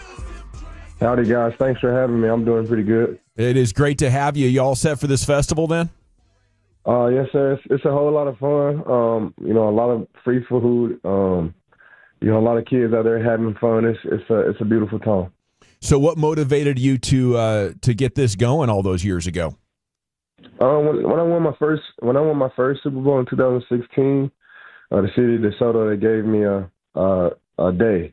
It was Von Miller Day, and I wanted it to be about the community. So the second year, we made it into a picnic type deal. We invited all the kids out. Had a lot of food venues out there. Had kickball, and it was a blast. So it started out for being a day for me, and I just made it for the community. I bet every year you hear at least dozens, maybe hundreds of times, can you come play for the Cowboys, don't you, Von? Yeah, I hear that all the time. I'm from Dallas. Grew up a Cowboys fan. Always played close attention to the Cowboys, but sometimes in business it just doesn't end up like that. Well, one current Cowboy that's a pure badass, Micah Parsons. What do you think of him? I mean, I know that you got to play with DeMarcus Ware, who's one of our favorites. But I think one question we get asked is, like, if the Cowboys were to sign Von, do you see a potential relationship like you had with DeMarcus Ware with you and Micah? Yeah, I mean, I had all those scenarios go through my head. I had all those dreams, go through my head. To pay it back how, DeMarcus did with me with the Denver Broncos, and then go win a Super Bowl. And, I had all those dreams going back to the Cowboys, winning Super Bowl with the Cowboys and mentoring Micah and all that stuff. But, sometimes it just doesn't end up like that. I got a close relationship with Micah. He's a hell of a player. And, he can do it on his own for sure. Hey, Von, I think you got worked, by the way, in that Dancing with Stars thing that you did.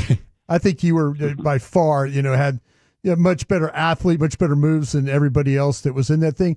Was that one of the hardest things that you've ever had to do, though, work-wise, the effort that you put into it?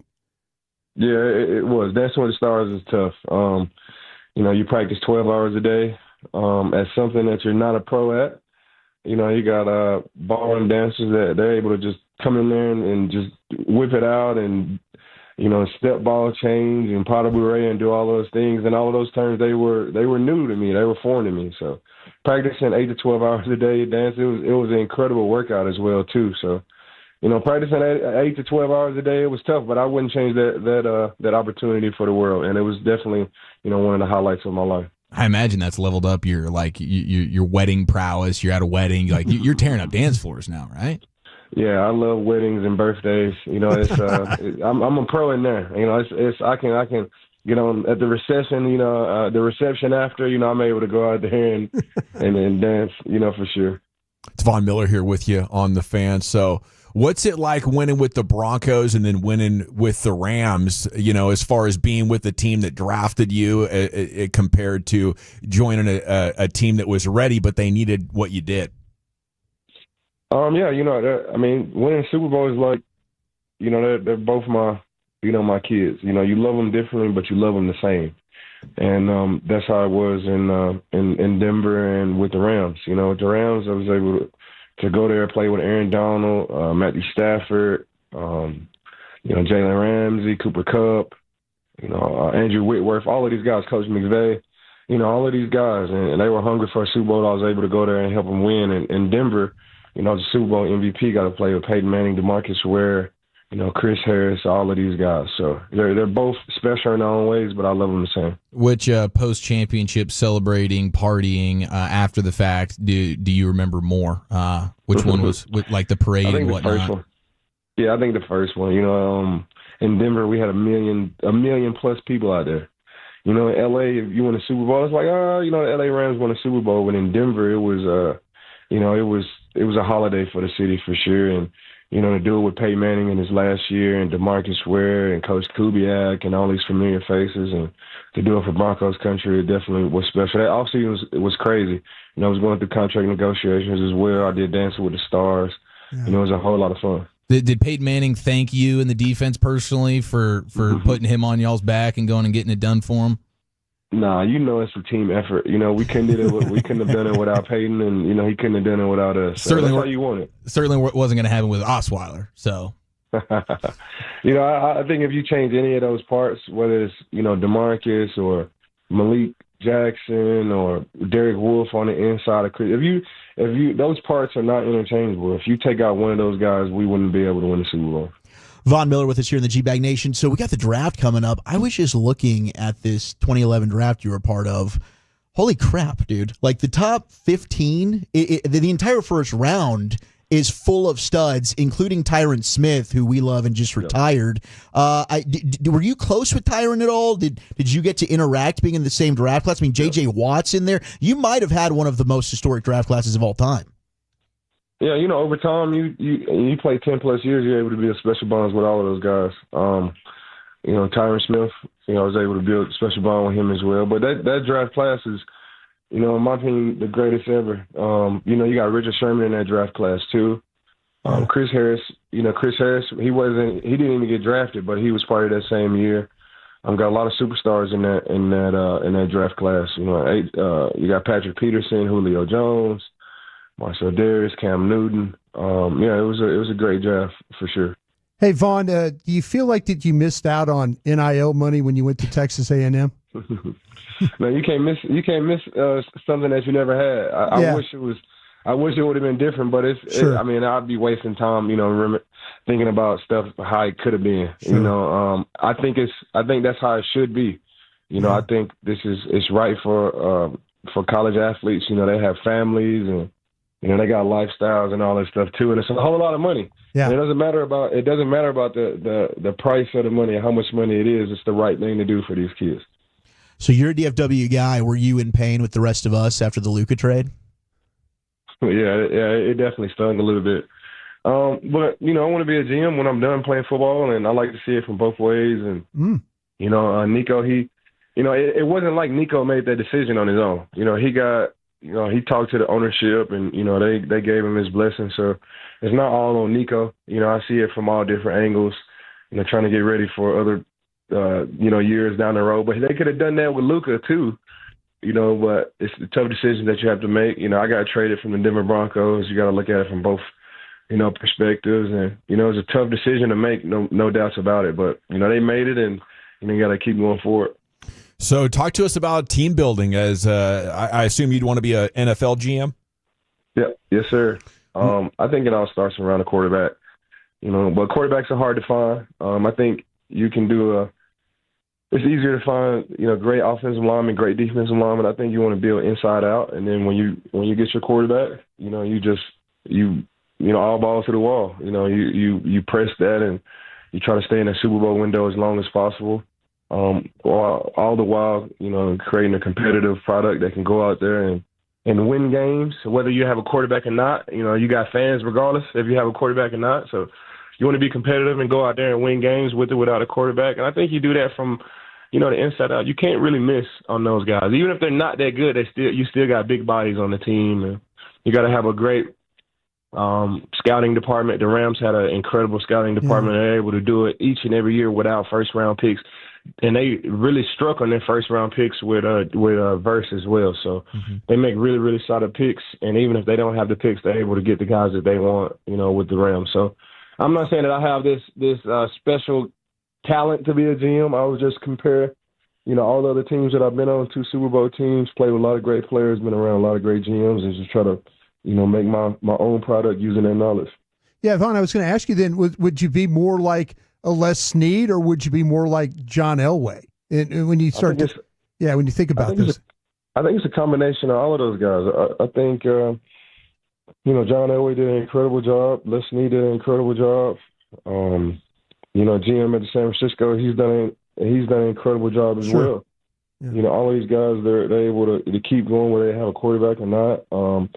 I think Les Snead has done an incredible job. Brandon Beam, I love Brandon Beam. Yeah, as Brandon well, Beam too, is good. Yeah, I forgot about him. Yeah. So I just try to do my best impression of all four of those guys combined. So, are you a big draft guy? Are you paying attention to all these prospects for tomorrow night? I think it's kind of hard, not to. If you turn on the TV and you're talking about Shadur and Travis Hunter and Cam Ward and Abdul Carter and all of these guys. In 2025, it's kind of hard not to pay attention to the NFL draft. It gets bigger and bigger. NFL does a really good job of really putting football in your face year round. If it's not the draft, it's OTAs, and then it's training camp, and then it's preseason, and the season, the playoffs, and then the Super Bowl, and then the combine, and then the draft again. So they've done a great job of making football year round, and it's kind of hard not to pay attention to these guys in the draft. Was there another Von Miller that you can tell us about out there that maybe you've seen at Edge or something like that? I know that's probably the stupid question of the day for you because of how great of a player you are, but these edges, are they a lot different than how you've played in your past there, Vaughn? I mean, they just get bigger and faster and quicker every single year. Sure. Abdul Carter is incredible. They got some other guys that can rush the passer in there. Yeah. It's kind of, they said that you would never find another Michael Parsons again, and they got the same guy from the same school with the same number coming out. So, yeah. That's just how it goes. As you get older, you understand that life just keeps going. There is no one all be all. There's talent all over the world, and the combine and the draft, they do a great job of bringing these guys out. But Abdul Carter is incredible. I think he'll have an excellent career for sure. Vaughn, if you're GM of the Cowboys, what do they need to do to get to that level that your teams have been throughout your career? I think first and foremost, we just got to pay Michael Parsons. Got to pay Michael Parsons. Let it get done. Jerry does a great job. He doesn't let any of those guys go, whether it's Dak Prescott, CeeDee Lamb, or Michael Parsons. He's not gonna let any of these guys go. And none of these big time guys, he's not gonna let them go. He might. It might be tough. He might make it tough on them, but he's going to pay all of these guys. And he did a really good job with Dak. A couple of years ago, Dak broke his leg, and he still paid him. So they do a great job at the Cowboys. They make you earn your money there, but they always pay. They always pay these guys. And I think, it all evolves around the quarterback. And I think, as Dak Prescott continues to progress and as his talent keeps rising and rising and rising, that team will rise and rise and rise. They got a great defense. It's built around Michael Parsons. They got Trayvon Diggs over there too. They got cornerbacks and they got Bland and they got all type of guys on defense. Offensive line is stout. I think Tyler Smith that's the next guy that they got to pay as well. He's a versatile guard tackle. He can play any of those positions up front. And I think it just evolves around the quarterback. You got CeeDee Lamb. You got one of the best wide receivers in the NFL, and you got Dak Prescott. Probably supplement that with some better tight end play and another top wide receiver, and there you have it. But as Dak Prescott continues to play well, that Dallas Cowboys team will continue to play well. Von Miller, scouting him out, man. Look at you. Nice work. Possible GM in the future. We got the Von Miller Day Community Festival coming up in DeSoto. What else is going on? I always loved hearing about you. You had the farm with the chickens. What other out of football activities are you getting into these days? Yeah, I got a chicken farm. It's called Greener Pastures Chicken. You can get it in all essential markets here in Dallas. We got a humanely raised product. I think that certification is the one I'm most proud of because you want to know where your food comes from. You want to know how your product is produced. And we have a humanely raised product, non-GMO, certified organic, and it's grown right here in Texas. So Greener Pastures Chicken, you can get that in all essential markets here in the Metroplex. I got a foundation called Von's Vision. We've been doing that for 14 years now. This will be my 15th year in the league. And it's really special to my heart because I struggled with glasses and contacts my whole entire life, and Von's Vision, we're able to give back contacts, eye exams, glasses to kids in need, and not just kids in need of financial support, but just kids in need of confidence. Because wearing glasses, it hasn't always been cool, especially for kids. So, putting fashionable eyewear on these kids' faces to make them proud of it is something I'm passionate about. What's the predator you're most concerned about with your chickens? I mean, you got a lot. I think I got a little boutique chicken coop at my house, and it's really the owls, man, and birds. We got a net over the top, and they just fly straight through that and get the chickens. Snakes and stuff like that. Snakes, they get the eggs.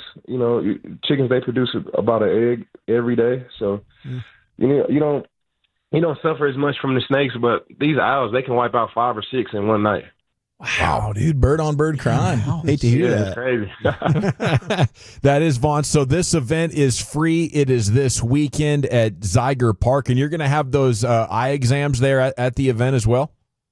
Yes, sir. We have a Vaughn's Vision event right over at the high school starting at 10 o'clock. So you come over, get your eyes checked out, get fitted for a new pair of glasses, and then we have the Von Miller Day event over at Zeiger Park. So just a whole day of fun, hanging with the kids, really, really great food, great music. I think that's an excellent combo. Who was your favorite athlete growing up that was wearing the eye protection? I think, DeMarcus, he didn't start wearing glasses until later, but DeMarcus Ware has always been, my idol, and everything that he did when he taped his hands, I want to tape my hands like that. He even started putting tape around his shoes and stuff when I started doing that. I started wearing the towel that he had. I started doing all this stuff because DeMarcus did it. And then he came to the Denver Broncos, and it was like, man, I got my superhero right across the locker from me. And, when he got there, most of the time we didn't even talk about football. We talked about all different types of stuff from, kids and financial stuff and businesses and, working out. Family, taking care of family, dealing with family. He was really like a big brother to me. And I got to keep playing. I got to keep playing until I pass him on the sack list. I think I need about 8 more sacks to pass him. I'll play till I'm 20. I'll do whatever it takes to get that. He beats me on the golf course all the time. I can't let him beat me on the sack number. Well, what he's telling us is he used to dress like you. Is what he used to. He was telling us, I dress like Von Miller. That's my guy. Yeah. Well, I mean, iron sharpens iron, man. He definitely made me a better player and a better person, and hopefully I did the same for him. Well, we love hearing that. Love catching up with you. Congrats on all your success, and we'll keep our fingers crossed you end up with a star on your helmet here before too long. Hey, I appreciate you. You never know. Never know. Let's go. Salute to you. There he goes, Von Miller. The Von Miller Community Day coming up this weekend, and it's awesome for him. This is 9 years giving back like that with this event. Okay, we'll do Cowboys news of the evening as we're at 50 hours from our draft coverage kicking off, and we're back with that here on your home of the Cowboys. I want to.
Uber Eats has low fee products? I gotta remember that. Well, you know, they say in order to remember something, you have to forget something else.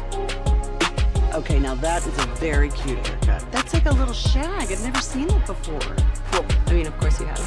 It's the Rachel. Oh, is that your name? No, I mean like your name. No, I'm Jen. My name's Jen. Right, but I just mean like this is your haircut. But that's hair on your head. I'm not saying this is your hair. Okay, freak me out a little bit.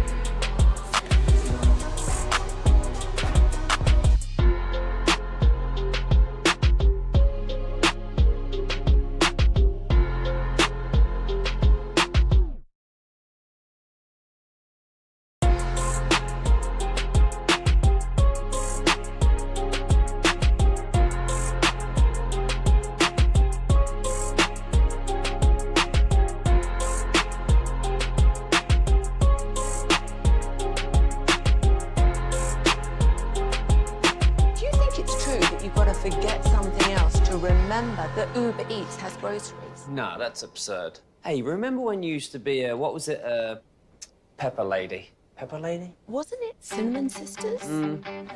Basil Babes. Saffron Squad? Nutmeg Maidens? Paprika? No. Nutmeg Maidens. I just said that. Was it Spice Girls? Doesn't sound right. Was it Saffron Squad?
Yeah, buddies, welcome back. It's time now for the C-Note, Cowboys news of the evening here on The Fan. It's brought to you by the Frankels. If you've been injured in a car or truck wreck, call the Frankels. 214 or 817-333-3333. There's never an out-of-pocket cost. They only get paid when you win. Franklin Frankel, the go-to car and truck wreck attorneys in Dallas.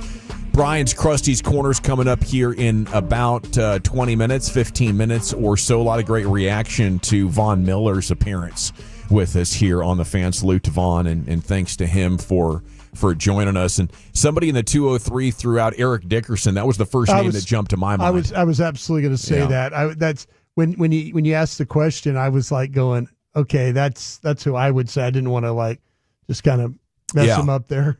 I mean, you had Jabbar, a few others. Chris Sabo, I remember from the Cincinnati Reds. Cincinnati Reds, yeah. They were the nasty boys there in the early 90s. Just something that pop into my mind. But the best thing cooking right now with the Cowboys, Pete Schrager going with Booker, the guard from Bama, in his mock. And, the report a couple of days ago from Nick Harris that if it's not McMillan, the Cowboys are enamored with the Ohio State offensive lineman Josh Simmons. Yeah. Brian says that guy's a future All-Pro if he stays healthy. Yep.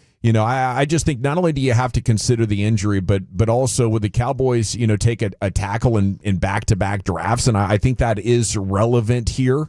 But I do believe they need a lot of offensive linemen. So I wouldn't necessarily be like, hey, it's left tackle or nothing. I would think we could take a lot of different spots here, and making sure Dak has time in a good run game should be the top priority to me. So when I hear, a credible source, a credible mocker like Pete Schrager talking about Booker and Nick Harris talking about, hey, if it's not McMillan, the Cowboys infatuated here with Simmons, that's the kind of stuff that gets me excited.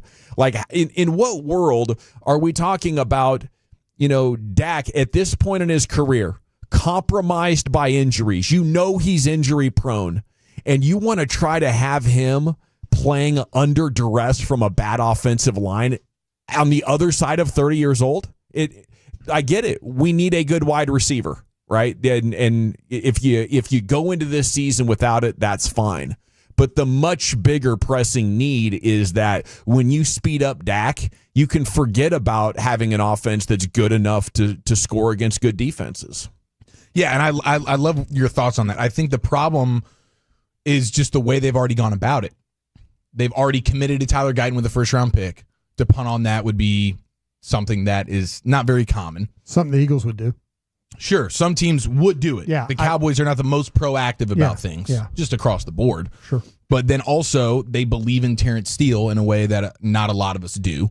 So in their minds, they're really only in need of a Zach Martin replacement. In pin and pull football. And we can totally disagree with that. But they've already committed to these guys. Yeah, in pin and pull football, then Terrence Steele has value for you. Sure. I mean, that's where, he had value, with the previous regime. This last one, he really didn't. And so, that's, he's probably super happy that they moved on from Mike McCarthy. Yeah, Mike Solari and these guys. Absolutely. Because he now feels like, okay, I have a breath of fresh air and I can show these guys this is how I need to play. But if you had a chance for me, and this is just me, this is not the Cowboys, I'd take a look at Josh Simmons, I'd plug and play him, and then I would just say, you know what, Guyton, you're going to compete with Steele. And whoever's the better of the two is going to get that job. And the other one becomes the swing. Mm-hmm. And if it happens that Guyton beats out Steele, then I potentially look for cap savings now. Which, hey, they can do post June 1. Yeah. They want to. Mm-hmm. Yeah.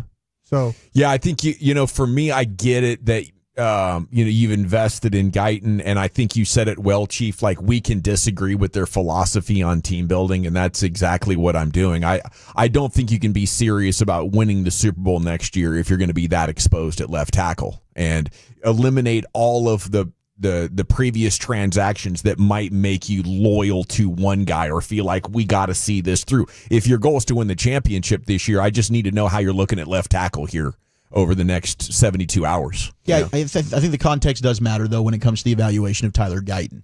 Now, they know if he's not putting in the work and some of that stuff that's going on, and they don't think the maturity is ever going to come around, then you need to get ahead of that.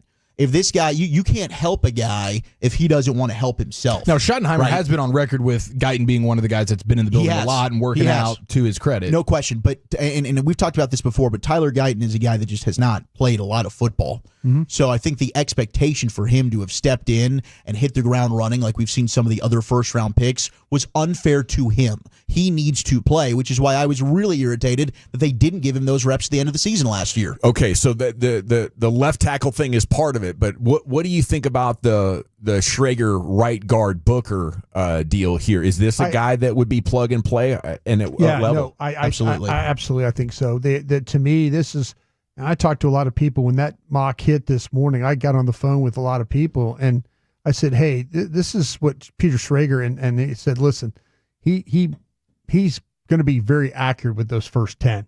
I mean, there are people that believe that's how this thing is going to shake out. So because this is the only one he does, and he does talk to a lot of NFL people, and he talks to a lot of general managers and player personnel guys. So they had Tyler Booker in as a 30 visit. The thing that's interesting to me is that Schrager picked him with McMillan and Mason Graham both on the board. And so now he's got me a little confused of like, okay, I could see it if McMillan was gone. I think this thing is completely wide open. But if in fact that they're thinking about picking Booker or an offensive lineman at 12 with McMillan on the board, wow, that would be very surprising to me. All righty, it is the G-Bag Nation here, 105.3 The Fan. I have here for you, gentlemen, a list, the top 5 bust, the top 50 bust ever NFL history. Oh, no. You want to take a stroll down memory lane, Brian? Maybe some of these give you a little bit of PTSD. What's your worst bust ever, Brian? Well, the worst bust that we've ever had? Yeah. You personally. The one, is it Joey Harrington? Well, You're just not proud of. I was not proud of Joey Harrington at all. No, that was bad. We did have Manning over Leaf in 98. I've got the board to prove that. There you go. But I could tell you some of these guys, I think. Okay. It's like Achilles Smith on this thing. There's 50 of them. Oh, how do you have it in order? I do. I got number 1 for you right now. Ryan Leaf, second overall pick of the Chargers. Yeah, Ryan Leaf, Achilles Smith, Heath Schuler. Most of them are quarterbacks. Well, how about I go through the players and you give me your thoughts? Okay, sure. I don't know if you were working in the league there. How about I don't think you were here. For number 2, Tony Mandarich, Packers. That was 1989, and that was terrible because the Packers took him, and in that draft, I think there's 4 Hall of Fame players around him that were taken. I think Barry Sanders was in that. Troy Aikman was in that group. Who else did they have in that draft? But yeah, it was the 89 draft. Where were you in 89? I was at LSU on my way to Texas A&M. Doing Blue Dolphin on the at the Baton Rouge Zoo, yeah. Just skiing his balls off. Yeah. The Skullet was just rocking on his way to the 12th Rush show of the year. Yeah. Number 3, he's a good player. Get over it. First overall, the Raiders, Jamarcus Russell. Russell. Oh, that Mike Lombardi, what an idiot he is. He convinced me that guy could play. He's wrong. Speaking of idiots, the Cowboys were the only guy that thought this guy could still play. Wolchuk's buddy, Trey Lance, the 4th biggest bust of all time, according to USA Today. Damn. That is, I mean, number 4? It honestly makes sense because they traded up in a big way to get him, right? I think that's a little bit of recency bias right there, right? But how? I mean, third overall pick who's done nothing. That's true. You know? That's true. You know what's crazy? Okay, so they do 4 Trey Lance. 4A is Zach Wilson, same draft. 4B, Mac Jones, same draft. 4C, Justin Fields, same draft. No. What a minefield of disaster. Holy cow. No wonder these teams are trying to not take another quarterback inside the top 10. Number 5 is an iconic bust from 1990. You're probably at A&M. Was this Kajana Carter? This was Jeff George. Oh, Jeff George. First overall of the wait a minute, Colts. man. Jeff had a couple of years, didn't he? Yeah, he had a couple of years. Illinois, but yeah, he was kind of a loser. Number 6, running back. Speaking of losers, Lawrence Phillips, 6th overall pick of the Rams in 96. Yeah, he's no longer with us. Had a tough stretch there. Yeah. Okay. I was involved in a court case with him, by the way. You were involved in one? Yeah.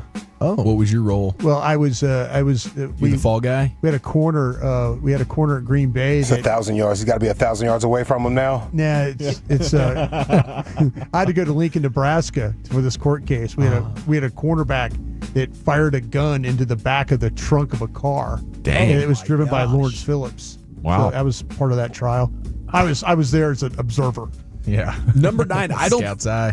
You were a witness? No, I was actually I flew with our cornerback who was on trial. Oh, okay. And later that night we flew home, or that afternoon, and we played against a Monday night game. So we went from trial in the morning to playing in the game that night. That's something. That's awesome. I think I remember that day. Tom Osborne. Number 9. I don't agree this is a bust. They say it's RG3. That wasn't a bust. That was just an injury situation. That's a bad injury situation. That rookie season was awesome. Yeah. Like 10, Chase Young, that's a bust. 10A, Andre Bruce, first overall, the Falcons. 1988. Yeah. I barely remember that. Number 11, Bo Jackson. That's not a bust. They just didn't get him signed. He never played for Tampa, right? Oh, yeah, the Buccaneers taking him. Yeah. They spoiled that one. That was part of he like never the got to worst. play, yeah. Didn't he hate him for some reason? He hated him because I think they he said hated something. He hated Hugh Culverhouse, the owner, because he thought he was cheap. Culverhouse? Yeah, that was his name. Maybe we'll get some of these iconic busts through NFL history. That's like the first 12 or 13 of them. It is the G-Bag Nation here on the Fan. Our countdown to the draft continues. Coverage picking up tomorrow night, 6 o'clock. We'll be at Pluckers in Plano. We're going to fan out across the Metroplex and be at all 9 Pluckers locations for draft day parties. We hope to see you there. And, we hope the Cowboys do something amazing. Now, Krusty's Corner's coming up next. Brian, where are you taking us? Yes, I have my defensive stack. We did the offense yesterday. Let's go through the defensive stack and see if Wolchuk hates everything I did. We'll do that next. Coming up Thursday morning on Sean and RJ, Stars, Avs, Game 3, plus Nick Harris in studio from 8 to 10 to preview the draft. It's final.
way to explain it other than just being part of a family, being there all the time for us, and just all the different shows. Just all comes together all at the end of the day. Turn it on and leave it on.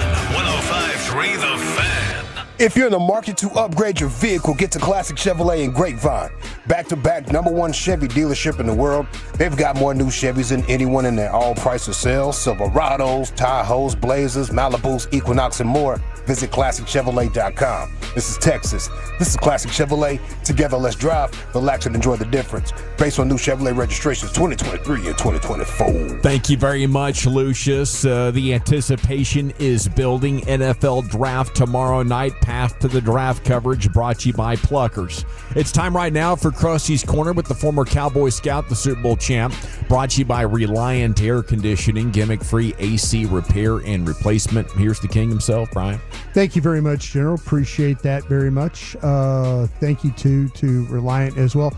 Driving around, seeing a lot of Reliant trucks out there doing the good work for folks. So hopefully folks are getting that all squared up before it gets too hot out here. But again, thank you to them for that. And thank you to Pluckers too for having us all out tomorrow. Excited about that. Chances are that I will spill something on my draft day shirt before I actually go on. Good or bad, Dawson? I'd put the odds at about 4%.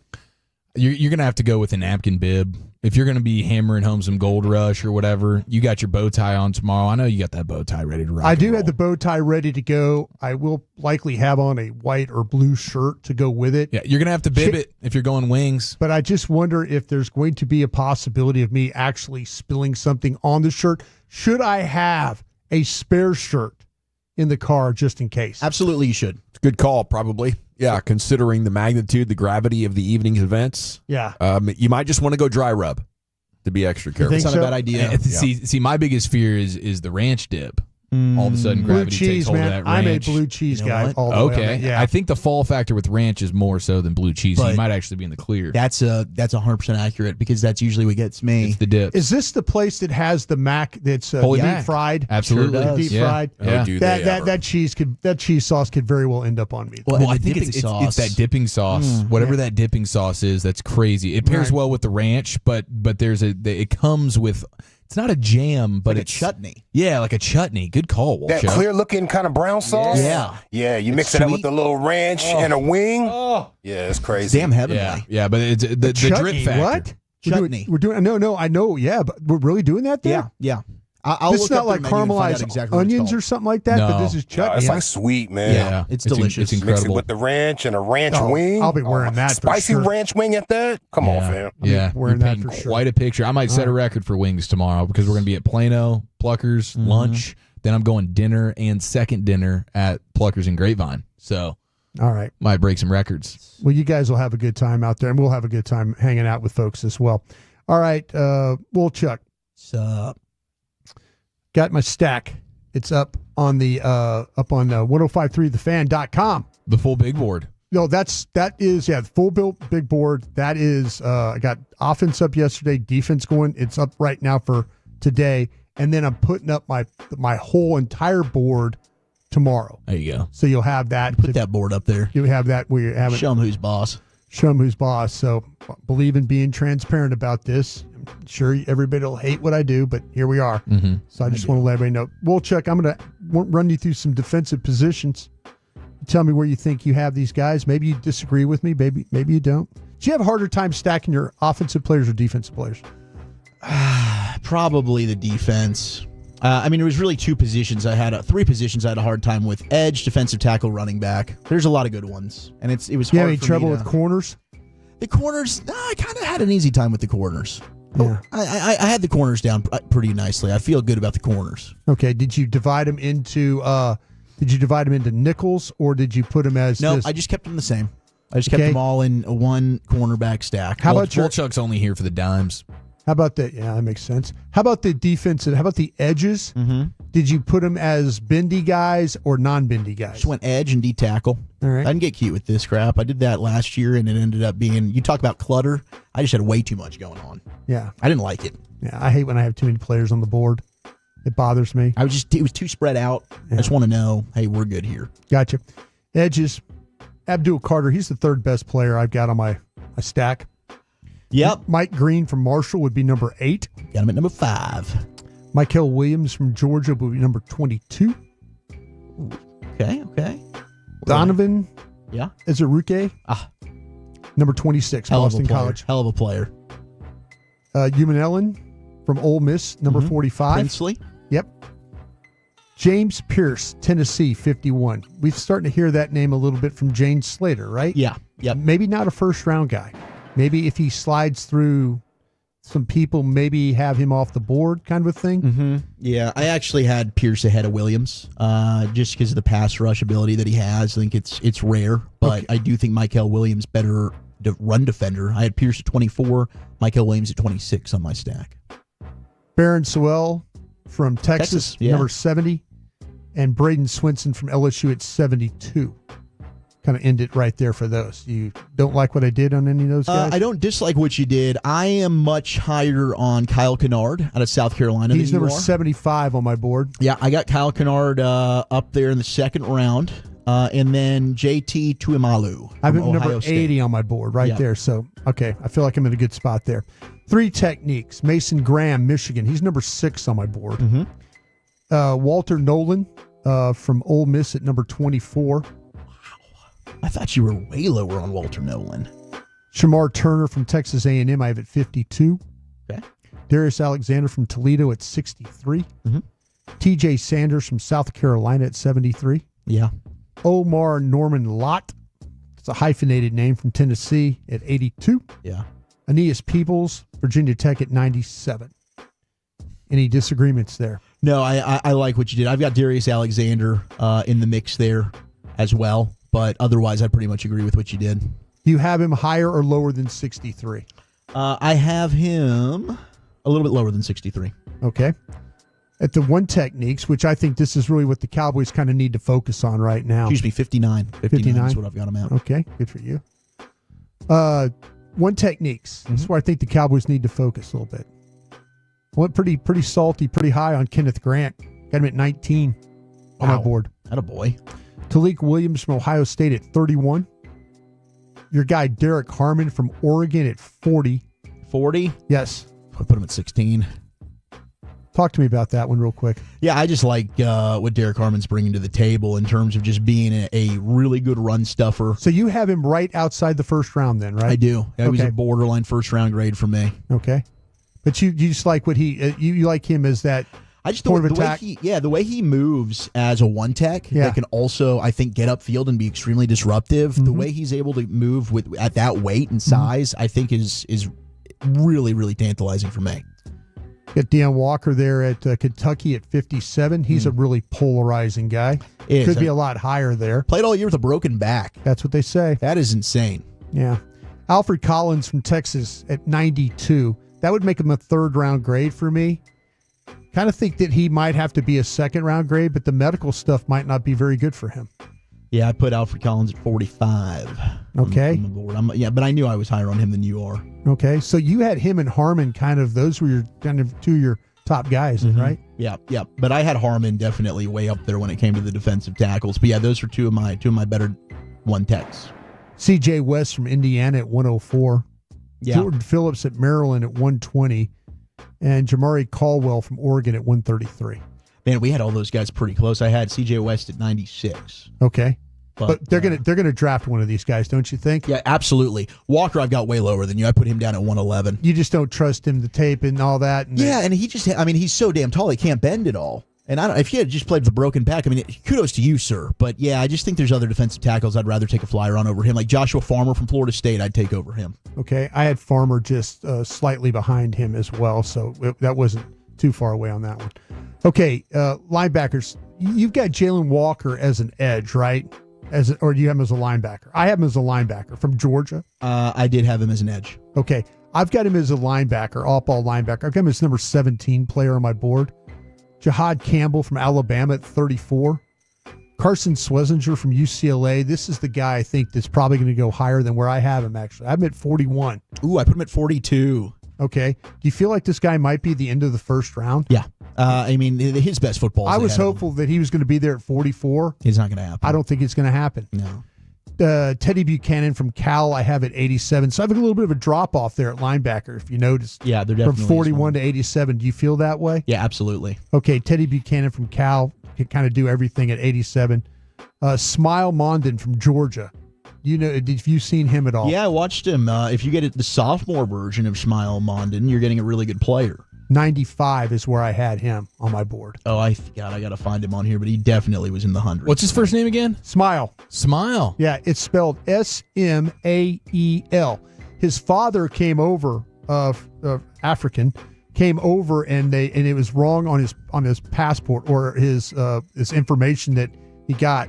He had a different name. It was a different spelling, and that's how it was spelled. And so he's a junior. Smile Jr. Smile is what he is. Yeah, I got him down at 153. So you do not like him at all? I wouldn't say I don't like him at all. Yeah. There were linebackers I like better. I'm really high on Jeffrey Bassa. I don't think a lot of people are. Yeah. Demetrius Knight Jr. got higher. Chris Paul Jr. from Ole Miss I've got higher. I've got him, like Colby King from Penn State, Chris Paul, like 102, 112, Knight at 118. Okay. Kind of got all those guys. We go to the corners here. We got Ravel from East Carolina. I've got him at 12. Jahdae Barron, Texas at 14. Benjamin Morrison from Notre Dame at 15. I could not get these guys separated because of some of the injury stuff that we have to navigate. But those are the last guys in my first round that I have. Morrison would be the last guy that I have a first round grade on. Will Johnson at 25. Okay. Thomas from Florida State at 44. Trey Amos, I know you like at 46. Darren Porter, Iowa State at 48. Maxwell Harrison at Kentucky at 49. So all those guys are kind of, I couldn't really separate all those guys. I think they all bring a certain element to the game. I like to have any one of those guys.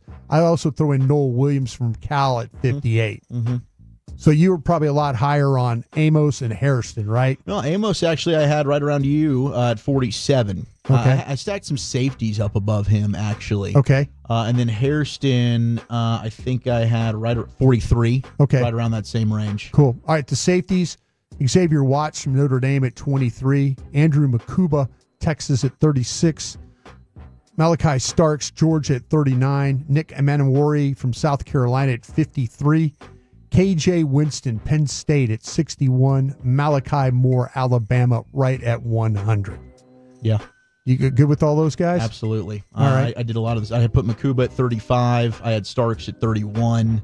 Xavier Watts I had at 39. I thought about putting him higher. He was a tough one for me because I do love the tape on him. Yep. They're all good players, though. If you want to grab a free safety like or strong safety, Winston, yeah, there's some quality guys. Really in this. good safeties. This is a good kind of a sneaky group for safeties, and I think they're going to be some really good players out of this thing. So, guys, that's it. Big board. That's it. But my actual board that I use for the draft will be up tomorrow on 1053thefan.com.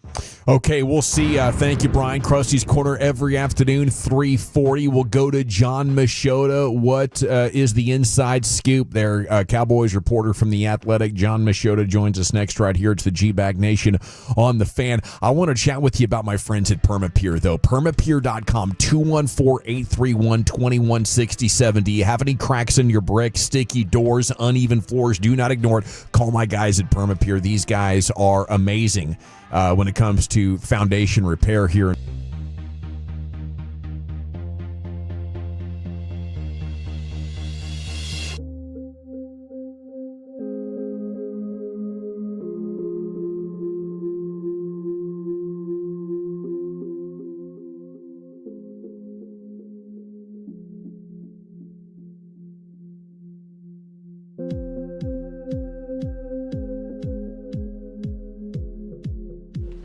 Uber Eats has Lola V products? I gotta remember that. Well, you know, they say in order to remember something, you have to forget something else.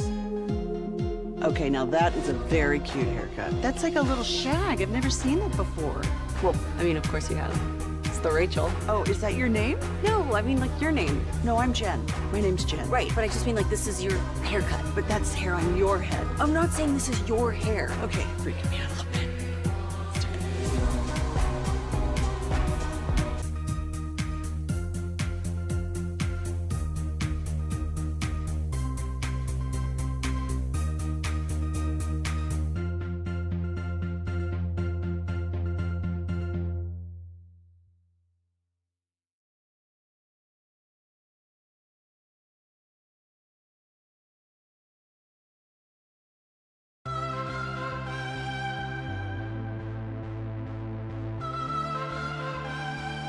Do you think it's true that you've got to forget something else to remember that Uber Eats has groceries? No, that's absurd. Hey, remember when you used to be a, what was it, Pepper Lady? Wasn't it Semien sisters? Basil Babes. Saffron Squad? Nutmeg Maidens? Pre-club? No. Nutmeg Maidens. I just said that. Was it Spice Girls? Doesn't sound right. Was it Saffron Squad?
Dallas-Fort Worth. Let's go, Cowboys. An Odyssey sports station. Driven by our D&M Leasing Studios, you're rolling with the G-Bag Nation on 105.3 The Fan. Welcome to the nation. It's hour 3 of the G-Bag Nation here on 105.3 The Fan. Thanks for making us part of your day as we're talking now with John Machota of The Athletic here on your home of the Cowboys. Draft 50 hours away now. We're going to be in the coverage. And a good afternoon, John. How the heck are you? I'm doing well. Looking forward to this draft. Looking forward to the draft. Would like to acknowledge, sorry about Duke. That was insane. Oh, it's going to take me years to get over that. No, no. I've been telling people this, that the only good thing that's come out of it is that I'm going into year 15 of covering the Cowboys, and so covering sports is kind of, it's kind of be like a job.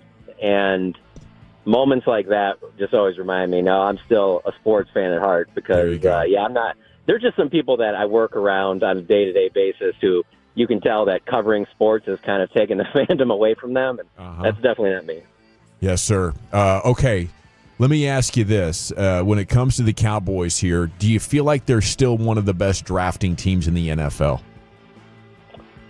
I do, but what they've done the previous 2 years has had them slip a little bit, but I still would put them up there with amongst the best. I'm surprised that how well that they've drafted over the last, really since Will McClay's taken over the draft in 2014, that they've not gotten better return on investment these last 2 drafts. And, you can't have 3-4 of those classes in a row or your roster's in a lot of trouble. So that makes this draft very, very important for them. They need to get a few starters out of this thing. Yeah, it's a must-nail draft. Now, as far as expectations for you, John, I remember you joined us shortly after the season had ended, and you were thinking Genty, I believe, and we were thinking that was possible, but now it looks like he's going to be long gone. What's your most likely scenario for the Cowboys tomorrow night? Yeah, I'm still going with wide receiver and Ted McMillan. I just think with, what happens in front of them, I think there's a really good chance that he's there and he just fits a big need that they obviously have at wide receiver. I will say after that press conference yesterday and, a little bit of the walk-off and some of the stuff at the end, I don't think you can completely 100% count out offensive line. Soon as you think that they're going another direction, that's the thing. I always look at when I go to the combine, like who I think at that time that they're going to take, and they rarely, by the time the draft comes around, that's it. That certainly wasn't the case with CD or Micah, and going into this combine, I was like, wide receiver, running back, and so I'm still thinking wide receiver. I do think that there's a decent chance they trade back, especially if McMillan's gone, to gain the extra picks because of that huge gap they have between, I think, 76 to about 149, 150 there. That they need another pick there, so the trading back thing has worked out pretty well for them twice in the last 4 years, so I think that's a really good possibility. But if I had to pick a player right now, the leader for me would be McMillan. Was there anything Will McClay said yesterday that really stood out to you? Yeah, I actually just tweeted it, and it was one of those things where they were asked as a group, like something that they look for, what stands out to them, what makes a Cowboys player somebody you draft. And Will took that question and talked about how they have to love football. And there's a part of me that wonders, okay, has that always been the case? Or is that more of a thing now because maybe you drafted some guys that maybe don't love it as much as you thought they did when you drafted them, and so maybe that's a bigger part of it. So that's the one little thing that stood out to me because I do think that's very important, especially with the Dallas Cowboys, because there's a lot of distractions that come along, and I get the every player says they want to play for the Cowboys and all that stuff, but, I think it's better to have, more of those Tyron Smith, Zach Martin types that, that they love football. They love everything about it. Dak Prescott's obviously in that category as well. And so I thought that was a little interesting. Maybe it's just me reading too much into it, but I just found it interesting that he mentioned that. Who would be, sorry, Wolchuk, who would be the non-football lovers, you think? Who? Yeah, it's a good question. I mean, the thing that we always go back to, it seems like, is that day in training camp where I believe Mozzie Smith said that he doesn't even really like football. He just likes hitting people. Yeah. And I mean, hey, guys just talk, so I don't know that that's the case. But anytime that a player isn't working out, you especially on a team that drafts well, especially on a team that drafts well early in the draft, it makes you want to try and connect dots. Like, why didn't this work out? What was the thing here? And I always kind of wondered that over the years, maybe with like some of the other guys that it didn't work out with, where you talk about Tristan Hill or Calvin Joseph. And so, I don't know if it's just that, or maybe it's also the fact that maybe Will mentioned it because of the times we're in right now with NIL and how much guys switch teams in college that, maybe that there's a lot more guys coming across his board that he's like, yeah, we really like this prospect when we watch him on tape.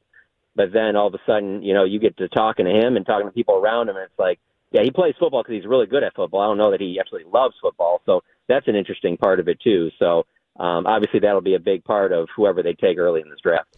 John, I always felt that they'd probably come away with a running back within the first 3 rounds, but after the offensive line comments by Jerry, do you think they could take a lineman before a running back, even if they go receiver in the first round? Yeah, those were interesting comments as well. I will say I still think they take one in the second or third round. I don't think that, especially because I don't see any way that Genty is there and he'd be the only one I think they'd realistically consider at 12. So I still think that 44 pick, if there's one of those Ohio State running backs there, I still think there's a decent chance they take one of them, and if not there, in the third. And it's not just because of, this current roster. I mean, they need to do this one of the previous 2 drafts. I mean, there should already be one of these guys on the roster right now, somebody that's, a third, fourth, fifth round pick who you're like, oh yeah, this is a guy he's be in the mix for 10 or 15 carries, and they don't have it. And they talk about the depth of this draft class, and that's great. So if you want, even draft 2, take another one late in the draft. But I really think they got to get out of those first 2 days with at least somebody at the running back position. Father John, when Jerry Jones said, I'm not going to pick up the phone to trade back, should that worry Cowboy fans? I mean, the fact that they're, hey, maybe they'll trade back, but he's not going to be the one picking up the phone? Yeah, I do. I mean, to me, it's concerning because of the fact of it's not just a one-off thing. Like Jerry has talked about that for years and years. And if you are, let me use some of my favorite examples lately. If you're the Philadelphia Eagles and you say that, I can let it go because your actions speak differently than that. Your actions are extremely aggressive.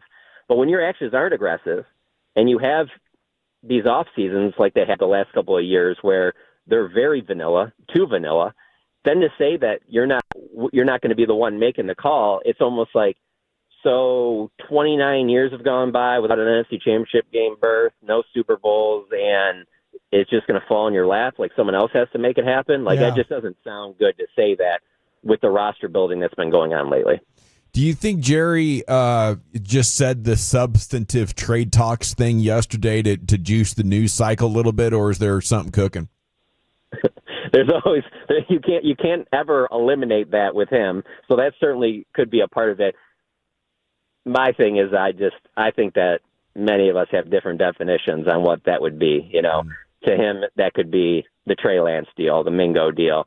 To us, when we hear that, myself and I'm sure several of you guys, that's a Amari Cooper level thing. I hear that, I'm standing there, and he says that, and I'm just like, automatically in my head just going through, okay, who are the top guys right now that could be potentially in that realm that fit their biggest positions of need, which for me would be wide receiver or corner. So the top ones I think of, if you're talking about something substantive, I'm thinking, Jair Alexander, Jalen Ramsey at corner. At wide receiver, I'm thinking Jamison Williams. You need speed. There's rumors out there that, the Lions might not, be having the money to pay him because they're paying so many other guys. They might have to make a move there. I think of Tyreek Hill. I know a lot of people probably wouldn't love that move, but like a George Pickens, Treylon Burks, like I think of those names, and then it's just like, to Jerry, it might not even be something that notable. It's a draft's over, we're going to re-sign Zeke type thing. I'm not saying that for this year. I'm saying like last year's move. Yeah, thank you. Hard skip to beat there for a second. John Machota from The Athletic with us on The Fan. Are they close enough to the Eagles? You think that they could get there? No, not at all. Not at all. I just think that the Eagles are on another level roster-wise, and then just the way their aggressiveness. Like, they operate like it's been 29 years since they've won. a championship. They operate like every fan wants their organization to operate like. And I say that because it's not like they hit on everything, but when they don't hit on something, they find a quick way to get out of it. You know, they kind of lick their wounds and they keep moving. And to me, they're the model franchise. I know a lot of Cowboys fans can't stand them, obviously, because of their fan base is a big part of that as well. But there might not be a better operation in all of sports right now than the Philadelphia Eagles. So, no, I don't think they're close to them. You always continue to get phenomenal video. The Micah Parsons stuff last night was no different. What did you think about what he had to say? Have things changed in your eyes when it comes to the negotiation, and maybe he is kind of looking at maybe resetting this market? Yeah, Micah's tough to read on this stuff because he is a very good talker. Like, he doesn't give very many short answers. He usually he'll say stuff where, like, it takes you back to December when he says that, you know, quote, I don't need $40 million. And it's like, even when he said that, you're like, I don't know that I necessarily believe that. He knows he's about to be one of the highest paid and it could go north of 40, but he'll say that stuff in the moment because I keep saying this over and over again. I might have said to you guys already, but like, he is the player version of Jerry Jones. Like, there's so much stuff that Jerry says that just floods the zone and just puts a lot of stuff out there. But there isn't any one thing about what Jerry says where you can say, he said this, that's going to happen.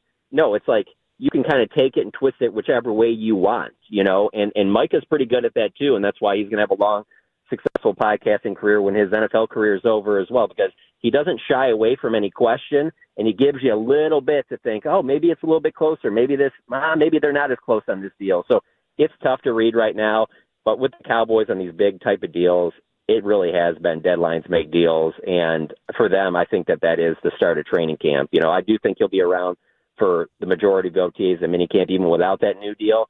But I still don't believe he'll show up to training camp without a new contract. So offensive line at 12, they wouldn't go back-to-back left tackle. What are they thinking with Guyton there? And does Booker at right guard make sense at 12 for you? Yeah, Booker, I mean, anybody that could potentially play right guard would make some sense. But then there's a part of me that wonders, too, is that would it be a player that they're like, you know, this guy can play guard for us this year, but if we need him to, he can probably play some tackle, too, if our tackles aren't playing. Well, yeah, there you go, yeah. But and with this, too, let me be clear, too, I don't necessarily think that it would be at 12 either. I'm saying that maybe it's one of those things where it comes to them, they wait to get a call, and they move back a little bit. And I know people have been making this claim that, like, well, you got to have a trade partner, and I get that. But the thing is with this draft, how much everybody talks about how, yeah, the 20th player on your board might be as good as your, 50th or whatever like that. You might just not be able to get the same return on your pick that maybe you would have gotten 2 or 3 years ago. You got to take a little bit less. Maybe, when you've got a second this year, you're going to have to take a third for that. And I think that would be a possibility where they see an offensive lineman. They're like, hey, we don't need to take this guy at 12. Obviously, they didn't think they needed to take Micah Parsons at 10, move back a couple spots, got a third out of that. So that would not surprise me at all. But, yeah, just taking an offensive lineman at 12, I don't know that they would do that. I think it would be more in the trade back scenario. Would it be at all possible that when they bring up these trades, they could be looking to maybe trade one of their own players? It's tough for me to say that just because they haven't shown really – there's not really much of a history, not recently at least, of them doing something like that. So that's the only reason why I don't – I mean, unless you're counting, like, they have obviously traded some guys, like, at the end of training camp and stuff like that. But in the draft, like, there just really isn't. That hasn't been something that they've done. So I don't necessarily see that happening, something like that. And frankly, I don't know that their roster is deep enough that they can afford to be trading any of their good players. Looking at your socials here, Johnny, is this the most busy you are? They got you running all over the place here talking with guys. The only reason it's a little bit like that this year is because they did that home run derby last night, and that's normally after the draft. Usually that's the first time you get the rookie, so that was a little bit different. But no, it's good. I'm glad to be when there's stuff going on. That's when I'm happiest, is when I have work to do, and so that's why I haven't really loved these last two off seasons, because they're not really that exciting. You want them to make some type of a bigger move that obviously draws in fans and brings an interest in the team and stuff like that. And it hasn't been there. So there's a part of me like, are they waiting to make something big? Like, are they kind of lying in the weeds? And they're not. That's the one thing I will say about the Cowboys. When they have made notable moves, they really don't telegraph it. And so that's another reason why when Jerry said that after the press conference yesterday, I was like, yeah, he ain't telegraphing them trying to trade for Jameson Williams. Like, he just wouldn't do that in this situation. Yeah. It would be Cowboys are on the clock at 12, or it would be at the 10th pick or something like that, and there's a trade with the Detroit Lions or something like that, and then that would happen. He wouldn't tip his hand on something like that. Him saying that made me think it was more on the lines of, like, the level of the Lance Mingo type deals. Appreciate you, John. Thanks for all your hard work on this beat, and we'll look forward to catching up with you again soon. Absolutely, guys. Thanks for having me on. There he goes. He's John Machota here with you in the G-Bag Nation. Okay, in addition to football's finest coming up, Eric, what you got? Yeah, we have some of our favorite sounds from drafts past next in the nation. Throwing out sports knowledge bombs and sharing some laughs.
Uber Eats has low fee products? I gotta remember that. Well, you know, they say in order to remember something, you have to forget something else. Okay, now that is a very cute haircut. That's like a little shag. I've never seen it before. Well, I mean, of course you have. It's the Rachel. Oh, is that your name? No, I mean like your name. No, I'm Jen. My name's Jen. Right, but I just mean like this is your haircut. But that's hair on your head. I'm not saying this is your hair. Okay, freak me out a little bit.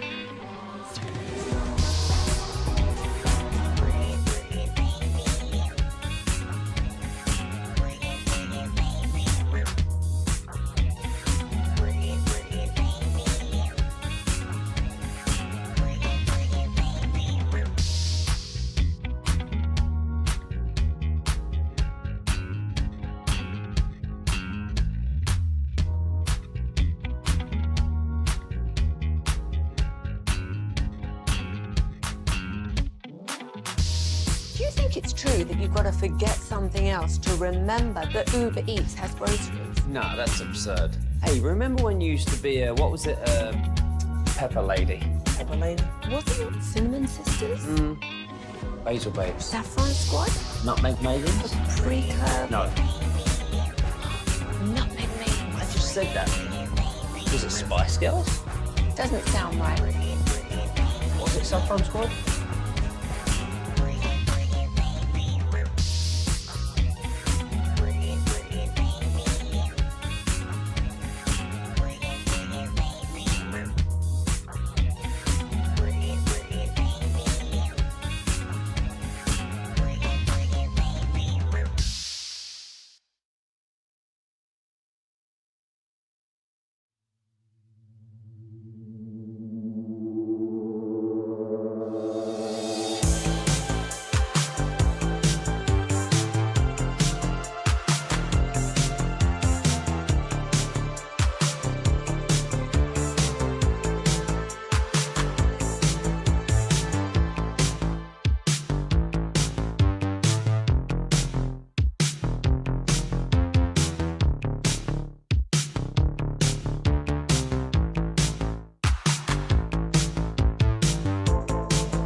Yeah, buddy, welcome back. Let's get some football's finest here with the Chief.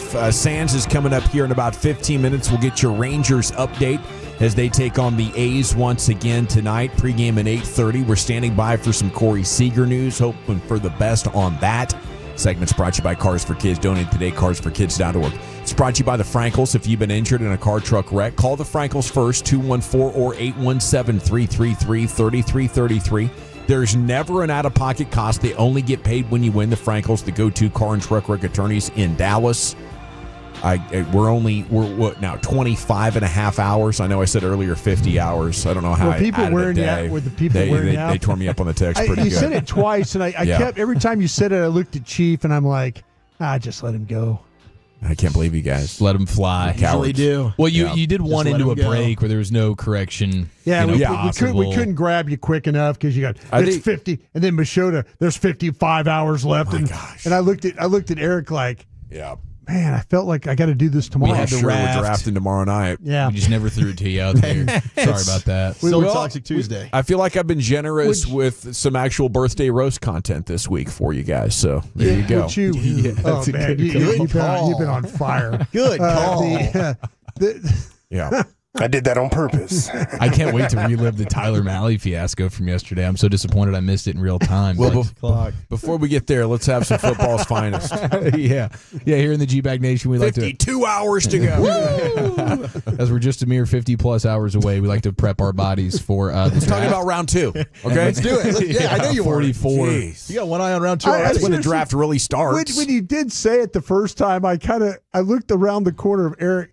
Like the line of sight, I could see because it's up on the TV. I could see the draft clock, and it was like at 20-something hours. And then I kind of looked over at the other TV thinking, okay, well, maybe I have it wrong, you know. See, I see that in my peripheral, and I'm like, what are these guys doing? What did I mess up this time? Yeah, I know. Yeah, I hate and then that I wait feeling. for it on the text, like, oh, crap, here it comes. Here it goes. Did someone go, Dawson, you idiot? Multiples. You said 50 A hours. lot of dumbasses were thrown around. It was unfair and unkind. It's rude. They called him a dumbass? Yeah, People- there was a little bit of that's- that. just a few. There's so much truth. Just because it's true doesn't mean you say it. Yeah, You know. I don't think that either. So before we can move forward, we have to look back some of our favorite sounds from drafts past. Now we won't get to all of them. There's quite a litany. So we'll spill the rest tomorrow live from Pluckers in Plano when the real countdown is on draft day with Broadus' extra bow ranch. tie. Yeah. So let's go ahead and let's just set the table with the greatest chime of all time.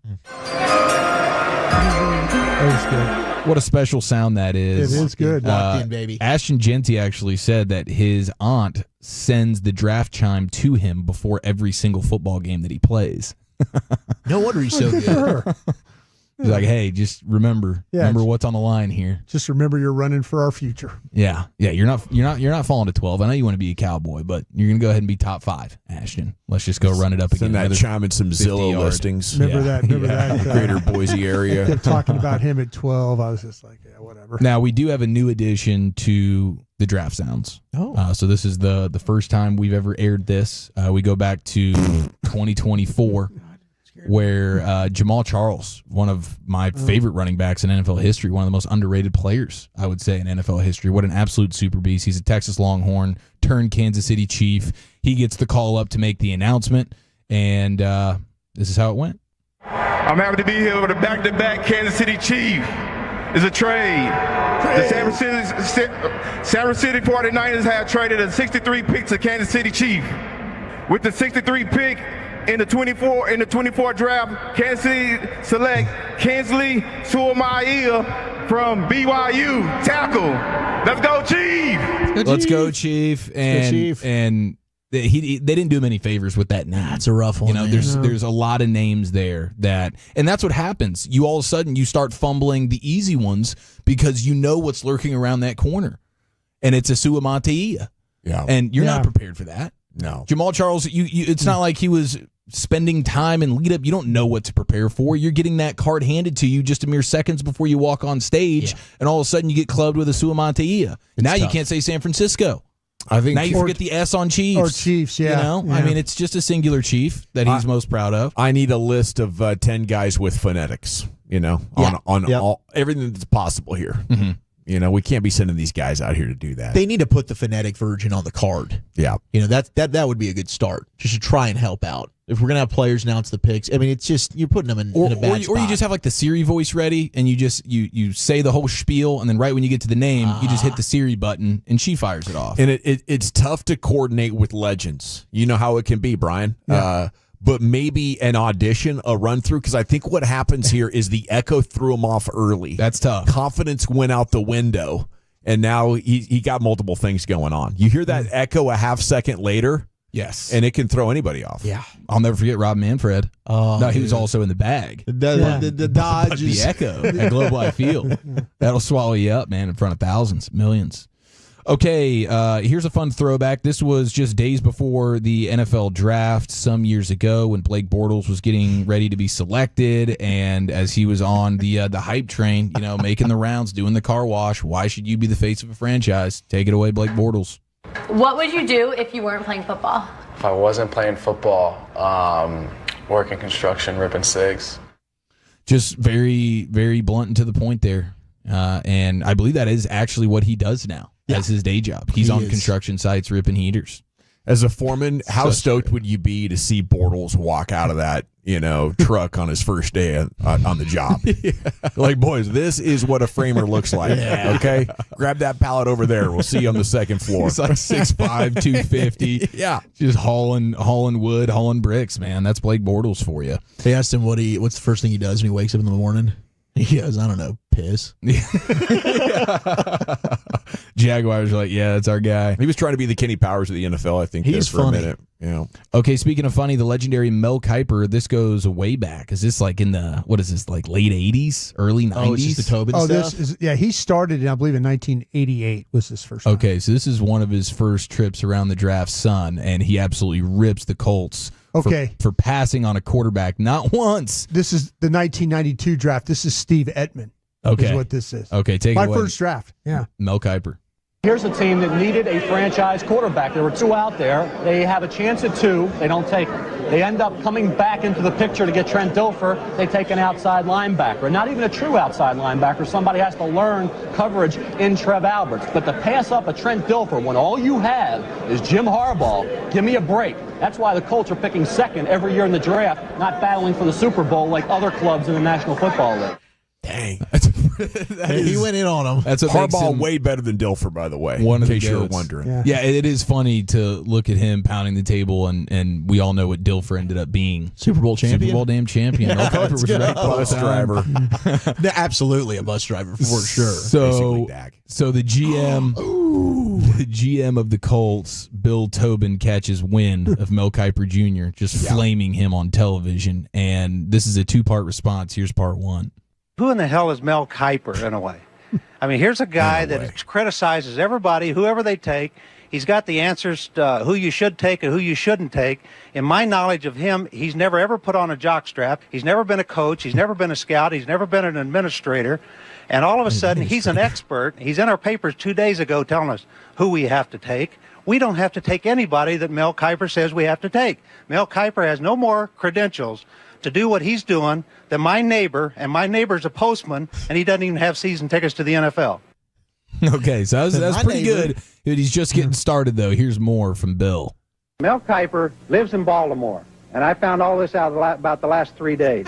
He lives in Baltimore. He tried to hang around the practices up there, I think when Teddy was a coach earlier, and this didn't come from Teddy, this came from another guy. But he always wanted to work in the NFL. He has no credentials to work in the NFL. He always just hung around. Nobody ever hired him. He's never been hired by anyone. When the Colts moved here, he was very, very upset. So every chance that Mel Kiper gets to shoot at the Colts in Indianapolis, he's going to do it.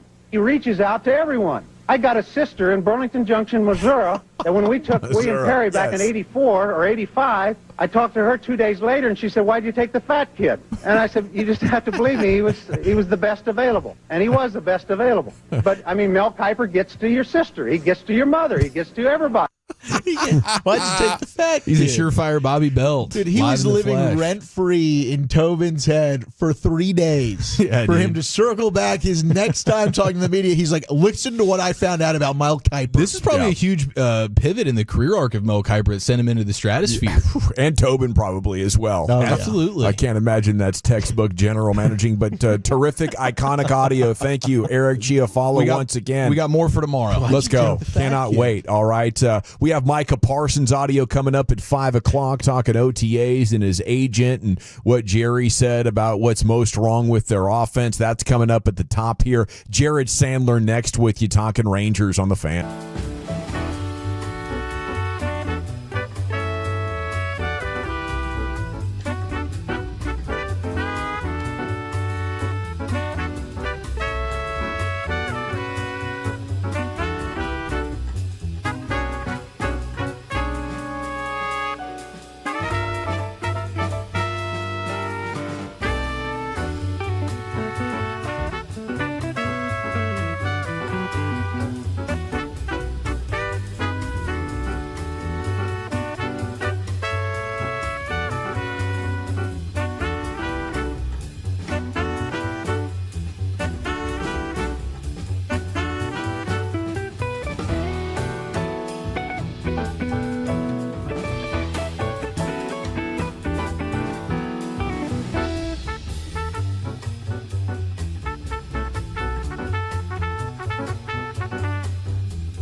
Uber Eats has low V products? I gotta remember that. Well, you know, they say in order to remember something, you have to forget something else. Okay, now that is a very cute haircut. That's like a little shag. I've never seen it before. Well, I mean, of course you have. It's the Rachel. Oh, is that your name? No, I mean like your name. No, I'm Jen. Your name's Jen. Right, but I just mean like this is your haircut. But that's hair on your head. I'm not saying this is your hair. Okay, freaking me out a little bit.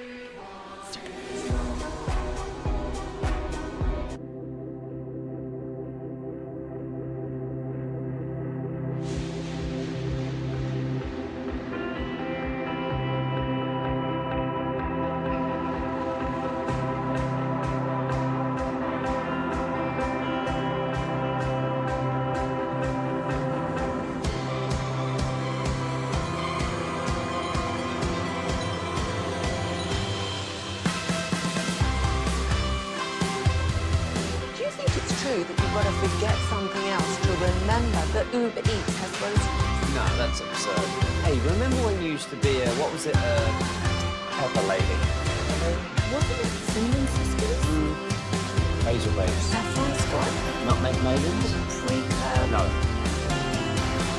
Nutmeg maidens. I just said that. Was it Spice Girls? Doesn't sound right. Was it Saffron squad?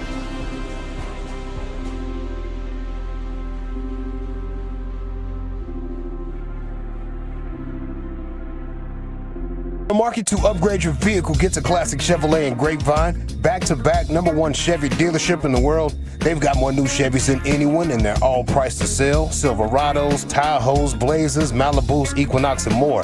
Visit ClassicChevrolet.com. This is Texas. This is Classic Chevrolet. Together, let's drive, relax, and enjoy the difference. Based on new Chevrolet registrations 2023 and 2024.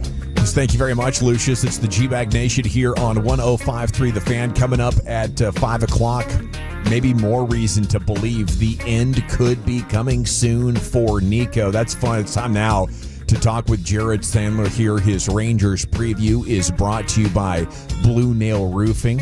And Rangers back in action tonight after last night's triumph. How about that? The 3-run bomb from Marcus Semien to break that game open, give him a 7-2 lead. Then Berger with another home run there to give him the 8-2 lead. And, they cruise in for the victory from there. So maybe the signs we're hoping for of an offensive breakout here for this Rangers team. And tonight, the pregame coming up at 8:30, the first pitch at 9:05 there in Sacramento, of course, at Sutter Health Park.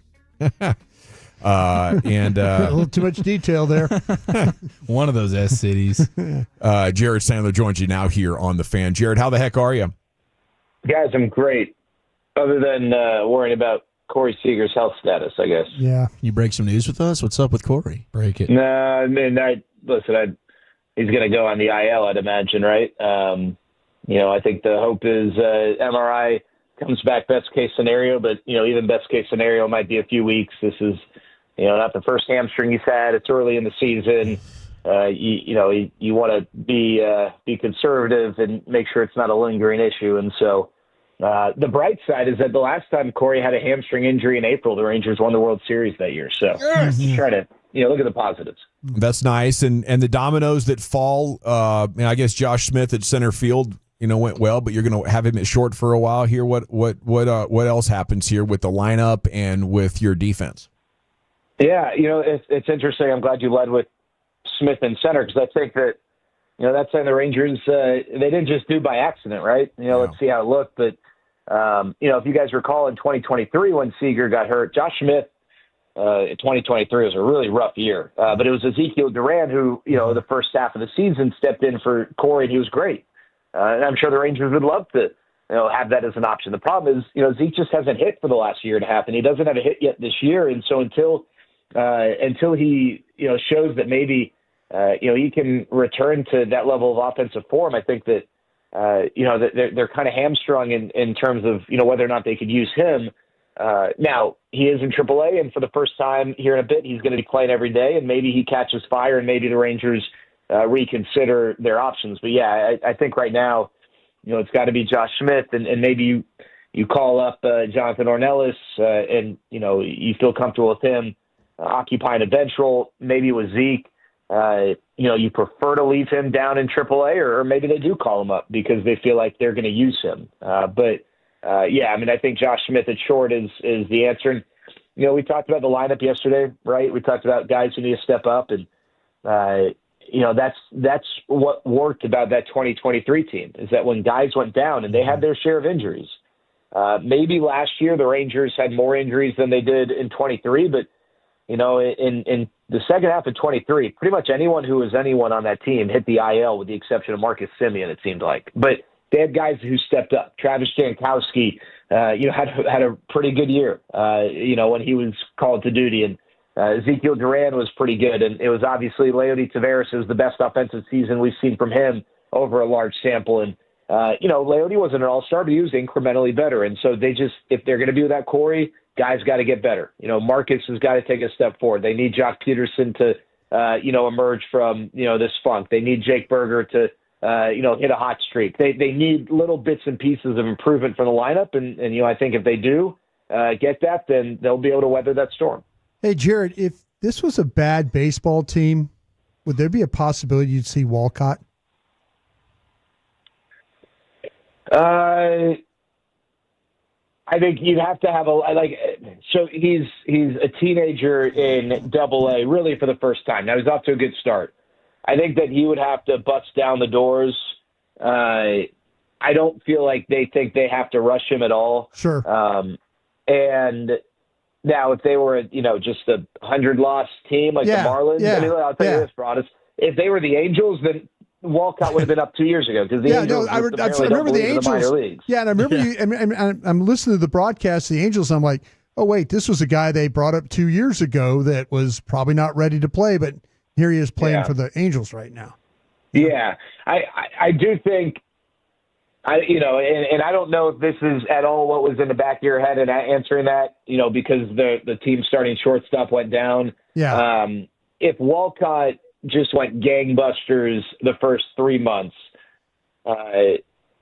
and got up to AAA and had some immediate success, I'm not going to never say never, but I don't see it happening this year. Sure. Obviously different circumstances, maybe. The other thing is, I don't think the Rangers expect Corey to be out, for hopefully that long, right? Where it's, it would be a conversation, but I don't think so, Broadus. He is off to a good start in Double-A, but I think they'd want him to really kind of force his way up just by bullying the heck out of Double-A and Triple-A before that was really a consideration.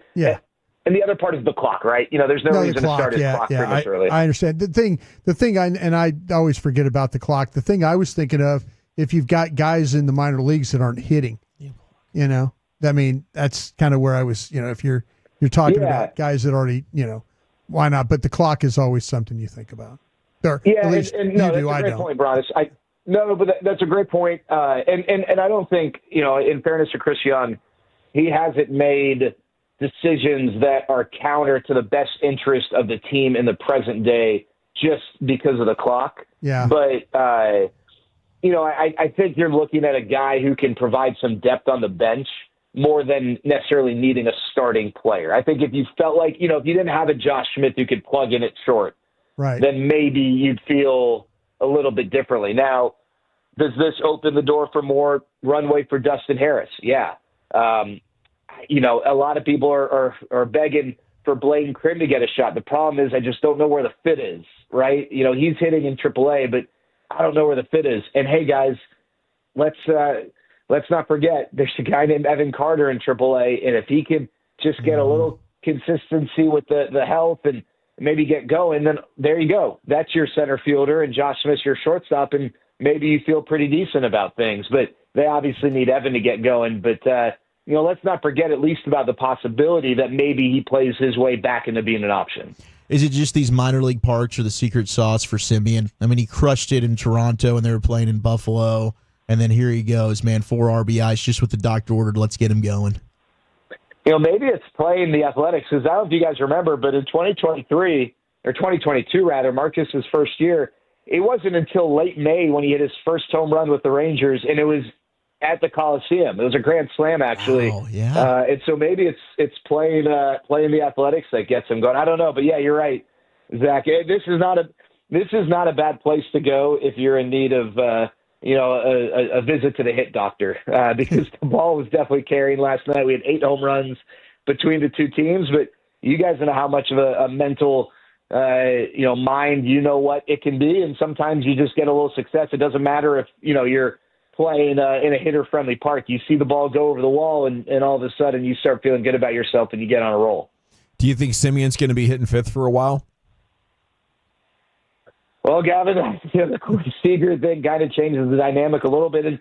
But I think so. I think one thing we've seen from Bruce Bochy is he doesn't like jerking guys around. Now, could we see a little bit of a different look when there's a lefty on the mound versus a righty? Yeah, you could. And tonight, it's a lefty on the mound for the Athletics, and J.P. Sears, and a pretty damn good lefty.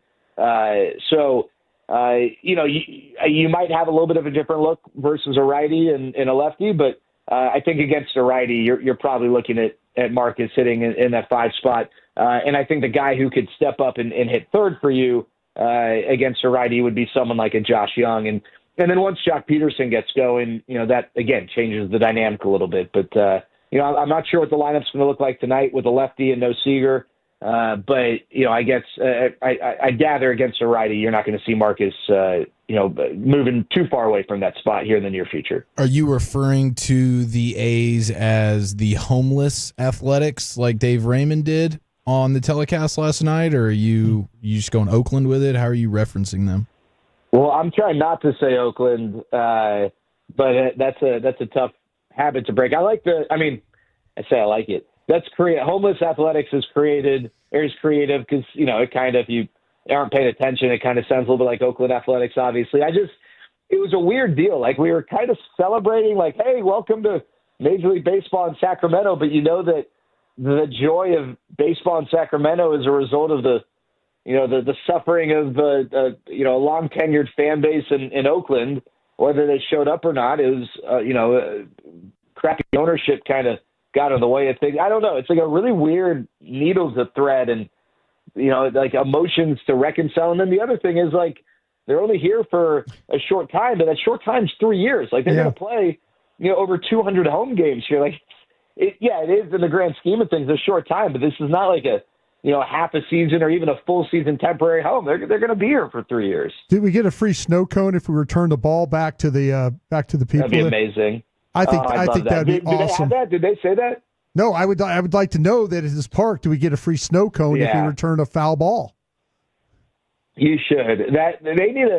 Teams need to bring that back. I saw in the Atlantic League they're starting to put QR codes on baseballs so that you can get some sort of, maybe a discount or a souvenir or something if you get a foul ball. But we need to do that. There needs to be some sort of reward or incentive to make it fun, to go and get the foul ball. Yeah. Well, thank you, Jared. Have a great night out there. We'll catch up with you tomorrow. All right, fellas. Take care. There he goes. He's at Jared Sandler on Twitter. As Rangers pregame coming up at 8:30. Micah Parsons talking about his relationship with DeMarcus Lawrence, his contract, OTAs. We have some Mav stuff for you as well. We'll look at Big Stars game coming up tonight. It's the G-Bag Nation. 3 hours down, 2 to go right here on The Fan.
driven by our D&M Leasing Studios. You're rolling with the G-Bag Nation on 105.3 The Fan. Here we go. It's hour 4 of the G-Bag Nation on 105.3 The Fan. Expressway is coming up in 20 minutes. G-Bag of the day at 5:30. We're excited about that. I'm excited to talk Cowboys draft with you. Our coverage begins in 25 hours from right now. Tomorrow we'll be live at Pluckers in Plano. Then we'll fan out across DFW at all 9 Pluckers locations for a draft night party with you. We want you to join us at the Pluckers near you, okay? And we'll be talking Cowboys here and have some Micah Parsons audio in just a minute. But Tim McMahon, one of our favorite Mavs reporters, was on with the Bomani Jones podcast today. And he was asked about the idea of firing Nico. The most repeated chant that I can ever remember in DFW sport. Is there a chant that compares? Not that I'm aware of. That one just rolls right off the tongue so good. Like the syllable breakdown of his name, it's the perfect chant. Fire Nico. Like you don't really have to stretch too hard for that. It's right there for us. It is, and it's been repeated at sporting events in at least 3 different sports now beyond basketball. Anyway, Tim McMahon on with Bomani Jones asked how Dumont's looking at that, said he's not there yet. Says, but the Nico in Nico we trust era has ended. He wants him to bring in an experienced executive. I think he's realized he's got to have some checks and balances that weren't in place. So, yeah, I think that's the beginning of the end. But you know, and I'm going to take a minor victory from that. That at least, you know, if things don't go well in the immediate future, we can be beyond Nico. My worry there is that he's going to hitch his wagon to Kyrie and AD for a sustained period of time. And I think you need somebody right now to be more flexible and look at blowing this thing up to get your draft picks back. Do you think maybe DeMont is trying to get him to quit? I think he could be putting a little pressure, possibly. Maybe if you say, okay, bring in an executive. If you don't like it, I'm going to fire you. You think that's the case? And if he says, I quit, I'm not going to do this.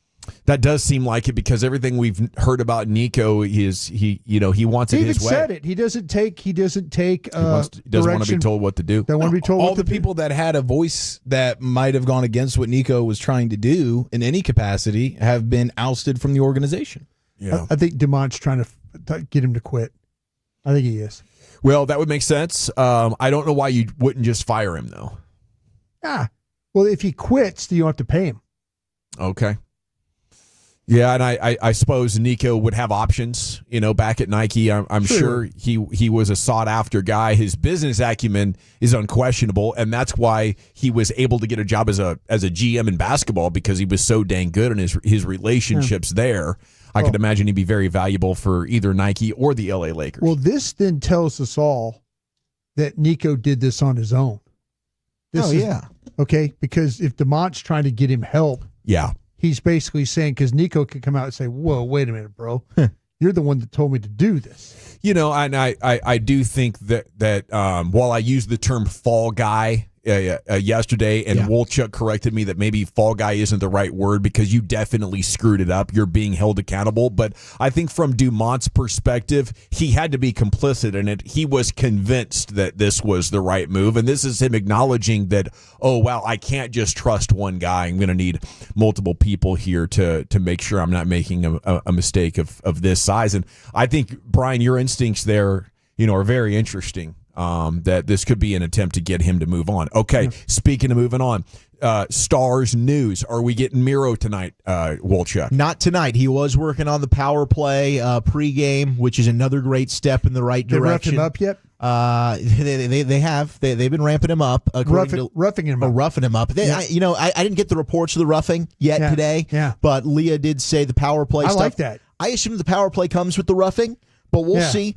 Signs are indicating, to my spidey senses, Game 4, especially if you drop Game 3, that could be the case. I still don't believe that he travels with the club if they don't think that he could have played in one of these 2 games, or else why wouldn't you just keep him at home? But then again, maybe it's just like, they want him to practice. We'll try. Yeah, that's they want him to practice, skate. he could skate here, but I get what you mean. Like with the club, skate with the club. team. Yeah, put on no your doubt. red jersey and go. It does seem like Gabriel Landeskog is trending towards playing. Nothing's been official, but Colorado's head coach did say that that it's likely that he could go tonight. Look, the Stars, though, on the road under Pete DeBoer have been brilliant. They lead the NHL in road goals per game and road goals against. So the defense, the net minding, the offense has been really good. The power play success has been fourth best. They're third best in the NFL, and their penalty kill has been fourth best in the NHL when it comes to Pete DeBoer's track record here with the Stars on the road. So they've been a really good road team. Hopefully they can carry this over, but the lines are going to stay the same. Yeah. So Colin Blackwell is also going to be going after not playing in game one. Pete's keeping the same lines that won him game two.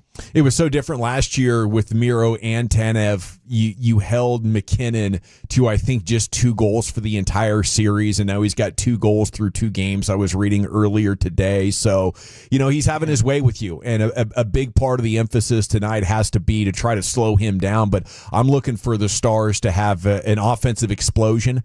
That's what you're going to have to do. I think especially until Miro gets back is play to your strengths more, and let's get some pucks on net. Let's put a lot of shots on goal, and see what happens. That's ultimately how you got the game winner. With the follow up.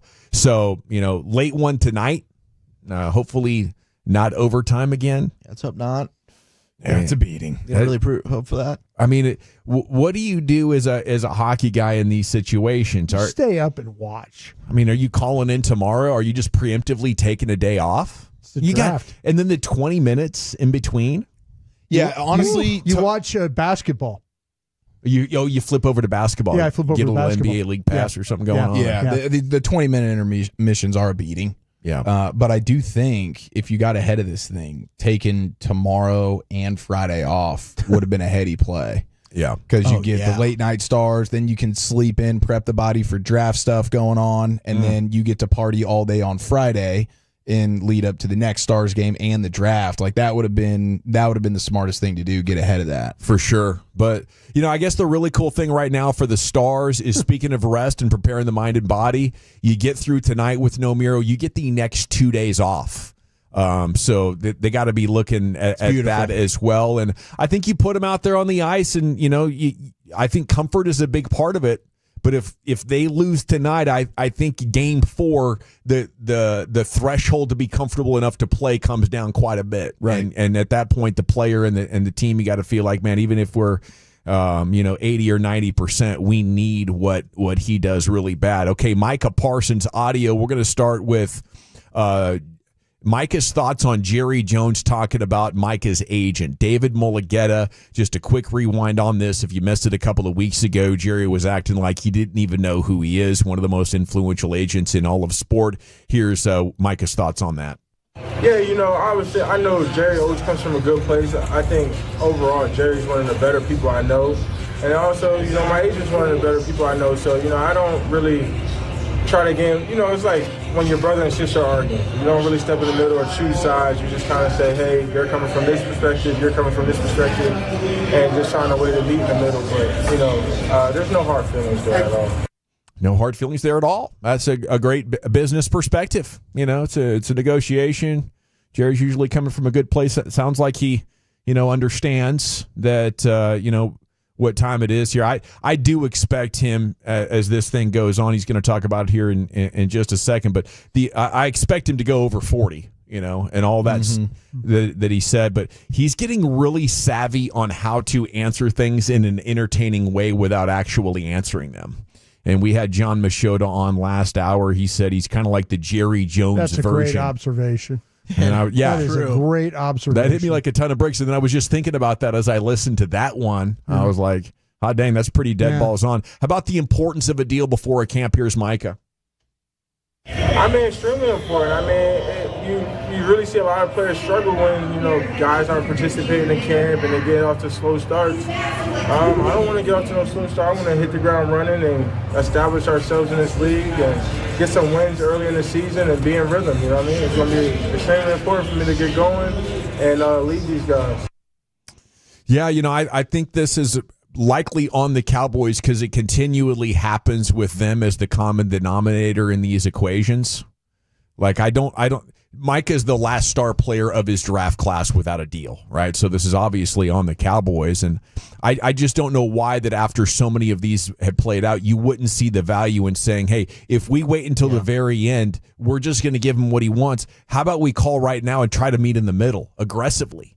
And I don't know why Jerry and Steven wouldn't do that. Did they not have time for that? Are they too busy doing oil and real estate and everything else to put emphasis? And if so, then just have negotiators who are in charge of this. But you're consistently losing. Everybody knows. Who was it that said it earlier? Von Miller said it earlier with us. If the Cowboys like you and you're a star player, they're not going to let you go. Mm-hmm. So the reason they're not coming off their ask is they know we just have another 3 months or 9 months to wait. And it doesn't even matter if we have a catastrophic Joe Theismann leg injury. They're still going to give it to us. So that one is crazy to me, and I think it was really savvy once again by Micah to put a little bit of pressure. I don't want to start slow, Yeah, because you kind of saw it with CD last year, right? I mean, you brought that up the other day, Eric, about like CD and Dak just not being on the same page. How much did not being part of training camp have something to do with that? Now, the Cowboys tried to get ahead of that a little bit yesterday in the presser by almost insinuating like maybe that doesn't really matter, and then somebody asked the question about the agents also maybe wanting to wait on deals. And Steven was very, you're right. Absolutely. That can be the case. It takes two to tango. But in this Micah-specific situation, Micah and his agent, David Mulugheta, have seemed to be very open for business. So it does not sound like this would be the agent waiting to want to get a deal You can't say it's the agent's fault because no other team is having this problem, And you see in the deals that do get done how team-friendly it has to be in order for them to do. I'd wait. For a player? I'd absolutely wait. It's worth a couple of mil a year. Absolutely. Yeah, especially with the Cowboys' track record of being the cavemen, like you always call them. Yeah. And they love the chatter about it. So I think they look at that as value that they get throughout an entire offseason or season where we're talking about it. But they're also it feels like they're always so unsure on their evaluations. Like they weren't sure if they could commit to Dak. They want to wait till the very last possible second before they're like, sure, okay, I guess we can do it. And then Jerry feels comfortable once he feels good about the evaluation of the player, he's fine with overpaying for it. Yeah. He's got no issue with it. Yeah. And he doesn't want to be forced. He doesn't want to feel like he's forced to do anything until it's on his time. Yeah. And I think that is his stubbornness. He doesn't want to pick up the phone to do a trade back. Nope. If I'm trading back, you're calling me. And if I'm getting a deal done, that means the season's starting and I have no choice. So here we are now. But I decide when it happens. Me, Jerry. And it's worth overpaying as opposed to you guys bringing me the deal and me feeling like I'm acquiescing to you. Yeah. Makes you not very good at this stuff, man. I mean, yes, because usually teams are very good at helping put pressure on the player. But at this point, you're not putting any pressure. Nobody believes that Mike is being selfish. That's an old popular refrain in sports media with fans. Oh, nobody calls the Cowboys player selfish. They know what, how ridiculous of a deal you would have to do if you want to get one done early with the Cowboys. And they got to change that, at some point because there's no win in the end other than what Eric just said, which would be horrifying if Jerry's actually doing this on purpose for the free advertising, basically. I mean, you get SportsCenter and NFL Network and everybody else to talk about you for like 10, 15 minutes. That can be millions of dollars of advertising if you're hitting on a big day. Maybe he thinks like that is an easy sacrifice to lose salary cap for engagement on national television. Amen. Micah, on the tank stuff, it kind of got weird there at the end. They traded thoughts back and forth. Here's what Micah said about it yesterday. Man, for me, it's all about setting the tone about what the locker room is, man. We ain't going to put up with nothing. We ain't going to tolerate the dumb stuff that was going on. Like I said, it's a new regime, new culture. I'm not saying that, other guys weren't culture builders, but, some things are just tired. You know what I mean? Like, obviously, if something ain't working, it's good that you got new guys to fix it. I'm just happy that, me, CD, Dak, and, Dak kind of been through 2 generations, but, just a new regime. Like, guys going to get closer, we're going to relate, It's just kind of hard, like, when you got a bunch of guys that are here and they're older. You know what I mean? They're more your highest paid players, and it's hard to get that relationship. But now, we've all came in together, established this relationship. We're all around the same age, and we all hang out way more. Yeah, I think there's a generation gap. There's a resentment. You're trying to get the salary cap space that they already have. I mean, it is a tough spot, and ultimately, though, I think that's a reflection of the poor leadership that we've seen on the defensive side of this team for a long time. It's been a while, I think, since there's been a true guy that could come in there and bring generations together and get them on the same page. Like, I think Mike is doing the best job that he can, putting nice words on it and being a professional. But if that's the best you can say about a guy, who was one of the best Cowboys defensive players over the last decade or so, I don't think that's a good reflection of the leadership in the locker room there. Not at all. I did think it might not be a big deal at all. It's very possible it's not. But when we had Solomon Thomas on and he was talking about like the culture that Shoddy's trying to build and playing for one another and the family approach and. I asked him about, okay, well, who are you hanging out with? Have you gravitated towards anybody? And he pretty much names everybody on the defensive line. He does not name Micah Parsons. So this whole leadership thing, we'll see, man. Like, you can say all the right stuff. It's clear him and Tank just hated each other, and we knew that for years, and we didn't say a word about it. And that can be fine. And maybe two football people, team with 50 people. He took over his shine. You just don't get along. Yeah, but that's he did. He took over. Tank was the edge rusher supreme. And all of a sudden, a guy who was an off-ball linebacker came in here and did it at an all-pro level. He's everything. Mike is everything that we wanted Tank to be as a pass rusher. Yeah. And he never could. And supposedly, he was that guy. And he became a second fiddle. His ego got hurt on the way. Couple of very, very good players, I think competing to be the leader of the team simultaneously. Yeah, got two alphas. Neither one of them could quite come up with the words to bring them together. But the most important thing on a team is that you have great players, and Mike is definitely one of them. And Tank has been for a long time, so salute to him. We got to run. We'll get the G-Bag today coming up at 5:30. What Will McClay said's the most important thing for the guys they're about to bring in. That's coming up next to the Nation.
Uber Eats has low fee products? I gotta remember that. Well, you know, they say in order to remember something, you have to forget something else.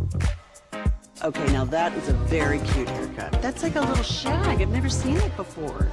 Well, I mean, of course you have. It's the Rachel. Oh, is that your name? No, I mean like your name. No, I'm Jen.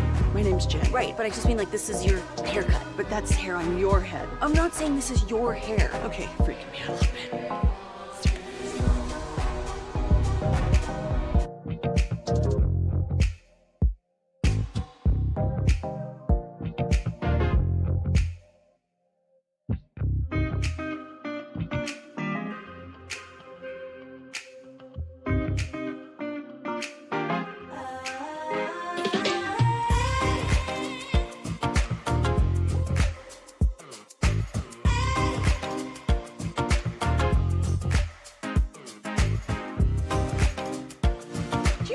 True that you've got to forget something else to remember that Uber Eats has groceries.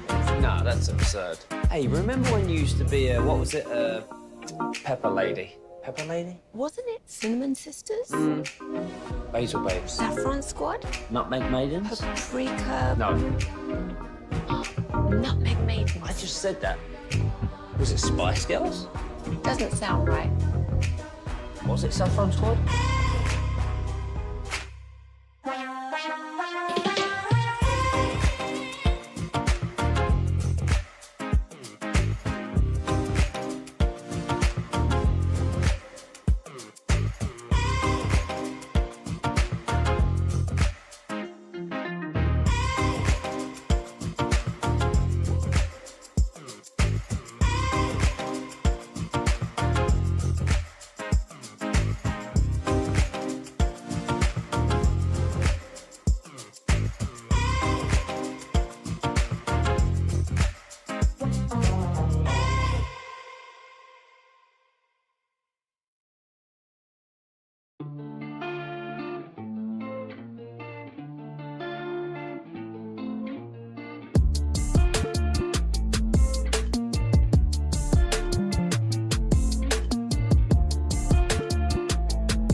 Expressway commercial free to the top. G-Bag of the day is coming up in 5 minutes, then LA Live at 5:40. The Expressway is brought to you by the On-Time Experts. Baseball is in the air. Rangers winners last night put on a show at the plate, and Kamar Rocker's on the hill this evening. Pregame coming up at 8:30 as they take on the A's. First pitch at 9 o'clock. Okay, I teased Will McClay on what he's looking for in a player.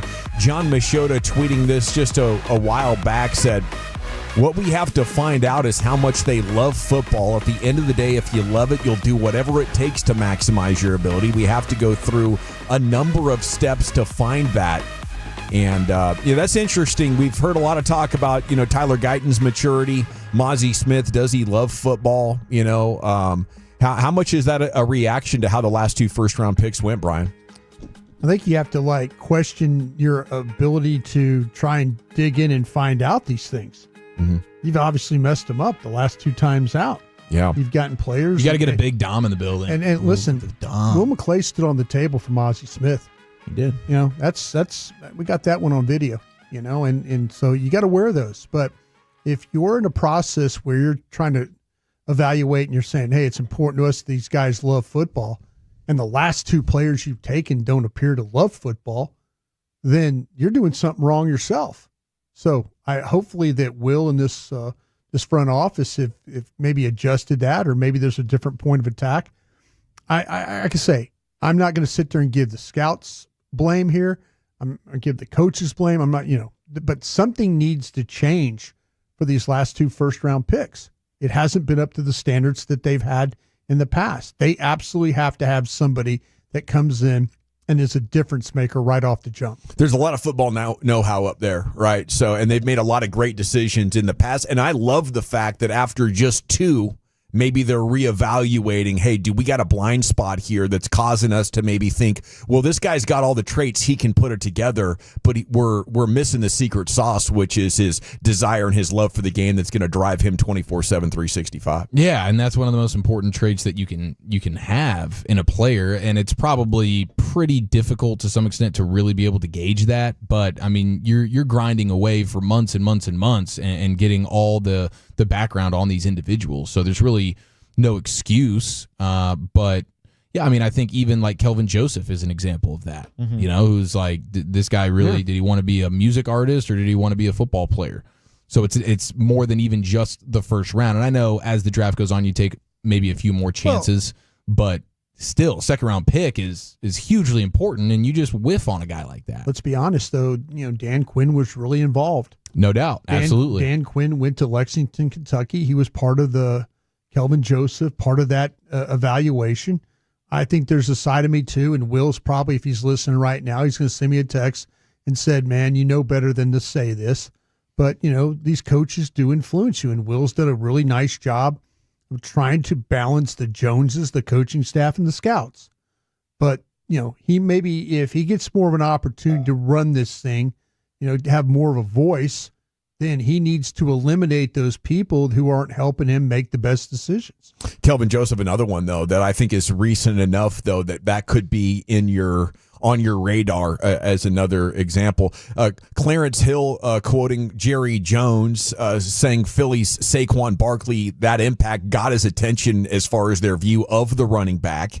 Said you helped the running game with a special back, but said the offensive line was the team's biggest problem last year. Now, I've been trying to talk about taking an offensive lineman at 12, but talking with John Machota last hour, he didn't feel like that would be the play. So my question for you, Brian, and Wolchuk would be at 44, can you help the offensive line in the running game in a significant way? You know what? I'm going to say this, and Zach, you can correct me if I'm wrong. I think if McMillan's not there at 12, offensive lineman is in play. Yeah, I agree. Like you say, I am going to be with all ears if they get on that clock and Tet McMillan is not on that board, because I do feel like if there's an offensive tackle there, if there's a guard there, I absolutely feel like that they would do that. Without McMillan, I think they're keeping a very open mind about what direction they can go here. And I think the board, because they're not going to call to make a trade up, and they're surely not going to call to make a trade back. So they're committed to how the board comes to them. And if their stack has offensive linemen above a corner, above a running back, above a defensive line, a receiver, whoever, that to me is going to tell me a lot of whoever that selection is if McMillan's off that board. And I think offensive line's in play. I think you're right, and it lines up with what we're hearing. I mean, Tyler Booker was a 30 visit. Gray Zabel was a name that was mentioned from North Dakota State, from Albert Breer today, in some of the draft buzz that he's hearing, saying he could go as high as 12 to the Cowboys. That's a guy that's got offensive line flex, could be a center if you want to move BB, could play guard for you. Booker is a plug-and-play right guard. He is a true right guard. That's not a guy, if it were Kelvin Banks, who they visited with from Texas, if it were Simmons from Ohio State.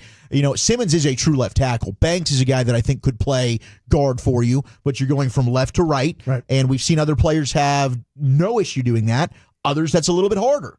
Yeah. So I do think if they don't want to worry about it, I think Booker would be ideal in a trade back for them. But if you get locked in at 12 and Ted McMillan's not there, absolutely they could end up taking one of these linemen. There's some words coming out of Dallas's camp, though, that Jerry Jones would like a little more firepower. And, they've drafted offensive linemen. I think that Jerry's probably looking at this. Yes, the linemen, I think they're in play, but I'd also think about some offensive skill players as well. But no doubt. He got boring last year. He is thinking about some firepower right now, and that's why if the receiver is eliminated, then I think all these other things come into play. Okay, Celtics Magic coming up here at the top of the hour. Tatum ruled out with that wrist. Cavs and Heat later on. Rockets Warriors as well. Was that with Missoula? Was he yelling at him to get up with a busted wrist? Yeah. It's tough. Nico would have traded him. All right. Get up. It's time now to go into the Pimp Cup where Lucius Alexander has your G-Bag today. Here we go. About to let these fools know. Here we go. Ooh. Yeah, we are G-Bag of the day. What do you say, Dawson? They're the best. What do you say there? It's the best audio from the world of sports, pop culture, talk radio, and or the internet. We play them all, vote on which one we like the best. That's your G-Bag of the day.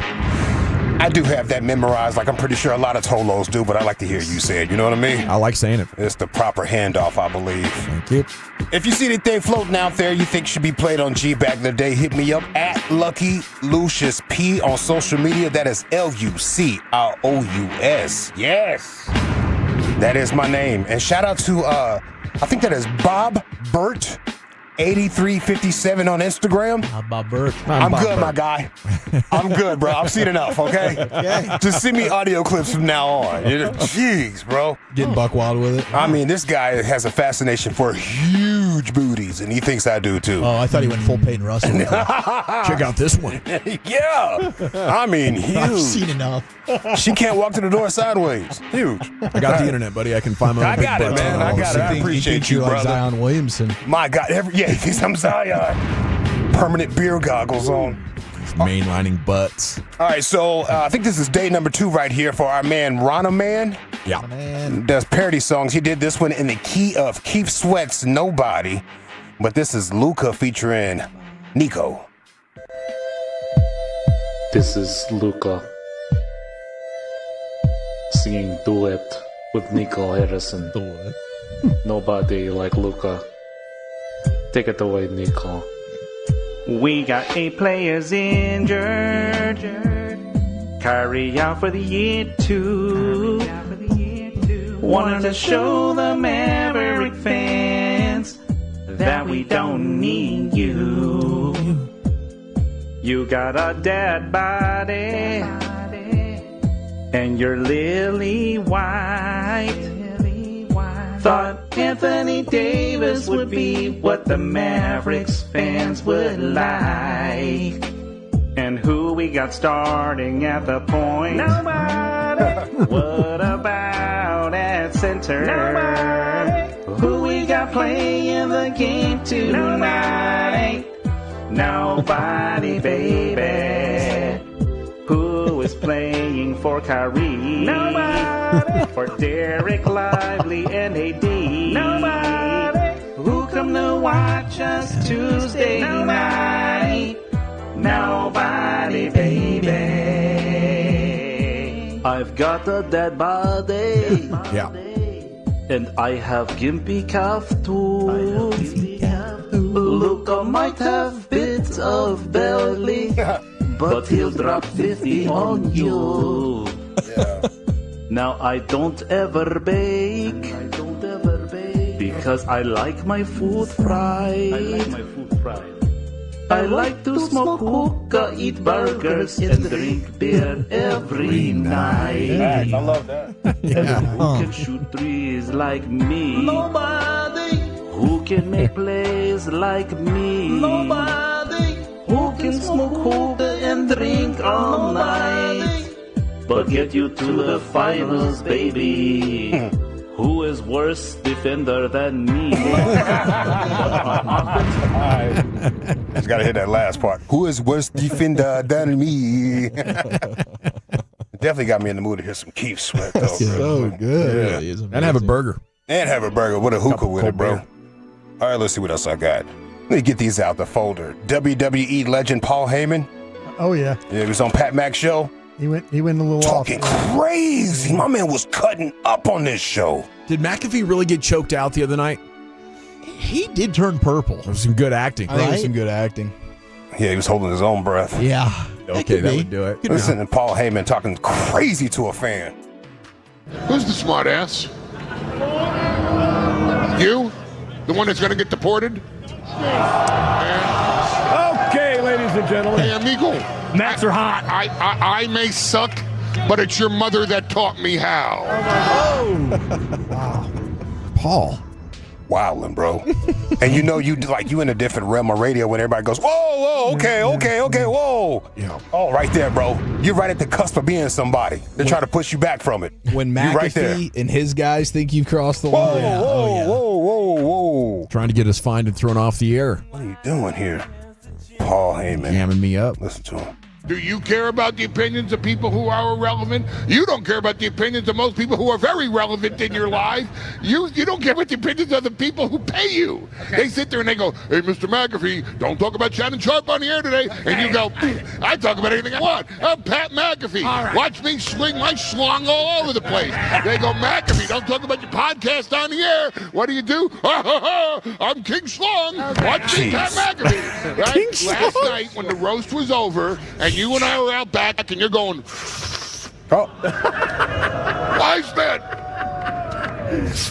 Oh, man. By the way, it's puff, puff, pass, not puff, puff, puff, puff, puff, puff, puff, chase down the gummy, puff, puff, puff, puff, pass.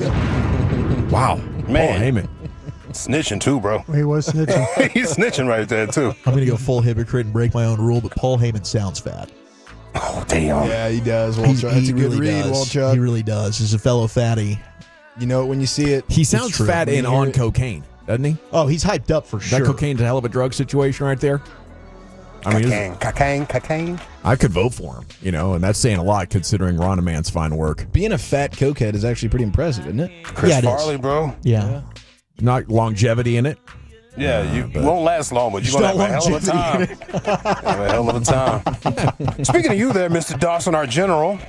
It's time to vote. No. You almost had a Mick Nipples moment. What? Mick Nipples. Yeah, Mick Nipples from Wyoming. the news. Yeah, let's hold on. Yes. From the traffic report, hold on. Oh, yeah. That includes areas around West 7 Mile, McNipples, Wyoming. Nipples, yes. The mountain range there. Sure. You knew where it was. There's Dawson. That park's going to be interesting to see how these 3 games go. Maybe it is just what the doctor They ordered. got a really nice airport. Do they? Sacramento? Mm-hmm. There are many cities. There's a lot of those there, too. Almost.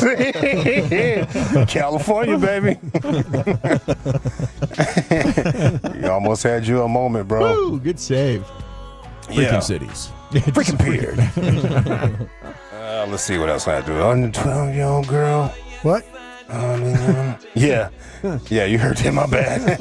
Let me clean that up. I have a clip of a 12-year-old girl right here. Yeah. I could play. Or there are some Brits get into an argument. Brits and argument would be good. The accents. All right. Well, when you live in a real happening place, like maybe Greenville Avenue or Bishop Arts, really cool, but you're near bars. And people have to relieve themselves or maybe throw up or something like that. Okay. And it might be in your yard or your driveway or, whatever. Yeah. On your property. This guy caught somebody taking a poo. Ooh. What's happening? What? What's happening? It's taking a off the front garden. Oh yeah, you can't be doing that. What are you doing? I got caught short. I've got diarrhea. I'm sorry. I'll clear it up. You didn't even have diarrhea. I did have diarrhea. It's f***ing lumps. It's all over my f***ing trainers. I'm sorry. Madrinas. You can hear the sadness and desperation. This guy doesn't want to be in that situation any more than you want him there. It sounds like the homeowner's investigating. He's like, you don't have diarrhea, dude. He's fighting for his life. Yeah, this is chunky, bro. He's watchdogging his poo. These are rocks. These are straight ropes, dog. Better show me some absolute diarrhea right now, sir. Oh my gosh, you got done yourself, Lucius. Is it our current champ, Rana Man? Is it Paul Heyman? They're talking about McAfee's business. Dawson. Was Paul Heyman the same guy to go, whoa, or is that somebody else? I think that was Paul Bearer, wasn't it? Paul Bearer. Okay. See, I was thinking about the same guy, Lucius. I need clarification on my that. Pauls. It's been a lot of wrestling. It's a lot of wrestling. A lot of wrestling, bro. I just figured out what AEW was about 50 hours ago. Dawson on the many towns and cities, or man catches guy taking a poo in his garden. I'm going to go with Heyman here, I think, Chief. How about you? I'm going to go poo garden. Yeah. Luke? Paul Heyman talking crazy. Walter? I think I got to go with the diarrhea. We're still tied at 2, Brian. Do you? You feel obligated. Can I go with the champ? So that fruit in there got to you? You can go with the champ, Rana, man. That means it's time to jump on our show Twitter account. That is at GBagNation. Follow us all when you get there. We'll create an Insta poll. And here towards the end of LA Live, we will announce the champion. I'll put this up here for about the next 15 minutes or so. So get on and vote. Follow us all when you get there. And it is time now to go into the Pimp Cup where Lucius has LA Live. It's a Butt Naked Wednesday. Let's get into it right into the great Rick James. Get into your butt. All right, you squares. It's time to smoke. Fire up this funk. Gonna let's have a tub. Wow. Wow. Make it dance to some of everything. Everybody get high. It's so hard for me to sit back here in this studio looking at a guy out here hollering my name when last year I spent more money on spilled liquor in bars from one side of this world to the other than you made. Yeah. You're talking to the Rolex wearing, diamond ring wearing, kid stealing, wheeling dealing, limousine riding, jet flying, son of a gun, and I'm having a hard time holding these alligators down. It's Butt Naked Wednesday. Yeah, that's the vibes, baby. That's the vibes. This is LA Live for Wednesday, April 23rd, 2025. It is a Butt Naked Wednesday here in LA Live. Welcome in, Tolos. Welcome in, first-time listeners. Welcome in, last-time listeners. A Tolo is a turn-it-on, leave-it-on listener of 105.3 The Fan, by the way. If you're not aware, stick around to become one, please. Shout out to Miss Erica Badu. I, too, was born underwater with $3.06. Peace to the gods. Today's math is wisdom, understanding, all being born to power. Yeah. LA Live is sponsored by Greystone Roofing and Construction. That is greystone-roofing.com. All right. Another update on the Shannon Sharp situation. Oh, boy. Because Tony Busby is dropping these alleged phone calls of Shannon Sharp and the girl, the OnlyFans girl, like diss tracks. Back to back. Yeah, bro. Back to back. Just rolling them out one day at a time. Just murking that guy. Oh, my God. Yeah, I know way too much about Shannon Sharp's bedroom activities at this point in my life. And I didn't ask for any of them. You know what I mean? They're all just being thrown at me, dog. And I know he's fighting for his life out here when he said, hey, Tony, don't drop that 30-second tape. Drop the whole 10 minutes. Let's have some context here. Drop the whole 10 minutes. Whole thing. That's, you fighting for your life, man. Drop the whole 10 minutes, dog. Give me a fighting chance here, buddy. Give me the whole, please, man. Yeah, the 21-year-old OnlyFans model. Have y'all seen the photos of her? Yeah, that talk about Big Booty Judy. Man, bro. Someone said it looks like John Hornacek. Oh, my God. I haven't seen her.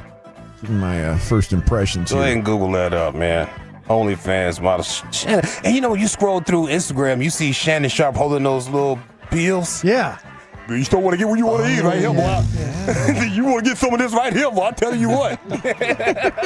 We're always going to be on the occasion. I tell you what, boy. 21-year-old girl. Oh, Shannon, please. Shannon, please. That's what's so tough about these sounds, because you want to say, like, alleged phone calls. Yeah. But that voice is just so obvious. Something's going on here, man. She kind of looks like the Elf on the Shelf gal grew up and got dirty. Yeah. Got dirty for sure. I'm pretty sure her OnlyFans is going up crazy right now. People just buying it, just to research and look. Yeah. Oh, yeah. You gotta buy it to look in there. So she's gonna get an influx like crazy right now. We wouldn't be doing our journalistic due diligence if we didn't, Lucius. That's right. Shannon Sharp running up the bag for her right now. She released a phone call, and Tony Busby or Tony Buzzball released a phone call with Shannon saying he would choke her. Yeah. Now, putting all this in context with the text messages that were released, it seems like that's how they talk to each other. But you be the judge. Well, you're coming to LA tomorrow? Coming to LA tomorrow? She doesn't pass the voice test. Oh my, it's awful. Like an Australian girl. Yeah. Well, you're coming to LA tomorrow? Yes. Well, I don't know why you want to go out. Oh, God. Don't worry about it, Daddy. Well, okay. Okay, what? Well, I'm not really interested in getting choked, so I guess we're going. Bruh. Yeah. I might choke you in public. Yeah, that's tough, bro. Big black guy choke small white woman. He into that play. It's not a good look, Shannon. Yeah. Not a good look that you did with the shit you did to me. What's going on? He's 55 talking to a 19-year-old. That's just wild. Yeah, this is some play, bro. He's into some weird fetishes and whatnot, and I'm not, kink shaming. Get into your bag, but she's running the play on him right now. Oh yeah. It sounds like she's running the play. That's where I'm going to lay my bet at. This is a whole play because Tony Busby is involved too. Yeah, what a dastardly dude he is. Yeah, that seems flirty. It was. Yeah. And he laughed before he said, look, the way she said that part. Hold on. And getting choked, so I guess we're going. Come on, fam. Yeah. So I guess we're going. And then he responds with a laugh. Yeah. I might choke you in public. Come on, man. Yeah. Come on, bro. Yeah, and then he teed up like a brand new category. Yeah, he sure. Yeah, he did. Did he call her daddy in the beginning? What? Kind of sounded like that. Don't know. Yeah. No, Gabby. Gabby. Oh, because her name's Gabby? Okay. Look, boy, that's how things get started. That's how it gets started. All right, anyway. Keep your eye on that. It's not looking good, though. I mean, Stephen A. Smith did like 10 minutes and on his podcast or whatever, and it didn't seem like he felt very confident about the way this was all going to end for Shannon. Yeah, Stephen playing the company line. My brother. He's getting closer and closer and closer to the company. Yeah, getting his serious voice going, Yeah. I wouldn't trust Stephen A. Smith as far as I can